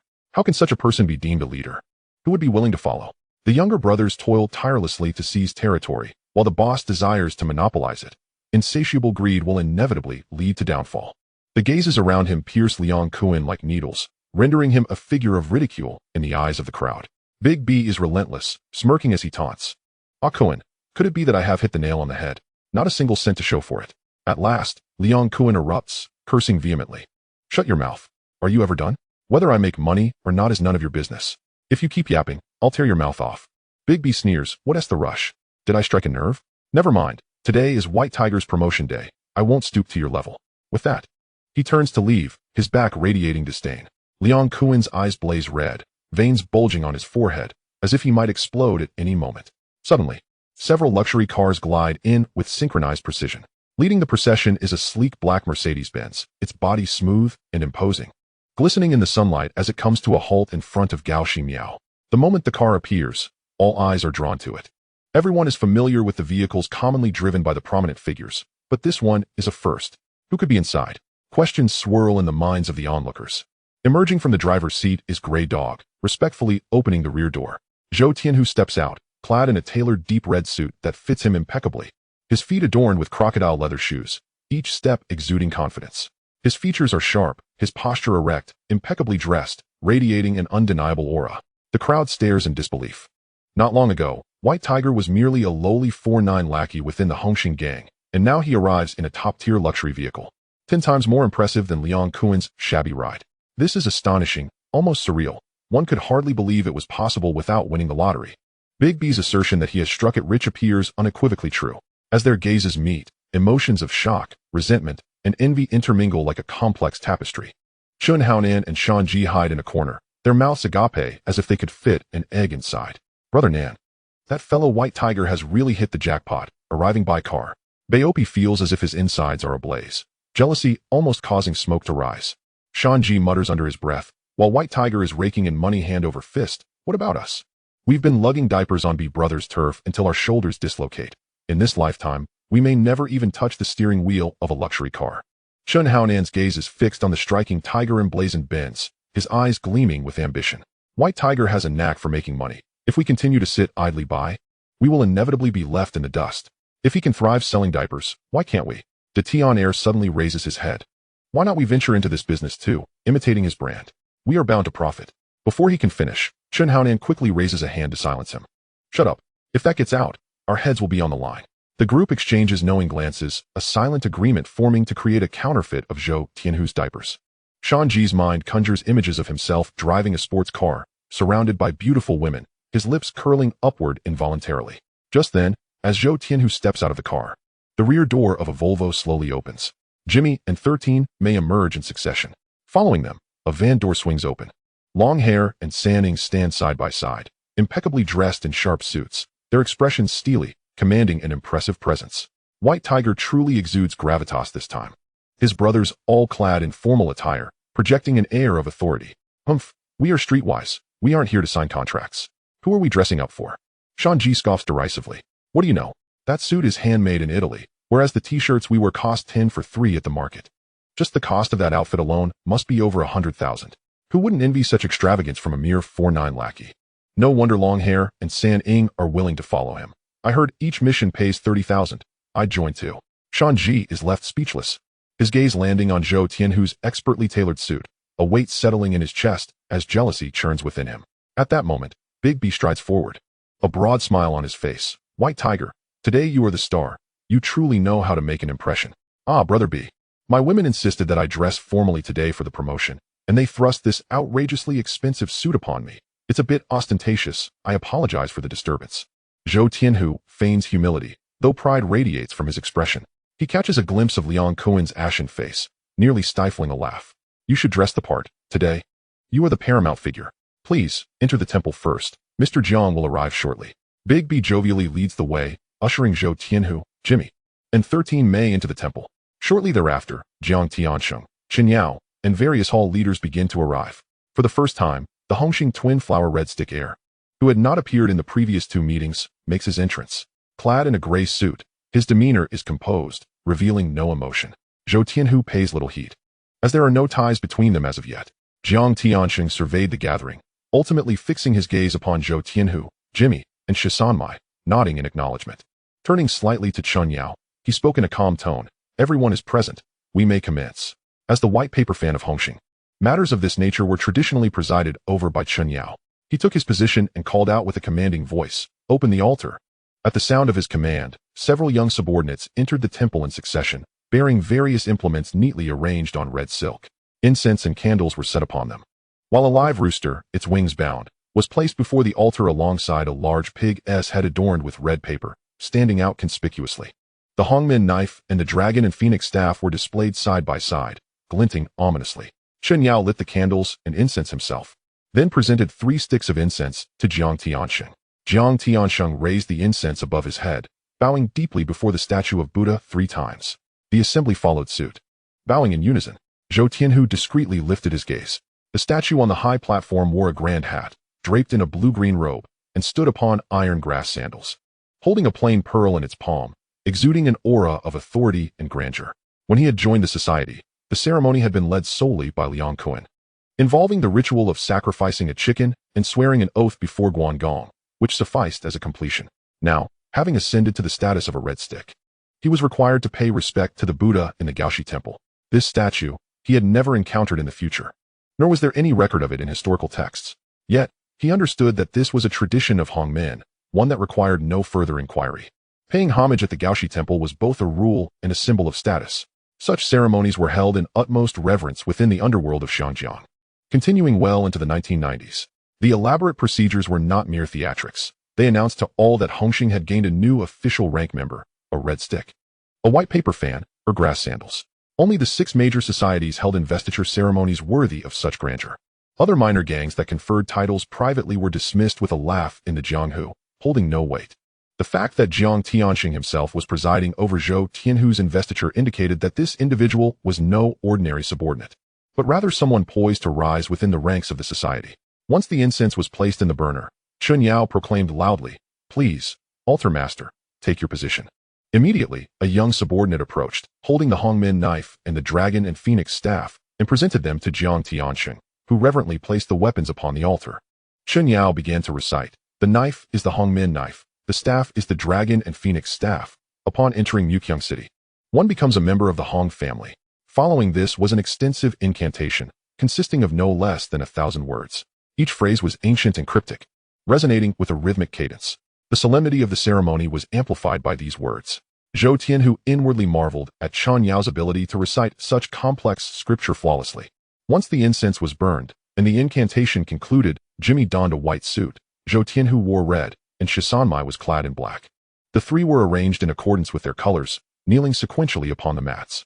Chen Yao's voice rang out, "Today, Hong Hing establishes the incense altar, with Jiang Tianxing as incense master and Chen Yao as the white paper fan, to hold the grand investiture ceremony for our disciples. We respectfully invite all present to witness." Having spoken, he retrieved 3 sticks of incense and handed them to the trio. Zhou Tianhu, Jimmy, and Shisanmai simultaneously raised their incense above their heads. Chapter 44. One must have awareness within. Jiang Tianxing took the Hongmin knife from the altar and proclaimed to the three, "This knife is no ordinary object. It originates from the furnace of Laozi. After enduring the sacred fire for 49 days, it has transformed into 3 divine weapons. The first belongs to Guangong, named the Green Dragon Crescent Blade. The second is assigned to King Jin, called the Heaven-Determining Tang Blade. The third blade belongs to Hong Hing, known as the Evil Exterminating Blade. Those with affection and loyalty shall bond as brothers. Those who betray shall be pierced by 3 blades without mercy." Following this, he recited another lengthy incantation. A subordinate presented the live chicken to Chun Yao, who swiftly struck down with the knife, the bright red blood dripping into 3 bowls of white wine, causing dark red ripples to surface. Jiang Tianxing stood before the altar, his voice steady. "Hongxing disciple Zhou Tianhu, you are conferred the position of 426 red stick, rise. Hongxing disciple Jimmy, you are conferred the position of 415 white paper fan, rise. Hongxing disciple Chui Xiao, you are conferred the position of 432 grass sandal, rise." With each name announced, the respective individuals stepped forward to respectfully insert their incense into the burner, completing the ritual in succession. Chen Yao lifted the 3 bowls of wine mixed with chicken blood, presenting them one by one. Zhou Tianhu, Jimmy, and Shisanmai received them, tilting their heads back to drink, the liquid trickling down their cheeks. Chen Yao declared loudly, "From this day forth, the 3 of you shall stand united, sharing in trials and tribulations, fortune and misfortune alike." The ceremony is concluded. As these words echoed, Zhou Tianhu felt a weight lift from his heart. The entire ceremony had lasted an hour and a half, filled with intricate formalities that had tested patience. As the ceremony concluded, Liang Kun was already fidgeting. He promptly spoke, "Mr. Jiang, I cannot remain at my venue any longer. I must take my leave." Before he finished, he turned with Shaki and hurried away, his steps quickening as if fleeing from a cage. He felt a tightening in his chest at the thought of lingering even a moment longer. The more Zhou Tianhu was esteemed, the more anxious he felt. To be let out a cold laugh, "That little business of his is hardly worth the fuss. Is he really off to a funeral?" Zhou Tianhu replied nonchalantly, "Most likely." Grey Dog's eyes widened. "No way, did his mother really pass away?" A silence enveloped the group. Long Hair and Sanning raised their hands to shield their faces, unable to bear any more. Grey Dog was truly an enigma that no one could decipher. Zhou Tianhu patted Grey Dog on the shoulder. "You should practice more handstands. It might help to get more blood to your brain." As the group exchanged banter, Chen Yao gestured for Zhou Tianhu to approach. Within the inner hall, Jiang Tianxing sat calmly, with tea smoke curling around him. "By who come sit?" Zhou Tianhu complied and took a seat. Though the ceremony was complete, it was evident there was more to discuss. Jiang Tianxing began slowly. "You are now a red stick, and your status is no longer what it once was. You represent the face of Hongxing. Your actions must be measured, and your words must be cautious. Do not act rashly." Zhou Tianhu understood this was a mentor's reminder, a discreet admonition. He nodded in acknowledgement. "I understand, Mr. Jiang. Taking down Bolin Street is an achievement, but maintaining it is paramount. Today you've gained prominence, and everyone sees it. However, other factions and external forces will also have their eyes on you. They will wonder just how capable this newly elevated red stick truly is. Recently, you borrowed the name of the 9-pattern dragon, leveraging the forces of Heat 2 Prince and Volcano. This has left them feeling disgraced. Afterward, you accepted Long Hair and Sanning, and today you made a grand appearance. How could those from Heat 2 allow you to encroach upon their territory and subordinates? If the Prince and Volcano joined forces to take down Bolin Street, it would be a trivial matter. I have just conferred upon you the title of Red Stick. I do not wish to turn around and handle your affairs at Gui Long Mountain." Zhou Tianhu listened intently, but he could not grasp Jiang Tianxing's true intentions. He feigned a nervous demeanor. "Mr. Jiang, what should I do now?" Jiang Tianxing glanced at his anxious expression, feeling a sense of satisfaction within. "By who? You are now a red stick of Hongxing. There are certain matters you must be aware of." In his view, if it were merely one faction from Heat 2 or Volcano acting alone, Zhou Tianhu might still manage to cope. Yet, once the two joined forces, Zhou Tianhu found himself utterly defenseless. Not to mention that Dongxing's Hua Fu was coldly watching from the sidelines, ever ready to seize an opportunity. At this moment, the only escape lay in relying on the gang for support, ensuring that Bolin Street remained intact. However, with the gang's assistance, one naturally had to share a portion of the spoils. Jiang Tianxing also sought to exploit this chance to make Zhou Tianhu indebted to him, hoping to win his loyalty henceforth. Zhou Tianhu, listening to those ambiguous hints, had already discerned their deeper implications. Yet, he maintained a composed demeanor and stood tall, speaking with unwavering conviction. "Rest assured, Mr. Jiang, should any forces dare to invade, I shall staunchly defend Bolin Street, even at the cost of my life. I will not implicate the gang in the slightest." Jiang Tianxing nearly choked on his tea. This young man clearly understood the stakes, yet chose to feign the guise of a loyal and righteous individual, completely deviating from the norm. Logically, shouldn't he be seeking assistance, promising some benefits in exchange for the gang's support? What was this talk of not implicating the gang? What was he playing at?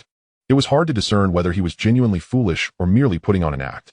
Jiang Tianxing suppressed his rising anger and continued to guide him. By who? While youthful ambition is commendable, I can see your aspirations. However, as a newly appointed Red Stick, one must exercise caution. Skill must align with ambition. Do not bear everything alone. When the gang's intervention is necessary, do not hesitate to speak up. Zhou Tianhu, visibly moved, spoke with a tremor in his voice. Mr. Jiang, your trust in me is greatly appreciated. I shall defend Bolin Street to the last breath, and I will not let you down. Jiang Tianxing finally realized that this lad was fully aware of the game and was merely acting. With a resigned smile, he replied, very well. I hope you can follow through. You may return now. As Zhou Tianhu turned to leave, a subtle smile graced his lips. After all, they were all cunning foxes with years of experience. There was no need to feign innocence here. Exiting the inner hall, he hopped into the car. Jimmy, with a worried expression, said, Tiger, did something happen? Why did Mr. Jiang want to speak with you? Jimmy, Mr. Jiang mentioned that I have treaded on many toes while taking Bolin Street, and it seems that the He Too gang might take action. However, he expressed the gang's full support for me. I shall remember this favor. Jimmy scoffed, a smirk appearing. Tiger, you may sound polite, but I imagine you've already cursed Mr. Jiang's ancestors in your heart. Zhou Tianhu's brow twitched, a chuckle escaping him. Oh, Jimmy, you truly understand me. At this rate, I might start to suspect you crawled out from my very being. Perhaps you should just go sell yourself on Bolin Street. Hey, Tiger, with my physique, I'm hardly worth that much. Perhaps selling baby diapers at the night market would be a more reliable venture. After sharing a laugh, Jimmy's demeanor shifted to seriousness. On a more serious note, this matter is unlikely to be straightforward. It won't be easy. Zhou Tianhu nodded in agreement. I've warned you before. Seizing Bolin Street is merely the first step. The real troubles are just beginning. How are the recruits faring? He approached the window and lit a cigarette. We've brought in 50 new security personnel and 60 brothers from the Xianshu side, plus our existing crew, with Long Fa and Sanning back in line. We're nearing 300 strong. Everything is progressing as planned. Jimmy's tone was steady, clear as if recounting a ledger. Select 20 from this batch who are tough, brave, and have grit. Train them separately and discreetly. We must act swiftly, do you understand? Zhou Tianhu exhaled a puff of smoke, his expression turning serious. Understood. I will take care of it. Jimmy nodded. Liang Kuan returned to his territory. In his office, a young woman leaned against him, softly comforting him. Brother Kuan. So what if Bai Hu has been promoted to Red Stick? Even if he becomes a dual Red Stick, he is still your former subordinate. You are still above him. Slap. Before she could finish, a sharp slap rang out. You, vile woman, who gave you the right to interject? Do you think you're worthy of commenting on my affairs? I do not wish to hear that scoundrel's name a second time. Liang Kuan's eyes burned with rage, a tempest swirling within him as he forcefully pressed her head down, bending to retie his shoelaces. Even after tying them, the fire in his heart raged on. The thought that those who once knelt before him, calling him Brother Kuan, could now stand alongside him as renowned Red Sticks in Xiangjiang, while Jiang Tianxing personally officiated their appointments, a distinction he had never received, pierced him like a knife. That treachery gnawed at him. That ungrateful wretch, who had once been his subordinate, disregarded the rules, disrespected the territory, failed to share profits, and now dared to overshadow him? What arrogance, thinking that seizing a mere Bolin Street granted him the right to gloat. He glared coldly, his expression darkening. He summoned Dechong. I want Zhou Tianhu to lose his territory, to be disgraced, to be unable to survive. Do you have a plan? Dechong scratched his head and pondered. What if we find someone to take him out? Just take over his territory. Fool. Liang Kuan growled. To instigate a conflict within the same gang and bring it before Jiang Tianxing? Do you wish to be cut down and tossed into the sea? Furthermore, that fellow is notoriously difficult to deal with. The grass on Away's grave is nearly a forest, and you still dare to suggest taking action? After hearing Dechong's scheme, Liang Kuan was instantly inflamed. The last time he had Away secretly follow. The result was a reveal that led to his defeat in the Wanchai leadership struggle. Jiang Tianxing was well aware of Zhou Tianhu's machinations behind the scenes. Otherwise, according to the gang's rules, harming fellow members would have led to a swift punishment, perhaps even a fate worse than death. Then, if we do not act, will others? Surely they won't pin the blame on us, right? Today, Zhou Tianhu was promoted to Red Stick at Gaoshi Temple, strutting about with Long Fa and Sanning, causing He Tu's face to swell. If we give them another push, they will not let Bai Hu off lightly. Dechong wiped the sweat from his forehead and spoke cautiously. Liang Kuan's eyes flickered. Indeed, Zhou Tianhu taking Bolin Street is akin to stepping on a nest of snakes. Liang Ma will be displeased, and Hua Fu will not be pleased either. The most humiliated will be the princes of He Tu and Huashan. Their own men are running off to help Zhou Tianhu seize territory, only to later switch sides. The two leaders have gained nothing and have become the laughingstock of Hong Kong. If we can ignite this resentment, can Zhou Tianhu still stand firm? Liang Kun chuckled coldly, deciding to stoke the flames further and facilitate an alliance with He Tuesday, Chapter 45, A Life at Stake for Wealth. Zhou Tianhu, your good days are coming to an end. At Ci Yun Mountain, Fei Tian Bar, a group of aunties burst in, banging drums and gongs, carrying a red silk banner. Unbelievable. Someone is actually presenting a banner to the Triad? Neighbors gathered around, eager for the spectacle. The prince was baffled. He had never saved a fire, never donated money. And didn't he even know which way the entrance of the elderly home faced? Who would be foolish enough to present him with a banner? He yanked the banner open. The writing starkly visible. Thanks to the great benefactor of the 10 generations for lending troops to Boland Street. Selfless dedication, a model for our generation. Signed, by Huazu. The crowd initially fell silent, only to erupt in raucous laughter moments later. The prince's face turned ashen. He kicked over the table, sending the banner crashing to the ground. What are you laughing at? Get the hell out of here. Furious, he seethed, is this a joke? After taking advantage of us, they humiliate us with a banner? Do they think we are easy to bully? With his subordinates turning against him, which leader could swallow such an insult?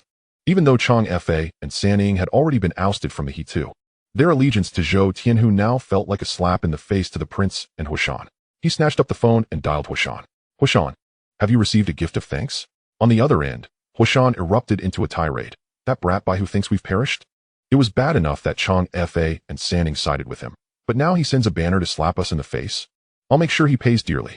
The prince coldly remarked, a newly minted red stick, with his tail held high, truly believes no one can rein him in? Let us strike together and expunge him from the underworld, leaving him no better than a stray dog. Agreed.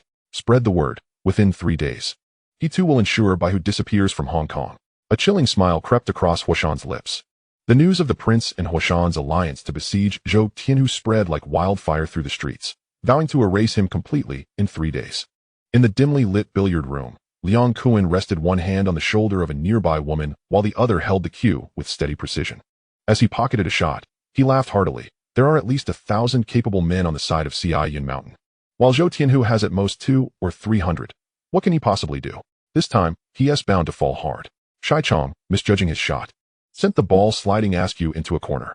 Frowning, he remarked, Kun Gu, by who is currently quite wealthy. According to the old rules, the weaker party can hire reinforcements. If he throws down a hefty sum to assemble a crew, he might just have a chance to turn the tables. Liang Kun leisurely wiped the cue with chalk. His gaze dismissive, hire people?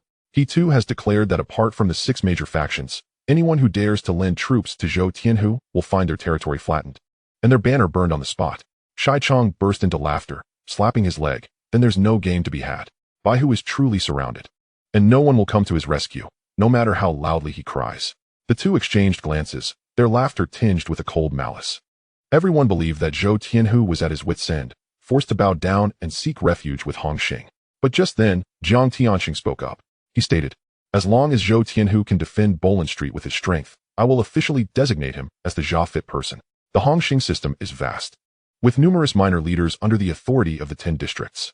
Boland Street was originally seized by Zhou Tianhu. As long as he holds it for 30 days without surrendering, the position rightfully belongs to him. Yet, at this crucial moment, Jiang Tianxing made his stance clear. The implication was unmistakable. Hong Hing would not send a single soldier. He must carry the burden alone. De B, cradling his daughter at home, muttered, has Bai Hu offended Mr. Jiang? Could he have really slept with his woman? What an uncanny coincidence. Just as he too threatens to annihilate him, Jiang Tianxing immediately issues a command for self-reliance. It was evident that Zhou Tianhu was being placed on the hot seat. Anyone who dared to assist him would be openly defying Jiang Tianxing. Unless there were private grudges involved, De B could think of no reason why the leader would personally cut off his escape route. The underworld was thrown into an uproar. Just moments ago, Zhou Tianhu, who had been granted red stick status by Jiang Tianxing himself at Gaoxi Miao, had suddenly become the target of collective ire. No one dared to act. The 6 major factions were unwilling to offend He Tu for a newly appointed red stick. Smaller gangs feared the consequences of violating He Tu's edict against borrowing troops, which would lead to their destruction. Zhou Tianhu was left to rely solely on his fewer than 300 men to face over 1,000 enemies. How could he fight this battle? Countless people shook their heads in despair, convinced that this nascent hero was destined to fall in the streets. In a high-rise office, Zhou Tianhu sat at his desk. taking a delicate sip of Mao Jian tea. As the aroma lingered, he suddenly heard a long-lost mechanical voice. Warning, the system has detected hidden dangers within He too.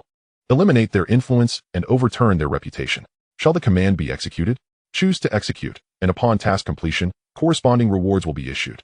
Opting out of execution results in neither reward nor punishment. Zhou Tianhu responded with a single word, accepted, even without the system's prompt. He had already resolved not to show mercy to He Tuesday. Retreating would only lead to his demise. Only a counterattack could pave the way for survival. His gaze was sharp, radiating a chilling intensity. He Tu's prince and Huashan had conspired to seal off his path. No borrowing of troops? Do they truly believe they can dominate Bolin Street? This street belongs to Zhou Tianhu. He summoned Jimmy. His tone resolute. Spread the word. By who is offering 10 million to recruit men.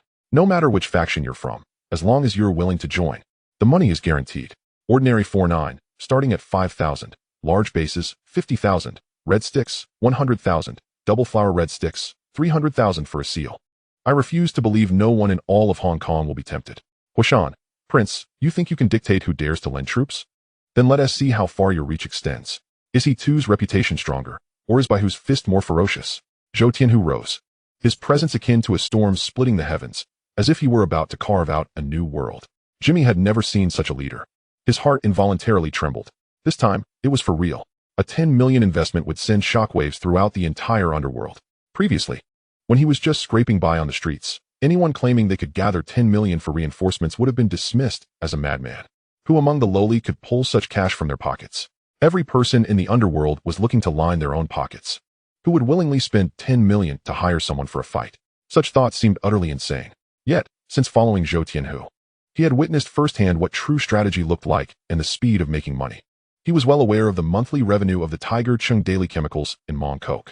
For others, 10 million was an astronomical figure, but for his boss, it was not necessarily unattainable. At this moment, he was bubbling with excitement, eager to beat drums and let all of Hong Kong know that his boss's funds were ready. Zhou Tianhu watched as Jimmy dashed off, shaking his head lightly. I'm the one putting up the money. Why are you so excited? Once the news was released, it detonated like thunder across Hong Kong. Various factions and organizations turned their attention. 10 million for hiring troops? Is this for real? Some scoffed.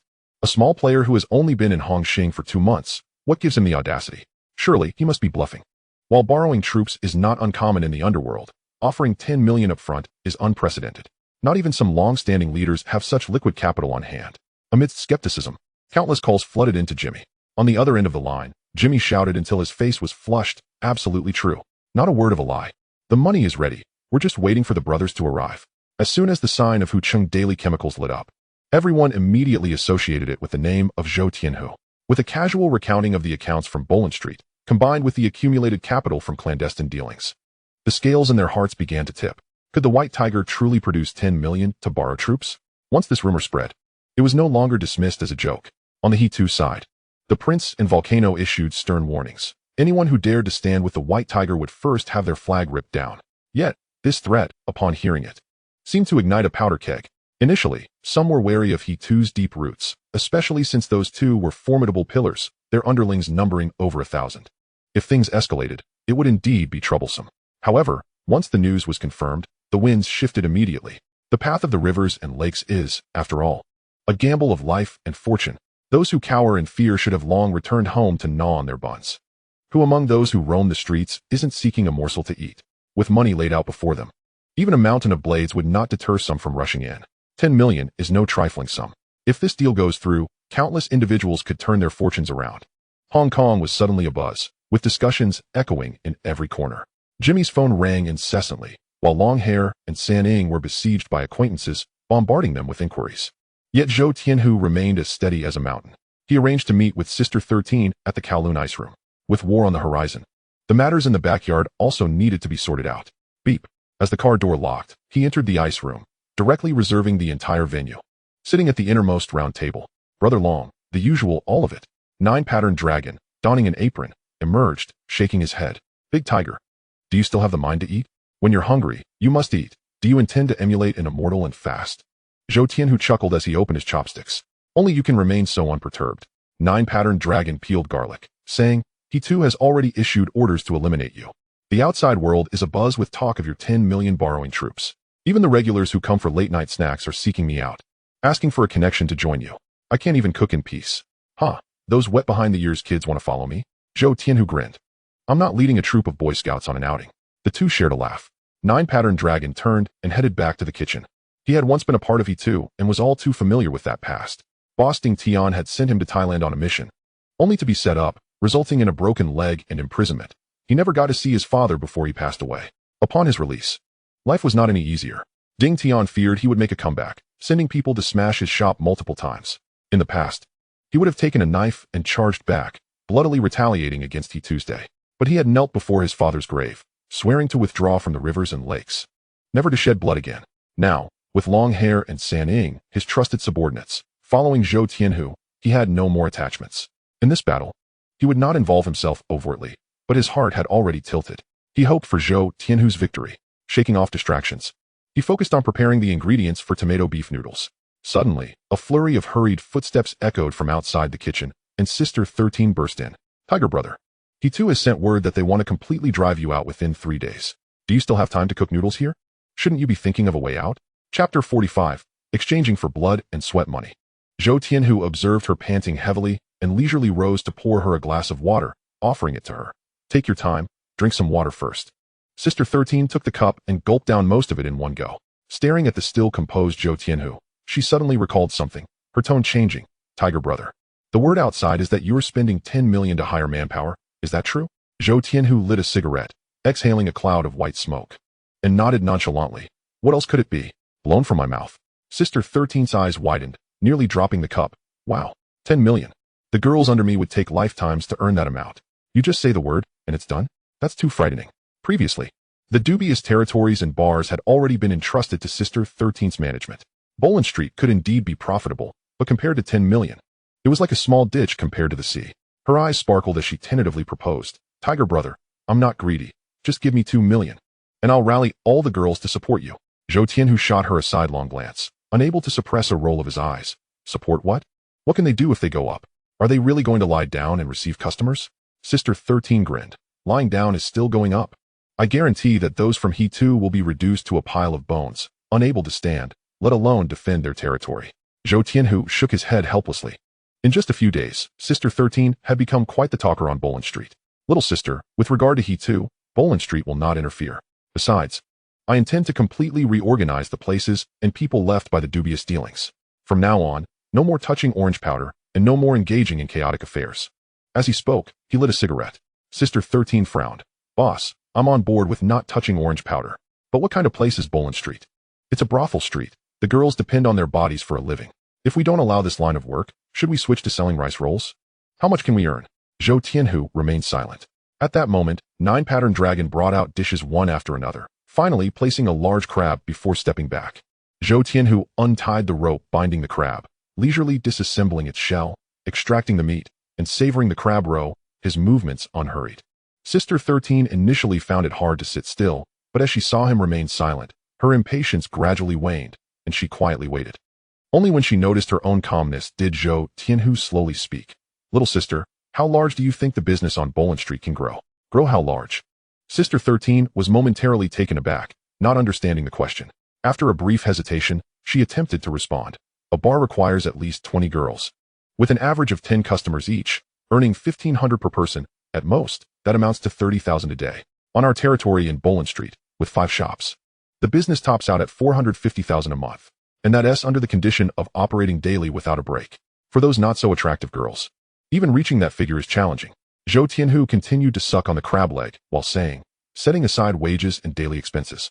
How much do you think is truly left? Sister 13 nodded in agreement. Have you ever considered that with just one shop, you could earn 10 million a month? He looked up at her. Boss, don't joke with me. Sister 13 rolled her eyes. Our sisters work their bones off. Yet no one has ever seen a business earn a 7-figure sum. This line of work ultimately has its limits. People get tired. They can't keep turning like machines. Moreover, Bolin Street also has to deal with the chicken-killing squad checking in, monthly entertaining, and gifting, which easily costs over $1 million. The rules will only increase from now on. This path won't last long. Listening to this, Sister 13 felt every word made sense. Yet, she couldn't fathom what Zhou Tianhu planned to do to turn things around. Even if 10 million was out of reach, 2 or 3 million was a safe bet. Throwing it away like this seemed a waste. If we don't engage in this line of work, what do we have left to fight against He too? Zhou Tianhu set down the crab he was holding, wiping his mouth with a napkin, who said, I intend to pull back. I intend to revitalize Baolane, transforming it into the most resounding entertainment landmark in all of Hong Kong. He casually picked up the twine used for binding crabs from the table and presented it to Sister 13, asking, how much will you pay for this string? Sister 13 scoffed, it's not worth a dime. Who would want to buy it? Zhou Tianhu lifted the bound crab, saying, but just a moment ago, you spent dozens of dollars on this crab, taking both the crab and the string along with you. What was once deemed useless has now become valuable when combined with something of worth. What if this string were to bind an antique? Wouldn't its value be entirely different? Sister 13 pondered thoughtfully, nodding slightly. That sounds intriguing. So, you wish for Baolane to sell strings? With a swift motion, Zhou Tianhu tapped her forehead, exclaiming, sell strings? I mean people. The girls on the street, much like this tattered string, can only rely on their own efforts to attract customers and earn a meager living. However, if they were to stand in a higher position, with an elevated environment and status, even without lifting a finger, their income could multiply several times over. Don't even mention single stores making millions. Multiplying that several times is entirely feasible. Sister 13 gasped, go on, boast all you want. Even if they were adorned in gold and jewels, it's impossible for them to earn over 100 million a month. Zhou Tianhu chuckled softly, offering no further explanation. After all, Sister 13's experiences were still limited. She could not comprehend the grand vision that occupied his mind for the decades to come. Those concepts were beyond her immediate grasp. Yet, the matters of Baolane must be entrusted to someone like her, who could both integrate into the girls' circles and maintain order. A balance of strength and gentleness is the ideal selection for a helmsperson. Zhou Tianhu spoke with a calm, yet resolute tone. I do not expect you to elevate them into mere gilded ornaments, but rather to facilitate their genuine growth, enhancing their temperament and capabilities comprehensively. First, select a group of exceptional girls, those with pleasing appearances, graceful figures, and eloquent speech, and send them to Central for training in dance, tea ceremonies, and basic etiquette. Then recruit another batch of models, prioritizing those with striking looks, proficiency in foreign languages, and strong communication skills. Once this group has completed their training, I will orchestrate a series of events, such as participating in fashion magazine shoots or arranging small roles in film and television productions to gradually build their image. When my dealings with he too are settled, Baolane will undergo a complete transformation. The former glamorous nightclub will entirely rebrand into an elite members-only club, with an entry threshold of a 1 million Hong Kong dollar prepaid card.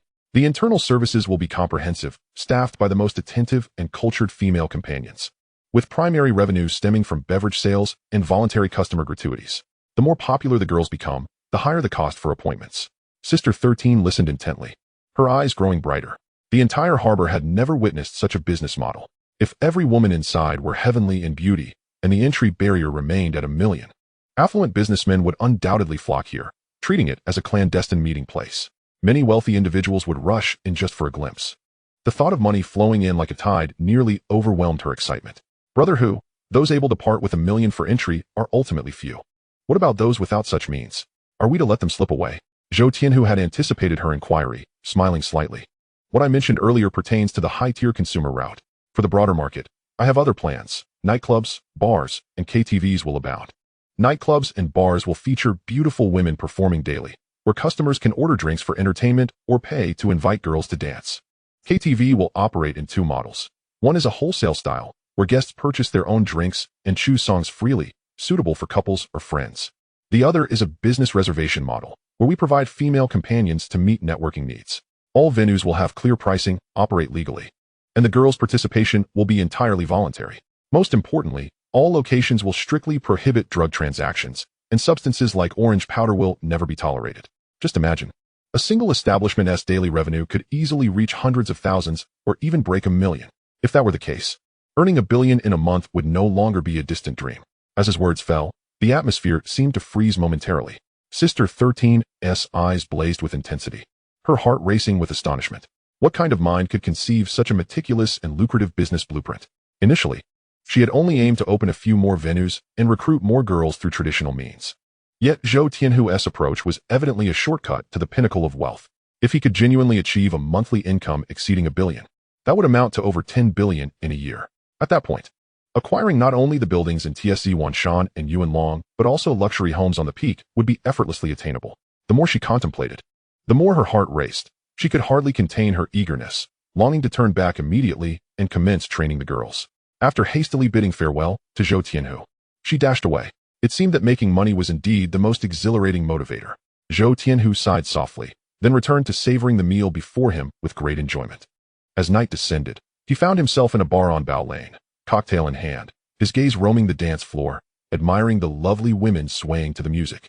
Meanwhile, his mind was busy, repeatedly strategizing the future layout, contemplating the direction Bao Lane should take next. A few girls noticed this handsome man with remarkable features and an extraordinary presence, and they contemplated approaching him to strike up a conversation. However, upon catching sight of the icy visage of the gray dog beside him, along with San Ing and the impeccably dressed figure standing nearby, they immediately recoiled. Even more intimidating was Jimmy. While he might be deemed handsome, his demeanor was anything but serious. His speech was laced with vulgarities, and his temper was explosive, erupting at the slightest provocation. Many girls harbored a fondness for Zhou Tianhu, but upon witnessing this spectacle, they could only admire from afar. "Hey, Jimmy, could you keep it down? Sit down for a drink or two. Who would dare come near you like this? How am I supposed to meet new friends?" Jimmy, upon hearing this, cursed his way over. "Brother who? You have no idea. Ever since the news about that 10 million loan spread, my phone hasn't stopped ringing.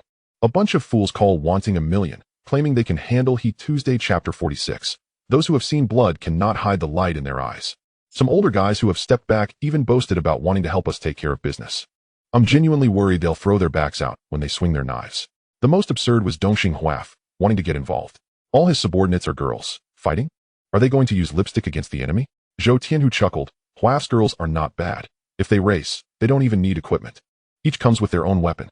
Jimmy was momentarily stunned, then burst into laughter, his expression finally softening a bit. Just then, the phone rang again. "Hello? Fishhead Biao? You said you want to bring 100 people to support the scene?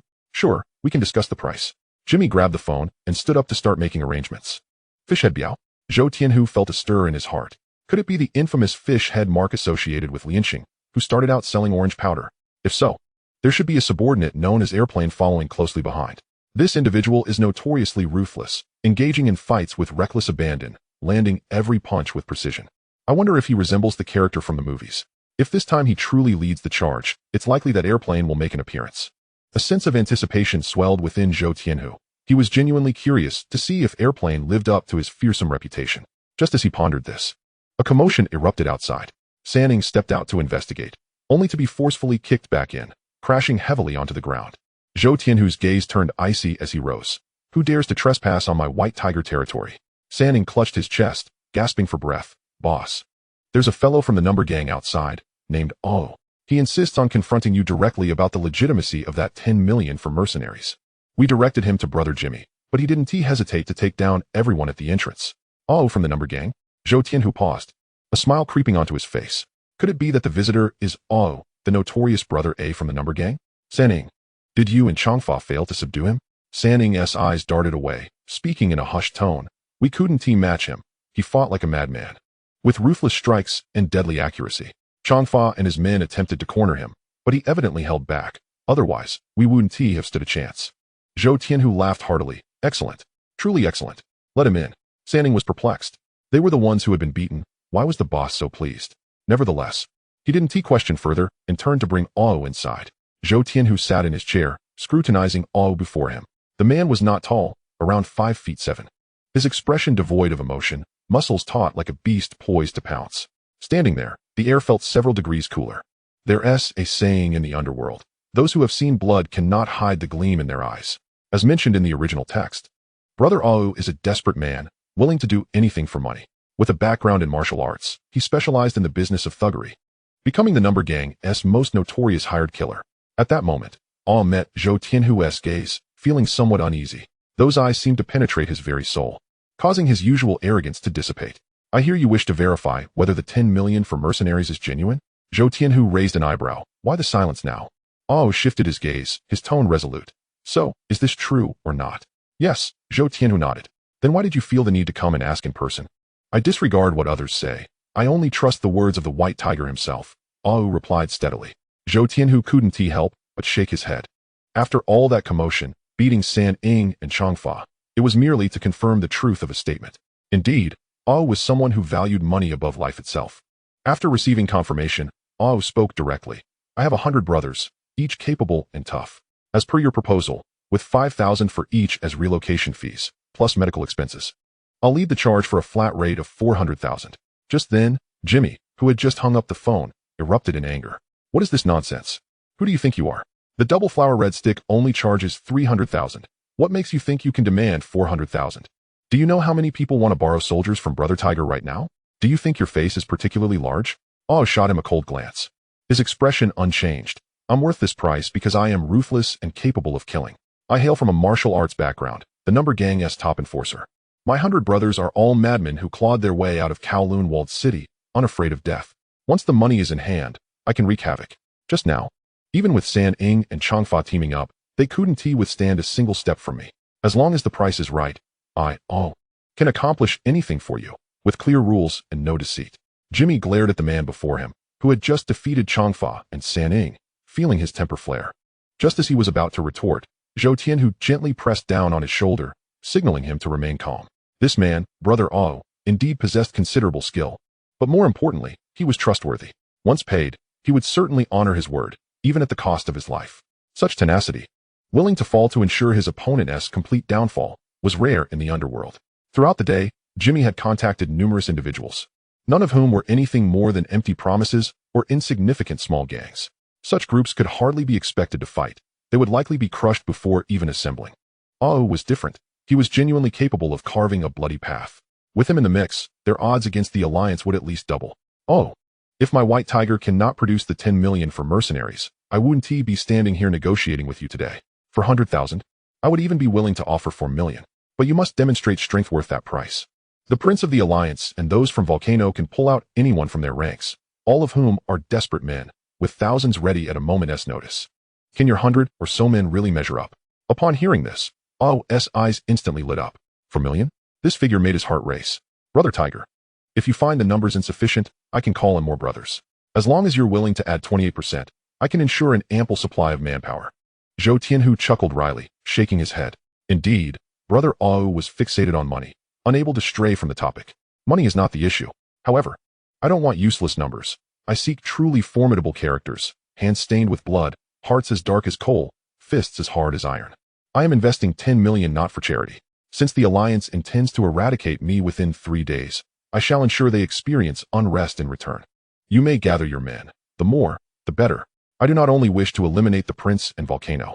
I want to burn down the Alliance's territory, demolish their stronghold, and make the entire Hong Kong aware that the White Tiger is not to be trifled with. I intend to see who else dares to openly threaten me. Ao was taken aback.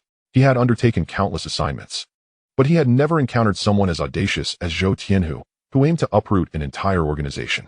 Not only did he want to fight, but he also sought to burn, destroy reputations, and sever roots. This level of ruthlessness even unsettled someone like him, who lived on the edge. Yet, as thoughts of the reward flooded his mind, adrenaline surged. Brother Tiger, burning their territory and smashing signs, I'm all in. But this job requires extra payment. Added on, Zhou Tianhu replied. In this underworld, I never waste words on matters that can be resolved with money. Your appearance fee is 400,000, plus an additional 100,000 for hardship, totaling 500,000. Jimmy, arrange a 30,000 deposit for Ao. However, Ao raised his hand to stop him. Hearing the total of 500,000, his eyes seemed to fill with cash. After a moment of silence, he decisively said, Brother Tiger, you're straightforward. I trust you. No need for a deposit. Wait until I burn down the eaves of the Hita, smash the sign. Then hand over the person while collecting the money. It won't be too late. Brother Jia Qian has always been straightforward in his dealings, which fills Zhou Tianhu with admiration. Just as Jimmy sent him off, the phone rang. The caller was DeFei from the gang. On the other end of the line, DeFei, absent-mindedly picking his nose with one leg casually draped over the table, spoke loudly. By who? I heard you're planning to take on Hita? Thinking of throwing a cool 10 million for some manpower? I can rally 150 tough characters to support you directly. Without further ado, he got straight to the point. Zhou Tianhu was slightly taken aback. Back when he had joined the Red Stick, he had a falling out with Jiang Tianxing. Jiang had anticipated that Hita would make a move and had intended to bring him back into the fold, with the condition that he would have to pay a price, with the gang acting as his guarantor. But Zhou Tianhu was well aware that the price set by that old fox would undoubtedly be exorbitant. Therefore, he had flatly refused. Jiang Tianxing didn't take offense. Instead, he hinted publicly that he intended to elevate Zhou Tianhu to the position of boss on Boland Street, claiming it was a merit-based rise. In reality, it was to signal to the outside world that Hong Hing would not interfere. Now, with DeFei voluntarily bringing reinforcements, did he not fear offending Jiang Tianxing? Zhou Tianhu set down his cup and quietly asked, Brother De Fei is quite righteous to come and help. I naturally welcome it. But what about Mr. Jiang's side? Aren't you worried? De Fei scoffed, wiping the freshly picked booger on the edge of his chair. What do I have to fear? After over a decade in this game, I haven't even managed to secure a position, still just a lackey. Whenever there's trouble in the gang, it all falls on me. A little money isn't even enough to treat the brothers to a decent meal. By who? You're straightforward. Throwing out 10 million for soldiers. I'm merely looking out for my own people. It's only right. Who dares to gossip? From now on, let those hall masters handle the dirty work themselves. The voice on the other end was coarse yet unrestrained, and Zhou Tianhu understood. It turned out De Fei had always been treated like a menial, doing the hardest work for the least reward. His position was awkward, akin to being on the fringes. The matter of borrowing manpower was, after all, a matter of brotherhood. De Fei was bringing his own brothers, not turning against them. If Jiang Tiansheng were to fall out over this, wouldn't he just be making a fool of himself? Such a disgraceful act was something he would never do. Zhou Tianhu immediately agreed. Since De Fei was unconcerned, he had even fewer worries. Moreover, though this man acted coarsely, he was sensible and valued loyalty, making him worthy of a deeper connection. In Central, on Baoshan Road, the swimming pool rippled with shimmering waves, and Jiang Tiansheng's woman was splashing about in the water. He reclined on a lounge chair, legs crossed, squinting at the reflections on the surface. Chen Yao ended the call and walked over. Mr. Jiang, the news just came in. Baihu's 10 million has found a taker. The Lianqing gang has sent Long Mao, bringing 200 men into the fray. The Number gang has sent in Brother Jia Qian, leading over 100 brothers, and many from Kowloon City as well. Chapter 47. Returning is also a way to report back. Chen Yao hesitated, not finishing his sentence. Speak plainly, Jiang Tiansheng instructed. Even De Fei from Hong Hing has agreed to lend 150 men to Baihu. In my view, De Fei is deliberately stirring the pot, showing utter disregard for you. Jiang Tiansheng's expression remained unchanged as he leisurely pointed at the sliced watermelon on the table. Bring a piece, quench my thirst. It's nothing. De Fei's actions haven't crossed any lines. The Jianghu has its own rules, and not everyone can withstand temptation. A cool 10 million laid out before them, not to mention providing a spectacle on the streets, even if it meant risking it all. There would be those eager to dive in. Having worked in the gang for many years, contributing and bearing burdens, a bit of emotion is understandable. After all, no one is here to do charity. The brothers below need to eat. 150 men isn't excessive. If he wants to step up, let him. The youth always think that showing off is a skill, but often they mistake the steps for the rooftop. If he is willing to be the muscle, then let him continue being so. As for positions, there is no need for change. Jiang Tiansheng squinted his eyes. A smile as faint as a blade cutting through the water's surface. Chen Yao felt a tightening in his chest. The meaning behind those words could not be clearer. De Fei's assistance to Zhou Tianhu today was tantamount to severing his own path forward. From this day forth, within Hong Hing, there would be no chance for him to rise again. And what about Baihu's side? Shall we just let it go? Chen Yao asked in a low voice. De Fei is an exception. No one else is permitted to intervene. In this Jianghu, we rely on loyalty. We once said we would let Baihu carve his own path, and we must honor that promise. The gang cannot ruin its own rules. Jiang Tiansheng's tone was steady, yet each word was as firm as nails. Understood. There won't be a next time, Chen Yao replied, lowering his head. Baihu had recently been too conspicuous. He had just come in and dealt with Demi, then knocked out the boxing king, Causeway, and in just a few days had seen off Xianshi, taking over Boland Street, and directly ascending to the position of Red Stick. This smooth sailing felt like walking on a cloud. Yet when a person rises too high and too fast, the ground beneath their feet can easily slip away. We, the predecessors, must secretly give him a push, let him stumble a few times, to awaken him. Otherwise, one day when he falls, he may never rise again. You should pay a visit to Debi. Hita's territory lies right under his nose. Sooner or later, Baihu and Hita will clash. And at that time, there will surely be those eager to jump in and share the spoils.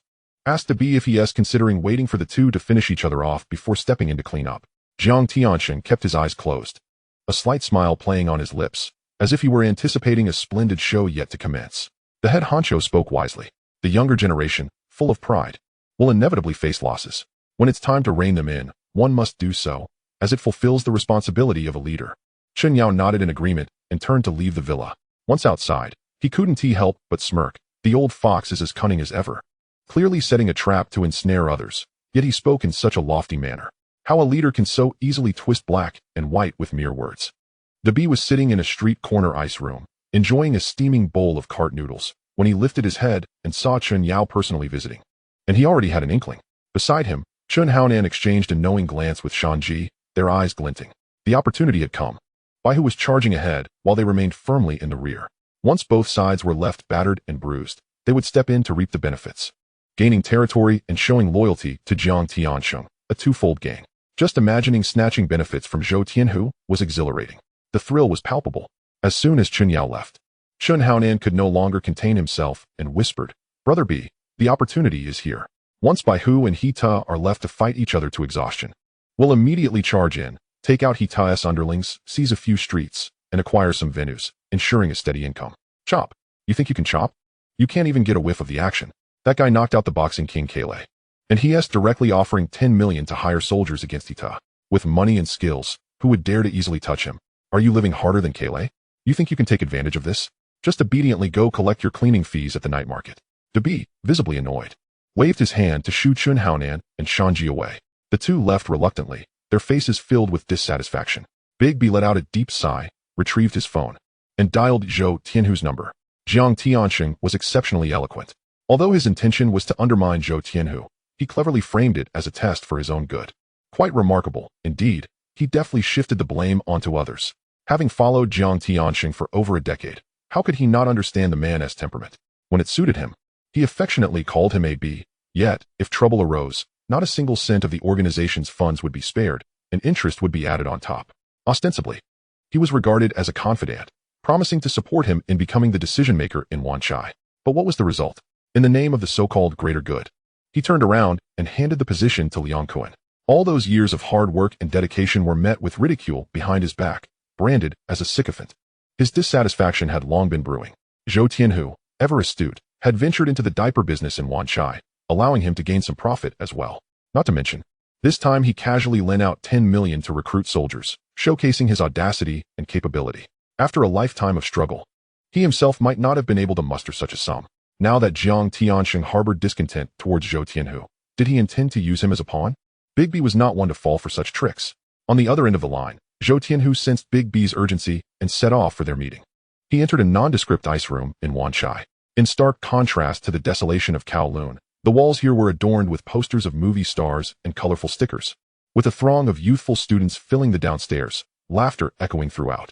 The ice room was divided into two levels. The upstairs was quiet, with only a few tables occupied. As Zhou Tianhu ascended the steps, he spotted Big B finishing a plate of cart noodles, gnawing on a hot dog. "B brother, you have quite the appetite. Did you specifically invite me here for a meal?" As soon as Zhou Tianhu sat down, he casually tossed a cigarette over, lit it himself, and exhaled a puff of smoke. Big B set down the hot dog, wiped his mouth with a napkin, and spoke directly. "Mr. Zhang is worried that once you finish with he too, your territory might be snatched by outsiders, so he wants me to send someone to occupy a few spots first." "By who?" "I'll say this much, believe it or not." Big B slowly extinguished his cigarette, his gaze steady. Jiang Tiansheng professed his desire to assist, but he was merely playing a clever game. If Zhou Tianhu were to take control of Xianshan, Jiang would seize a share of the spoils. If he failed, Bolon Street would fall into his hands. This was no act of assistance. It was clearly a scheme to use a knife to kill, while conveniently consolidating the remnants. That Big B, being so close to Jiang Tiansheng, would voluntarily divulge this information was itself intriguing. Zhou Tianhu leaned back against the sofa, lightly tapping the armrest with his fingertips. This man had always been loyal. Now, however, he seemed to be uncharacteristically aligning with him. Was there another agenda at play? "B brother, this matter is too sensitive. I need to be certain." Zhou Tianhu's eyes narrowed, fixated on the flicker at the corner of Big B's eye. Big B leaned forward, his voice reduced to a whisper. "The diaper business in Wanchai was a door you helped me pry open. I have no reason to turn against my benefactor. You can shatter a Coke can with a punch. Do you dare to spend 10 million to recruit men? I have no need to gamble my family's lives for territory. Harmony breeds prosperity. This is a truth learned through years of hardship. If I truly opposed you, even if you spared me, the brothers on the street would still look down on me. As for Mr. Jiang, he would be delighted to see me gone, eager to swallow up all my territory." Zhou Tianhu squinted, a slight smile curling at his lips. The sincerity in those words rang true, yet in the underworld, the most feared were the calculated schemes hidden beneath the guise of warmth. "Are you not afraid I will report this?" he asked coolly. "What benefit would that bring you?" Big B scoffed. "I Haven T actually seized your territory. I'll just bring 100 men to Xianshan for a stroll. It'll make for a lively scene, and I can report back with ease. The territory remains yours to manage. You simply need to cover some expenses, and it's a win-win for everyone." Zhou Tianhu nearly burst into laughter. Jiang Tiansheng had meticulously calculated, sending Big B to reap the rewards, only for the fruits to fall directly into his own lap. An additional 100 fighters at no cost to him, and he had also uncovered a hidden layer of connections. Yet he maintained his composure. You may promise me to my face, but will you not stab me in the back? If Mr. Jiang asks you to do something, do you dare to defy him? Are you not afraid of a few knife-wielding visitors at your doorstep in the dead of night? Bigby grinned, the weariness evident in his smile. I know what you're thinking, but I can assure you, I'll stand firm on this. I'm not afraid of you spreading the word. You need soldiers, and I need an escape route. Once this deal is done, we can be at ease. He paused. Moreover, my wife recently wants to change houses, and my daughter will be entering middle school next year. Wherever you prosper in the future, just remember to leave a window open for Wan Chai. If you find this unreliable, my brother will step in without taking a dime. You only need to cover medical expenses and settling in costs. Zhou Tianhu's gaze flickered slightly as he pondered for a moment. If Big B were truly obedient to Jiang Tiansheng, intending to seize territory when he staked his claim, he wouldn't need to go through such lengths to ingratiate himself. Furthermore, the diaper business in Wan Chai yielded a substantial monthly revenue. Big B was comfortably reaping the benefits. Why complicate matters? It seemed that he genuinely wished to ally with him. At present, he was in dire need of manpower. If he were to forcibly encroach on Xianshan, it would inevitably draw the attention of numerous predators. With Big B's covert backing, it would be possible to secure this territory completely. Agreed. The payment will be made in full. I shall not take advantage of anyone. The night after tomorrow, we shall move to stake our claim on Xianshan. With that, he rose and exited the ice room, his steps brisk and decisive. For there were many more personnel to coordinate. As for that old fox Jiang Tiansheng, he silently made a note in his mind. In Xianshan, within the Princess Bar, Huishan sat in a booth, his brow tightly knit. The ice cubes in his glass clinked as he shook it, his thoughts in disarray. The situation seemed to be slipping out of control. By who? A mere rookie who had just been promoted to a red stick and had been in the organization for less than 2 months. Where did he get $1 million in cash to hire soldiers? Initially, he dismissed the news as a joke. Even the most profitable diaper business was still a small-time affair. Who would believe he could actually produce $1 million in cash to recruit men? Yet the news that arrived today was enough to unnerve him. At least 4 factions had agreed to lend troops to Zhou Tianhu. He and the prince had long declared their intention to eliminate Zhou Tianhu within 3 days. Now, they found themselves in a dilemma. According to the rules of the Underworld, the weaker party had the right to borrow soldiers. However, as challengers, they were instead restricted from calling in reinforcements. Even if an exception were made, they could not possibly amass such a fortune. Just the expenses for 1,000 brothers to appear, transportation fees, medical expenses, settling in costs, added up to astronomical figures. To proceed with such a plan would be akin to taking that sum and purchasing a building in Shallow Water Bay, living a life of leisure. At that moment, the prince emerged from the backstage, cigarette in mouth, and took a seat opposite Huishan. Things don't look good, Huishan whispered. By whose $1 million for hiring soldiers is no idle threat. Awu has collected a deposit and is currently seeking out desperate individuals in Kowloon walled city. Didi is sending Long Mao to lead the support. Even De Fei is personally stepping in. His subordinates are all ruthless characters from Diamond Hill. At least 5 factions have decisively resolved to support him. Listening to this, the prince's countenance darkened, and a fire ignited within his heart. Yet, he did not exhibit an ounce of hesitation before the volcano of emotions. Even if Zhou Tianhu were to merely allocate a few million to hire men, those desperate rogues would rush to join the fray. In the world of martial arts, is it not the pursuit of glory, wealth, and the favor of women that drives such violence? Given sufficient funds, who would remain unmoved? It is not merely a matter of borrowing money to hire manpower. Even exchanging one's life for it would entice individuals to eagerly step forward. He extinguished his cigarette with fervor, his voice sharp as a blade. You are a person of stature. What scenes have you not witnessed? Are you truly so intimidated by a mere red stick? What if the white tiger possesses strength? Can one individual, no matter how formidable, truly contend against a multitude? We already have the numbers. Although we cannot borrow troops as he does, we can mobilize our own. Brother Tian has already nodded in agreement to dispatch 500 men for support. I have promised that once we seize Boland Street, the territory there will fall under the control of our society. I refuse to believe that Zhou Tianhu can conjure up more men. A cold glint flickered in the prince's eyes, his tone frigid. Upon hearing this, Huishan leaped to his feet. Prince, what do you mean? Handing Boland Street over to the society? After we have fought tooth and nail, are we to end up with nothing? That area is rife with profit. How can you casually relinquish it? Are you intentionally playing us for fools? The prince shot him a fierce glare, raising his hand to shatter the teacup before Huishan, shards scattering across the ground. He coldly fixed his gaze upon Huishan, as if scrutinizing a fool unaware of his own folly. If you do not offer Brother Tian a taste of sweetness, will he send men to assist you? My plan is for Brother Tian's men to charge forth, risking their lives, while our brothers hold the rear. Once they have pulled down the White Tiger's banner and endured the casualties, we shall step in to claim our prize, securing the land with certainty. By then, our power will have surged, and whether Ding Tian can maintain his position atop the throne is still uncertain. Does he dare to demand Bolin Street? Such a dream. The more the prince spoke, the more vehemently he gesticulated, his finger nearly poking Huashan's nose. Huashan's face turned a deep shade of anger, yet, in front of so many subordinates, he could not afford to lose face. As fellow leaders of their territories, none could claim superiority over the other. What right does the prince have to shout at me? He gritted his teeth, silently vowing to endure this humiliation for now, intending to settle the score once Bolin Street was secured. This debt will be repaid in due time. Within the O police station, Zhang Wenyo stood before a whiteboard, his gaze fixed upon an enlarged photograph, that of Zhou Tianhu's wanted poster. A line of officers stood at attention, listening intently. In a corner, the rookie policewoman, Yazi, rested her chin on her hand, her eyes glued to the photograph, unable to resist murmuring to her companion, Wei Jinghao, you see how handsome he is? Why does he not pursue a career as a star instead of mingling with the underworld? What a shame. Wei Jinghao cast her a sidelong glance, scoffing, handsome? Scum like him deserves to rot in Chizhu, never to emerge again. Fang Yiwei, overhearing, cast a mild glance their way, quiet down. Haven T, you noticed the officer is speaking? Do you wish to take over the duty? Wei Jinghao immediately fell silent. Zhang Wenyo pointed at the photograph, his tone grave. Recently, the Hong Hing White Tiger has been quite active, and this individual will become a primary target for the O police. Not long ago, he incited a brawl on Bolin Street, leading to numerous complaints from citizens and causing a significant negative impact. That rascal has recently stirred up trouble, offending both the prince and Huashan from the He too, and has even boasted of offering 10 million to hire soldiers. The higher-ups are quite displeased and have explicitly stated that no clashes involving over 1,000 people are permitted, nor should civilians be harmed. All officers present, cancel your leave and remain on standby at all times, closely monitoring the movements of He too and the White Tiger. As the meeting concluded, as soon as Zhang Wenyo's voice fell, the officers rose in unison, murmuring their discontent, departing in groups. Feng sir, in the end, the White Tiger is merely a red stick of Hong Hing. If we act directly to apprehend him, along with the prince and Huashan, wouldn't that resolve everything? Must we maintain a constant state of readiness, working without rest? Wei Jinghao complained with a furrowed brow. Fang Yiwei raised his hand and gave him a light tap on the head. Are you foolish?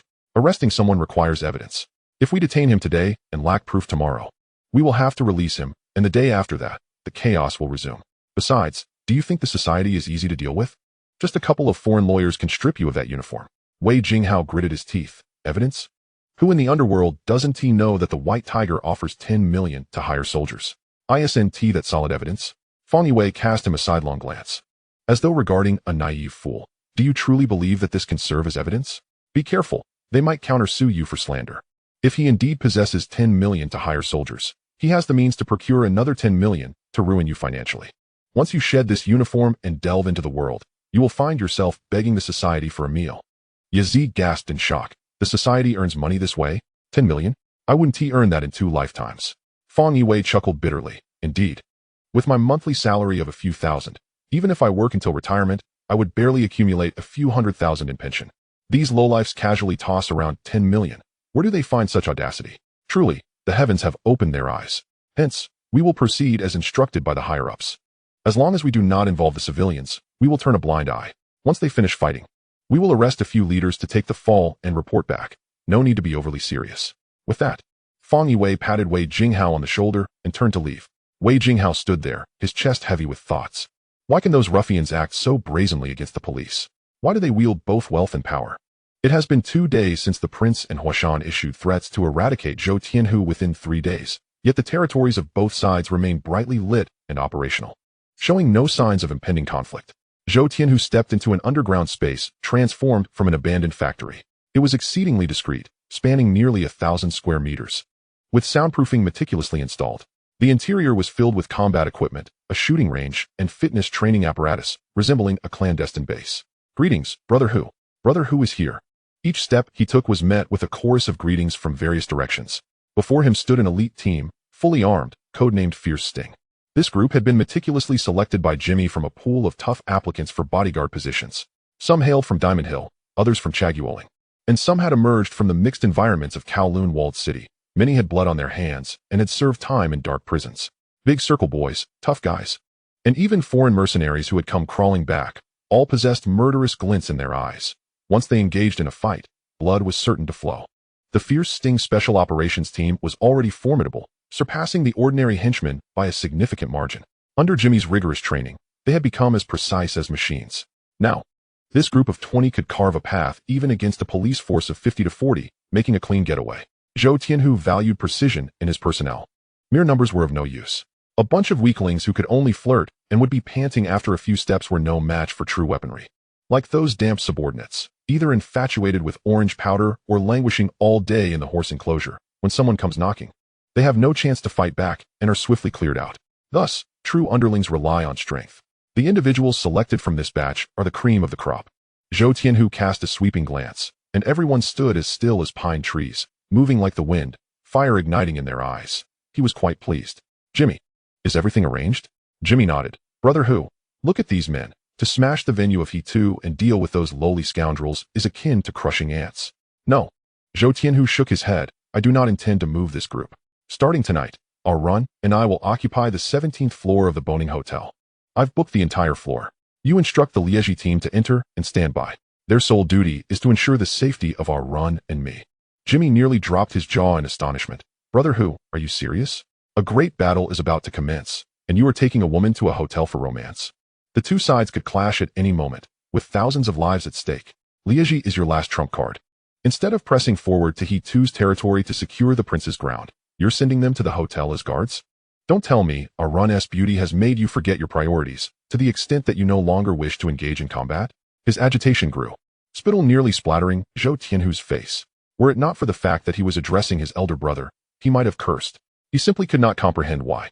At such a critical juncture, the strongest combatants were being reassigned to act as romantic bodyguards.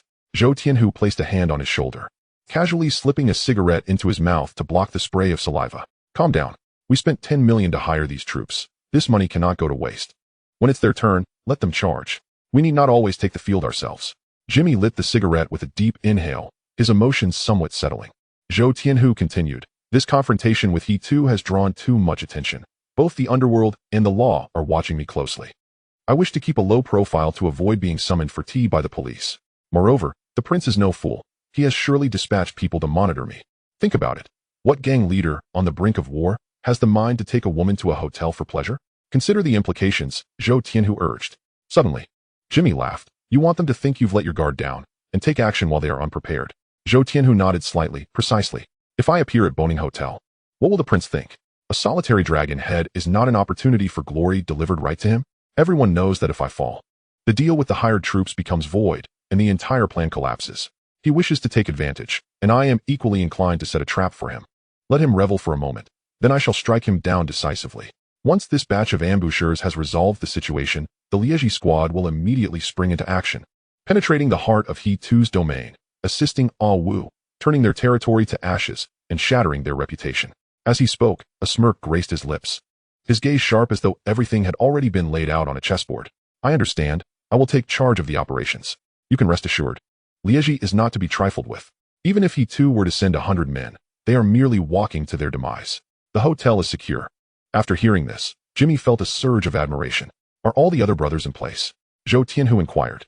All accounted for, just awaiting your command, Jimmy replied. Excellent. Starting tomorrow, no one in Xiangjiang will dare to underestimate us. Zhou Tianhu spoke each word with a steady tone, imbued with unshakable strength. As night deepened, Zhou Tianhu held our run's hand and slowly approached Boning Hotel.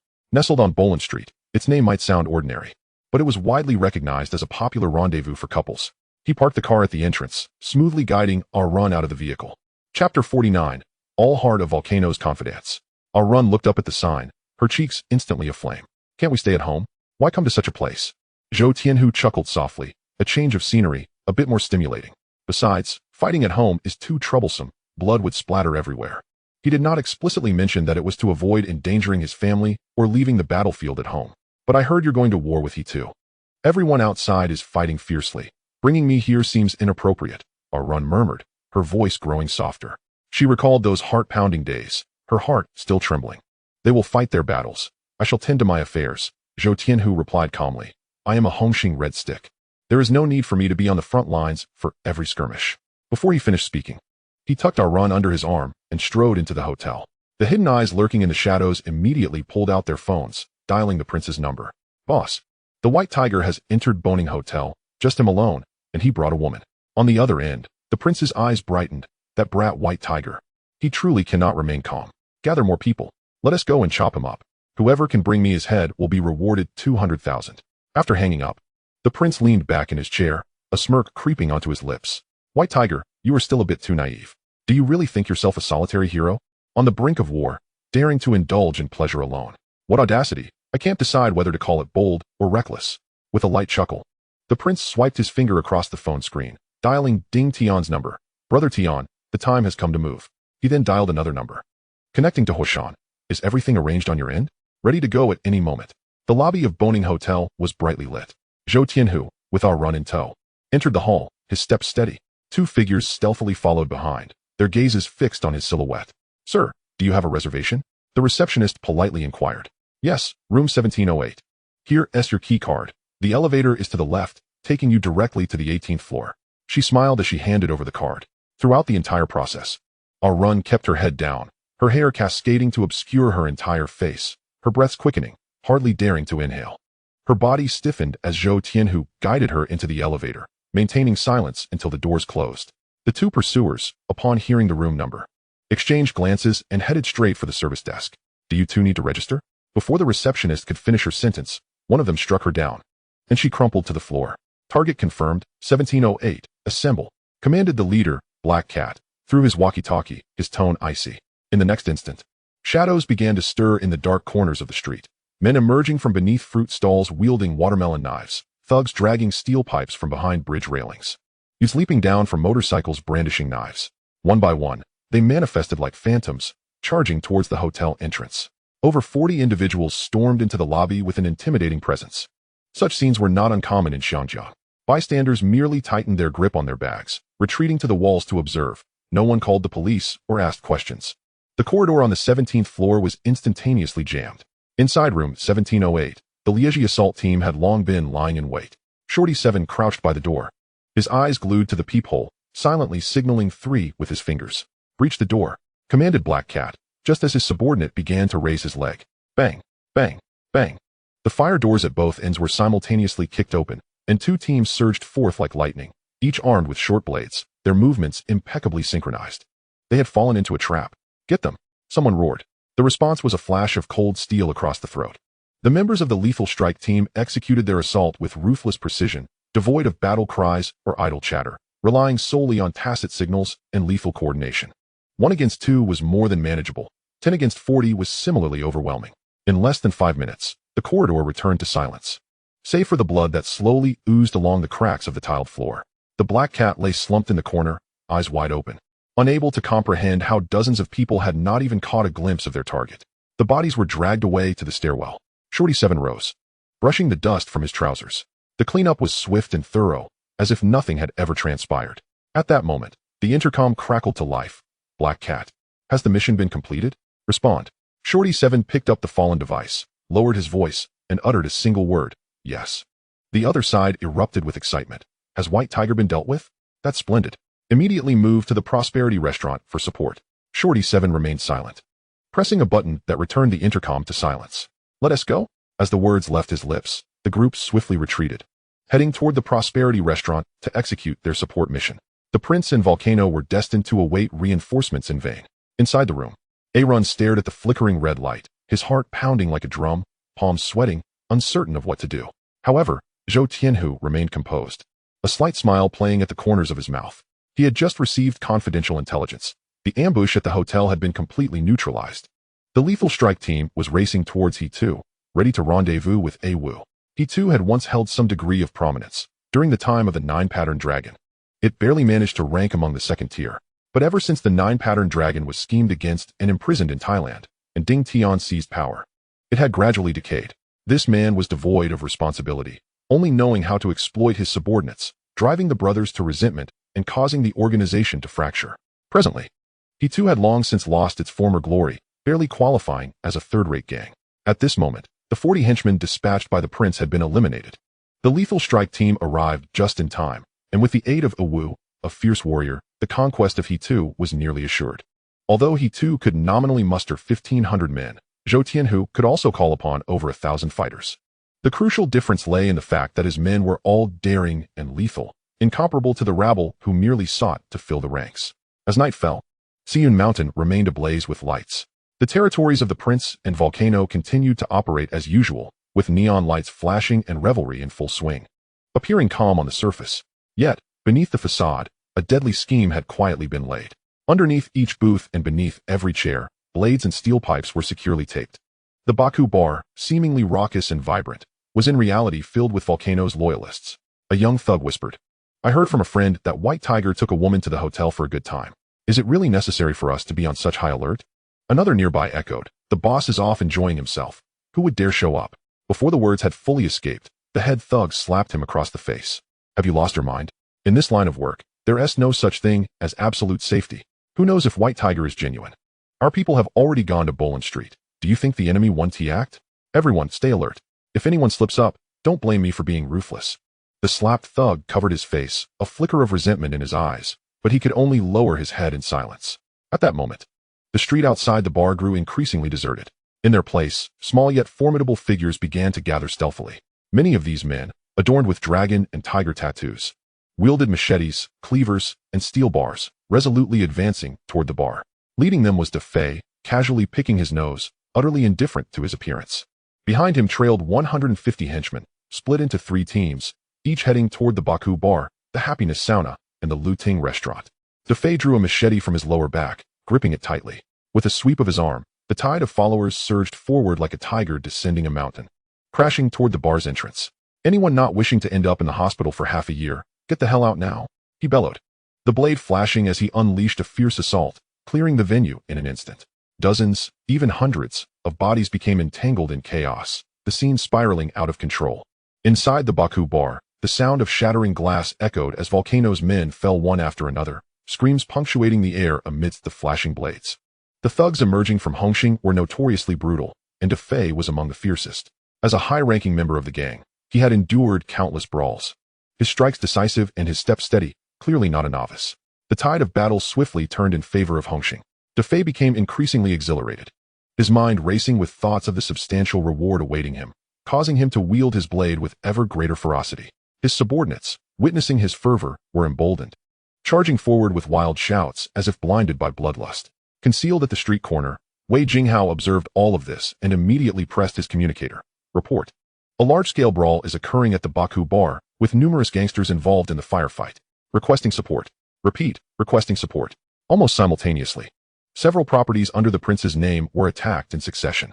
Di's top henchman, Long Mao, personally led a team straight for the garment factory, bar, and sauna. He brandished a machete and kicked open the sauna's door, shouting, "Hong Hing is conducting business. Anyone uninvolved, leave immediately." According to the rules of the Underworld, when borrowing troops for battle, one must declare the name of the borrowed force. Today, they were fighting on behalf of Zhou Tianhu, and could only cite Hong Hing, not Lianxing. Customers scattered in panic, but the guards hiding in the shadows swiftly seized their weapons to confront them. Long Mao let out a derisive laugh and executed a swift side kick, his strength crashing down like thunder. The first 5 or 6 men in the front fell as if they were a toppled wall. His subordinates surged in, blades flashing, blood spraying in all directions. 7 or 8 bodies lay strewn across the ground, moans mingling with the scent of blood. The remaining guards, sensing the dire situation, began to retreat. Long Mao spat out the foul air from his mouth. "A bunch of useless fools." He then chuckled easily. "Brothers, put in some more effort. Finish up quickly, and I'll treat you to beef offal." Meanwhile, the Prosperity restaurant in He too's territory was ablaze with lights. The 4-character plaque of He too hung prominently at the entrance, with Ding Tian seated in the main position, his demeanor calm. The prince and Volcano sat on either side, their expressions grave, their tea untouched. "You two should stop acting as though you've lost everything," Ding Tian said slowly, as if everything were under control. Just then, he received news that White Tiger had been dealt with at the Boning Hotel. Volcano abruptly lifted his head, a glimmer of surprise in his eyes. He was sent to the Underworld so swiftly? Truly, the heavens have opened their eyes. "I do not share your perspective," the prince replied quietly. "Things have gone too smoothly. White Tiger is not an easy opponent. He is bold and tenacious, and it is impossible for him to be eliminated without a sound. Moreover," he paused, "I have yet to make contact with my men, which is quite abnormal." As his words settled, a brief silence enveloped the restaurant. Ding Tian maintained his smile, the fragrance of tea wafting through the air, yet within that smile, there seemed to lie a hint of barely perceptible doubt. The volcano let out a cold laugh, saying, "You are capable of many things. Yet your mind is burdened with excessive thoughts. No matter how formidable the white tiger may be, can he truly take on 40 opponents alone? Do not revere him as a deity. The individuals we have dispatched are no mere trifles. That fellow is on the brink of demise, yet still fixates on women. He may very well perish because of them." As his words hung in the air, a deafening roar split the atmosphere. Boom. A flaming Molotov cocktail crashed into the hall, igniting a conflagration, and shards scattered everywhere. Ding Tian, who was engrossed in brewing tea, felt a sudden tremor in his hand. Scalding tea splattered onto his fingertips, instantly reddening his skin. What has occurred? A bin burst through the door, his face taut with urgency. "Boss, the White Tiger's men are attacking. They have already stormed into the building." Ding Tian sprang to his feet, his gaze darkening. "Well then, if the White Tiger has been subdued, how dare his subordinates come to disrupt our territory? To dare encroach upon the domain of he too is to court death." He gestured towards the entrance. "A bin, immediately gather all nearby brothers, inform De Kun, Tsui, and Ma Wang, and instruct them to rush to the restaurant at once. Since they are unafraid of death, they shall not blame me for disregarding the rules." Chapter 50. The brothers can hardly hold on any longer. None of those who enter shall leave on their feet. With that proclamation, a teacup was violently hurled to the ground, shattering into countless pieces. Meanwhile, Awu led his men through the front door. He pulled a pair of gloves from the back pocket of his jeans, deftly donned them, and meticulously wiped the blade clean of any traces. "Brothers, follow me. Let us bring down this rabble." Awu's eyes gleamed like blades as he leapt into the fray. The flash of his knife danced, and blood sprayed.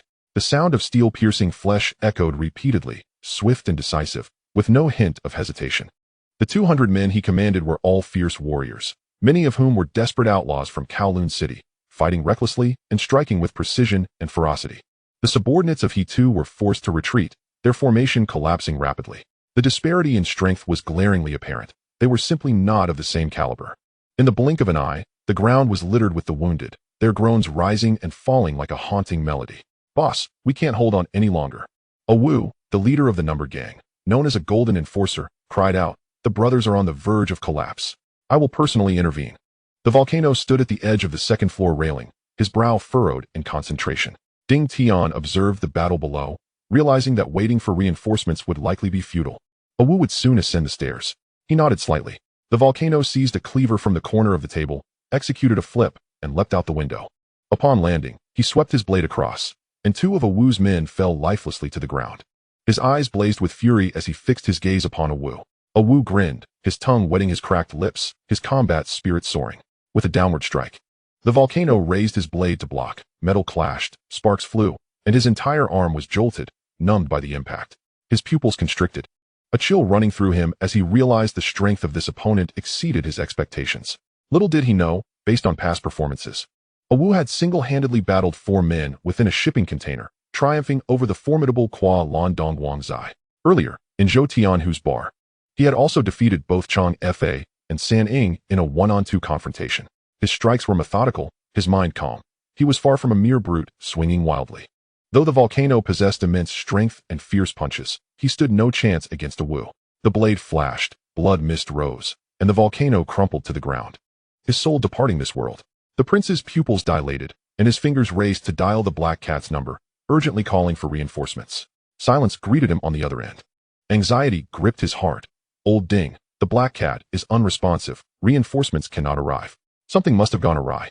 Remain calm. I will contact De Kun, Tsui, and Ma Wang." Ding Tian's voice was grave, yet he maintained his composure. With the volcano dead, the only one left capable of contending with Awu was the prince himself. Even the prince's face betrayed fear, highlighting Awu's ferocity that had surpassed all expectations. 2 calls were made, both met with silence. Ding Tian's brow furrowed deeper, the atmosphere thick with tension. At last, Ma Wang answered. The background was filled with the sounds of metal clashing and furious shouts. "Old Ding, the White Tiger has gone mad. He is not merely targeting us. He aims to overturn the entire he too. De Kun and Tsui have already fallen, and I cannot hold out much longer."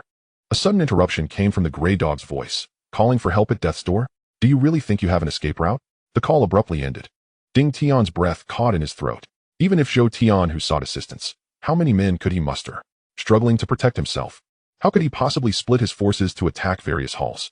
Where did these men emerge from? Was Bolon Street entirely deserted? Ding ding. The phone rang again. Ding Tian's palms grew clammy, not daring to take any call lightly. The caller was Red Stick AC, the vanguard tasked with sweeping through Bolon Street. Old Ding. Something's amiss. We scoured Bolon Street, but there was no one. The place was wrecked, yet no one emerged to intervene. Ding Tian was stunned, his eyes widening. For a gang, territory was lifeblood. In prime locations like Xingwang Restaurant, there were typically 2 red sticks on guard, surrounded by throngs of underlings. Yet now, it was utterly deserted. The prince and Zhan arrived at the scene. Has Bolon Street been abandoned? This strategy is too ruthless, too insane. Only those willing to gamble everything would dare to forsake their stronghold. If they cannot seize He2, they risk total collapse. Zhou Tian, who could make such a decision? This move was audacious beyond belief. No wonder he could spare manpower to sweep through He2's various halls. Old Ding. Tell a C to come to Xingwang Restaurant at once. We have lost Bolon Street. We are doomed. The prince's voice trembled. Ding Tian gritted his teeth and commanded, a C. Gather everyone and head to Xingwang Restaurant immediately. Annihilate them. I do not believe their speed surpasses ours. Meanwhile, at Bo Ning Hotel, Zhou Tian, who reclined on the sofa, lighting a post-event cigarette, his expression tranquil amidst the swirling smoke. Ding ding. Jimmy's call came through. Excitement evident in his tone. Tiger brother, just as you predicted, we have thoroughly demolished every establishment on Bolon Street. The equipment at Hucheng Daily Chemical has been relocated. Only the walls are damaged, nothing too severe. As the call ended, Orun's eyes widened in shock. Her voice trembling. Darling, Bolon Street has been wrecked. Is my little sister all right? Shouldn't we hide? I heard that over at the docks. They're paying for safe passage. Perhaps we should flee? Zhou Tian, who, noticing her panic, gently pulled her into his embrace. Do not worry. I orchestrated the demolition of Bolon Street. It was bound to be renovated eventually, and having someone do the demolition for free is quite advantageous. Orun stood frozen. Her mind blank. What? This was all part of the plan. The more she pondered, the more perplexed she became. Yet, observing Zhou Tian, whose composed demeanor, devoid of any flaws, it seemed as though everything was under his control. She took a deep breath, reminding herself, trust him, it's the right choice. She nodded vigorously, wrapping her arms tightly around his waist. We are one. In death, we shall perish together. In life, we shall thrive together. Zhou Tianhu gazed at her resolute demeanor, a smile playing at the corners of his mouth, his eyes brimming with mirth. The phone rang once more. The voice of Huego crackled through. Boss. All 3 venues of Hichu have been cleared. Good. We must act swiftly. Ao's side cannot hold out for long. No sooner had he spoken than Changfa and Saniying called in succession, each reporting their progress. By all reasonable standards, they should have been stationed at Bolon Street. Yet, Zhou Tianhu never played by the rules. He had already pulled the manpower from Bolon Street, with no one guarding it. He decided to take the initiative and strike directly at Hichu's territory. Ding Tian's 3 main forces were completely decimated overnight. As for the lesser characters scattered about, Zhou Tianhu had yet to take action. The primary offensive focused on Tsui Mountain. The power dynamics of other territories were intricate, and most of his team comprised borrowed soldiers. Even if they captured them, it would be difficult to claim them entirely. They would ultimately be divided. One cannot bite off more than one can chew. After confirming that all of Hichu's venues had been swept clean, Zhou Tianhu issued orders. Huego, Changfa, Saniying, regroup and shift to support Yudo Biao and Feiji. He then dialed Big B's number. B, the venues have been cleared. It's your turn to take the stage. So soon? Fine. I will dispatch someone to keep an eye. Anyone who dares to reach out will lose their hand. Big B's tone was astonished. He had not anticipated Zhou Tianhu's actions to be so swift, completely uprooting Hichu's influence. Following the agreed plan, he immediately mobilized personnel to take control of all the cleared venues, ensuring no other factions could seize the opportunity. This step was crucial. When a tree falls, 100 birds vie for the nest. When a power collapses, the wolves will inevitably come, without anyone to guard it. The hard-won territory would ultimately become a prize for others. After hanging up, Big B promptly ordered, as planned, let Haonan lead the men to secure all the territory taken from the White Tiger. Chen Haonan felt dissatisfaction brewing within, but dared not defy orders. He quickly coordinated his brothers to firmly control multiple data points in Tsui Mountain. Outside the flourishing Hichu restaurant, the night was as dark as ink. Ding Tian blew his whistle, waved the flag, and commanded the abandonment of several venue defenses, concentrating manpower to rush to the restaurant for support. Zhou Tianhu's earlier decision to withdraw defenses was now fully executed. Hichu already outnumbered Ao's forces by double. Now, with fresh blood joining, their ranks swelled even further. The entire restaurant was besieged, impenetrable. Not even a bird could fly in. Ao fought desperately to break out with his men inside the building, their blades dulled. Yet the enemy surged like a tide, preventing any effective counterattack. One by one, his brothers fell beside him, the ground soaked in blood. He glared at his injured subordinates. His face flushed with rage. Damn it, my money. Who dares to touch my men? I'll chop off their hands. Many of these men were borrowed from other factions. Injuring one meant paying a medical fee. Losing one required an additional settlement. Every drop of blood drained money from his pockets. Ao felt a tightness in his chest, as if he had been dealt a crushing blow. Money, all of it earned through his hard work. Kill for me, he roared, discarding his blunted knife and seizing a foe's machete, swinging it wildly, attacking anything in sight, like a madman. Yet the enemy was simply too numerous. For every one he felled, 3 more rushed in. His eyes bloodshot, he shouted, "White Tiger, if you don't increase the pay, I swear I won't take on such lousy jobs anymore." No sooner had he spoken than he plunged back into the fray, the glint of his blade flashing amidst the sound of cracking bones. Just as the battle seemed on the verge of collapse, 20 dark figures suddenly appeared from the periphery. They moved with remarkable speed, striking with deadly precision, targeting the necks of their opponents. With a few sickening snaps, several Hichu members collapsed on the spot. The pressure instantly diminished, and out of the corner of Ao's eye, he caught sight of a formidable squad that had breached the battlefield. Each member struck cleanly and decisively, taking down foes in pairs. Their techniques were far from those of ordinary thugs. They were the fierce strike team. A surge of hope filled his heart. The reinforcements promised by White Tiger had finally arrived. Morale surged instantly. Ao fought with renewed vigor, his blade carving a path. No one could withstand his onslaught. The Hichu members opposite him watched in terror. This was no mere brawl. It was akin to mowing down grass. Above, the prince gripped the railing tightly, cold sweat beating on his forehead. These 20 individuals were too formidable. The tide was turning. Old Ding, when will those 500 men from Bolin Street arrive? If this drags on, once White Tiger's main force arrives, we are all done for. Ding Tian stood on the rooftop, his temples throbbing. The phone was unreachable. It felt as though they had lost contact. He understood clearly that as soon as those 500 men arrived, the balance would shift. Yet at that moment, the team led by as had only made it halfway when they were blocked by a row of white vans. The narrow street was sealed off at both ends. Yudo Biao stood atop a vehicle, a cigarette dangling from his lips, smirking coldly, while Feiji and his men lined up, effectively blocking the path. Did White Tiger truly believe himself invincible? A mere 100 men thought they could stop us from 500? What a delusion! As stood in front of the vehicle, his voice icy, eyes filled with disdain. Less talk. So many people make you impressive. If you have the guts, come at us. Yudo Biao, though not tall, had a booming voice, standing there like an unyielding wall. As temper flared instantly, he drew his machete, arm raised, and hurled the blade 40 meters, striking true. Yudo Biao didn't even have a chance to grunt before collapsing, breathless. In his youth, Yudo Biao was no pushover. He wielded a machete through the alleys with ease, cutting a path from East Street to West Lane. But ever since he got involved with drugs, his body had weakened day by day. Walking felt like treading on cotton, lacking the ferocity of his earlier years. Had it not been for Zhou Tianhu's tempting offer of 10 million, he wouldn't have dared to wade into these murky waters. Unbeknownst to him, Zhou Tianhu had no regard for him. What he truly desired was Yudo Biao's loyal underling, Feiji. Feiji, fiercely loyal to his boss. Upon witnessing Yudo Biao meet his end with a single blow, his eyes instantly filled with rage. With a powerful leap, he soared into the air, legs kicking out fiercely, propelling himself into the enemy ranks like a cannonball. Chapter 51. Brothers fell, some fleeing, some fighting. Whoosh. The cold glint flashed, as 10 fingers severed at the roots, blood erupting high into the air. The anguished cries were heart-wrenching, writhing in pain. Feiji, expressionless, jaw clenched tightly, continued his relentless assault. Though small in stature, his movements were alarmingly swift. His strikes were brutal, disregarding his own safety, hacking away at anyone in sight, as if mowing down grass. Soaked through, it was impossible to discern whether it was blood or sweat. He appeared as though he had emerged from a bloodbath. No one dared approach him. His demeanor was not human, but that of a rabid dog. The boss is dead. Brothers, let us go together. Eliminate him, avenge. Someone shouted. At that call, the courage of the crowd surged. With so many people, what was there to fear? There was only one of him, with a 5-to-1 advantage. Were they afraid he would cut them down like flowers? A throng of individuals surged forth, blades glinting erratically. A solitary figure stood resolute at the entrance, like an iron mountain, refusing to yield even in death. No matter how many rushed at him, they were all repelled by his fierce onslaught.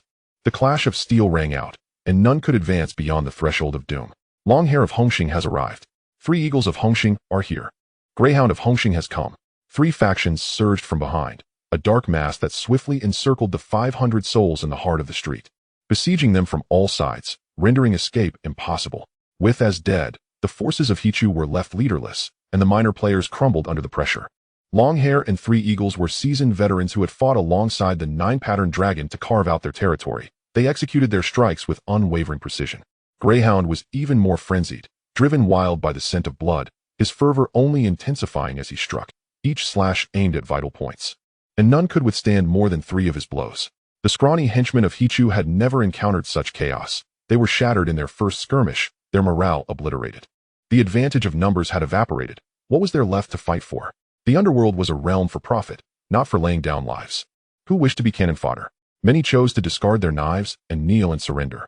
Meanwhile, reinforcements from the prosperous tavern had yet to arrive. In contrast, Zhou Tianhu's forces continued to pour in, blades drawn, their presence a complete reversal of fortune. Boss, we can't hold on much longer. The White Tiger's men are pressing in wave after wave, and the brothers are on the brink of collapse. What shall we do now? Boss. A bloodied subordinate stumbled into the room, shouting in desperation. What could be done? Should I personally wield my blade on the front lines? Ding Tian's expression darkened as he remained motionless in his chair, turmoil raging within him. Had he known it would come to this, he would never have been tempted by the meager gains of Bolin Street, agreeing to assist the prince and Huishan. Now Hichu lay in tatters, and even the prosperous tavern was precariously at risk. Their only hope lay in awaiting reinforcements. He could only feign calmness, determined not to let morale completely shatter. If the anchor faltered, the resolve of those beneath would dissipate. He slowly lifted the teapot, pouring a cup of hot tea. His tone steady. Convey this message. Everyone must remain steady. Our priority is to defend the tavern.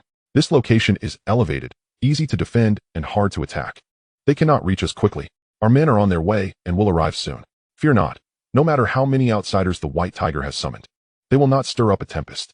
Sitting resolutely, he continued to brew tea, the rising steam reflecting his composed visage, as if everything were under his control.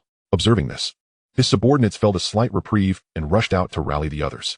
The 500 men led by as had departed from Bolin Street and had yet to be seen. It seemed they would not be coming after all. The prince listened intently to the increasingly close sounds of battle, his brow furrowed. Ding Tian remained silent, merely gazing at the hue of the tea. Suddenly, the sharp ring of a telephone sliced through the air. He swiftly grasped the receiver, and mere seconds later, he appeared utterly drained, collapsing back into his chair. His eyes vacant. Prince, take care of yourself. With your skills, it's still not too late to leave. I, the prince, have never fled in my years in this underworld. Old Ding, speak the truth. The prince's voice was low, his gaze icy. Ding Tian's voice was hoarse. There is no salvation. We have lost all our territories in Xiun Mountain. The brothers are either dead or fled. Those 500 reinforcements were ambushed by the White Tiger en route and are blocked. As is already gone. Not only is there no one coming to our aid, but the White Tiger's forces are also about to descend upon us. We are left with only one path, if there is still a chance. We must escape through the back door. The prince's pupils constricted. In mere moments, had the White Tiger truly swept through all the strongholds of Xiun Mountain? Where had such numbers come from? Moreover, those fierce fighters earlier were clearly not a hastily assembled rabble, but rather a well-prepared force. It was terrifying. In just 1 or 2 months, they had orchestrated such a strategy, their methods astonishing. As a red stick, this individual was indeed living up to his reputation.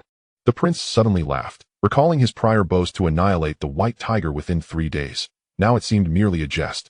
Old Ding, you know well that I, the prince, would rather die standing than live on my knees. If you wish to leave, go ahead. I shall remain and fight to the bitter end. No sooner had he spoken than he drew a long knife from beneath the bench, its cold gleam flashing. He then leaped out of the window alongside Huishan, their figures vanishing into the night. Abu gripped his machete tightly, plunging one blade into the chest of a short mule, while the other cleaved downwards, toppling an onrushing enemy. Blood misted the air as bodies fell to the ground. Just as he aimed to advance further, his blade thirsted for more blood. Suddenly a whoosh. The sound of cutting wind sliced through the air. Abu turned his head to evade, a flying knife narrowly missing him, slicing through flesh on his shoulder. Blood immediately gushing forth.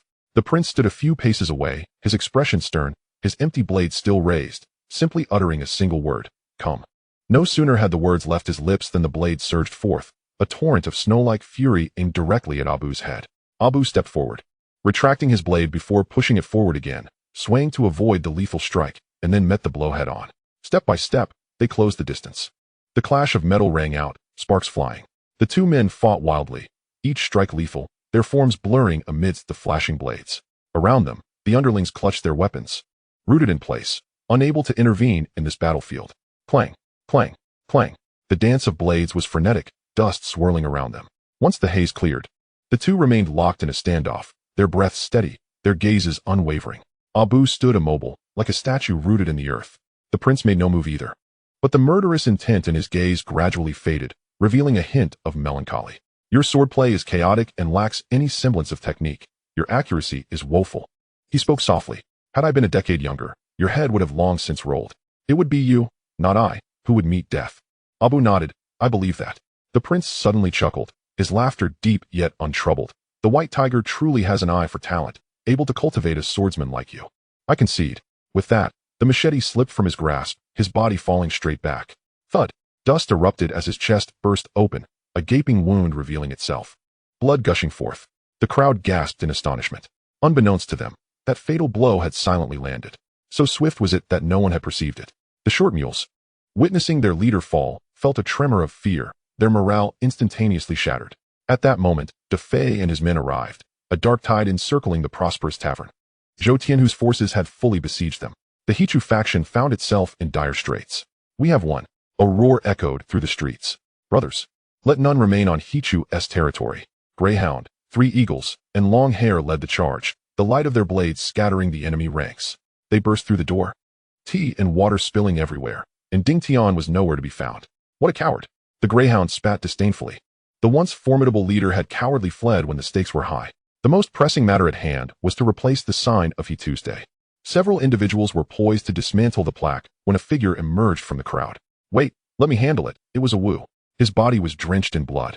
Wounds festering all over. With each step he took, blood gushed from the gaping wounds, staining his garments crimson. San Ying and Chang Fa exchanged glances. Their eyes filled with incredulity. How could he possibly stand with such injuries? Why not tend to his wounds first? Chang Fa, unable to contain himself, remarked. You are in such a state. Can't you let someone else take care of the sign? No, a Wu gritted his teeth. His voice raspy, yet imbued with fierce determination. He had made a promise to Bai Hu, and he must see it through. The sign must be smashed. The territory set ablaze. None could be spared. Having accepted the payment, he was bound to carry out the task to its conclusion. Observing his unwavering resolve, the others could only relent. With a swift flick of the blade, the plaque fell with a resounding crash. Bang! The wooden board hit the ground, splintering into shards. Subsequently, a throng of underlings hurled countless petrol bombs into the tavern. Just as the sound of shattering glass ceased, a Wu pulled a cigarette from his pocket, lit it, and casually tossed it aside. Boom! Flames instantly engulfed the entire structure, tongues of fire surging towards the night sky. And the name of He too was reduced to ashes amidst the thick smoke and roaring flames. His body weakened, collapsing into a pool of blood, his lips pale. He muttered intermittently, "The job is done. I nearly met my end here. By who? You owe me more money." The onlookers exchanged glances, none daring to respond. Even on the brink of death, he was fixated on money. This man was utterly insane. Defei strolled over leisurely, picking his nose, nonchalantly crossing his legs as he remarked, "What is up with this guy? Drenched in blood, is he too really that tough?" Chang Mao frowned in agreement. "I took down 3 Venus in 10 minutes. Those from He too are all worthless, too timid to throw a punch. How did this guy end up like this?" The greyhound shook his head by the flames. "We're all fine here. Yet a Wu looks as if he has been run over by a truck. It's tragic." A Wu could still hear them, his eyes rolling as he internally screamed, "Damn, you're all dealing with pushovers. What I faced was a formidable opponent. If this job doesn't pay, who would be foolish enough to take it?" Unfortunately, no one heard his cries. The injured went to bandage their wounds. Those seeking relaxation sought out women, and those who loved to bathe found their own spots. With a command from the greyhound, a few were left to clean up, and the borrowed men quickly retreated. The police would arrive sooner or later. No one wished to remain and await arrest. The matter of dividing the spoils could be postponed until tomorrow. Zhou Tianhu was currently enjoying the company of a woman at the Boning Hotel. Interrupting him now would be tantamount to slapping oneself in the face. Yet from that night onwards, his name spread throughout Xiangjiang. In a single night, he too was obliterated. The sign smashed, the territory burned. His methods were ruthless and decisive, and no one dared regard him as a nameless figure any longer. The great tiger spread its wings, soaring into the skies. This white tiger had finally ascended. Inside the Bureau's office, chaos reigned. Zhang Yaowen slammed a document onto the table, his face ashen, shouting vehemently, "Didn't I order you to keep a close watch on Bai Hu before the operation? Now such a massive incident has occurred. Where were you? That scoundrel, in a single night, had upended the stronghold of He too, smashed the sign, burned the territory, and the entire organization had collapsed. Worse still, There lay a multitude of bodies on the scene, all victims of brutal, knife-wielding confrontations. With such a scale of bloodshed, what explanation could I possibly provide when the higher-ups come down on me? Everyone, return and write reports. No one is permitted to leave. Officer Chin-jin couldn't help but retort, Sir, will writing reports clear the bodies? There are still many lying outside awaiting processing. As night fell, the city had yet to slumber, yet it was rent asunder by an unexpected chaos. Tonight, at Baihu's command, all his men were mobilized, and the area of Tsui Mountain descended into utter turmoil. We had no choice but to spring into action overnight to clean up the scene. The opposing force was overwhelming. The number of short men piled together exceeded the police department's entire roster. With over 1,000 people clashing in the streets, who could possibly intervene? Chapter 52. I will hold you accountable to the law. Zhang Yaowen stood at the entrance of the police station, seething with rage, the veins on his temple pulsing. He wanted to reprimand the officers, but knew he couldn't push them too hard. If no one was working, who would collect the bodies? Who would bear the mess? Ultimately, it was all Zhou Tianhu's doing. In the face of impending conflict, this guy had the audacity to hide away with a woman in the Bo Ning Hotel, leaving the entire system to believe all was calm. The result? In a single night, blood flowed like a river, with dozens of corpses dragged from the stairwell, shocking passers-by into a frantic escape. He took a deep breath, fastening his credentials around his neck, his voice lowered to a near whisper. All personnel mobilize. Apprehend anyone you see, and allow no one to escape. Baihu must be quite wealthy, hiring people to fight for 10 million? Let us see if he can buy his way to prison. The rest of you, come with me to Bo Ning, gather the people, and get the information. Without a moment's pause, he kicked the door open and strode into the cold wind. With that kick, he fervently wished it had connected with someone's head. On the 17th floor of the Bo Ning Hotel, in room 1708, the light was dim. A run leaned against Zhou Tianhu's shoulder, soundly asleep, breathing softly. Bang, bang, bang. The door was violently hammered.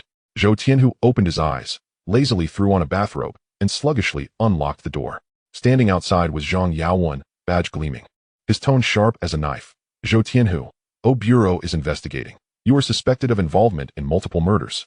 Please cooperate with the investigation. Zhou Tianhu narrowed his eyes, scrutinizing the man before him. Zhang Yaowen, the corrupt officer who embezzled $1 billion in ill-gotten gains, playing both sides of the law. He had actually made it into the Bureau? That indicated the major case in Central had not yet unfolded. A smirk crept across his lips. He understood this world was far from simple. It was not merely a gangster-esque underworld, but rather a collage of intertwined narratives. However, he had no time to ponder. He merely smiled lightly and replied, Officer, are you mistaken? Is staying at a hotel with my girlfriend a crime? What murders? The very thought sends chills down my spine. Zhang Yaowen sneered, stop playing innocent. You've been on file with the Bureau for years. You were mingling on the streets at 14, accumulating a long list of offenses.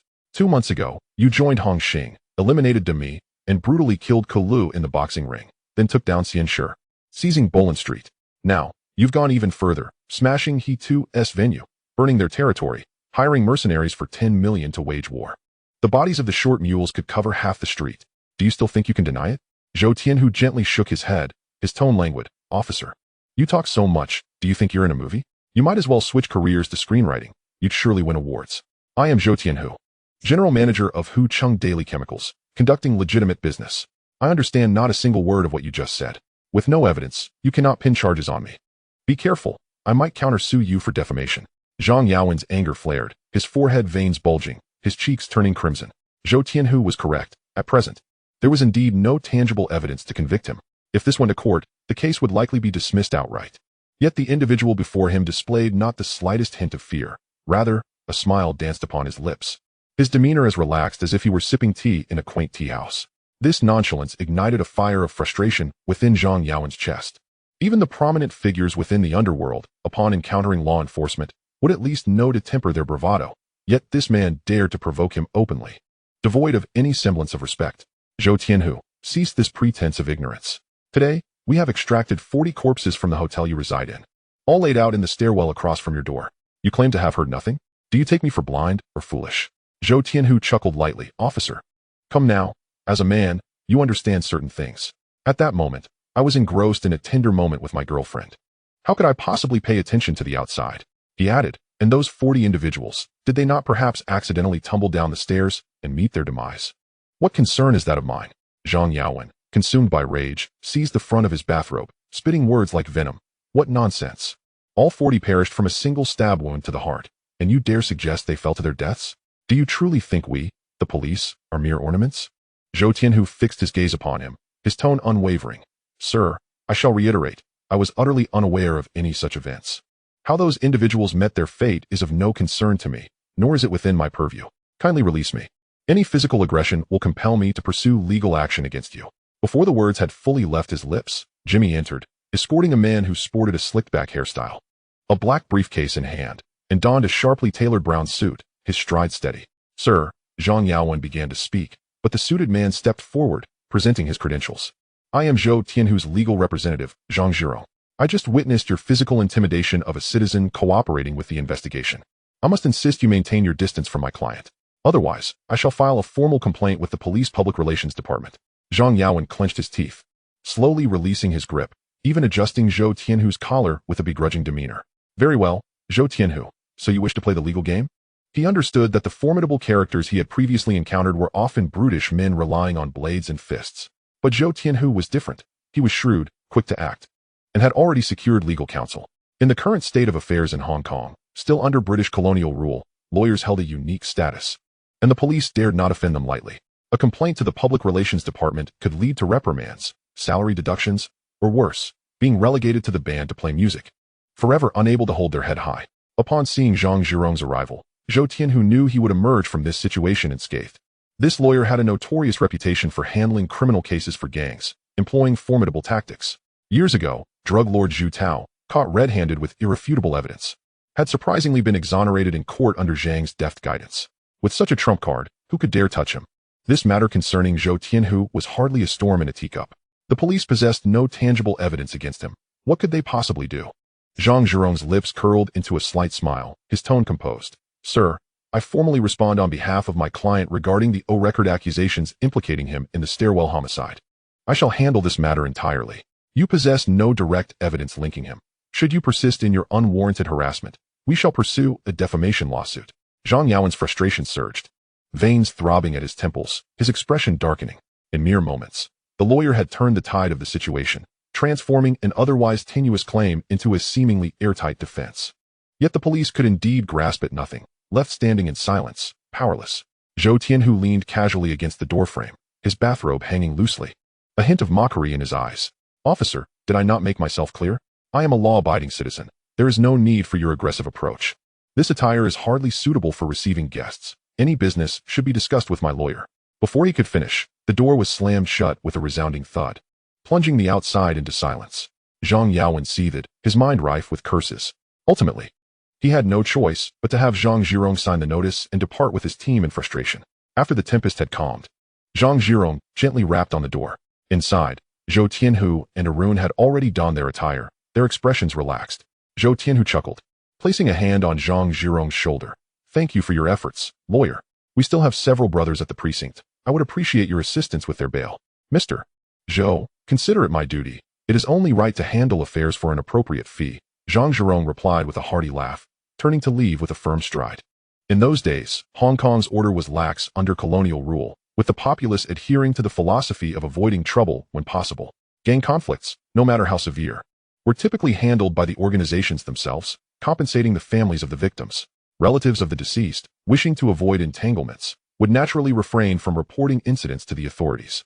As long as civilians remained unscathed, such events often faded into obscurity. Securing the bail for a subordinate was merely a matter of paying a sum. For a seasoned lawyer like Zhang Zhirong, it was a trivial task. Jimmy, Zhang Zhirong is indeed a valuable asset, Zhou Tianhu remarked, observing the departing figure. We should consider bringing him on as in-house legal counsel for emergencies.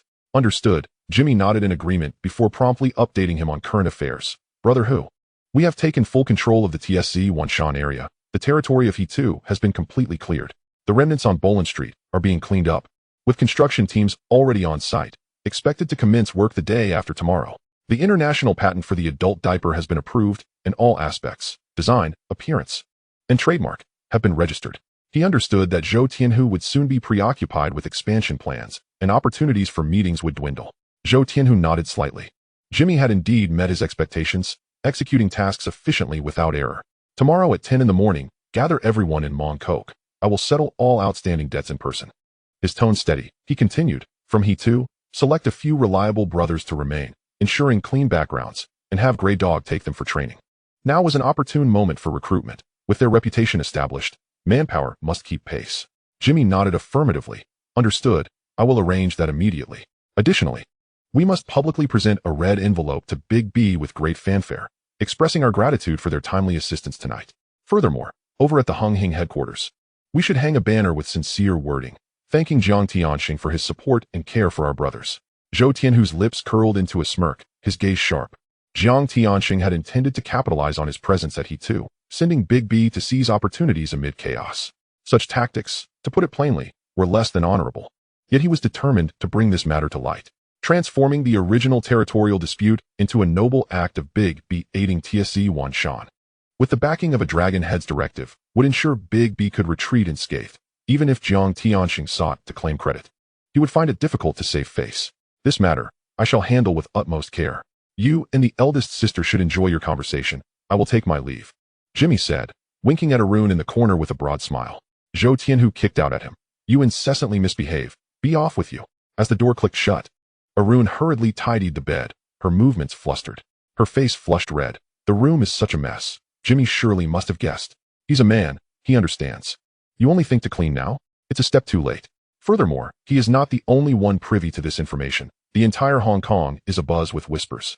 Zhou Tianhu observed her flustered demeanor and couldn't help but chuckle. Indeed, as soon as the news of the successful acquisition of the Haitu emerged, it was swiftly followed by rumors of his dalliances. While his brothers battled outside, he engaged in his own struggles within the confines of the room. What he was undertaking could hardly be termed a full-scale offensive. What then could?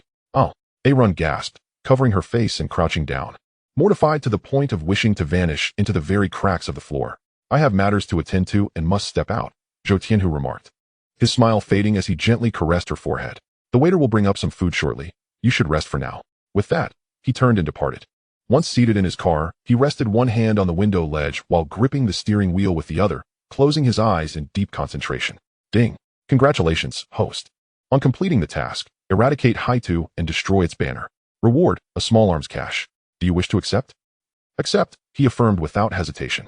The voice in his mind faded, and Zhou Tianhu sat up straight, his heartbeat quickening. Suddenly, a colossal container appeared in his system, measuring 588 millimeters in length, 2,352 millimeters in width, and 2,393 millimeters in height. Without a moment's pause, he entered the system space.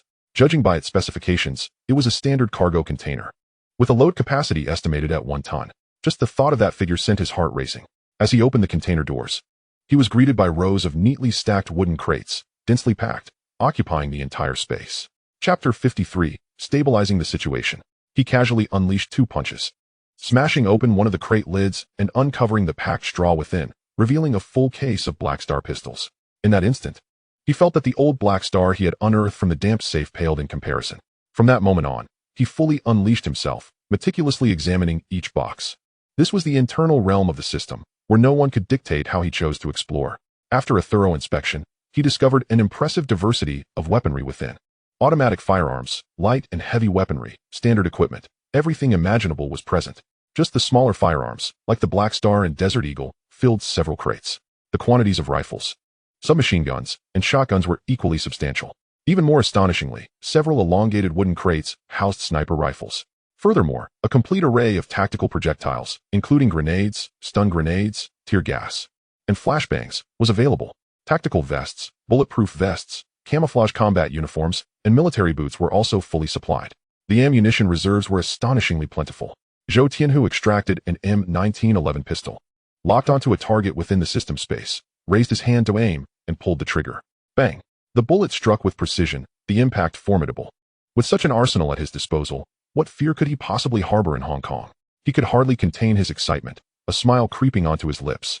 In present-day Hong Kong, while firearms circulated among the populace, acquiring them was no simple feat, often requiring intricate connections. Moreover, weapons from the black market were typically traceable. Should any incident occur, law enforcement could easily follow the trail, leading to dire consequences. However, what the system provided was entirely different. Its origins were untraceable. Naturally, he understood the necessity of discretion in their use. In daily encounters among gangs, displays of martial prowess were often overlooked, provided they did not escalate into major disturbances. Even if lives were lost, as long as appropriate measures were taken privately, authorities usually turned a blind eye. The sole red line that remained untouched was the large-scale deployment of firearms. Crossing that threshold would undoubtedly trigger a thorough investigation. After all, such weapons were classified as contraband, easily inciting severe violent incidents. They would also provoke a strong response from the British authorities, who would deal with the matter harshly. Zhou Tianhu was no fool. He would never treat these treasures as mere scrap metal to be casually distributed among his subordinates. Yet, he had devised a plan. This equipment was sufficient to arm a select elite squad. He intended to secretly assemble a special operations team, personally train them, and master the operation of all weapons. In the future, when executing critical missions, this team would become his sharpest blade. With a thought, Zhou Tianhu materialized from the system space. He pressed the accelerator. The engine roaring to life, and the car shot out of the Boning Hotel like an arrow, heading straight toward the factory in Mongkok. The following morning, the residence of Jiang Tiansheng on Baoshan Road in Central was serene and dignified. Sunlight streamed through the sheer curtains into the dining room, illuminating the long table. He was leisurely enjoying scrambled eggs, bacon, and toast, the milk in his cup still warm. Unlike those tycoons who clawed their way up from the streets, Jiang Tiansheng had been born into privilege. The Jiang family had established deep roots in Hong Kong long before his birth, wielding power across generations. His life had never deviated from the path of refinement and dignity. Chun Yao sat beside him, his demeanor respectful as he quietly awaited the conclusion of his master's meal. Once Jiang Tiansheng set down his silver fork and took a delicate sip of milk, he slowly spoke. I am aware of last night's news. The White Tiger has taken down Haida's flag, and Big B has seized the opportunity to take control of several territories, stabilizing the situation. I am pleased. However, before he could finish his sentence, Chun Yao's brow furrowed slightly, his tone tinged with hesitation. Mr. Jiang, the situation has changed this morning. Jiang Tiansheng raised his gaze. What do you mean? Is White Tiger mounting a counterattack? Not at all, Chun Yao replied softly. This morning, the company received a banner delivered by White Tiger. It reads, in gratitude for Mr. Jiang's benevolence and support towards his subordinates. The wording is exceedingly respectful. Jiang Tiansheng's expression sharpened, and then, Chun Yao paused before continuing. Moreover, according to information from Big B, White Tiger personally disbursed 1 million last night to all his subordinates who participated in the operation as a token of thanks for their assistance. Jiang Tiansheng was momentarily taken aback, then a faint smile graced his lips. After a moment's contemplation, he nodded gently. Since he is so courteous and has shown us respect, let Big B stand down. After all, we belong to the same organization. There's no need to sever ties. Chun Yao responded affirmatively. Yes, I will take care of it at once. Jiang Tiansheng reached for the cigar box beside him, deftly cutting the end off one. As the flame flickered to life, igniting the tobacco, a cloud of smoke enveloped him, and his gaze deepened. To plant a flag on Boland Street and trample Haidu. Such a person could hardly be a mere brute. This young man not only possesses the ruthlessness required, but also understands the importance of strategy, quite a rare combination. Chun Yao ventured cautiously. Given your high regard for him, should we consider bringing him closer? Jiang Tiansheng shook his head. Not yet. A person like White Tiger, inherently sharp-tongued, is not easily tamed. It requires a gradual approach. What do you mean, then? Since I publicly declared my intention to support him as the leader of Boland Street, I must follow through, Jiang Tiansheng replied with a faint smile. Keeping one's word is the foundation of my principles. Chun Yao remained puzzled, but he has just been promoted to Red Stick. And now he is assuming control over a territory. This unprecedented elevation may not provide the opportunity for him to hone his skills. Jiang Tiansheng exhaled a ring of smoke. His tone composed. The organization must maintain stability, which relies on balance. One cannot exert excessive pressure on him, nor can one betray trust. Liang Kun has been with the society for many years. During the last dispute over the Wanchai leadership, he deliberately chose the less favorable territory of TSC Wanshan. This exemplifies discretion. I intend to position him as the leader in TSC Wanshan.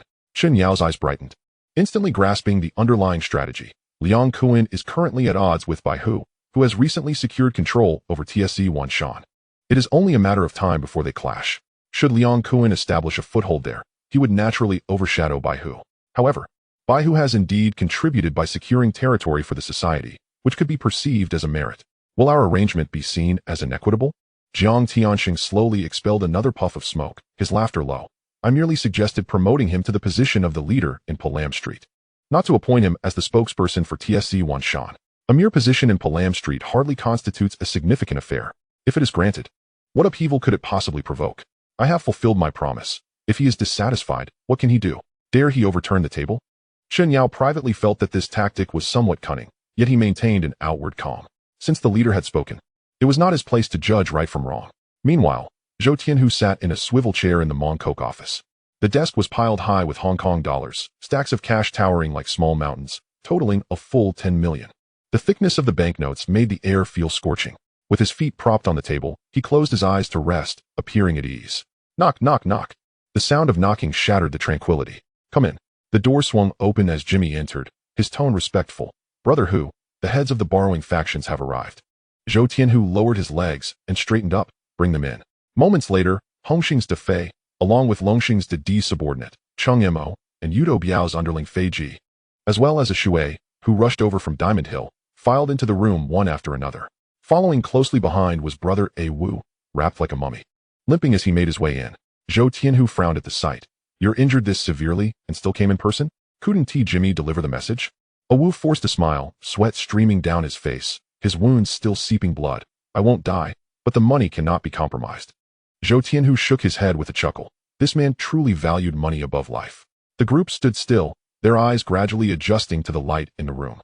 In the next moment, their gazes fell collectively upon the pile of cash on the table. A Wu squinted, his heart racing noticeably, yet he feigned composure. De Fei, on the other hand, showed no restraint, picking his nose as he entered with his mouth agape. Goodness, in all my life, I've never seen so much cash laid out before me. If it were all mine, I would be wealthy beyond measure. Cheng Mo shot him a cold glance. Clearly disdainful. Even Fei Ji, usually taciturn, found his breathing slightly heavier at that moment. With the old leader Yudo Biao no longer present, this money represented a chance for him to turn his fortunes around. Zhou Tianhu chuckled lightly. Thanks to all of you brothers for your assistance this time. Jimmy has already counted the casualties, and the accounts are clear. The shares do have all been distributed. Jimmy stepped forward, holding a detailed list, allowing each person present to review and confirm, then distributing the amounts accordingly. When Cheng Mo and De Fei received their money, joy was evident on their faces. They had each led a team to clear the area, initially expecting a tough battle, but to their surprise, the opposing faction crumbled almost without resistance. Aside from a few casualties, most sustained only minor injuries, resulting in minimal medical expenses and leaving ample funds. A Wu, however, stood aside, clutching his check with a dark expression. He had brought 100 of his own men and borrowed over 100 from the larger circle, hoping to reap substantial benefits, even if it meant taking a cut. Yet, he was assigned to attack the most fortified territory of the opposing faction, which fought back fiercely, resulting in heavy casualties. Over a dozen did not return, and more than 40 were injured. The 3 million allocated to him was quickly diminished by funeral costs, compensation, and medical expenses, leaving him with only 60 to 70,000. Zhou Tianhu had initially promised him 600,000, making it feel like a fruitless endeavor, earning just over 100,000. He felt as if a boulder pressed upon his chest, making it hard to breathe. What a twist of fate, while you all encountered soft targets. I hit a brick wall and suffered immense losses. A Wu looked at De Fei, his tone laden with bitterness. De Fei, clutching 2 million in cash, grinned from ear to ear. In this line of work, some feast while others merely sip soup. It's all about luck. Maybe next time it will be your turn. With that, he pulled out a red envelope from his pocket and handed it to Zhou Tianhu. Brother Hu, in future, for any opportunities to borrow men, make sure to call on me first. I'm always at your service, never turning down a request. Accepting the gesture, Zhou Tianhu replied. Until we meet again in the world of Jianghu, we remain brothers. Take care. I have matters at home. I must take my leave. In those years, the Jianghu of Xianjiang had not yet fallen into complete disarray, and the old-school Hongmen rules persisted. Whenever external factions borrowed manpower, they were regarded as brothers, and all actions were conducted under the auspices of the principal. Once involved, there was an expectation of reciprocity upon task completion. Red envelopes were to be presented as a farewell gesture, symbolizing the fulfillment of camaraderie, and each returning to their respective roles. The size of the red envelopes was not fixed, determined by the heart. Zhou Tianhu accepted each farewell envelope, nodding in acknowledgement. Cheng Mo approached the door and also handed over a red envelope. Brother Hu, I must return to report. I'll take my leave first. A Shui, who had hurried over from Diamond Hill, followed closely, presenting a red envelope with a wry smile. Honestly, this time I didn't profit, after fighting so hard. I only made 60 to 70,000, and I got injured as well. Just a token of goodwill, please don't hold it against me. Zhou Tianhu took it with a shake of his head. This brother, A Wu, truly would not concede a single penny more. However, he did not immediately let A Wu go. Chapter 54, Empty blowing is futile. Instead, he looked directly into A Wu's eyes and spoke earnestly. A Wu, would you be willing to take a different path? Come work for me. Not interested. You Hong Hing have too many rules. I can't tolerate it. A Wu waved his hand, his tone resolute. Zhou Tianhu had anticipated this response. This man had always been carefree. He had initially joined the number gang precisely because it was unregulated. He could take private jobs at will, living a comfortable life. Hong Hing was different, an old-school society with strict rules and oversight, making it naturally unappealing for someone like a Wu. Yet for Brother A Wu, there was no negotiation that couldn't be reached. It merely depended on whether the price was right. Let us not rush to dismiss this. If you work for me, it's 200,000 a year, with additional bonuses for extra tasks. Are you still thinking of leaving? As soon as the words left his mouth, A Wu nodded vigorously, his movements swift as if propelled by the wind. He was acutely aware that the last borrowing had netted him 60 to 70,000. And such opportunities arose only once every few years. A steady 200,000 a year, plus bonuses, such a stroke of luck was hard to find. I'm interested. I can start right now. After a brief pause, he added, however, the brothers under my command are from the number gang, and bringing them over would pose some complications. Yet, if the price is right, we can certainly negotiate. Zhou Tianhu smiled faintly, choosing not to engage with this statement. The members of the number gang were mediocre in combat prowess. At present, he was already a target for revenge, with enemies lurking in the shadows. Bringing in a horde of misfits would only stir up unnecessary trouble. There's no need for that. If you wish to come, you may do so alone. With that, he cast a glance at the tightly bound Ao, resembling a breathing mummy. There's no rush to act. Tend to your injuries first. Your salary will be issued starting today. Upon hearing this, Ao's heart soared with joy. All right then, I'll head back to the hospital for some rest. Turning around, he grinned. From now on, we're family, so you can keep the red envelope. Just return it to me. Zhou Tianhu rolled his eyes and handed over the envelope, which contained merely a single dollar, as Ao was unwilling to part with even a copper coin. Once Jimmy had seen Ao off, his gaze shifted toward the silent figure of Feiji. You remain because you have something to say? Feiji nodded and pulled out 200,000, neatly stacking it on the table. Brother Hu, my boss, Yudo Biao, is gone. The relocation fee is 300,000, and I've mobilized 100 brothers, 3 of whom have perished. By the rules, that amounts to 120,000. The extra 20,000 is for you. Zhou Tianhu squinted. I've encountered many who seek money. You are the first to offer it without asking for anything in return. Speak plainly. If it's not money you seek, then what is it? This sum should have been his to pocket, and now, the voluntary return of it clearly indicated a deeper desire. Feiji raised his head, his gaze unwavering. I wish to work with you. Why? Zhou Tianhu lit a Marlboro, the smoke curling slowly upward. Because you are ruthless, loyal, generous, and sharp-witted. Even Ao, the one who adds money, has joined your ranks. This path cannot be wrong. After tearing down the banner of the He Too, leaving the territory in ashes and the signboard shattered, who would dare to disrespect you in Hong Kong? This 20,000 is my initiation gift. Feiji spoke plainly, without any circumlocution. Zhou Tianhu fixed his stare on him, his gaze piercing like a nail, causing an involuntary shiver to run down Feiji's spine, his fingertips trembling slightly. After a moment, a smirk graced his lips. You wish to join me? Fine, but I need to know what makes you worthy of that. What skills do you possess? Speak and let me hear. In truth, he had already mentally agreed. Feiji was a fighter, willing to strive, precisely the kind of person he could utilize. However, the rules could not be bent. The Underworld values legitimacy. Not simply anyone who barges in shouting boss can stand beside him. I, Feiji, have no other merits. I am simply unafraid of death. In a fight, I never retreat. If Brother Who gives the word, I would be willing to commit murder, arson, or seize a dock. I can even wager my life. I only ask if I am worthy. He stood still, his gaze sharp as a blade, every word seeming to be forced from his throat. Zhou Tianhu chuckled. Such words can be spoken by 9 out of 10 ruffians. I trust the calluses on my hands. Not mere lips. Bravery and ferocity are meaningless without action. Before he could finish, Feiji suddenly reached for the ashtray on the table. Bang! A muffled thud resounded as porcelain shards scattered, fragments cascading onto the tabletop. His expression remained impassive as he picked up the remnants, grinding them meticulously against the wooden surface. Creak, creak. The shards were pulverized into dust, a white haze resembling a sprinkle of salt. Then, he grabbed a handful and stuffed it into his mouth. Crunch, crunch. The sound of teeth grinding through the porcelain was unmistakable, blood trickling from the corner of his mouth, yet he did not even flinch. He seized another handful and continued chewing, his gaze fixed intently on Zhou Tianhu. I, Feiji, do not speak when working. If you wish to employ me, my life can be cast at your feet at any moment. Zhou Tianhu remained seated, unyielding. A flicker of surprise passed across his face, quickly vanishing. What madness is this? In the original tale, it was a spoon. Now it has escalated to an ashtray? Is there something wrong with his mind? Deep down, he had suspected Feiji would resort to something extreme. However, witnessing a man actually chew through a porcelain bowl and swallow it still sent a shock through him. After a moment, he chuckled softly a couple of times and patted Feiji on the shoulder. All right, you've eaten the ashtray. Where should I flick my ash now? Stop it, or you'll really get a stomachache, and I won't cover the medical bills. Feiji ceased his actions, swallowing the blood-mixed fragments. So, can I work with you now? You're quite ruthless and tenacious. From now on, you'll work beside me. But remember, sheer brawn isn't enough. Your brain must be engaged as well. Next time, avoid consuming anything made of porcelain or iron. Your stomach won't withstand it.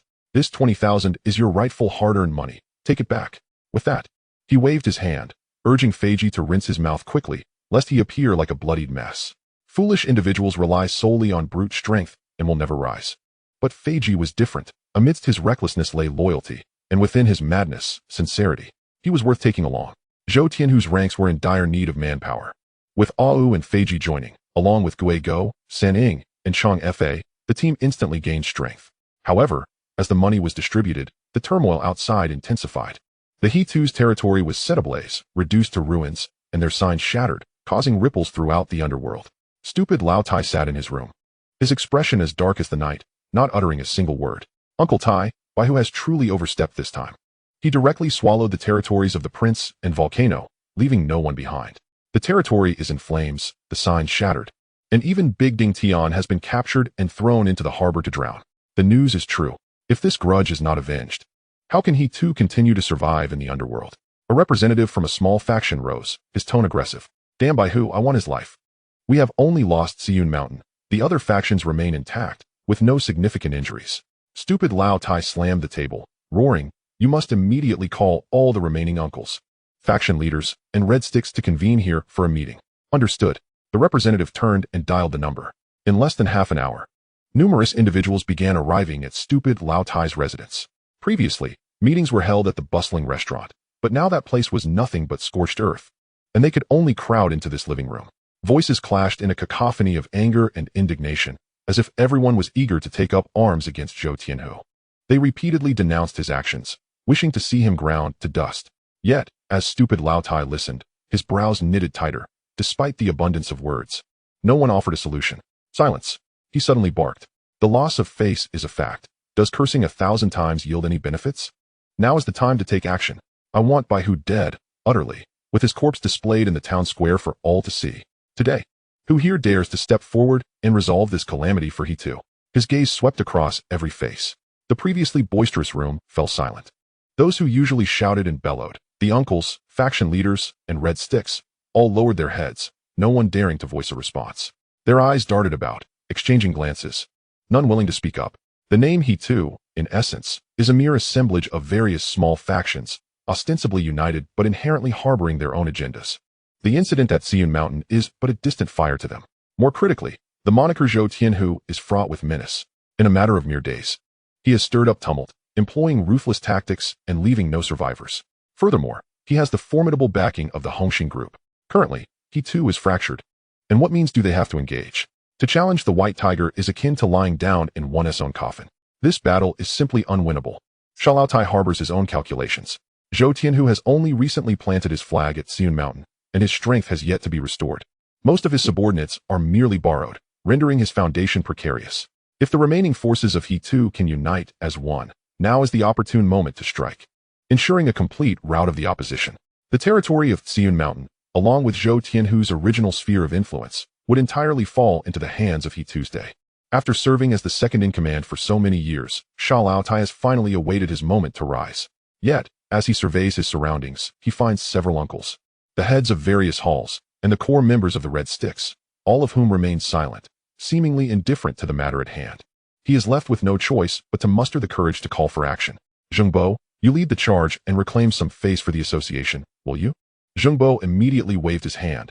Uncle Tai, you know my background. For years I have been in the seafood wholesale business. My few subordinates can handle logistics. But when it comes to wielding weapons, they are simply not cut out for it. What do you think, Uncle Zhou? Lao Tai turned his gaze to another elder. Uncle Zhou cleared his throat, having just chastised Zhou Tianhu for his treachery, his voice now suddenly weak. Ah Tai, you know well that my old bones have long since distanced themselves from the affairs of the underworld. My brothers are now at an age to enjoy their peace. We could chop winter melons at the market without issue, but to take to the streets in combat is beyond our capability. Lao Tai's brow furrowed deeply. During the usual association profit sharing, These old-timers are all spirited and eager, yet when a critical moment arises, they all appear as if stricken with illness. His gaze shifted to the newly appointed Red Stick. Huazai, you are a Red Stick, skilled in combat, capable of holding your own. With Uncle Zhou stepping back. You cannot also retreat, can you? Huazai's expression revealed his hesitation. Uncle Tai, the association is in distress, and I ought to step forward.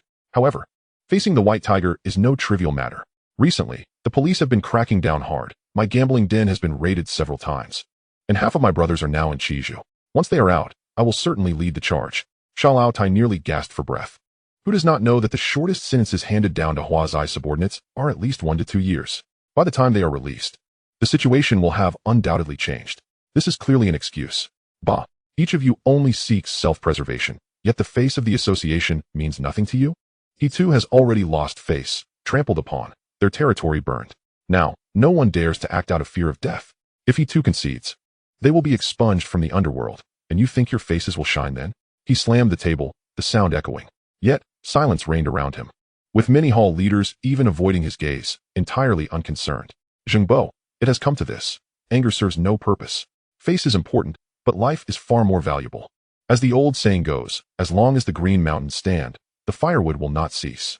The White Tiger is currently too formidable. Engaging in direct conflict will only result in a river of blood. Why take such risks? Chapter 55, Playing Dirty. Uncle Zhou concurred. Zhengbo speaks wisely. I heard that the prince sent men to the Boning Hotel, and all 40 henchmen came up empty-handed. In the end, the police dragged out 40 corpses, while the White Tiger remained inside, drinking with a woman, and scathed. Huazai sighed. Uncle Tai, the White Tiger is far more formidable than we anticipated. Re-establishing our flag seems almost impossible. Listening to the discussions around him, Xiao Tai felt as though a weight was pressing upon his chest. Yet, he still could not bring himself to believe that a mere newcomer to the Red Stick position could wield such power. Even if they cannot bring him down, at the very least, they must replant their flag. As long as they maintain their face, they would not lose everything. Everyone could save face and retreat gracefully. Zhengbo immediately countered, Uncle Tai, who doesn't wish to reclaim their territory? But if we were to charge again and fail, we would lose even the last vestige of our prestige. By stepping back now, we can still breathe. If we stumble again, he too will truly be the laughingstock of Shanjiang, who will then look at us with respect. Xiao Tai scoffed, what nonsense. I want to see if the White Tiger can still produce another 10 million to hire someone to fight. Relying solely on his own abilities, what is he? His tone grew increasingly stern as he fixed his gaze on those present. Living in the underworld, fearful of this and that, will lead to nothing in life. If you are too afraid to act, I shall take matters into my own hands. If I personally deal with the White Tiger and reclaim our lost dignity, let us see who dares to say that he too is incapable. Uncle Zhou chuckled lightly, his eyes filled with mockery. Oh, Tai, if you truly can accomplish that, I shall cast my vote for you to be the leader. Zhengbo quickly chimed in, I too agree. Whoever restores the association's face, I shall follow. Count me in. Huazai chimed in cheerfully, spreading his hands, utterly unconcerned. After all, it is not his responsibility to invest money or effort. He does not care who tackles this thorny issue. I swear, I will ensure the White Tiger pays dearly, sending him to the mountains to meet his ancestors. Originally still hesitant, upon hearing the declarations of the three, Xiao Tai felt a surge of determination and finally resolved himself. Zhou Tianhu had just finished handling his affairs and was preparing to head out, the keys spinning in his palm as he intended to drive to meet or run for a meal. Suddenly, Jimmy dashed out from the corridor to intercept him. Brother Tiger, someone has tampered with your car. The brake line is cut. Zhou Tianhu's gaze turned icy. Where is he? Locked downstairs. He's tough, but he hasn't uttered a word. Take me there. He strode purposefully toward the underground training room, his steps steady, yet his silhouette exuded an air of chill. Whoever dares to disturb him shall not expect mercy. In a dim corner, a bloodied young man was bound to an iron chair, his mouth cracked, teeth stained with blood. His eyes fiercely fixed on the doorway. If you intend to kill me, do it. I shall not utter a word. Without a moment's hesitation, Jimmy stepped forward and crushed his foot down on the young man's fingers, the joints emitting a sharp crack. A painful scream erupted. The young man's face turned pale, cold sweat pouring down, yet he remained silent. Zhou Tianhu stood still, his voice calm. Bring me a hammer. Jimmy withdrew his foot and handed over a heavy iron hammer. Zhou Tianhu pulled out a black silk scarf from his pocket, slowly blindfolding himself, obscuring his vision. He dragged the hammer step by step toward the bound young man, who stared wide-eyed, filled with confusion, unable to comprehend the intentions of his adversary. In the next moment, thud, the hammer fell, striking precisely upon the kneecap. The wall tiles shattered with a thunderous crash, debris cascading like raindrops upon the young man's head, missing his forehead by mere inches. Had that blow deviated even slightly, his skull would have certainly splintered, flesh and blood splattered. The diminutive mule felt a constriction in his throat, rendering even the act of swallowing a formidable challenge. He had never witnessed such a harrowing spectacle, his entire body trembling uncontrollably. Jimmy stood nearby, his breath slightly faltering. This method was unprecedented, striking at the very core of human fear. Zhou Tianhu's eyes were shrouded by a black cloth, yet they were unmistakably wide open. He could see, while the other party remained oblivious to whether he was truly blind. Where would the next blow land? The ear? The knee? Or perhaps the temple? No one could discern. With each swing of the hammer, it felt as though the footsteps of death drew nearer. Another heavy strike followed, the hammer's wind grazing the shoulder. Bones collapsing instantaneously with a sound that sent shivers of discomfort through the teeth. Ah! The wretched scream shattered the basement's silence, lingering in the air. Zhou Tianhu slowly lowered his weapon, his voice as frigid as if it had been extracted from an ice cellar. Who sent you? The diminutive mule's jaw quivered. I will not speak. Very well. Zhou Tianhu raised the hammer once more. Bang! The shadow of the hammer descended. Though it did not strike flesh, the rush of air caused the diminutive mule to convulse. Fear coiled around his heart like a vine, tightening ever more. Once, then again. The sound of the hammer became the rhythm of punishment. Stop. I will speak. I will speak. He preferred to have his head shattered than endure this unending torment. Who is it? Zhou Tianhu tore away the blindfold, his gaze piercing like a knife into the almost broken figure before him. It was the second-in-command of Hichu. The full Tai, who sent me. His voice trembled uncontrollably, pleading for a swift end. No sooner had the words left his lips than the massive hammer swept down, striking forcefully upon his crown, splattering red and white across the walls. Jimmy, clean it up. Then notify the plane, the Greyhound, and a few sharpshooters from the assault team to gather in my office. We strike tonight. I intend to send the fool Tai to the underworld to peddle salted duck eggs. Anyone who dares to harbor treachery against the White Tiger will face the same fate. Jimmy nodded in response, observing the unruffled expression on Zhou Tianhu's face, fully aware the fool Tai would not survive the night. Shortly thereafter, the office door was flung open with great force. Greyhound stormed in, face ablaze with fury. Boss, who dared to cross you? I will chop him to pieces right now. Silence. The fool Tai sought his own demise. If I do not send him down, who will? Wait quietly until everyone arrives. Zhou Tianhu rubbed his temples, his tone calm, yet unyielding. Moments later, footsteps approached, growing louder.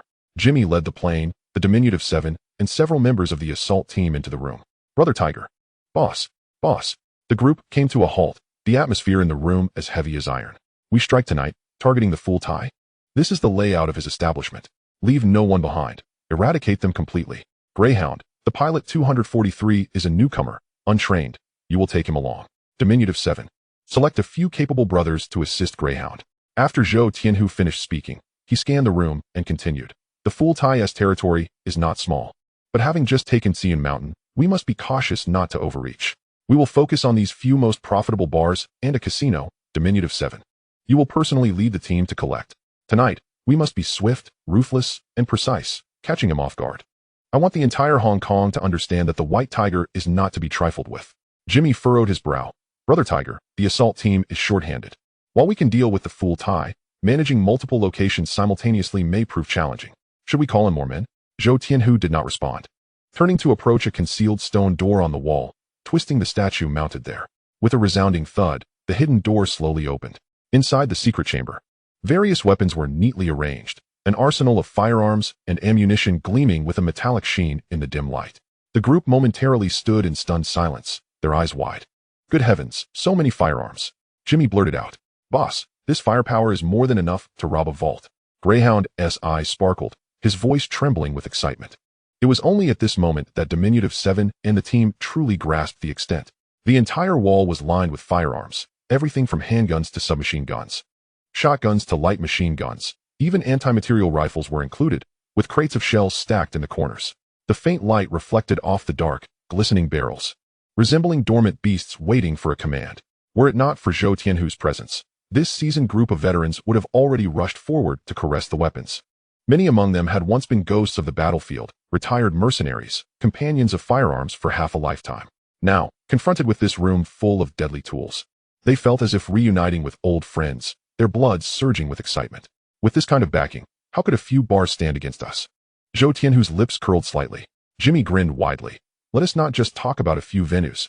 Even taking down the governor's mansion is not beyond possibility. With this kind of equipment, we are operating on an entirely different level. Zhou Tianhu remained non-committal, merely raising his hand towards the secret chamber. Go in. Select the tools you are most comfortable with. Tonight, make it decisive.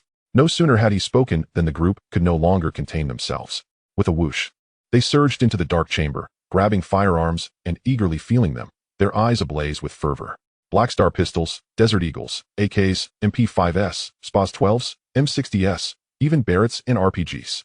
Greyhound muttered to himself as he rummaged through the selection, his hands trembling. The pilot remained silent, tightly clutching a Barrett, his face aglow, eyes sparkling. He gazed down at the monstrous weapon in his arms, internally exclaiming in exhilaration. Saliva uncontrollably dripped from the corner of his mouth as he grinned. His expression dazed yet utterly satisfied, resembling a child who had just received a new toy. Not far away, diminutive Seven's eyes widened, slapping his thigh in disbelief, exclaiming, "Good heavens! They even have complete sets of individual equipment? And all of it brand new. This is astonishing." Jimmy paced around the room, his gaze sweeping over the neatly arranged rows of weapons before finally turning to Zhou Tianhu, unable to restrain himself from asking, "Brother Tiger, you didn't just bring an entire armory in here, did you?" While it is true that Hong Kong is not devoid of firearms, assembling a brand new, complete set of combat gear is akin to scaling a mountain. The weapons displayed in this secret chamber could equip a squad of over 30 individuals. The scale was nearly unbelievable. To say it resembled a small arsenal would not be an exaggeration. Zhou Tianhu merely smiled faintly, offering no explanation. This was merely a minuscule portion of his reserves. The containers sent by the system contained countless firearms and ammunition, let alone a squad. A company could be fully armed. What lay before them was but a drop in the bucket. "Jimmy, you can pick a short weapon for self-defense if needed. Everyone else, remember, once the mission concludes, all weapons must be returned." With the order given, the group began to seriously select their preferred gear. Before long, the 12 individuals had each selected their weapons. For assault rifles, 6 submachine guns, 1 shotgun, and an 8-barrel shotgun. The Greyhound, encountering firearms for the first time, chose the shotgun, which was the easiest to handle. Its formidable close-range explosive power and straightforward operation suited him perfectly. Meanwhile, the airplane was reluctant to part with the sniper rifle, clinging to it tenaciously. Zhou Tianhu furrowed his brow. This operation did not require long-range sniping at all. Moreover, given airplane's current proficiency, even basic aiming posed a challenge, let alone achieving accuracy in actual combat.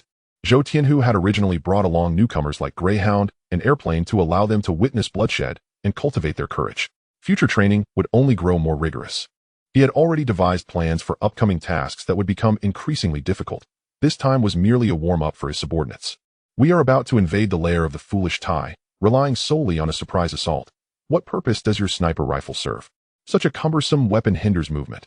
Are you planning to inspect the Chaiwan prison in advance? Chapter 56. Unlike ordinary thieves. Embarrassed by the reprimand, Airplane reluctantly set aside the 8-barrel shotgun in favor of a more nimble Black Star pistol. Tonight's operation necessitated stealth. Revealing their identities was not an option. They could first scout the area and familiarize themselves with the route. At Zhou Tianhu's command, everyone swiftly secured their weapons and departed in succession.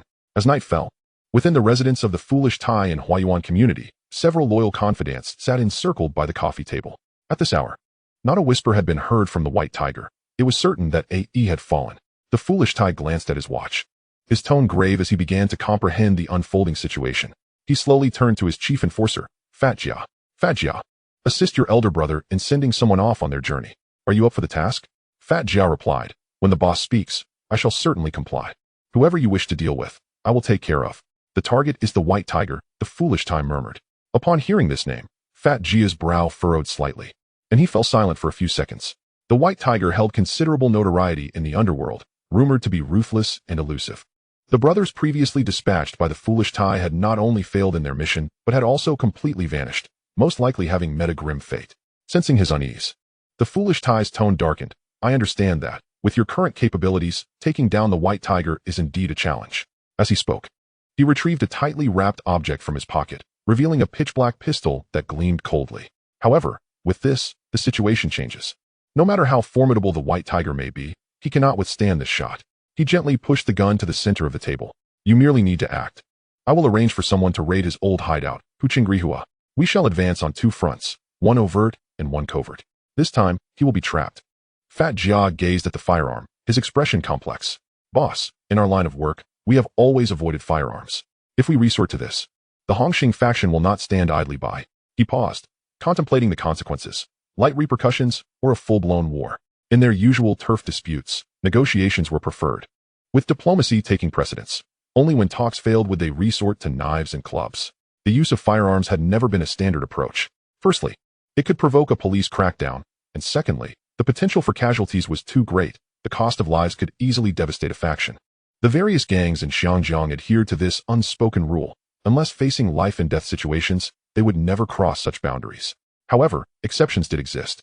The Chengxin Yi, Liansheng, and Hong Hing factions, being major organizations, had access to arms channels. When truly at odds, it was not uncommon for them to unleash a flurry of gunfire. But with the He-Tu faction currently fragmented and unstable, the last thing they could afford was to invite annihilation due to a single gun. "Aye, you need only act," the foolish Tai sneered. "I have already prepared a scapegoat, and you shall not be implicated." He once again pushed the gun toward Fat Jia. His gaze resolute. Fat Jia reached out to take it, though unease lingered in his heart, while others avoided the white tiger. The foolish Tai was determined to confront this formidable adversary. He had an inkling that this matter would not conclude easily. Just as his hesitation deepened, a series of knocks reverberated from outside. "Who is it?" The foolish Tai inquired casually. A low voice responded from outside. "It's the water meter inspectors." Inspecting the water meter at this hour? The foolish Tai's heart sank, and a sense of alarm washed over him. Something was amiss. He abruptly seized the gun on the table, chambered a round, and aimed it at the door. Bang! The wooden door burst open, and a black coat was flung inside. Instinctively, the foolish Tai fired at the dark figure, bullets spraying wildly. But in that fleeting moment, as everyone's attention was drawn to the fallen garment, several shadowy figures stormed through the breach. Greyhound, Airplane, and the diminutive Chijio, their faces masked and weapons drawn, moved with swift efficiency. Chijio raised his weapon and fired, accurately striking the foolish Tai's arm. The searing pain forced him to release the gun, which clattered to the floor. Greyhound instantly lunged forward, kicking the firearm into the corner. All four assailants simultaneously pulled their triggers, and gunfire erupted within the room. Bang, bang, bang. The bullets, silenced by suppressors, transformed the chamber into a sea of blood within mere seconds. After a few low groans, everyone lay motionless on the ground, blood pooling across the floor. Chijio crouched to check the foolish Tai's men, confirming they were lifeless before delivering 2 final shots. He then stood and approached Greyhound and Airplane, swiftly subduing the foolish Tai. Airplane pressed his foot heavily against the man's chest. With a bullet lodged in his arm, the foolish Tai's complexion turned ashen, unable to move, while several guns were coldly aimed at his forehead. "Brothers, if it's money you seek, I have cash in my safe. I can lead you to it." He trembled as he spoke, mistaking them for desperate robbers. Bang! A bullet pierced through his thigh, and he howled in agony, akin to a wounded beast. These assailants were merciless, their equipment far too sophisticated. They were certainly not ordinary thieves. Bang! A second bullet struck him in the lower abdomen, blood splattering. Airplane cast an awkward glance at Chijio, embarrassed that both his shots had not been lethal. "Brothers, at my age, I can give you all my wealth. Just spare me the torment." The foolish Tai's voice quivered, filled with despair. Did these men truly lack marksmanship? Chijio shot a silent glance at Airplane, offering no rebuke. It was natural for a novice to struggle on their first attempt at firing a weapon. Bang, bang. He raised his weapon and fired 2 shots, accurately striking the foolish Tai's heart and head. The movements were clean and decisive, devoid of hesitation.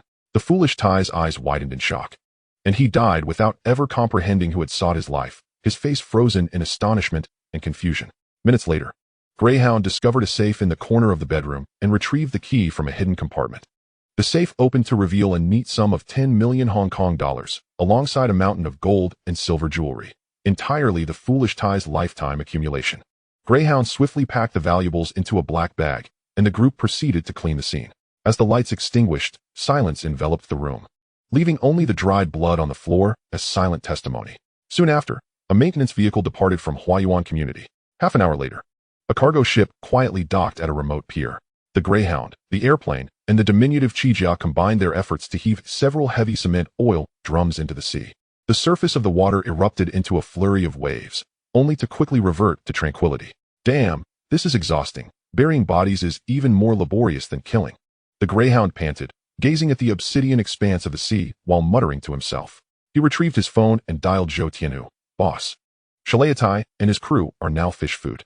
The travel expenses of 10 million have been settled. We are set to return." Meanwhile, the nightclubs and gambling dens under Shalayatai's control remained a cacophony of revelry. The music blared deafeningly, and the crowd surged. Suddenly, a thunderous bang resonated as the ceiling erupted in sparks. The elite strike team burst through the doors, fully armed and exuding an aura of menace. Screams erupted as patrons scrambled to flee, tables and chairs overturned, and glassware shattered. No one dared to utter a word. They wielded firearms. And a direct confrontation was utterly futile. Those few remaining, still clinging to life, fell lifeless after just 2 shots. In the blink of an eye, Shalayatai's territory descended into chaos, a scene of pandemonium. Within half an hour, the place was entirely cleared. The elite strike team completed their operation and vanished swiftly into the night. The now vacant venue was fortuitously encountered by Zhou Tianhu's subordinates, who promptly seized control. The process was executed with impeccable efficiency, leaving no trace of error. Deep within a secluded bathhouse in Tsui Mountain, Uncle Zhou and Zheng Bao were luxuriating in a hot pool when an abrupt phone call interrupted them. It was Hua Zai from Hichu. What did you say? Shalayatai's turf has been taken? Uncle Zhou gripped the phone, his expression shifting dramatically as his voice rose sharply. Hua Zai, with his extensive connections and numerous loyalists, was always well informed. He continued, those assailants were all masked, well-equipped, each armed, and their actions were swift and decisive. They struck and withdrew without a trace. Several of Uncle Tai's most trusted subordinates are dead, their bodies piled at the entrance. Uncle Zhou furrowed his brow, taken aback. He hadn't anticipated that just as Shalayatai planned to strike against the White Tiger, he would be obliterated by a band of armed men. Meanwhile, Zhou Tianhu's people took immediate control of the situation. The coincidence was too striking. It had to be the White Tiger. Only he could muster such power. As a veteran of the organization, Uncle Zhou had weathered countless storms. He knew that unusual occurrences often concealed hidden motives. It was implausible for everything to be mere coincidence. A chill coursed from his toes to the crown of his head. Even immersed in hot water, he could not shake off the icy dread. The White Tiger had only recently ascended as a red stick, yet possessed such formidable strength. If he couldn't safeguard Shalayatai's territory, how could he hope to survive? With this thought, Uncle Zhou's heart sank. He immediately dialed Shalayatai's number. Beep, beep. No answer. His heart plummeted as he called Shalayatai's right-hand man, i.e., but received no response. After several attempts, all met with silence. Zheng Bao, observing the situation, promptly dispatched his men to investigate. After a lengthy wait, a call finally came through. Boss, we found something. Uncle Tai is likely in grave trouble. His home has been ransacked, the safe is missing, and there's blood everywhere. At least 5 or 6 people have bled out, yet no bodies can be found. Zheng Bao sprang to his feet, exclaiming, Are you saying Shalayatai is missing and may already be dead? Upon hearing this, Uncle Zhou trembled, a bitter taste rising in his mouth. Shalayatai was the second in command of Hichu, and with his fate uncertain, it felt as if half the world had collapsed. The remaining brothers would be scattered and could never unite again. He slowly closed his eyes, letting out a quiet sigh. In this underworld, one can be basking in glory in the morning, only to meet a tragic end by afternoon. Uncle Tai's demise, shrouded in mystery, ultimately led him to provoke a formidable opponent. Uncle Zhou, we are finished, Zheng Bao murmured, his voice hoarse with despair. In the past, despite internal strife, Hichu managed to hold its ground thanks to stalwarts like Ding Tian, the prince, and Huashan, who lent the organization some semblance of strength. Back then, Hichu still resembled a true gang. But with Ding Tian's departure and the fall of the prince and Huashan, only Shalayatai remained to uphold their legacy. Now that Shalayatai was gone, Hichu had become a mere shell of its former self, stripped of its backbone. The following morning, the entire Hong Kong underworld seemed struck by lightning. The Red Stick, White Tiger, lavishly spending millions to hire troops, executed a surprise attack on Hichu's core territory, defeating the strong with the weak. A fire ignited in Tsui, shattering their sign, with the prince and Huashan meeting their end on the spot. The leader, Ding Tian, attempted to flee but was rumored to have been sunk to the depths of the sea. The second in command, Shalayatai, along with his trusted associates, vowed to retaliate against the White Tiger, only to vanish without a trace, their fates a mystery. In a single night, Shalayatai's territory was ravaged by bandits, and the White Tiger swiftly took control. The last remaining elder of Hichu, Uncle Zhou, bowed his head in defeat, submitting to the new order. Hichu thus crumbled, splintering into factions. Each leader established their own domain. Red Sticks aligned with other gangs, and uncles sought new alliances. The name Hichu vanished from the Hong Kong underworld, while the name of the White Tiger spread like wildfire, echoing through every street and alley. In Mong Kok, within Zhou Tianhu's office, Greyhound, Airplane, Chijia, the recently discharged Ao, along with Long Hair and San Ing, gathered for a meeting. Now that everyone is here, let us commence. Last night's operation was executed with precision. Each participant shall receive a reward of 100,000. No sooner had he finished speaking than Ao's eyes sparkled, nearly drooling at the prospect. Regret coursed through him. He should have been discharged earlier. This money should have been his share. The thought of 100,000 slipping through his fingers felt like a dagger to his heart. Long hair and Sanning maintained a calm demeanor. They had been tasked with collecting the high-interest debts left behind by Xianshi. Zhou Tianhu directly allocated a 50% commission, and the two had already amassed considerable wealth. They understood that aligning with such a leader meant both financial gain and elevated status. Bonuses were merely a part of everyday life. Thank you, boss. The boss is magnificent. Greyhound, Airplane, and Chijia flushed with excitement, barely able to contain their enthusiasm. 100,000 was enough to sustain a lowly thug for a lifetime. In the underworld, it could buy more than just 2 lives, and they are elated over a mere 100,000? This is merely the beginning. As their territories expanded and matters grew increasingly complex, the need for manpower would be immense. Such announcements would become routine. Greyhound and the others breathed rapidly, their hearts racing. If someone else had made such a statement, they would have dismissed it as an empty promise. But this man, who had once spent millions hiring troops, had disbursed 200,000 to entice AU back into action, and had doled out 100,000 as a reward for a single task. They believed him. They had chosen the right ally. The future was bright. The affairs of Bolan Street would be entrusted to Greyhound, who would coordinate with Sister 13. The area of TSZ Wanshan was originally under the jurisdiction of the royal offspring. However, now that Chung Fat has become familiar with that region, he can take over directly. The volcanic zone will be managed by San Ying, and for those outstanding accounts that remain unsettled, he should select a few trustworthy brothers to collect the dues. The newly acquired territory of the Foolish Tai will be entrusted to Fei Gu for full responsibility. The domain previously overseen by Ding Tian will be managed by Jimmy. Zhou Tianhu's arrangements unfolded with clarity and precision. Boss, what about me and my crew? Asked AI Jiao Qi, noticing his name was absent from the list. You have another task, Zhou Tianhu replied. I am preparing to establish the Cheetah Security Group, ostensibly for security services, but in reality, I will select capable brothers for intensive training. This group will be under your leadership, focusing on shooting, combat, and tactics, with standards set to mercenary levels. Upon hearing this, AI Jiao Qi felt a surge of excitement.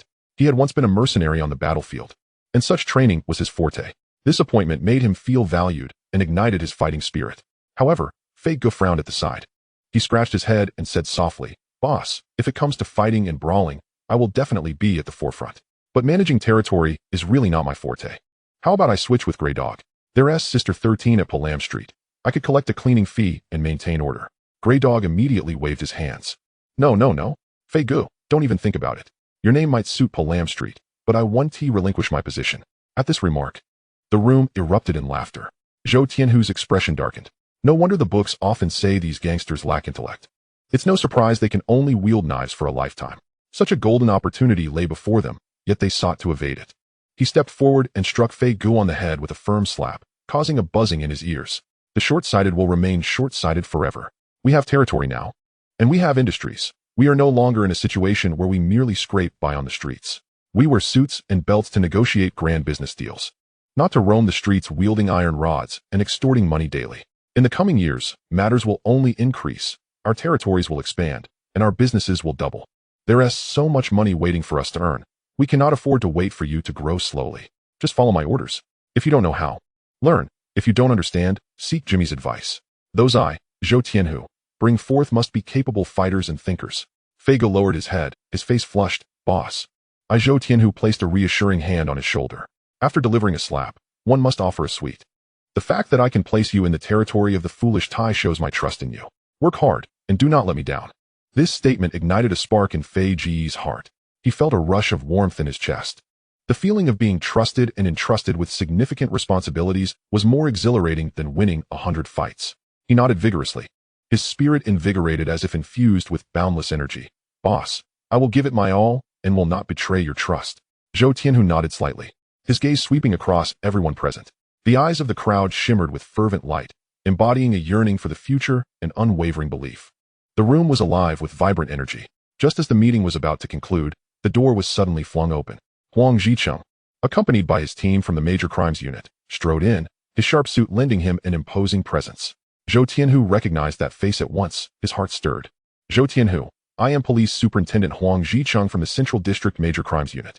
You are suspected of involvement in organized crime, illegal possession of firearms, and connections to multiple robbery cases.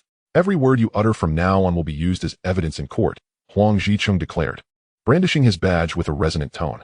Zhou Tianhu chuckled softly, finally recalling who this man was. Huang Zicheng, the relentless enforcer of law. How many had been dragged into endless investigations by him? Were it not for his clear stance, he might have long since been exhausted by the undercurrents. In the past, gang activities would primarily attract the attention of the anti-organized crime unit. Zhang Yaowen frequently came knocking for trouble, which had long become routine.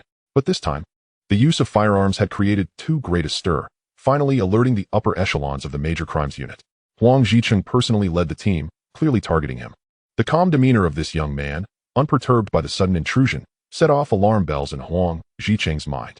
Prior to their departure, they had reviewed all the files. This individual had once been an unremarkable underling, but had risen swiftly after joining the Hong Hing, soaring like an eagle.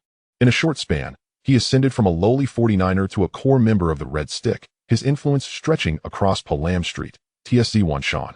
In Sha Tin, he single-handedly established Hucheng Daily Chemicals, presenting a facade of legitimate business while laying deep and far-reaching plans. What was even more shocking was his ruthless purge of the Hyung Ti gang, setting fires and injuring people, leaving no stronghold unscathed.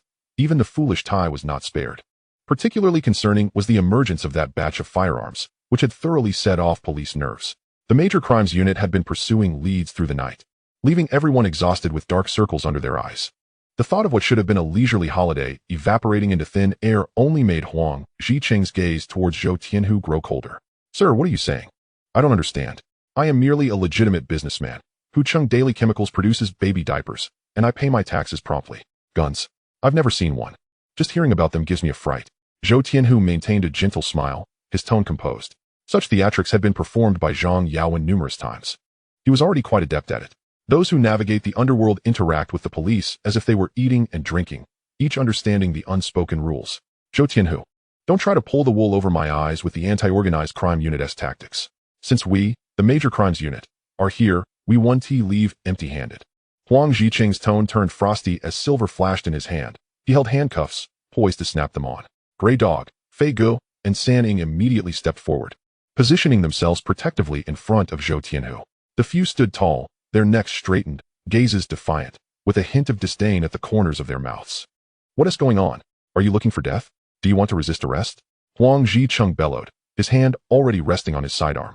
The handle of the Seven Wolves gun glinting coldly in the light. Zhou Tianhu surveyed the scene before him, his heart stirred. The major crimes unit indeed had a different style. The anti-organized crime unit often dealt with underworld figures, understanding the nuances of advance and retreat, only following formalities when there was no substantive evidence. Yet Huang Zicheng, this straightforward man, would not tolerate any nonsense, adhering rigidly to principles. What are you doing? Didn't I say? We are law-abiding citizens, honest businessmen. We will cooperate naturally. So why resort to violence? What kind of decorum is that? Zhou Tianhu's expression turned serious as he reprimanded Grey Dog and the others. The group paused, exchanging glances, reluctantly glaring at Huang Zicheng before slowly stepping back. Sir, my apologies. My subordinates Haven T had much education and their manners are a bit rough. I beg your pardon. The Serious Crimes Unit is investigating something, and I am determined to offer my full cooperation. Assisting the police is also contributing to Hong Kong, which is only natural. Upon hearing this, Huang Zicheng almost let out a cold laugh from his nostrils. He replied icily, enough with that act. There's no need for you to play the role of a good citizen in front of me. Let's go to the station for a chat. Very well. Zhou Tianhu responded nonchalantly. I have nothing to hide, and am not afraid of your investigation. I've heard the boxed meals from the Serious Crimes Unit are quite good. I happen to be hungry, and would like to try something new. He extended his wrist voluntarily, allowing the handcuffs to click shut with a metallic sound. Before leaving, he glanced back at Jimmy. Jimmy, please have Lawyer Zhang take care of the matters we discussed as soon as possible. With that, he followed Huang Zicheng to the waiting police van. Upon arriving at the Serious Crimes Unit in Central, the building was ablaze with lights, bustling with activity. Investigators rushed to and fro, the sounds of ringing phones, hurried footsteps, and rustling papers intertwined in a cacophony. Zhou Tianhu walked in at a leisurely pace, his demeanor calm, and was led directly into the interrogation room. He leisurely unbuttoned his suit jacket and sat down with poise, as if entering his own office.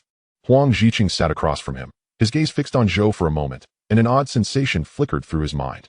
The man before him did not resemble a bloody gang leader at all. Rather, he seemed akin to a chairman of a board, articulate and poised. Zhou Tianhu, I advise you to be straightforward. Honesty is your only way out. Where is the foolish Tai? Where are those fugitives and the firearms hidden? Zhou Tianhu appeared to have heard the most absurd joke.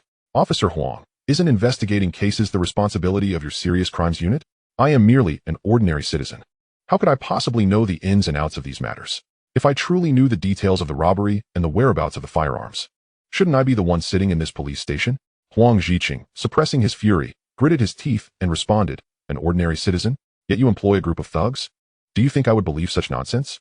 Just before, someone sent a message to cut your brake lines, and shortly after, that person vanished. His territory was immediately seized by robbers, and your men took over. Does such coincidence truly exist? Do you think we in the serious crimes unit are fools? Zhou Tianhu threw back his head and laughed heartily. Officer Huang, surely you cannot conclude a case based solely on a coincidence and a mere suspicion? The money we taxpayers pay is not for you to squander at will. I assert that all of this is purely coincidental. Can you provide evidence? Huang Ziqing suddenly pulled his chair closer, leaning forward with a piercing gaze that exuded pressure. With a cold chuckle, he said, do you think we in the serious crimes unit are idle? You wouldn't be here without concrete evidence, would you? We found an elderly fisherman at the dock. He explicitly stated that he saw your vehicle carrying several corpses, which were then sunk into the sea. Zhou Tianhu's gaze sharpened, fixating intently on Huang Ziqing's eyes, silently assessing the truthfulness of his words. He was well aware that the serious crimes unit was adept at setting traps for confessions. Yet, he could not dismiss the possibility that the Grey Dogs might have made an error during their first foray into such a situation, leaving behind a flaw. The two men locked eyes for an extended moment, the atmosphere thick with tension. Suddenly, Zhou Tianhu smiled. Officer Huang, I neither acknowledge nor deny your accusations. Let's discuss this in detail when my lawyer arrives. Huang Ziqing clenched his jaw tightly, coldly stating, a lawyer won't save you. The charges have already been submitted to the Department of Justice, and a summons will soon be in your hands. Zhou Tianhu remained unperturbed. Casually reclining against the back of his chair, his expression relaxed. There was no other way. As the leader, someone had to step up when errors occurred amongst the ranks. Before long, Jimmy arrived at the Serious Crimes Unit with Zhang Zhirong. After completing the necessary procedures and paying the bail, Zhou Tianhu was granted release on bail. As he was leaving, he provocatively glanced at Huang Ziqing. They say the boxed meals from your Serious Crimes Unit are delightful. What a pity I missed out on the complimentary meal. What a waste of a trip. Huang Ziqing raised his middle finger. The food in Stanley is even better. Don't get too smug. The court hearing is in 3 days. You'll have plenty of time to savor your meal. Zhou Tianhu merely smiled as he exited the police station.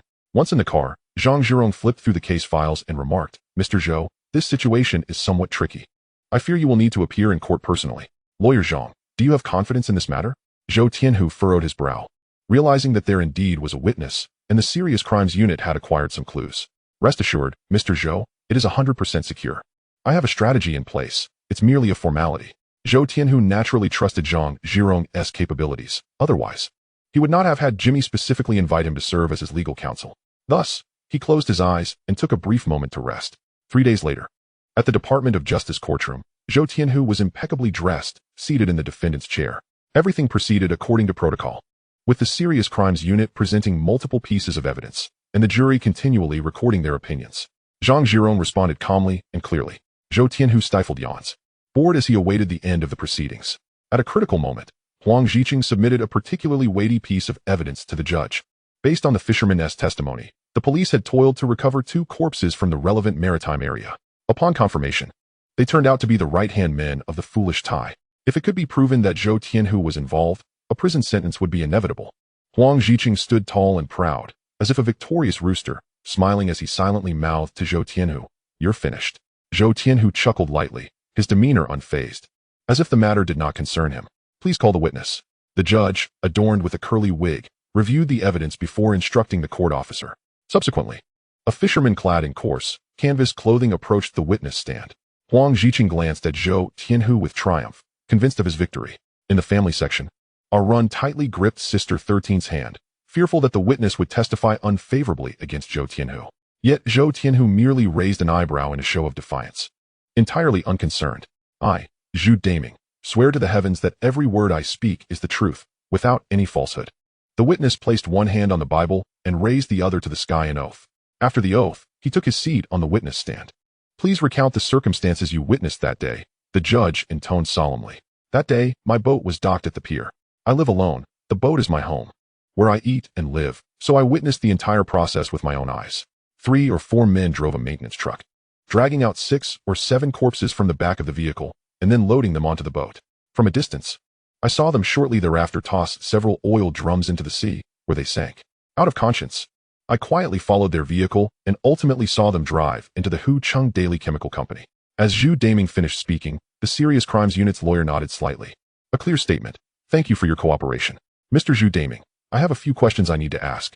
Zhang Zhirong suddenly rose and slowly walked towards the witness stand, his tone abruptly turning cold. You just mentioned that you saw someone transporting corpses on the boat. May I ask what time exactly this occurred? It was approximately between 5 and 6 in the morning, Zhu Daming replied. Around 5 or 6. Which exact moment? Zhang Zhirong pressed on, drawing closer with his inquiries. Zhu Daming pondered for a moment. Around 5:50.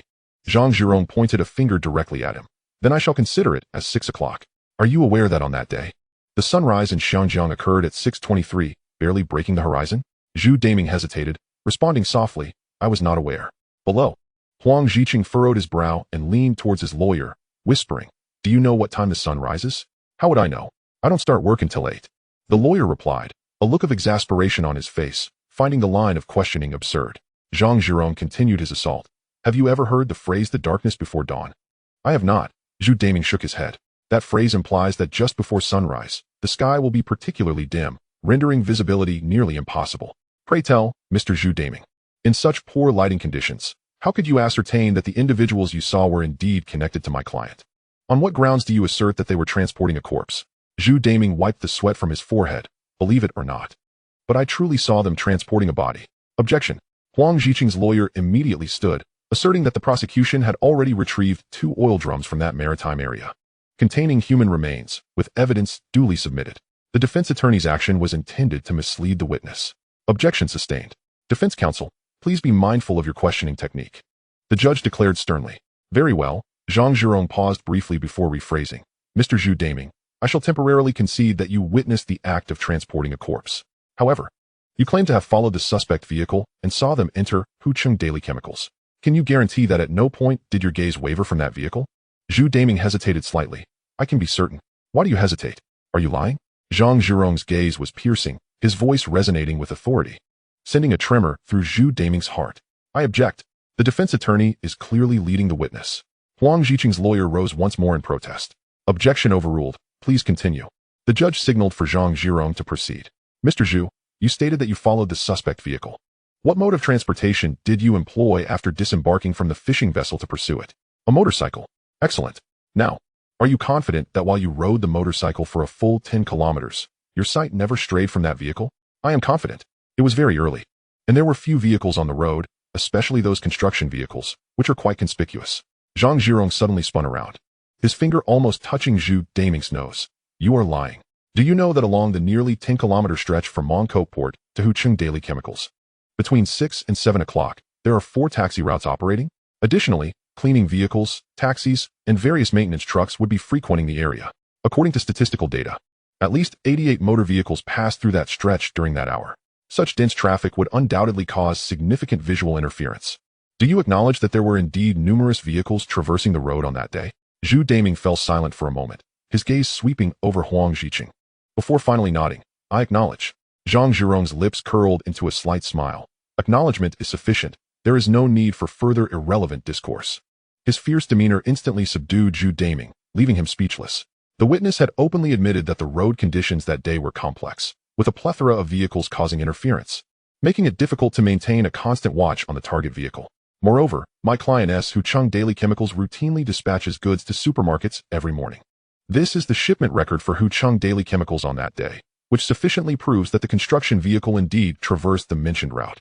The actual circumstance is that an ordinary businessman arranged for a vehicle to deliver goods, which Zhu Daming mistakenly identified as the target, leading to an unnecessary misunderstanding.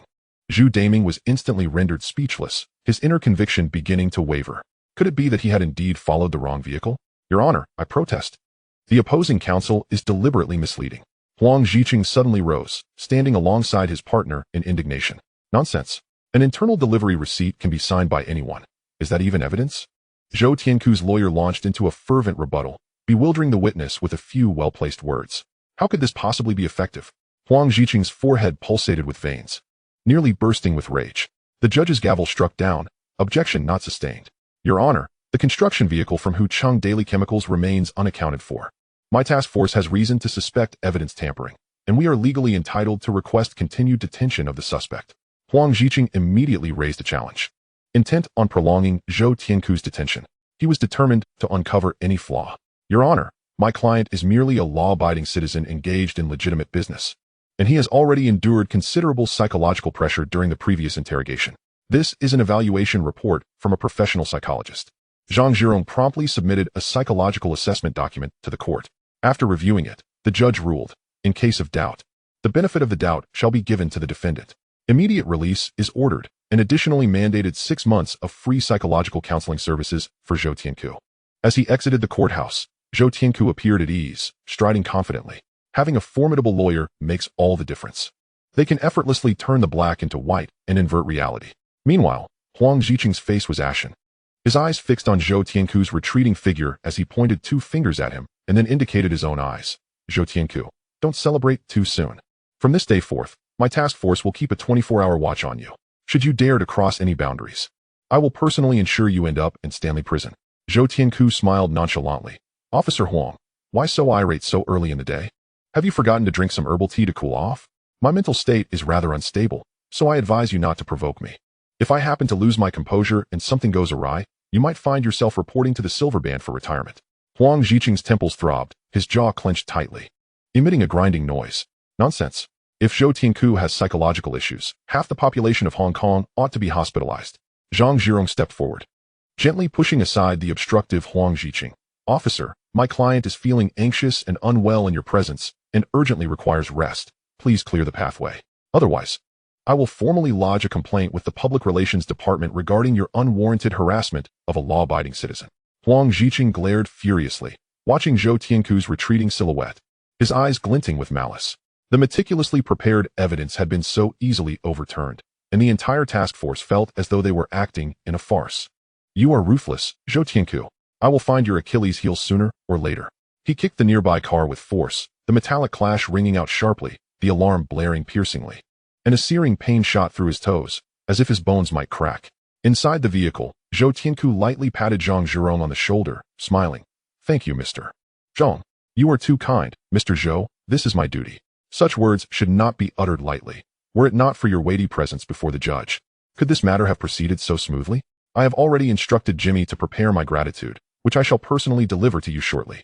Chapter 59, Truly Impressive. A smile played at the corners of Zhang Zhirong's mouth. He had represented numerous figures from the underworld. Yet clients as generous and forthright as Zhou Tianhu were indeed a rarity, making collaboration inherently pleasant. After exchanging a few pleasantries, Zhang Zhirong extracted a stack of documents from his briefcase. Mr. Zhou, the liquor licenses and business permits for both Boland Street and TSEU in Shan have been approved. The registration for the global entertainment company you commissioned has been completed. Additionally, we have successfully acquired a small magazine agency, and the publishing license has also been obtained. Zhou Tianhu meticulously reviewed the documents, signing where necessary. The dense legal jargon in some of the English contracts made his brow furrow and his head spin. While he managed everyday conversations with ease, the specialized vocabulary in such legal texts was difficult to comprehend without the relevant background. However, he concealed any signs of struggle. These contracts were standard templates, having been thoroughly vetted by Jimmy, so he signed without hesitation. Zhang, tonight I shall have Jimmy arrange for a few cups of the finest silk stockings milk tea for you, as a small token of my appreciation. Let Jimmy accompany you for a couple of drinks. I have some matters to attend to, and we shall gather again another day. Having concluded the business at hand, Zhou Tianhu seized the opportunity to make an exit, opening the car door. He then moved to the back seat, pulling the 13th sister into the passenger seat. He settled into the car, leaning against Arun's soft shoulder and exhaling contentedly. Arun gently massaged his temples with her fingertips, gradually easing the tension in his body. Boss, where on earth did you find such an eloquent lawyer? His words flowed like water, simply miraculous. The major crimes unit was so well prepared, yet they were left speechless. How gratifying. 13's sister chattered excitedly from the front seat. Yet, Zhou Tianhu was acutely aware that had the major crimes unit not truly found evidence, he would not have walked out of the courtroom as a defendant so effortlessly. Though Zhang Zhirong appeared jovial in court, considerable effort had gone on behind the scenes. It was not merely a matter of eloquence. He had discreetly arranged $1 million for the judge, and in addition to that, he had cultivated a relationship with the major crimes unit to secure crucial testimonies. This allowed him to exploit the opponent's weaknesses and achieve a decisive victory. This incident served as a wake-up call for Zhou Tianhu. He must enhance the training for the Greyhounds and ensure that operations were executed with utmost meticulousness, leaving no room for error. For instance, in matters of corpse disposal, it would be wise to employ some subterfuge. Transporting individuals via sea routes should not be viewed as a hassle. They must ensure the vessel reaches international waters before proceeding. However, given that this was their first time wielding firearms and executing such operations, a few oversights were inevitable. As Arun continued to massage him, she frowned slightly. Little sister, please do not disturb brother Hu. Let him rest in peace for a moment. This truly frightened me. It was a close call. In court, whatever prowess is involved, I only hope for his safety. Zhou Tianhu, though his eyes were closed, absorbed her words, a warmth blossoming in his heart.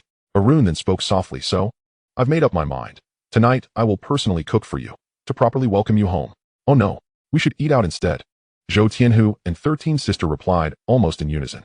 Arun, with a serious expression, inquired, why not?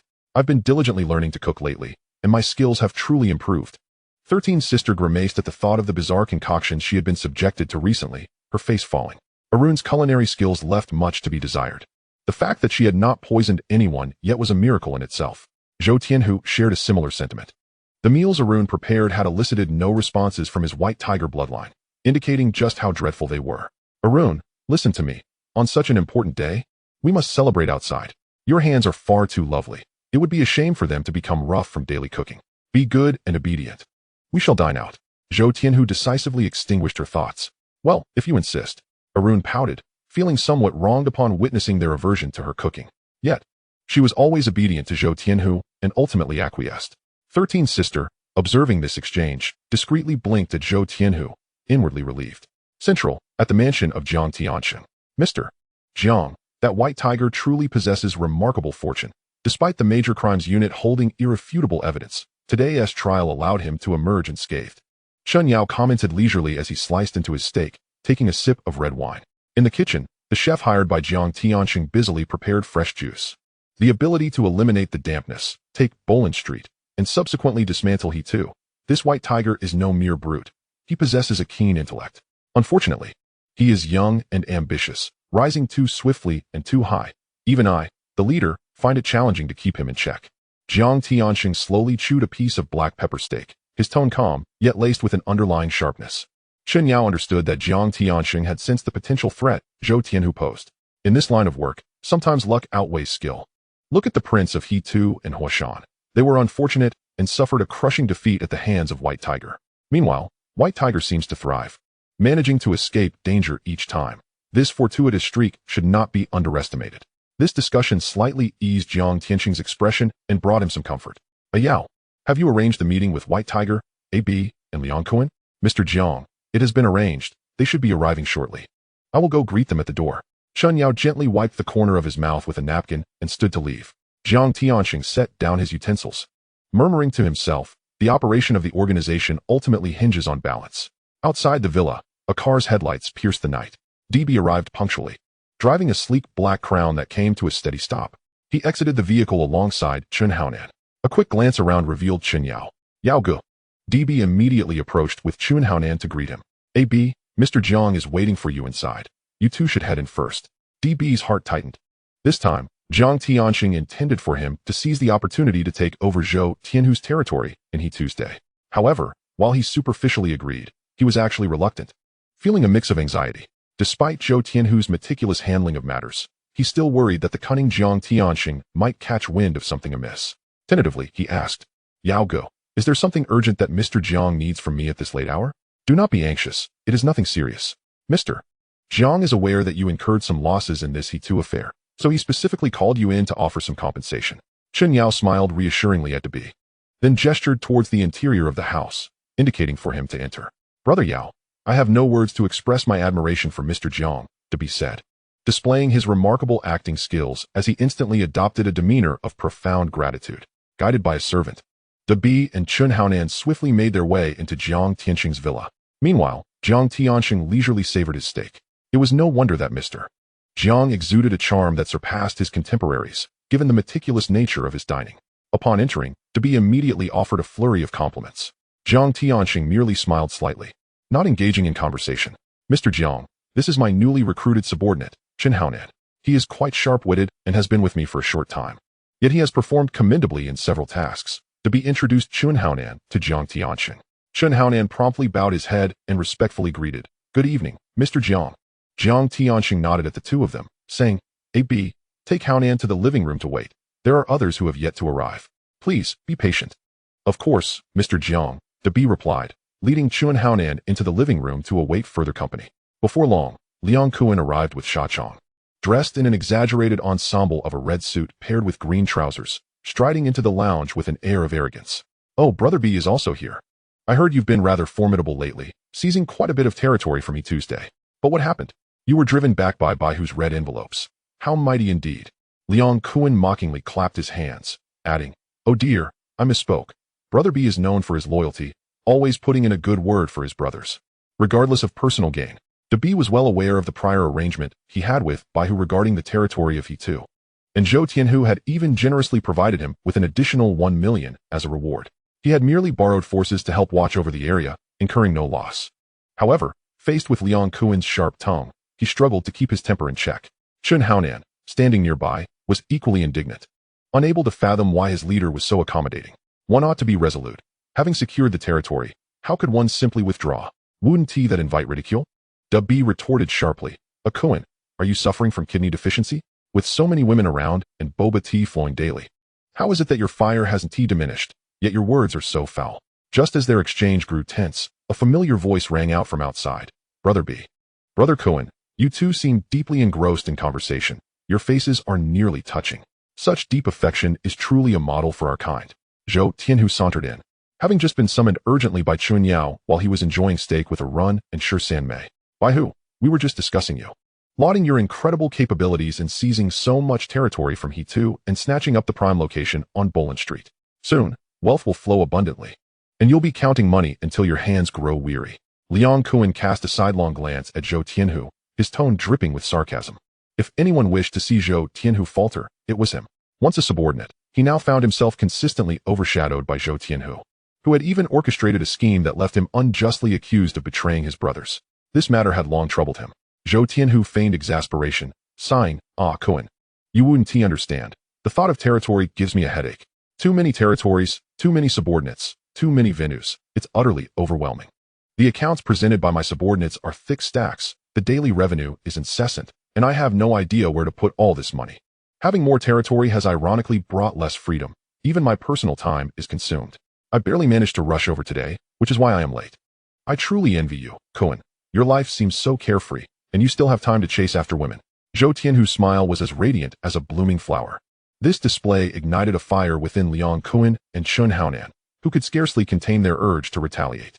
B, however, relished the situation, finding great satisfaction in Liang Kun's discomfort.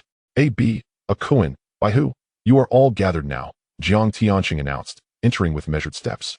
Mr. Jiang, Mr. Jiang, Mr. Jiang. The three immediately rose, respectfully greeting Jiang Tianxing. Baihu, your handling of the He too matter was exemplary, clean and efficient, greatly enhancing our organization's reputation. Well done. Jiang Tianxing approached Zhou Tianhu and lightly patted his shoulder, generously offering praise. You flatter me, Mr. Jiang. It was merely a trivial matter, hardly worth mentioning. As a member of the organization, these tasks are simply my duty, Zhou Tianhu replied with humble words, adopting a lowly posture. Chun Haonan maintained a facade of calm. Yet internally he was seething. Recently, he and Shanji had fought tooth and nail to reclaim a market and 2 gambling dens for B, feeling quite proud of their accomplishments. Yet, in stark contrast, Zhou Tianhu had effortlessly captured the lucrative He too territory, dismissing it as a minor achievement. The comparison left Chun Haonan blushing with embarrassment, wishing fervently to sink into the ground. You are far too modest. It is rare to find such a loyal and capable subordinate in our organization. Please, have a seat. As Jiang Tianxing took his place at the head of the table, he retrieved several cigars from a box and tossed them to Zhou Tianhu, Liang Kun, and B, saying, give these a try. They are imported and of exquisite flavor. B, concerned, cautioned, Mr. Jiang, didn't the doctor advise you to smoke less? The doctor advised me to smoke less, not to abstain from cigars. Jiang Tianxing replied with a knowing smile. Everyone understood that cigars were not the same as cigarettes. Jiang Tianxing skillfully snipped the ends of the cigars, responding cheerfully. I am not as refined as you when it comes to enjoying life. I cannot indulge in such luxuries. I still prefer ordinary cigarettes. Zhou Tianhu casually toyed with the cigar before returning it to the box, opting instead for his Marlboro. He found the strong aroma of the cigar unappealing, preferring the comfort of regular cigarettes. Meanwhile, Chun Haonan burned with jealousy. That insufferable fellow. Dismissing a fine cigar and pretending to enjoy cheap cigarettes while he himself stood there without a seat. Truly, comparisons breed discontent. The reason I called you all here today is to announce some good news. Your recent performances have each had their highlights and are deserving of commendation. Jiang Tiansheng slowly exhaled a plume of smoke, pausing before continuing. Liang Kuan's business has expanded significantly, bringing considerable profits to the organization. AB has persistently toiled diligently, fulfilling his responsibilities. And as for Bai Hu, you have made remarkable contributions right from the start, successfully accomplishing several significant tasks that have greatly elevated our organization's standing. His gaze swept over the three, his tone calm, yet laden with meaning. Therefore, the organization has decided. Liang Kuan is promoted to the position of chief at TSC Wanshan. AB is elevated to chief at Wanshai, and Bai Hu, you shall be the chief at Bolan Street. Upon the utterance of those words, all three were momentarily taken aback. Liang Kuan was momentarily stunned, not anticipating that a piece of good fortune would unexpectedly descend upon him from the heavens, leaving him momentarily at a loss for words. Dabi felt a slight pang of disappointment. While the distinction between the Wanshai boss and the Wanshai district's leader was merely a matter of wording, the reality was worlds apart. One was a figure of immense authority overseeing the entire region, whereas the other was merely a nominal small-time leader. Now, it appeared that the territory originally belonging to the fourth master was being divided. Qiyun Mountain would belong to Liang Kuan, while Wanshai was allocated to Dabi, placing the two on equal footing. Meanwhile, Zhou Tianhu's expression fluctuated, as he pondered repeatedly over Jiang Tianxing's true intentions. It is worth noting that the current structure of the Hong Hing organization's leadership is divided by major districts. In addition to the 12 primary district leaders, there are also over 20 smaller leaders designated by street names. Such positions, named after locations, do not hold significant stature within the Hong Hing hierarchy. Only those district leaders who independently manage vast areas are deemed to possess true status and weight. Given Zhou Tianhu's recent achievement of acquiring such an expansive territory, it would be reasonable to promote him to a regional leader at the very least. Alternatively, he should be directly appointed to the position of Wanshai leader, which would only be fair. However, Jiang Tiansheng, knowing full well the animosity between him and Liang Kuan, insisted on promoting Liang Kuan to the leadership of Qiyun Mountain. This action was clearly intended to suppress him, a blatant maneuver to assert dominance and deliberately place him in an awkward position. The meager territory of Bolan Street, under the guidance of a leader of no consequence, would yield no prestige. As Zhou Tianhu gazed at Jiang Tianxing's nonchalant demeanor, his eyes narrowed slightly, and a tempest brewed within him. He silently contemplated. Truly, as the head of Hong Hing, he has orchestrated a situation in which all three are simultaneously appointed as minor leaders, mutually restraining one another, leaving no room for anyone to dominate, thereby rendering it impossible to find fault. Mr. Jiang, I appreciate your trust. However, you may not be aware that I have entrusted the affairs of Bolan Street entirely to Sister 13. The entire street is run by women. As a man, my involvement would only diminish my vitality, ultimately leading to my spiritual depletion. Hence, I strongly advocate for Sister 13 to assume the position of Bolan Street leader. Zhou Tianhu slowly extinguished his Marlboro in the ashtray. Upon hearing this, both Dabi and Liang Kuan were taken aback. Although in terms of territorial clout, a minor leader does not hold the same power as a district leader, it nonetheless represents an official designation within Hong Hing, affording sufficient face and confidence in the underworld. Moreover, the financial benefits behind such a position are not insignificant. To relinquish a position so readily handed to him, could it be that he has lost his senses? Beside him, Chun Haonan felt a deep-seated frustration. Having joined the organization at the same time, he remained merely a lowly fourth nine, without even a pair of straw sandals to his name. Meanwhile, Zhou Tianhu was fortunate enough to receive a position directly bestowed by the leader, only to pass it on to someone else. What a heartless betrayal. Jiang Tiansheng wore a warm smile on his face, but a trace of coldness flickered in his eyes. Zhou Tianhu's reluctance to take on the Bolan Street leadership indicated his discontent, revealing ambitions that extended beyond that. Yet, he would not easily acquiesce to such desires. Given that Bolan Street is predominantly managed by women, it is indeed more fitting for someone like Sister 13 to oversee it. Since you wish to support her, I have no objections. Let her take on the role of Bolan Street leader. However, by who? While you possess considerable influence in Qiyun Mountain, I have already committed to promoting a Kuan as the leader of that area. I cannot go back on my word. Zhou Tianhu had anticipated such a response. Should Sister 13 ascend to power while he remains unable to secure the position in Qiyun Mountain, he would ultimately have nothing, remaining merely a minor figure. The corners of his lips curled slightly, revealing a faint smile. Mr. Jiang, after all, Brother Kuan was once my superior. How could I contend for a position against my former leader?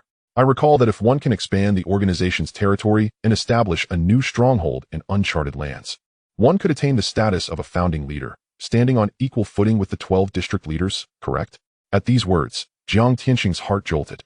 Indeed, Zhou Tianhu harbored grand ambitions, aiming to join the ranks of the 12 district leaders. By whose ambition is commendable, he remarked.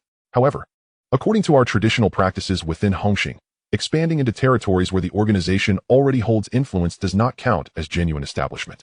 Qiyun Mountain has already laid its foundation, and Kowloon has made arrangements there. Therefore, unless you can plant our Hong Hing flag in territories where we have never set foot, such as Yao Ma Ti, East District, or the rural areas of Yuanlong, only then can you truly claim to have established a new faction and stand alongside the 12 leaders. Upon hearing this, Liang Kowloon cast Zhou Tianhu a look full of derision. Hong Hing, as one of the 3 major organizations in Hong Kong, has branches almost everywhere. Yet Yao Ma Ti, the rural areas of Yuanlong and East District have remained elusive. It is not that no one has attempted to penetrate these areas. Rather, they are simply incapable of taking root. Firstly, Yao Ma Ti is a fortified stronghold, with Wang Bao firmly in control, alongside the presence of the notorious Han Chun and other gangs. By midnight, Wang Bao's territory is his to command, and even the police dare not tread lightly. As for the rural areas of Yuanlong, outside organizations find it even harder to infiltrate. Do not underestimate those clustered village houses. They are bound together by familial ties. The police presence in rural areas is virtually non-existent, and kinship bonds make it nearly impossible for outsiders to gain entry. The British colonial government, seeking stability, has even granted them land rights as a means of appeasement. Thus, it is evident that in Yuanlong, one cannot even insert a needle, let alone establish a foothold. As for East District, much of the area remains undeveloped, desolate, and remote, offering no prospects for profit. Zhou Tianhu believes that by acquiring a favorable map, he can leap to the top and stand shoulder to shoulder with the 12 district leaders. Such notions are the folly of a dreamer. Debby also shook his head in disbelief. Zhou Tianhu had miscalculated entirely. Jiang Tianxing was clearly observing his rapid rise and deliberately setting a trap to suppress him. He offered a minor position in Bo Lan Street to placate him, with the hope that if he remained compliant for a few years, opportunities might arise in the future. After all, the district leaders are aging and will eventually retire. Yet, he remained oblivious to the need for restraint, attempting to ascend too rapidly, which would only lead to humiliation. His overt ambition demonstrated a complete lack of understanding of the art of discretion and patience. Debby felt a wave of exasperation wash over him.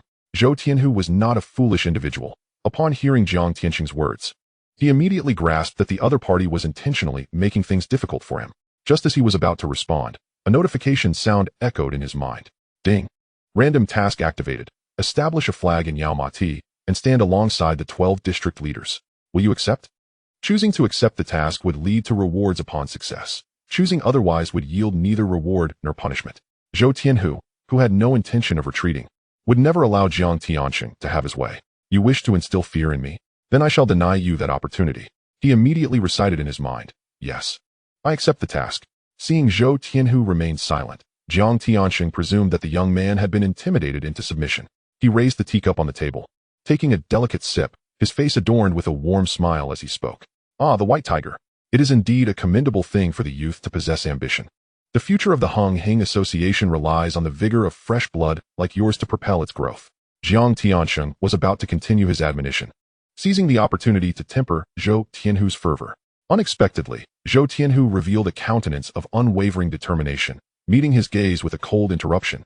Mr. Jiang, I fully comprehend your sentiments. I shall never betray your expectations of me.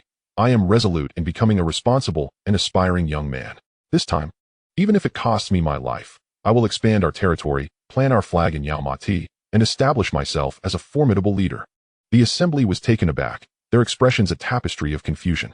Bigby could not help but admire Zhou Tianhu's audacity, while Liang Quan rolled his eyes, convinced that this fellow was merely posturing. Jiang Tianxing, caught off guard, nearly choked on his tea, feeling a sense of helplessness wash over him. Was this lad feigning ignorance? Or was he truly oblivious to the gravity of his words? This reckless individual had once again defied all expectations, leaving him utterly flabbergasted. After a laborious swallow of tea, Jiang Tianxing pondered for a moment, his expression slightly strained as he spoke. White Tiger, your fervor reminds me of my own initial foray into the world. It is commendable for the youth to harbor ambition. Should you manage to establish a foothold in Yao Ma Ti and succeed in planting our flag, According to the regulations of the association, you shall be appointed as a founding leader, your status equivalent to that of the 12 hall leaders. Zhou Tianhu sprang to his feet, his tone resolute. Thank you, Mr. Jiang, for your trust. I shall exert every effort, fighting to the bitter end. Jiang Tiansheng pressed his forehead, feeling a wave of headache. Typically, he orchestrated the entire association with ease, yet encountering Zhou Tianhu left him with a sense of losing control. He quickly gestured for them to leave. I have a performance to attend to shortly. You all should return for now. Understood, Mr. Jiang. The crowd promptly took their leave. Upon reaching the villa's entrance, Liang Quan remarked, some individuals simply do not know their place. They think they can ascend to prominence while still wet behind the ears. Truly delusional. He cast a sidelong glance at Zhou Tianhu, his tone dripping with sarcasm. Clearly, he scoffed at Zhou Tianhu's bold declaration to plant a flag in Yao Ma Ti. Zhou Tianhu halted, suddenly turning to Big B. Brother B. Do you hear a dog barking? Chapter 61. I truly do not believe in the supernatural. Big B, already discontent with Liang Quan, immediately grasped the implication and replied, a dog barking? Where is this barking coming from? Let me hear. He even intentionally shot a glance at Liang Quan, whose face was flushed with anger, feigning surprise. Oh my, there truly is a dog barking, and quite loudly too. This subtle jab flowed effortlessly. The others, initially taken aback, soon understood the jest.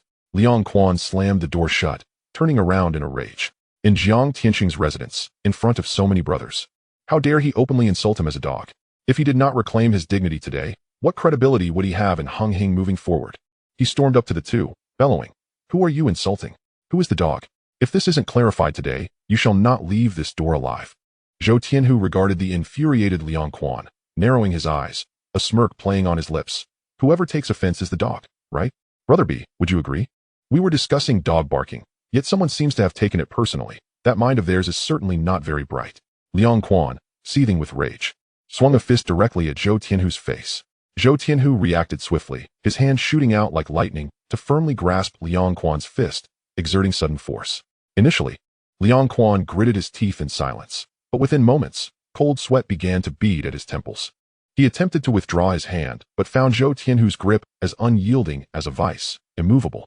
No matter how he struggled, his arm felt as though it had been welded in place. Zhou Tianhu chuckled softly, gradually increasing the pressure.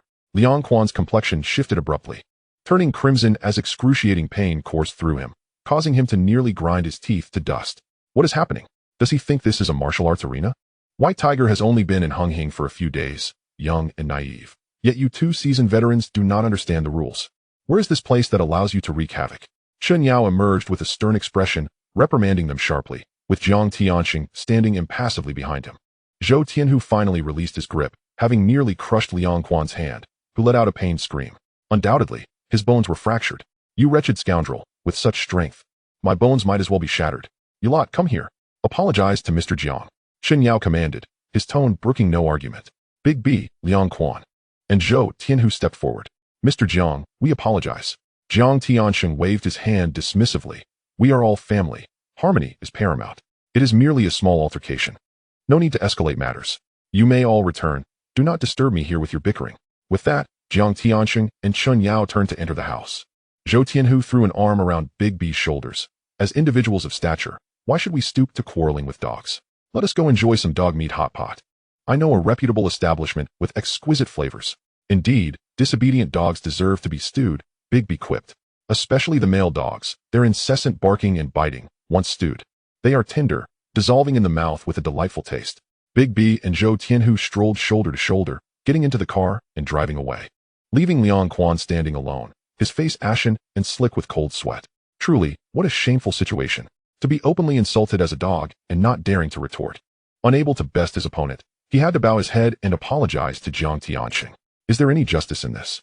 Boss, shall I take you back to the building? Sha Chong inquired cautiously from the driver's seat. To hell with that. Take me to the central hospital, you fool. Liang Quan's hand was swollen like a pig's trotter, his face pale, and he swore incessantly. The following day, Zhou Tianhu's Mercedes-Benz gradually came to a stop in front of the central building. He tossed the car keys to the valet, adjusted his suit and tie, and strode into the lobby. Upon reaching the 12th floor, the entire area had been leased out, partitioned into training rooms. On most days, Sister 13 trained a group of young ladies there. Tiger brother, tiger brother, tiger brother. Along the way, numerous strikingly beautiful and tall women greeted him. He nodded slightly and made his way to the innermost training room. Watching his retreating figure, The girls whispered among themselves, "Tiger brother is truly handsome. If I could be with him, I would gladly offer myself. With such grace and poise, he is utterly distinct from those coarse, short ruffians. So handsome. Yet I wonder how skilled he truly is." "You are quite the lecher," one of the girls remarked, their whispers growing bolder. Zhou Tianhu, oblivious to the commotion, stood outside the training room where Sister 13 was stationed. With her back turned to the entrance, she faced a carefully selected group of young women. They stood in a line, each radiating beauty, their skin smooth and refined, all above 168 centimeters in height, with well-proportioned figures, free of tattoos and vices. How many times have I reiterated this? You must stand with poise and sit with grace. You are ladies, must you splay your legs while seated, as if exposing salted fish? When you walk, abandon the mannerisms from Feng Lu and Ma Lan. Your steps should be light, your movements natural and elegant. A touch more decorous. Stop the excessive swaying of hips. If done well, it exudes charm. If not, it immediately reveals you as a courtesan. Currently, you are selling drinks, services, and emotional value, not your bodies, do you understand? Sister 13's admonitions were precise, embodying the essence of a matriarch. Applause erupted from behind, none other than Zhou Tianhu. Upon turning to see him, Sister 13 promptly addressed her charges. "Greet Brother Hu." "Brother Hu." The young women bowed at a perfect 90 degrees, each standing tall and vibrant. Their smiles sweet. It was evident that Sister 13 had trained them exceptionally well. "Thank you all for your hard work. Take a moment to rest while I borrow Sister 13 for a brief chat." Zhou Tianhu, with a smile, beckoned Sister 13 as they walked into the adjacent temporary lounge. "Boss, what brings you here today? Have you come specifically to steal a glance at the beauties in my midst?" As soon as they were away from prying eyes, Sister 13 instantly returned to her playful self, playfully punching Zhou Tianhu's shoulder with familiarity. "I doubt the beauties would dare come here, fearing you might report back to Aaron. Can my old back withstand that?" Zhou Tianhu chuckled in response. "Oh, you actually fear Aaron?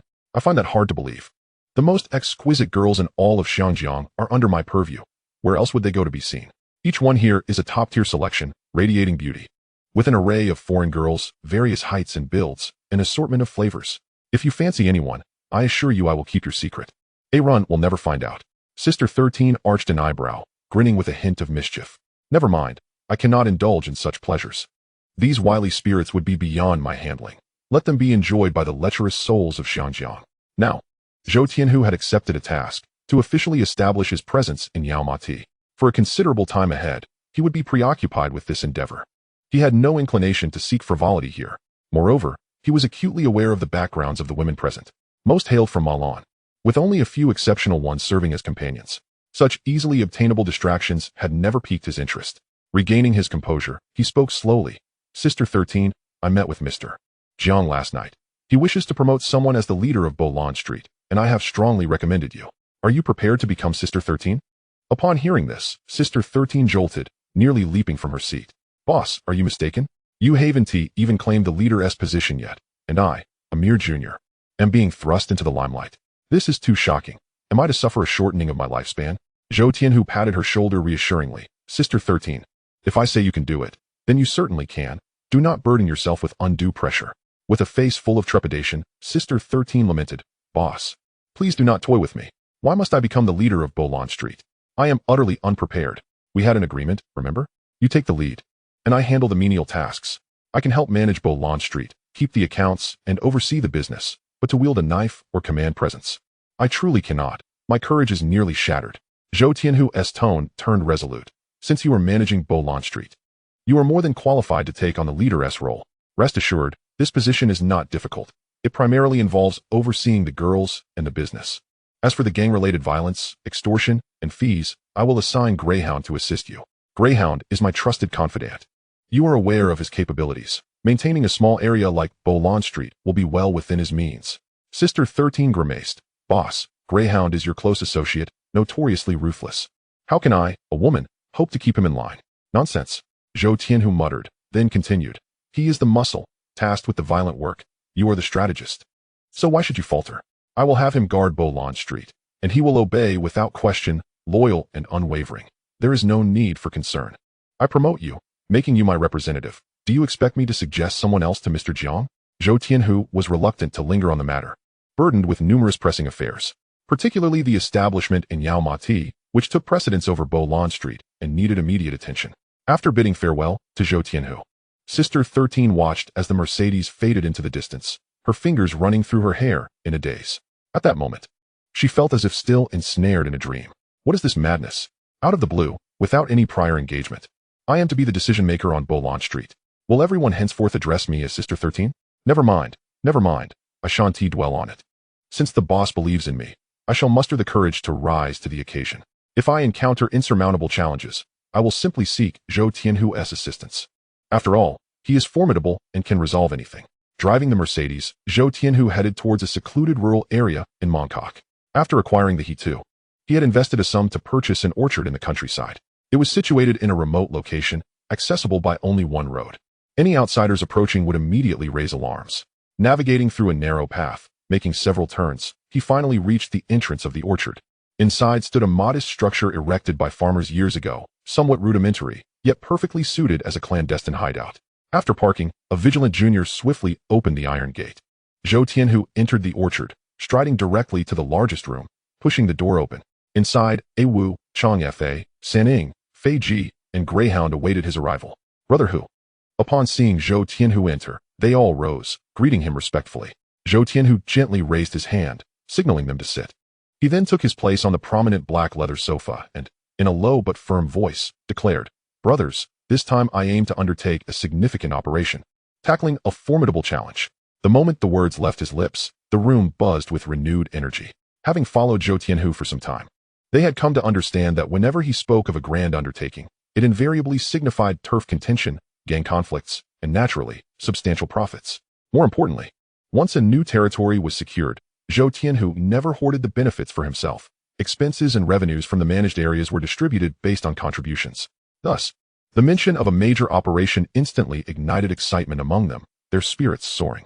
Especially for brother Jiaqian, whose eyes sparkled with anticipation. Having work means having money to earn. Merely contemplating it sent his heart racing. Chapter 62, Awaiting Orders.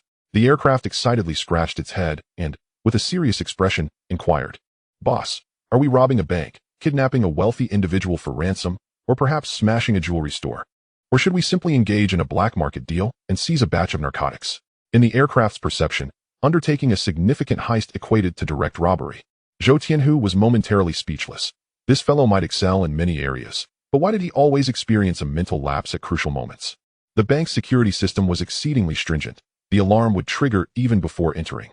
And even if they succeeded, how much cash could they possibly acquire? As for kidnapping a tycoon, it was quite absurd that he even considered it. Abducting someone was easy, but negotiating for ransom could prove troublesome, necessitating evasion from law enforcement, which could very well lead to their own ruin. Not to mention robbing a jewelry store. Gold was heavy and difficult to dispose of, and such illicit goods would sell for at least half, if not a third, of their value. Ultimately, each person would receive a meager share, hardly worth the effort.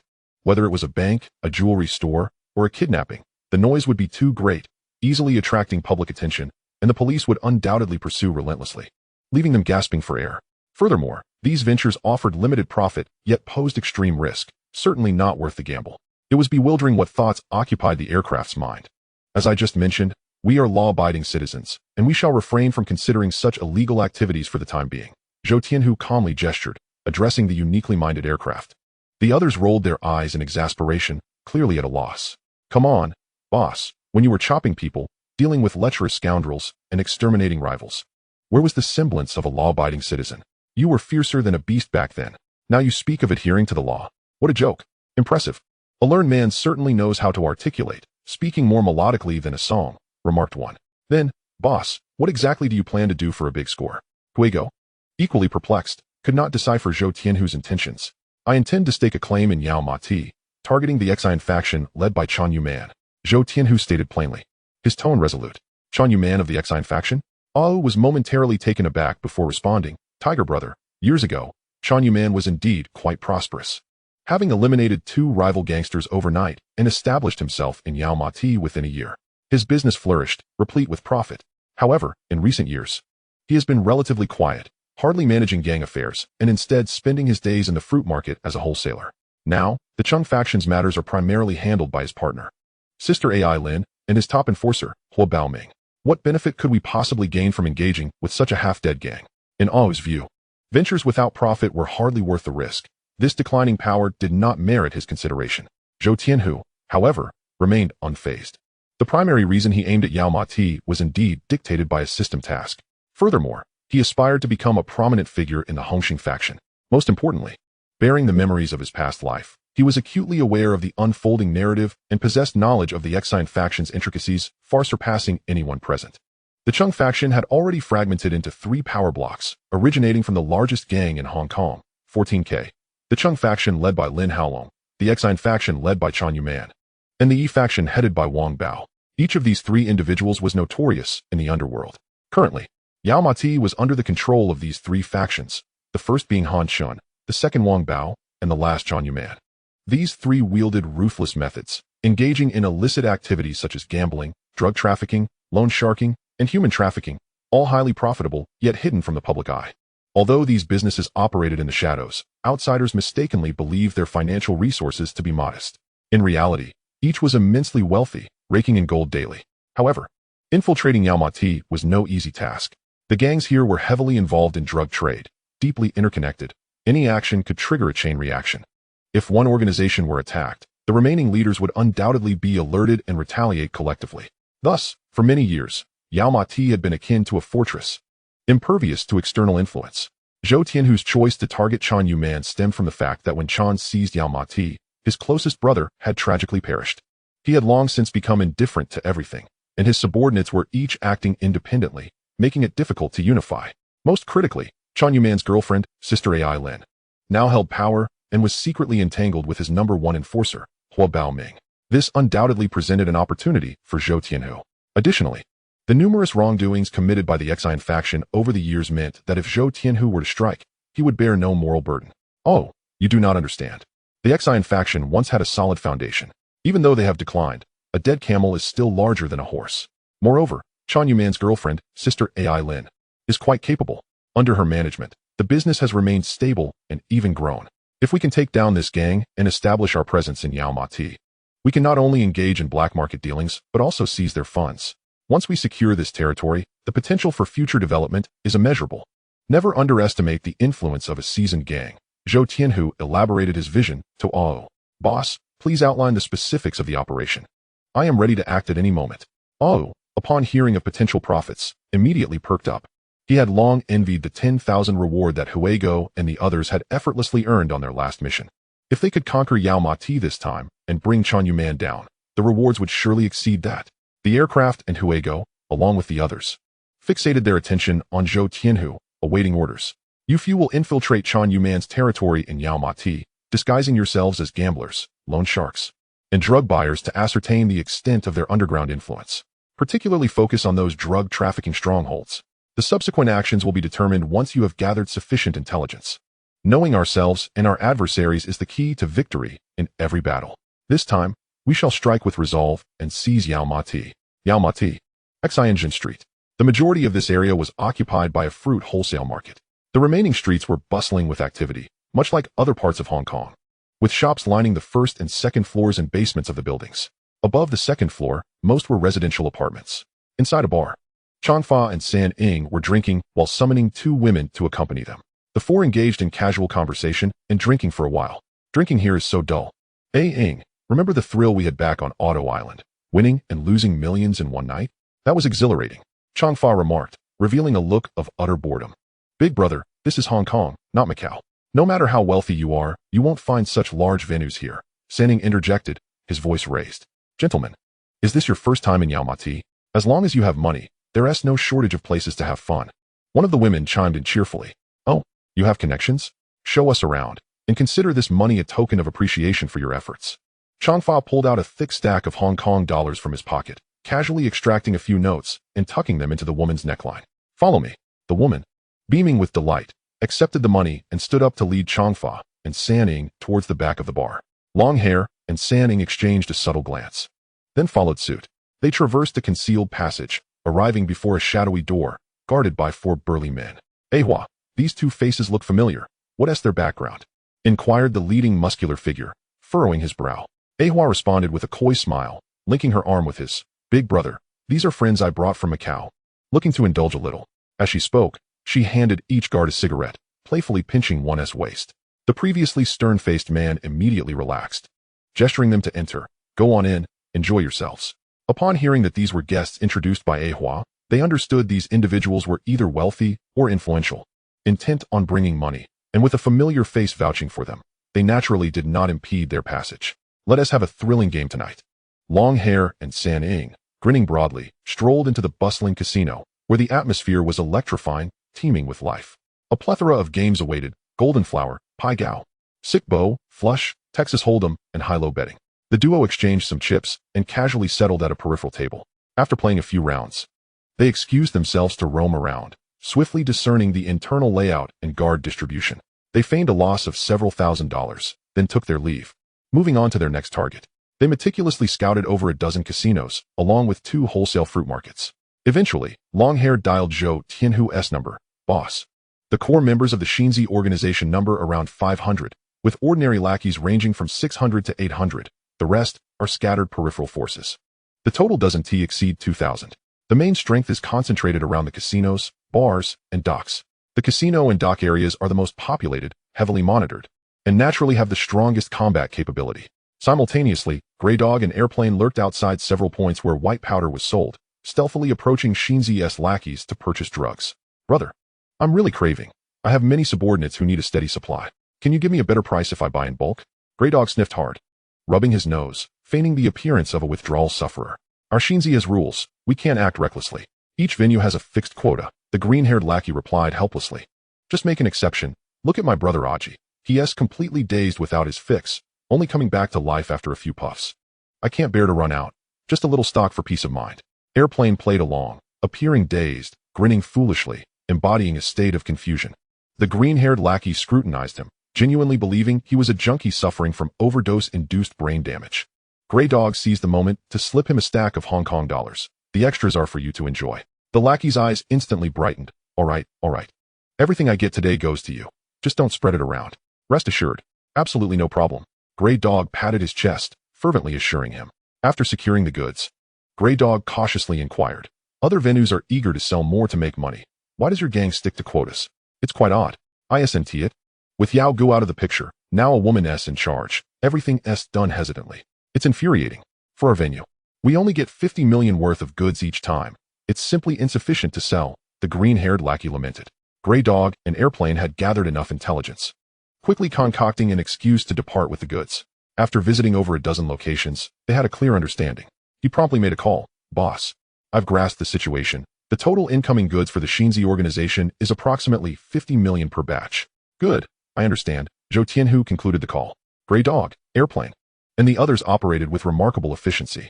Within just a few days, they had thoroughly uncovered Chun Yaowen's details. This time, dealing with the Shinzi organization posed a challenge far greater than taking down the He Tuesday. After all, He Tu was a loosely organized group, each acting independently, lacking cohesion. Initially, they had been the ones to issue threats to eliminate Zhou Tianhu within 3 days, instigating the conflict.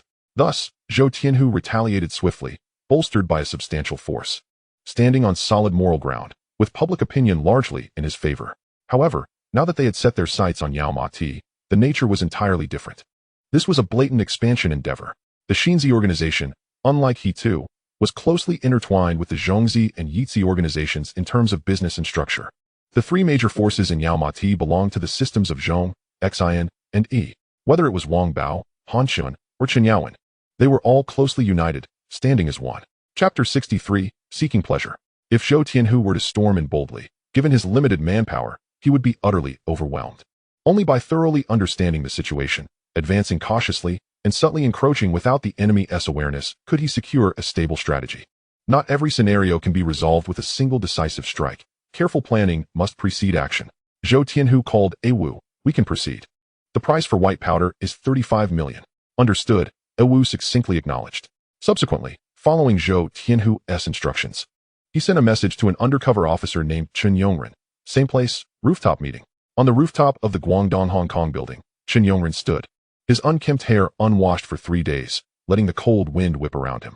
After being selected by Huang Zhiqing as an undercover agent post-graduation from the police academy, he was promised a 3-year tenure. Yet now, nearly 5 years had passed with no end in sight. Each time he stood here waiting for news, an inexplicable anger bubbled within him. Behind him, he heard faint footsteps. Impatiently, Chen Yongren spoke. Don't mess with me. We just met 3 days ago.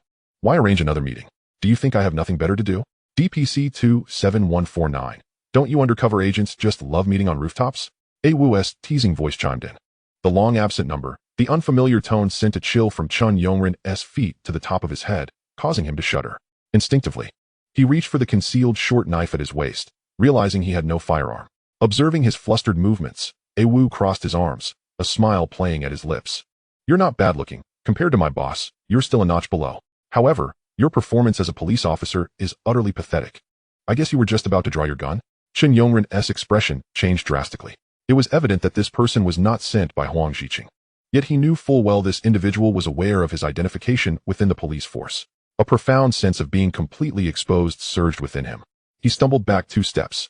Who exactly are you? Why am ISNT important? You just need to understand that I am not part of your superior Huang Zhiqing's faction, nor am I from Han Chen's side.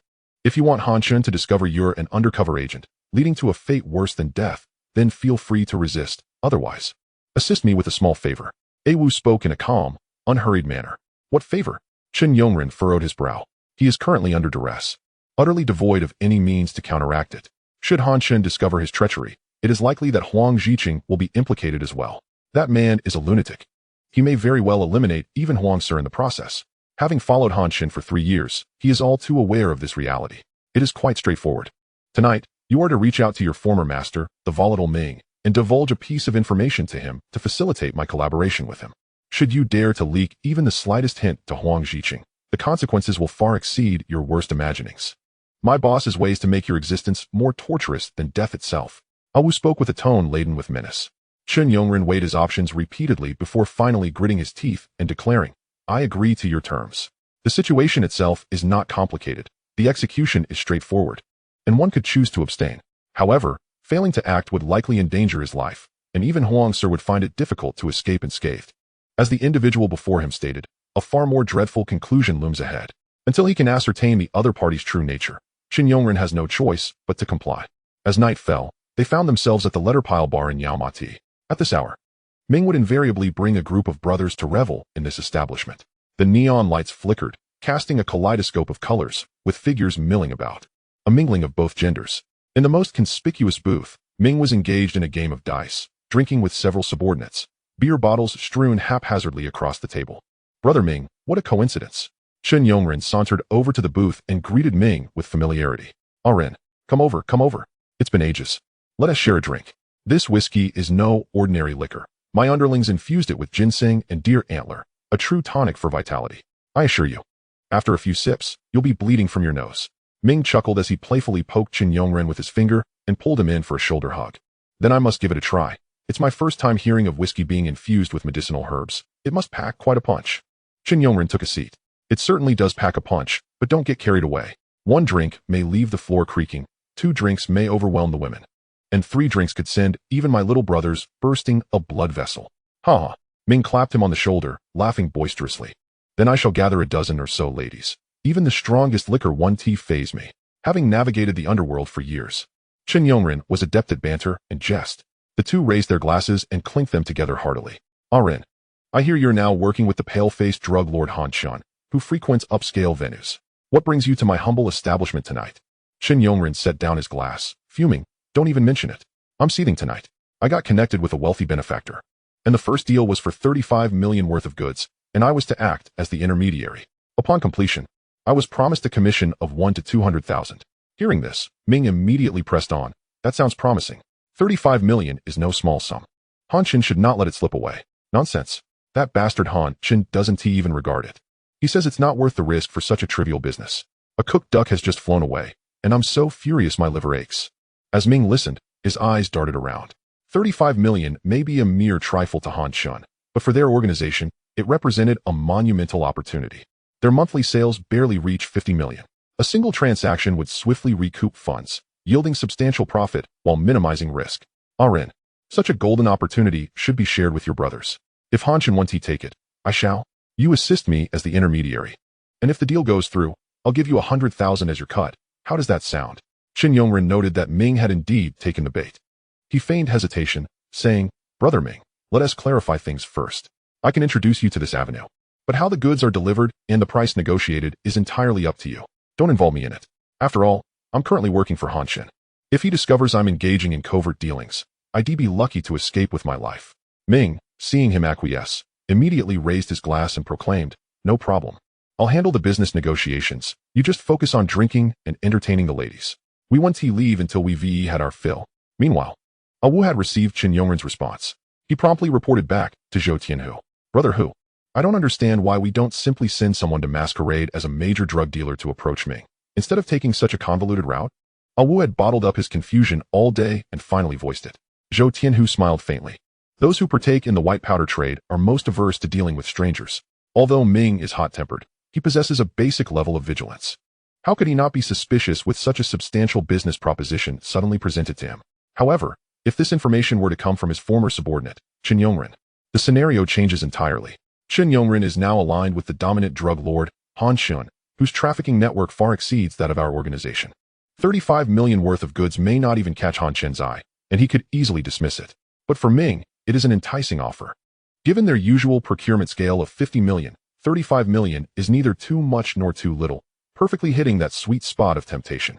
Securing a deal that Han Chen finds unworthy from the mouth of one of his own would evoke a sense of opportunism. Thus, Ming's defenses would naturally lower. Awu, absorbing Zhou Tianhu's analysis, felt a jolt of realization. Indeed, the boss's mind is sharp, calculating every step with precision. Just then, Zhou Tianhu's phone rang. It was his lawyer, Zhang Zhiro. "Mr. Zhou, please remember to attend your bi-weekly psychological therapy sessions punctually.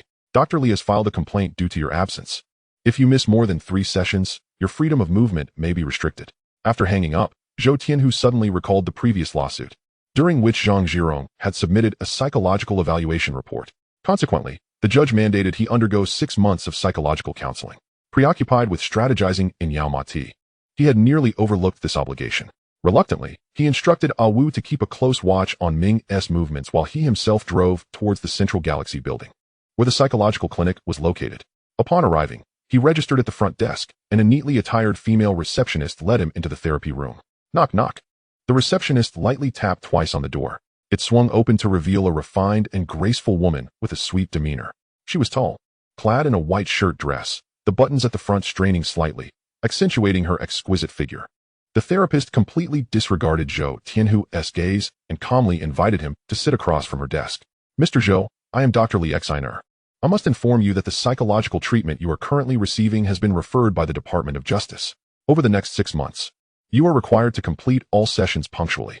Upon conclusion, I will submit an evaluation report to the court. The court will determine whether to revoke the serious charges against you based on this report." Li Xiner meticulously explains the treatment process and precautions to Zhou Tianhu. Zhou Tianhu gazes at the woman before him with keen interest. Is Li Xiner not the very psychologist who once conducted hypnosis therapy for Qin Yongren? Little did he expect that, having been referred by the same Department of Justice, he would also become her patient. "Mr. Zhou, have you understood everything?" Seeing Zhou Tianhu's prolonged silence, Li Xiner inquires once more. Zhou Tianhu finally comes to his senses. "I understand.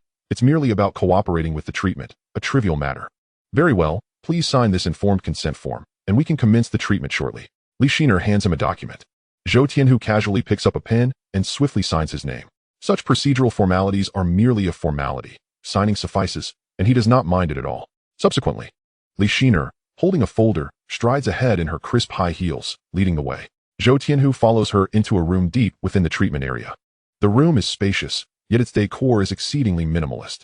At the center stands a uniquely designed treatment chair, beside which rests a small table adorned with a lamp radiating a soft, warm yellow glow. The entire space is tranquil and serene, instantly instilling a sense of relaxation upon entry. Although Zhou Tianhu has never personally experienced psychological therapy, he has encountered similar scenes in numerous films and dramas he has watched in the past. Such psychological consultation rooms, with every detail meticulously arranged, from the decor on the walls to the lighting, the degree of curtain openness, and the arrangement of seating, are all carefully designed. Anyone seeking psychological intervention, upon stepping into this space, would immediately feel a soothing calmness enveloping them. Zhou Tianhu reclines comfortably in the treatment chair. Li Xiner elegantly crosses her legs and sits on a small stool beside him. According to the psychological assessment report submitted by the lawyer, it indicates that you may exhibit aggressive tendencies. Therefore, our upcoming sessions will primarily focus on hypnosis therapy.